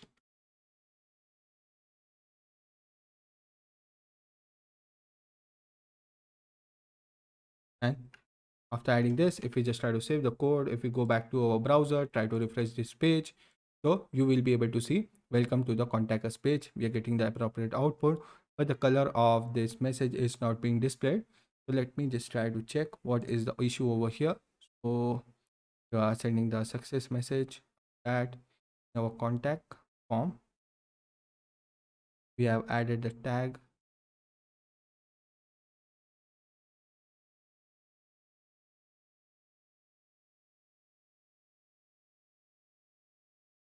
So here we just need to rename this thing to tags instead of tag. We have added only tag over here. If I just try to save this, we go back to our browser, try to refresh it. Now you will be able to see welcome to the success, welcome to the contact us page, and it is showing the alert box in the form of green, which is success message. If I just try to close it, so you will be able to see that it will close that particular alert box. After that, if I just try to provide like,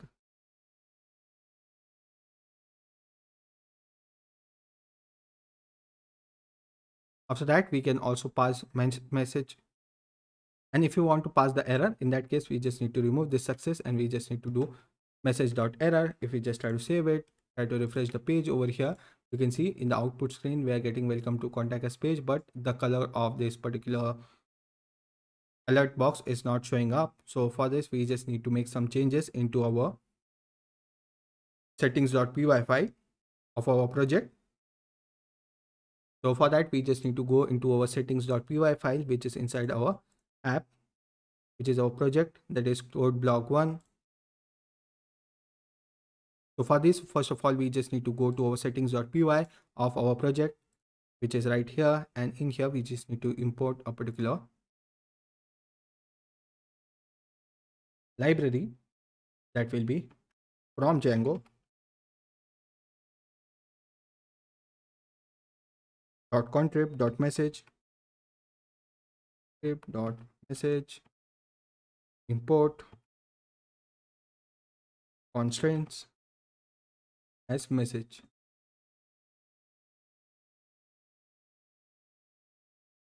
messages. So that we are going to be going in the bottom of the file, and we're going to be doing message underscore tag. So we are going to be overriding the tags that are available in this particular library.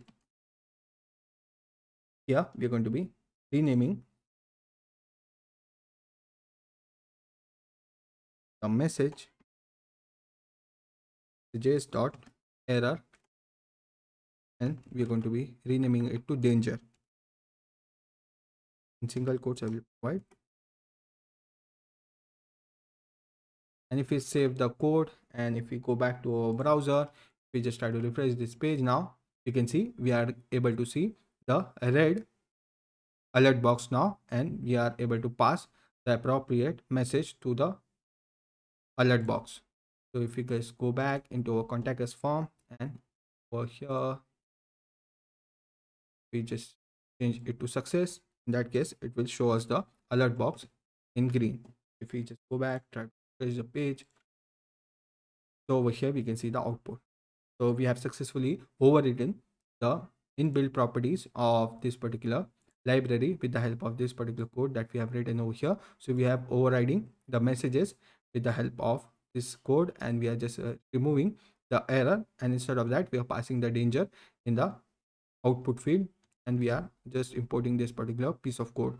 So first of all we just need to import this, and after that we just to make this change to override the data which was error to danger. So after that we will just go into our use.py file. We will just close the settings, and over here we are going to be just checking for the form if the user have filled all the details correctly or not. So over here I will do if, and inside this if we are going to be providing different conditions. So I will do length of name is less than 2, or length of email is less than 3, less than. And similarly we are going to be adding more conditions over here. So I will do this twice. In that we're going to be just changing the values. We change value of phone, and if the phone number is less than 10, and similarly the length of this content is less than 4, in that case we're going to be giving the user an error message. So we're going to be doing messages dot error. We're going to be passing the request as well as the error message that we want to do. Please fill the form correctly, and after this we are going to be adding an else statement, and in that we are just going to be submitting the form and adding this particular data inside our database. And I will just try to comment out this part, and over here we're going to be doing message.success. We do copy this one instead, copy it, cut it from here, add it over here, message.success request, and we are going to be displaying a message to the user that your message is sent. And if we just try to save the code, and if we go back to our website, if we just try to go here and refresh the contact us page, if I just add some random data, this I provide some random data. If I just click on submit, you can see please fill the form correctly. So we just need to add all this so we just need to follow all these things that we have added over here. So we just need to satisfy all these conditions. So the name should be more than 2 characters, the email should be more than 3 characters, the length of the phone number should be greater than 10, or and the content of the form should be greater than 4 characters. So let me just try to add some more data to something like this, and right here hello, and if I just click on submit, now you can see your message is been sent. And if we just go back to our admin panel, if we just refresh it, you can see here is the data that it has captured. So we have a lot of data that it has added into our file. So this is all the raw data that it has collected. So over here you can see this is the list. So over here you can see this is the latest data that we have added into our table. So this is how you can validate the form with the help of this, and we are also able to display the messages with the help of the alert box to the user. So I think that was it for this particular lesson. It is almost more than 1 hour of content in this lesson. So I think we should stop right over here. So in this particular entire lesson, we have created this contact us form, and we have added all the functionalities such as taking the input from the user from the front end, as well as we have created a database where we are storing all this data which we are gathering from the front end of our website. So this is how we can perform all the CRUD operation with the help of this SQLite database that we have created, and we have created a table, added different data into it, and we are also accessing this data with the help of the admin panel. So that was it for this particular lesson. Let's move to the next lesson of our course. So in the previous lesson, we have added a lot of features into our blog website, and we have made our contact.html form, and in that we are taking the input from the user and we are storing it in our database. So now we're going to be moving further with our code. So over here, I will just open the terminal, and if I just go to our website, if I just show you the website, this is the current view of the website. And over here, you can see when we click on home, it highlights the home. And if we click on contact, in that case, you can see it is still highlighting the home. We click on blog, still it is highlighting the home. So whenever we click on blog, home, or about us, it should highlight that particular button over here. So for this to work, what we need to do is over here in our base.html, we need to change some things. So I will just try to close this terminal, and if we just scroll a little bit, and if we scroll up a little bit over here, you can see where we are just passing the name of the home, we are making this div as active. So over here you can see because of this active, it is showing or highlighting the home page. So over here, what we can do is instead of this, we are going to be passing a blog over here. So instead of this, we are going to be adding a block over here.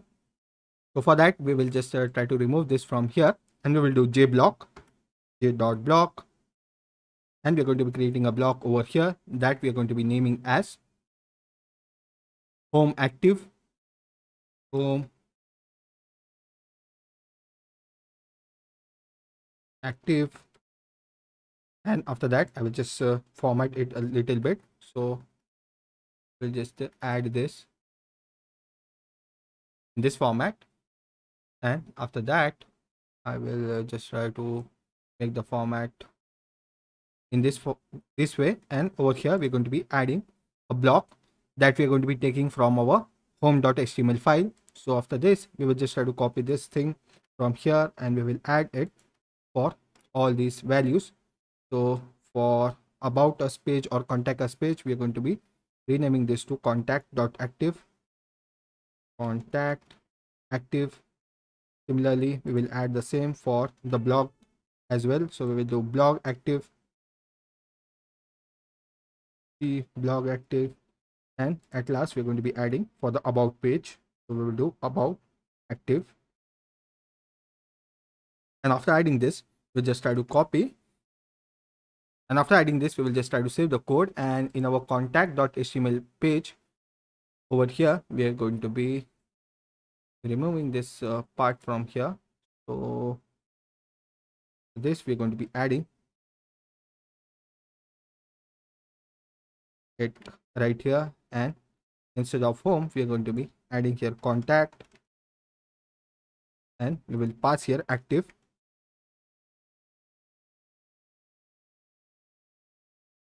And I just try to copy it, and similarly we will add it for all the other templates as well. So for about, we're going to be adding a block active, and we're going to be renaming this to about active. Similarly, we will do for the home page as well. So I will just add it in the home page, and I will just do home active.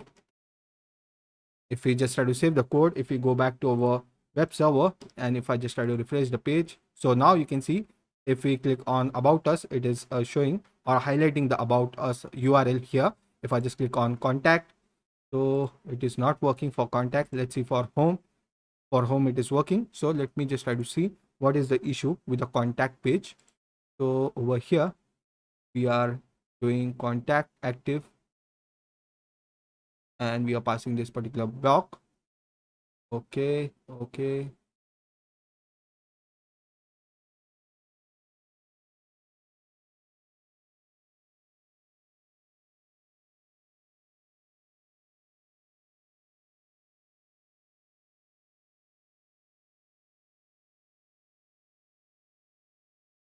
So if I just try to add it over here after this block, let's see if it is working or not now.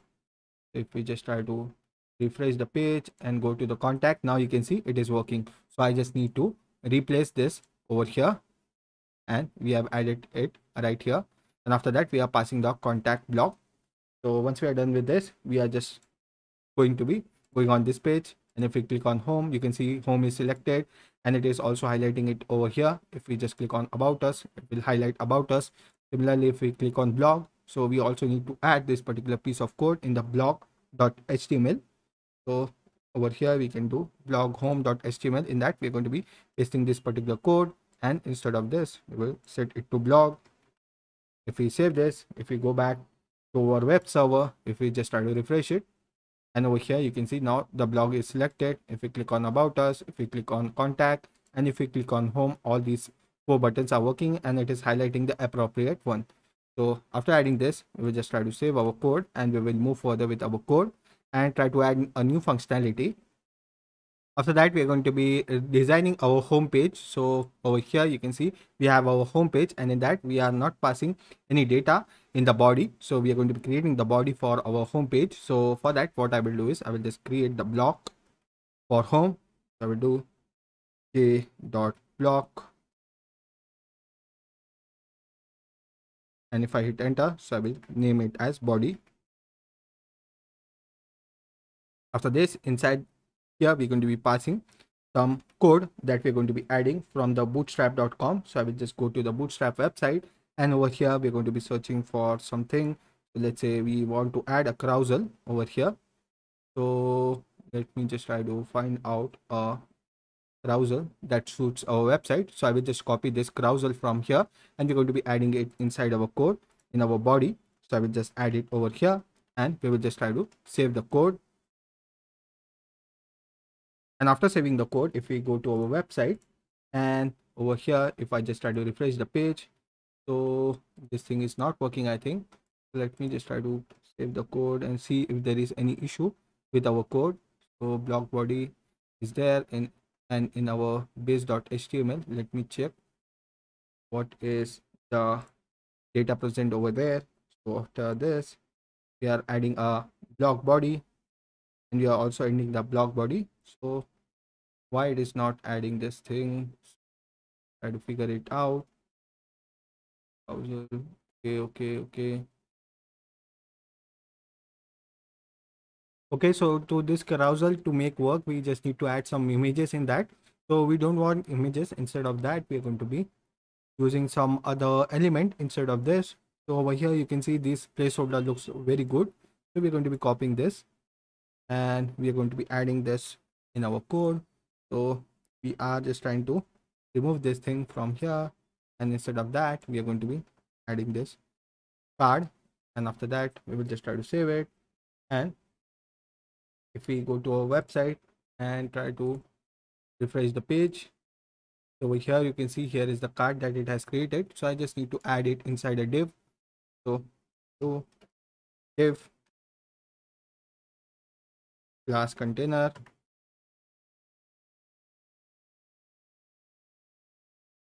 and after that we're going to be closing it. So we just need to remove this, add it over here. If we just save it and go back to our website, and if we just try to refresh the page, now you can see here is the output that we get. So over here we can just try to add some data inside this. So we don't want an image in that, so I will just try to remove this image from here, and inside this card we are going to be adding the title for this. So we will add code blog, so that we are going to be doing. code blog read our blogs. This, if we just try to save the code, and if we just go back to our website, try to refresh the page, now you can see here is the output that we get. We will just try to center this thing. I will just try to remove this button from here. And so after this, you can design the home page as you want. We are going to be doing it later on. So for now, we will just go into our blog page and home blog. So in that, we are going to be changing something. So for that, we will just go into our text editor, and we're going to be making some changes in our blog home. So in there, we are going to be creating a J block for the body. I will just type here body, and we are going to be adding some data over here. So we will just try to go over here, and we're going to be copying the placeholder. So let me just try to find out the placeholder. Want this kind of placeholder over there. So what I will do is I will just copy this thing from here, and we're going to be adding it in there. And similar to this one, we're going to be copying the container. So copy the container from here, and we're going to be adding it in our blog home. So we'll just add it inside a container, and we will just remove this from here and add it right here.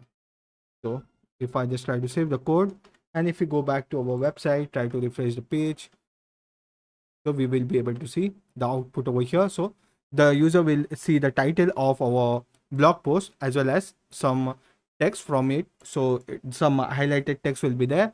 A small bit of text from our blog post will be available to the user, and if we just click on read more, so it will redirect the user to the blog post of that particular blog. So we are going to be just renaming this data that we have over here. So we will just set it to read more. This button will be read more. We are going to be adding the title as Python blog, and we are going to be just setting the text as default. And if I just refresh the page, so you can see here is the output that we will get. We can also set the image as well for this particular blog. If you want, we can add the image. If you don't want, we can just remove this by commenting out this part. And if we just go back, try to refresh the page, now you can see here is the output that we get. And we're going to be designing the home page later on. For now, we are going to be just working with this particular blog page, and we are also going to be making this search bar work, as well as we are going to be adding the login as well as the sign up page. So let's start working on that one by one. So once we are done with that, we are going to be creating the model for the blog post. So after this, we are going to be just minimizing this, and in here we are going to be just closing the other pages that we have opened over here. So these are not required now. So this is home's URL. We don't need this. We also don't need contact because we are done already with that particular function. And we also remove this, the base, as well as the models of the home. So now we will just try to minimize this app, and we will go inside our blog app over there. We just open the models.py file as well as the views.py. So I will just try to open both of these files over here, and after that we will just try to copy all the data from this particular model that we have already created for the contact us form. So what I will do is I will just try to copy this entire code, and we will just make some changes so we don't need to write the code again and again. I will just try to copy paste it, and I just need to add it over here. If we just try to save it, and after that we will just open the views.py of blog, and after that we will just try to minimize it, and over here we're going to be making some changes. So here we are going to be adding different fields. So we are just going to be renaming this field to some other fields. So in our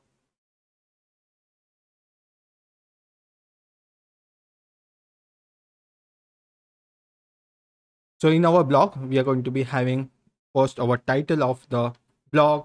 After that, we are going to be adding the content. So I will just try to add the content after the title, as well as we are going to be taking the name of the author. So I will add author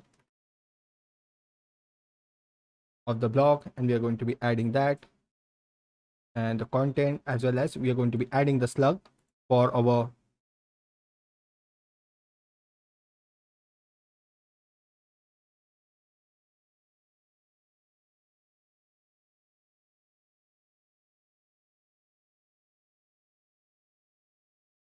and after that we're going to be adding the slug.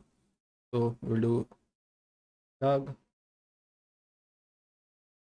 and we're going to be setting the length of the slug to 50. The name of the author will be 15 characters. We're going to be taking the content in the text field.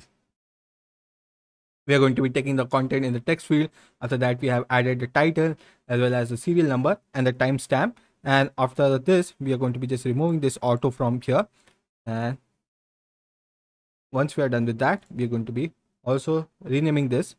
So from here, we are going to be just removing this, and instead of name, we are going to be passing the title of this blog.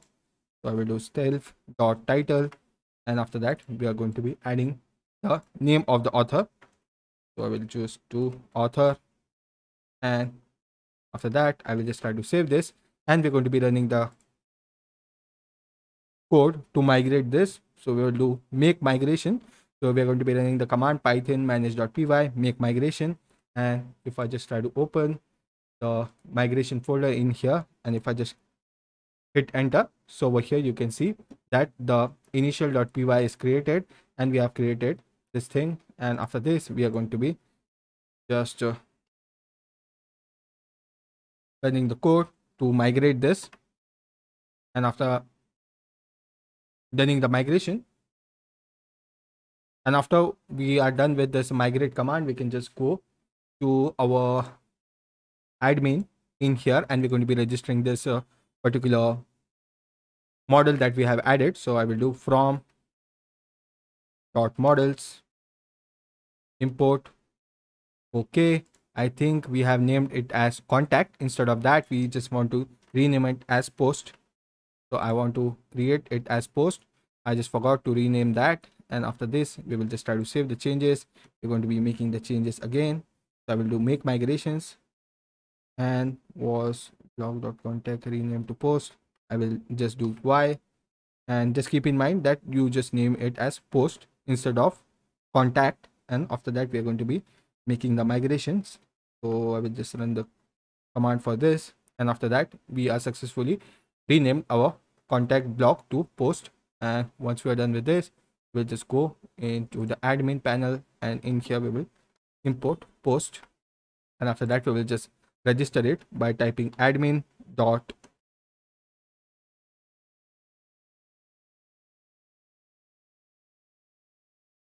site dot register, and in here we're going to be passing the post. So once we are done with this, if I just try to save it, if we just try to run the server, I will just try to run the server. After that we will just go to the browser, and if we just go to the admin, if we just click over here, you can see we are now able to see the new table that it has created, that is post. And if we just click on it, you can see there are no posts available right now in our blog. So if we just try to add a demo post here, so if I just add the title as python blog,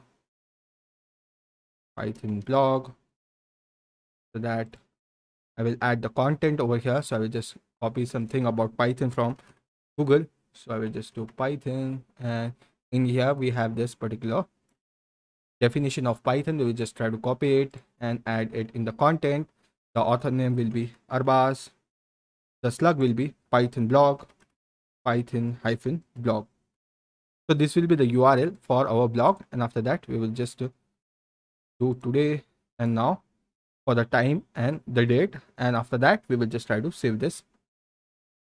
And after that you can see we have successfully created this blog post that is Python blog by me, and we have added the author name as well and all the related details. Now once we have created this, we are going to be trying to access it on our blog page that we have created over here, and in here we want the name of the blog as well as the content of the blog, and we will click on read more. In that case, it should redirect us to the blog post. So let's try to add that. So in our code, what we will do is in our models, okay, admin, we just need to go into our views.py file, and in that we just need to import this particular model that we have created. So for that, what I will do is I will just type here from dot model import post, and I will just add a space over here. And after that, in our home block, we are going to be writing some code to fetch this data. So for this, we will just do all post that will be equals to, and in here we will do post dot objects dot all. So we will get all the objects that are present inside this database, and after that we will just add a context over here. I will do context that will be equals to, and in a form of dictionary we will pass all the posts that we have fetched from our database. So this is a particular format that we need to use, and I just need to add a capital P here. So all post, and we're going to be assigning a value to this all post, that will be all post, and we're going to be passing it into our render template. So we are also going to be passing the context with it to our web page. So we will do context, and if we do that, if we just try to save this, so once we are done with this, we just need to make some changes in our blog home.html file. Over here we just need to do a for loop. So what I will do is I will do j.for, and over here j for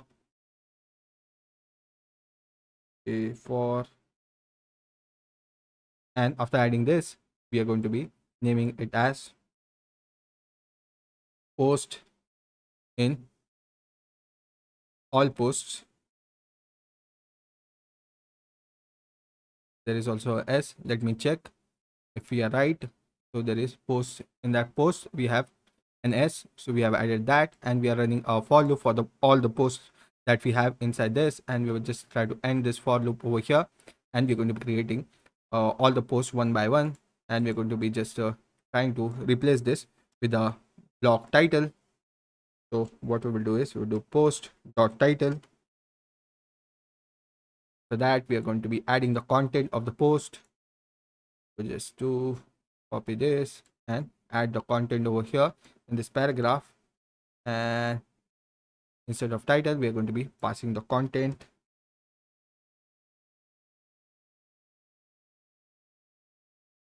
and in the href tag we are going to be passing the slug. So we'll do slug dot, okay, it should be post dot slug, and after this we are also going to be adding the name of the author as well. So for adding the name of the author, what I will do is I will just try to copy this part title, add it over here, or we will just go into our browser. We will just go in here, and we will just try to see how we can add the name. We just try to find out navbar.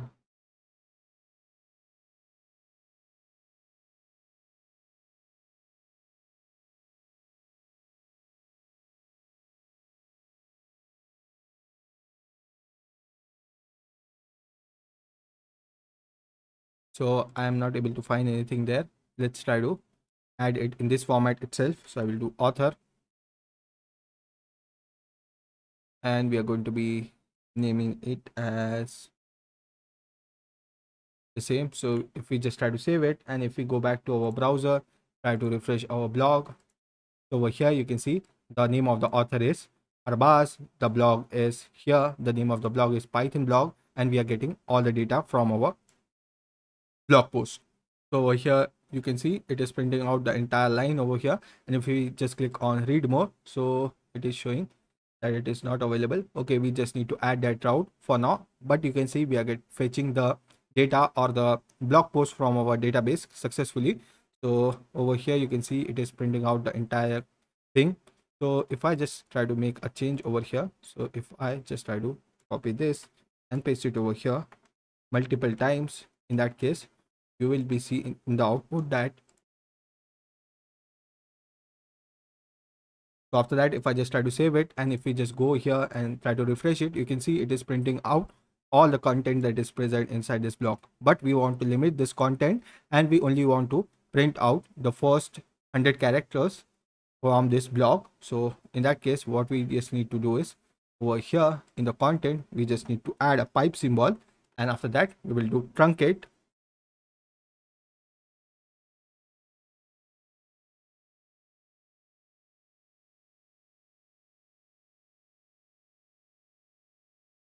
Truncate chairs, and we're going to be adding a colon over here, and after that we're going to be passing the value. So I will just set it to 100, and if we just try to save it, and if we go back to our blog, and if I just try to refresh it over here, you can see we are just getting the first 100 characters from this particular blog. So if the user wants, they can just click on read more and they will get the output. So right now we have only added a single blog. Let me add another blog in here so we will be able to see. So I will add Java blog. The author will be Arbas. The slug will be Java blog, Java-blog, and we will just search for Java on the internet, find out some text related to it, and I will just try to copy it from here, and we will add it inside our blog content, and I will just try to do this and just save it. And after adding this content, if I just go to our blog page, and if we just try to refresh it over here, you can see we are getting all the two blocks output in here. So I think there is some issue with it.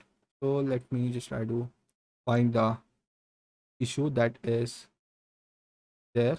So let me check. We are okay. We just need to add another if, and if we just do that, and if we just go back again, we just try to refresh it. Okay, so we are getting the output. Also in the container, what we will do is do my-3, and if we do that, if we just go back, try to refresh the page again, now you can see there is a space in between all these two blog post, and we are getting the appropriate output that we wanted. So we can also do something like h8 h8, and we can also add blog by and the name of the author, and I just try to save it. If we go back, try to refresh it, now you can see it is looking much better, and we're getting the output that blog by and the name of the author, as well as the title of the blog post and the content of the blog post. So we can just click on read more. So we are going to be adding that functionality now, but we are successfully able to fetch the data from our database that we have created, and we are able to display it to the user. So after that, we are going to be making some changes into our blog post.html. So in here, we're going to be adding the body for the blog post. So what I will do is I will do j.block, j.block, and we're going to be adding a j block that will be body. And in this body, we're going to be adding some HTML data that we are going to be just getting from here. So I want to display my blog post. So for that, I will just try to find out a perfect so in here we will just click on this examples, and we will just try to find something that we can add to display our blog. So over here you can see there is a theme for blog, and from there we can just copy this. So what I will do is I will just click on inspect element, and I will just try to copy the part for this one. I just try to find out this particular piece of code from here.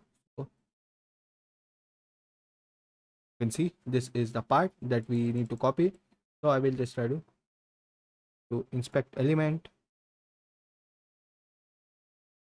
So over here, what we will do is we'll just try to copy this particular blog post from here. So I will just try to copy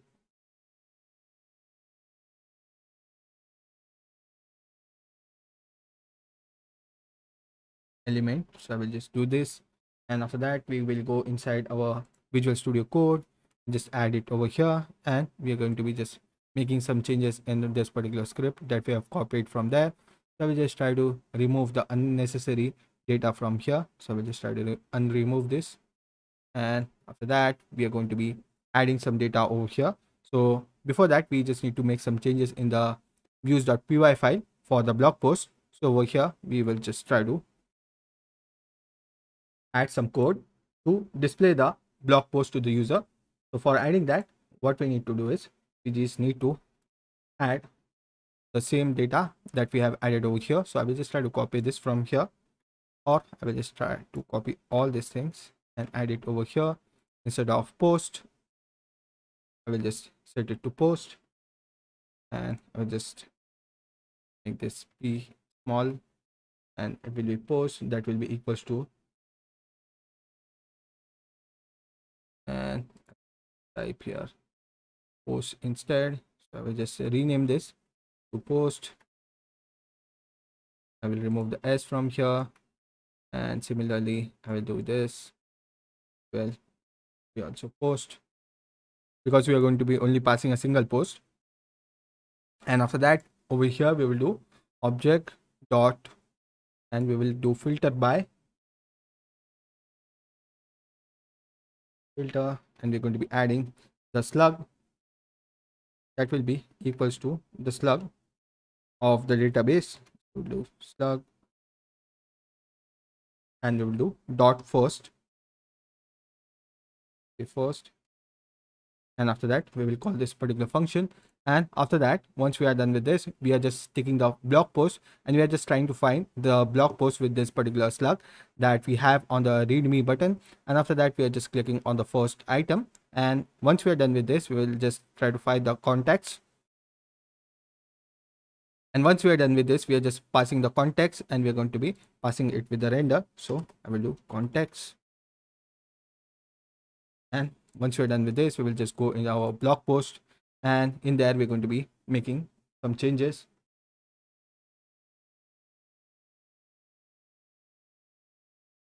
So after this we will just add it over here. So I will do this, and after that we will do post dot title, and we'll just copy this and add it over here. This will be timestamp,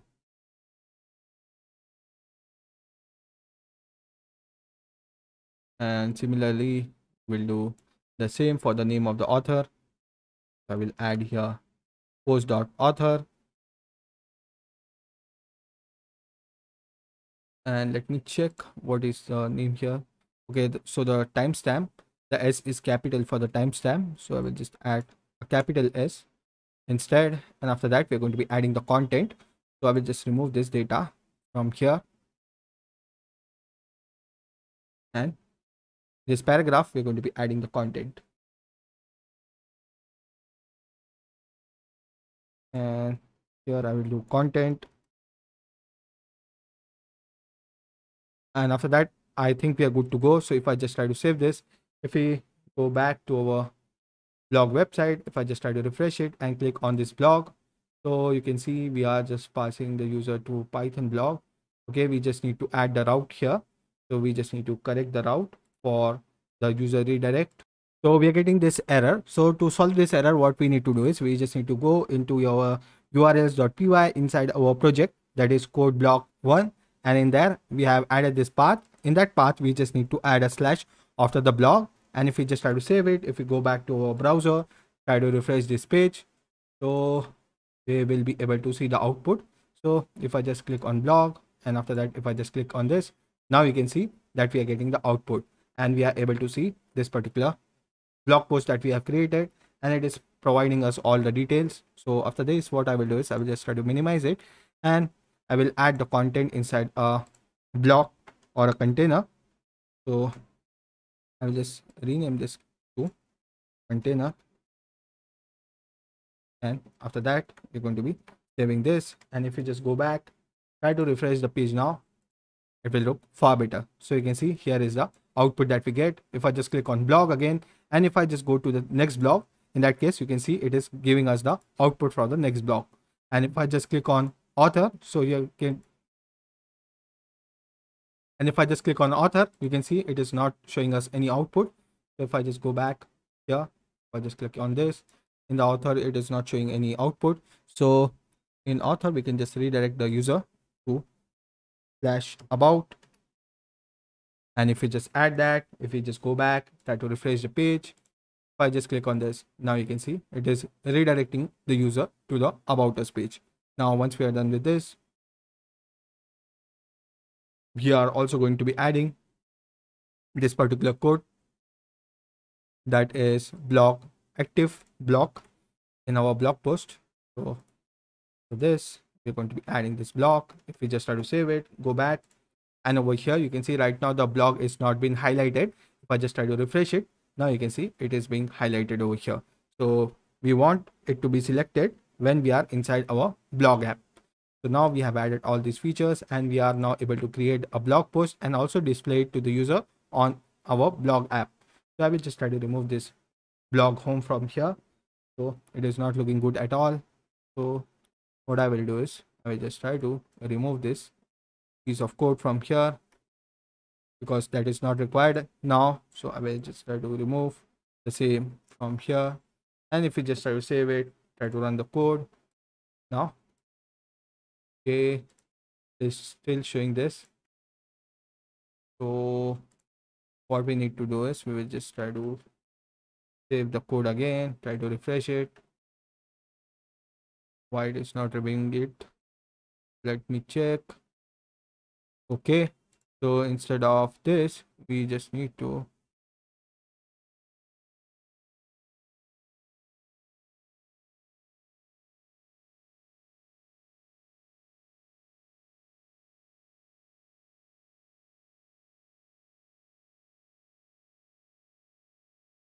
so now if I just try to refresh the page, now you can see it has been removed.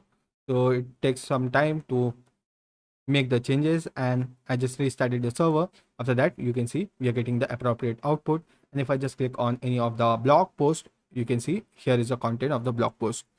And in the and on the blog page, we are only getting the content of the blog up to the 100 characters that we have set as a limit. So this is how we can create the blog post and display it to the user on the blog page. So after this, we are going to be working on the search box, and we're going to be making this work. So if I just add any query such as Python, so if we just click on search, so it should give us the result which contains Python. So it will just go through all the blog posts that are available and just search for a keyword that will be Python or Java, and it should return us with the output. So let's try to add that particular functionality now. So for adding this, what we need to do is we just need to create a new function over here. So we will just try to minimize it, and in our views.py, we're going to be creating a new function that will be search. So I will do def search,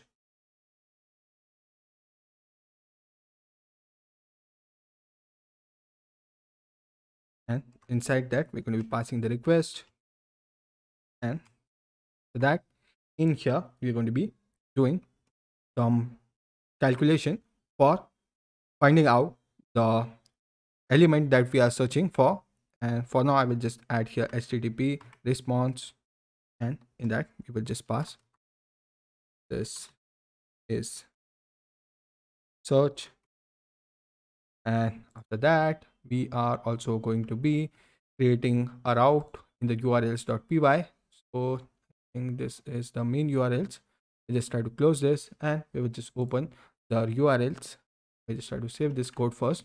After that we will just open the urls over here, and after that I will just try to copy this and add it over here, and I will remove this, and instead of this we're going to be passing here search. So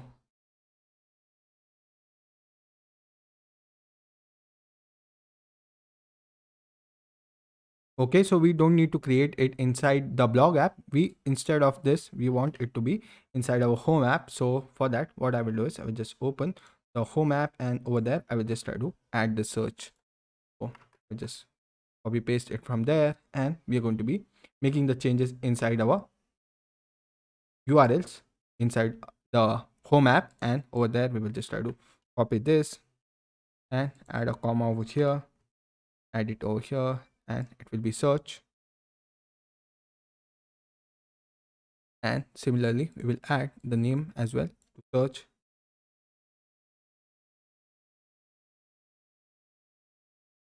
Again I will do this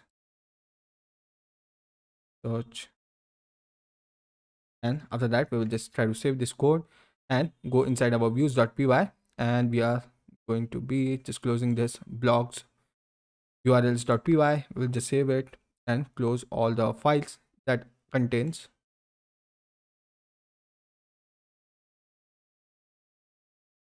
blog post. So I will just remove that, and I think we are done with the blog post as well.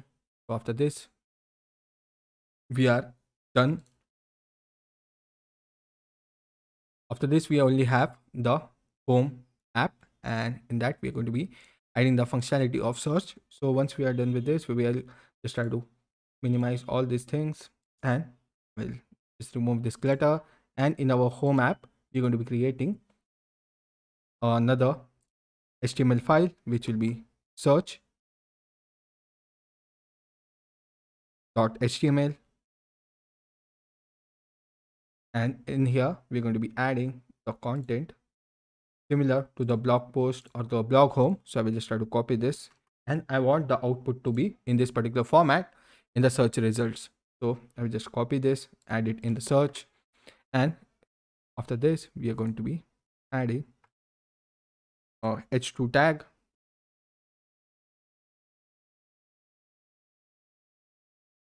and this h2 tag will tell the user the results are,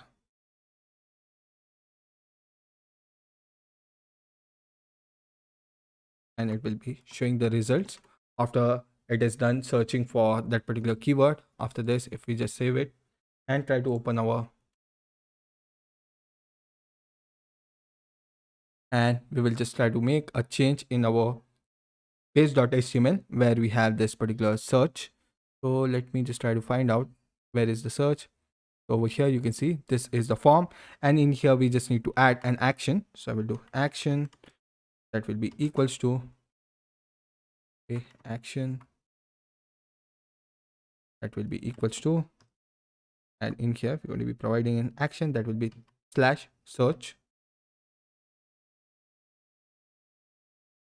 and we are also going to be adding the method that will be get. So we are going to be getting the data from this, and we are going to be sending it into our backend.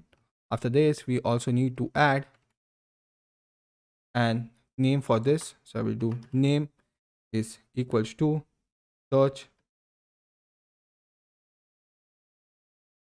and once we're done with this we'll just try to save this. And if we just go back to our browser, and if I just click on home, and if we just try to search something like Python, and if I hit enter, so over here you can see that it is redirecting us to this is search, and over here you can see that we have added this call right here. So if I just do render, and in that if I just pass request as well as the name of the HTML file that will be search.html, and that is inside the home directory, to home slash search. And if I just try to save it, if we go back, try to refresh this page, so now you can see here is the output that we get. So this is the output, and we are not getting the query with it. So let me just try to do some data over here, and if I click on search, so we are not getting the data. So let me just try to see how we can fetch this data. So this thing is not working because we have added the name inside here. So instead of this You just need to copy or cut this from here, and I have renamed the name to as query. So after this, we will just add it in this input field. I will just add it over here. We'll just save it, and if we just go back to the server, we just try to refresh it, and if I just provide here Python, and if we just try to search it, you can see over here it is now available. If I just do something else such as Java, and I hit enter, so over here you can see here is the output. Okay, I think we just need to add the name like this, and I think we are missing out something over here, so we just need to do this. And after that, if I go to the browser, try to refresh this page and go to the blog or home and search for Python, now it should give us the output. If I just search it, you can see the query is equals to the query that we are passing in the search box. So after that, we are going to be doing the computation or the calculation and finding out which post contains the keyword that we are passing in here. So for that, what we need to do is we need to write a piece of code for performing that operation. So for adding this,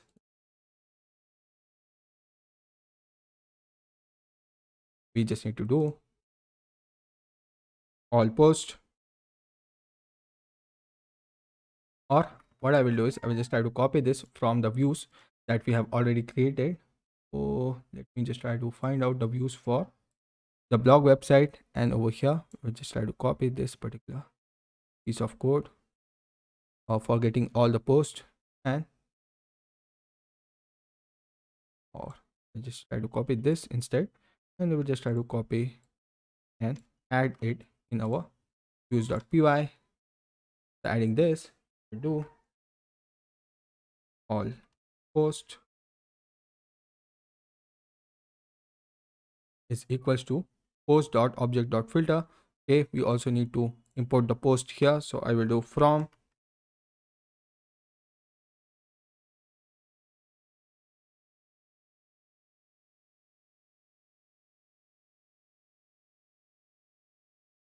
blog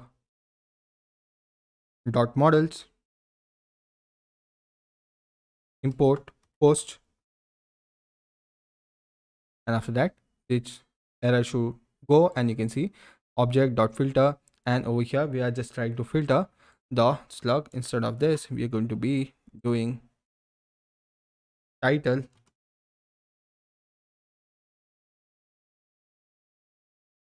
for underscore I contains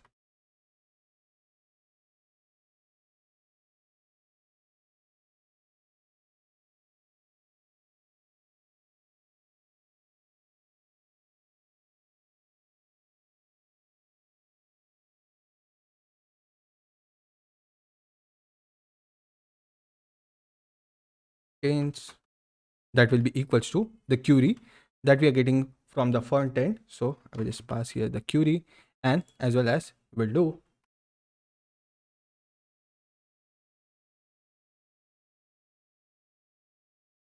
query equals to, that will be request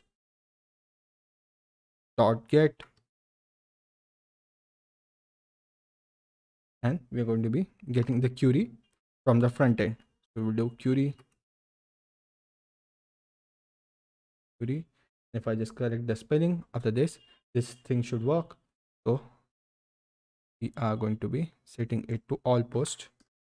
So I will just try to copy this from here, add it over here, as well as here. And after that, what we are going to be doing is I will just try to provide a comma over here, and we're going to be passing the context.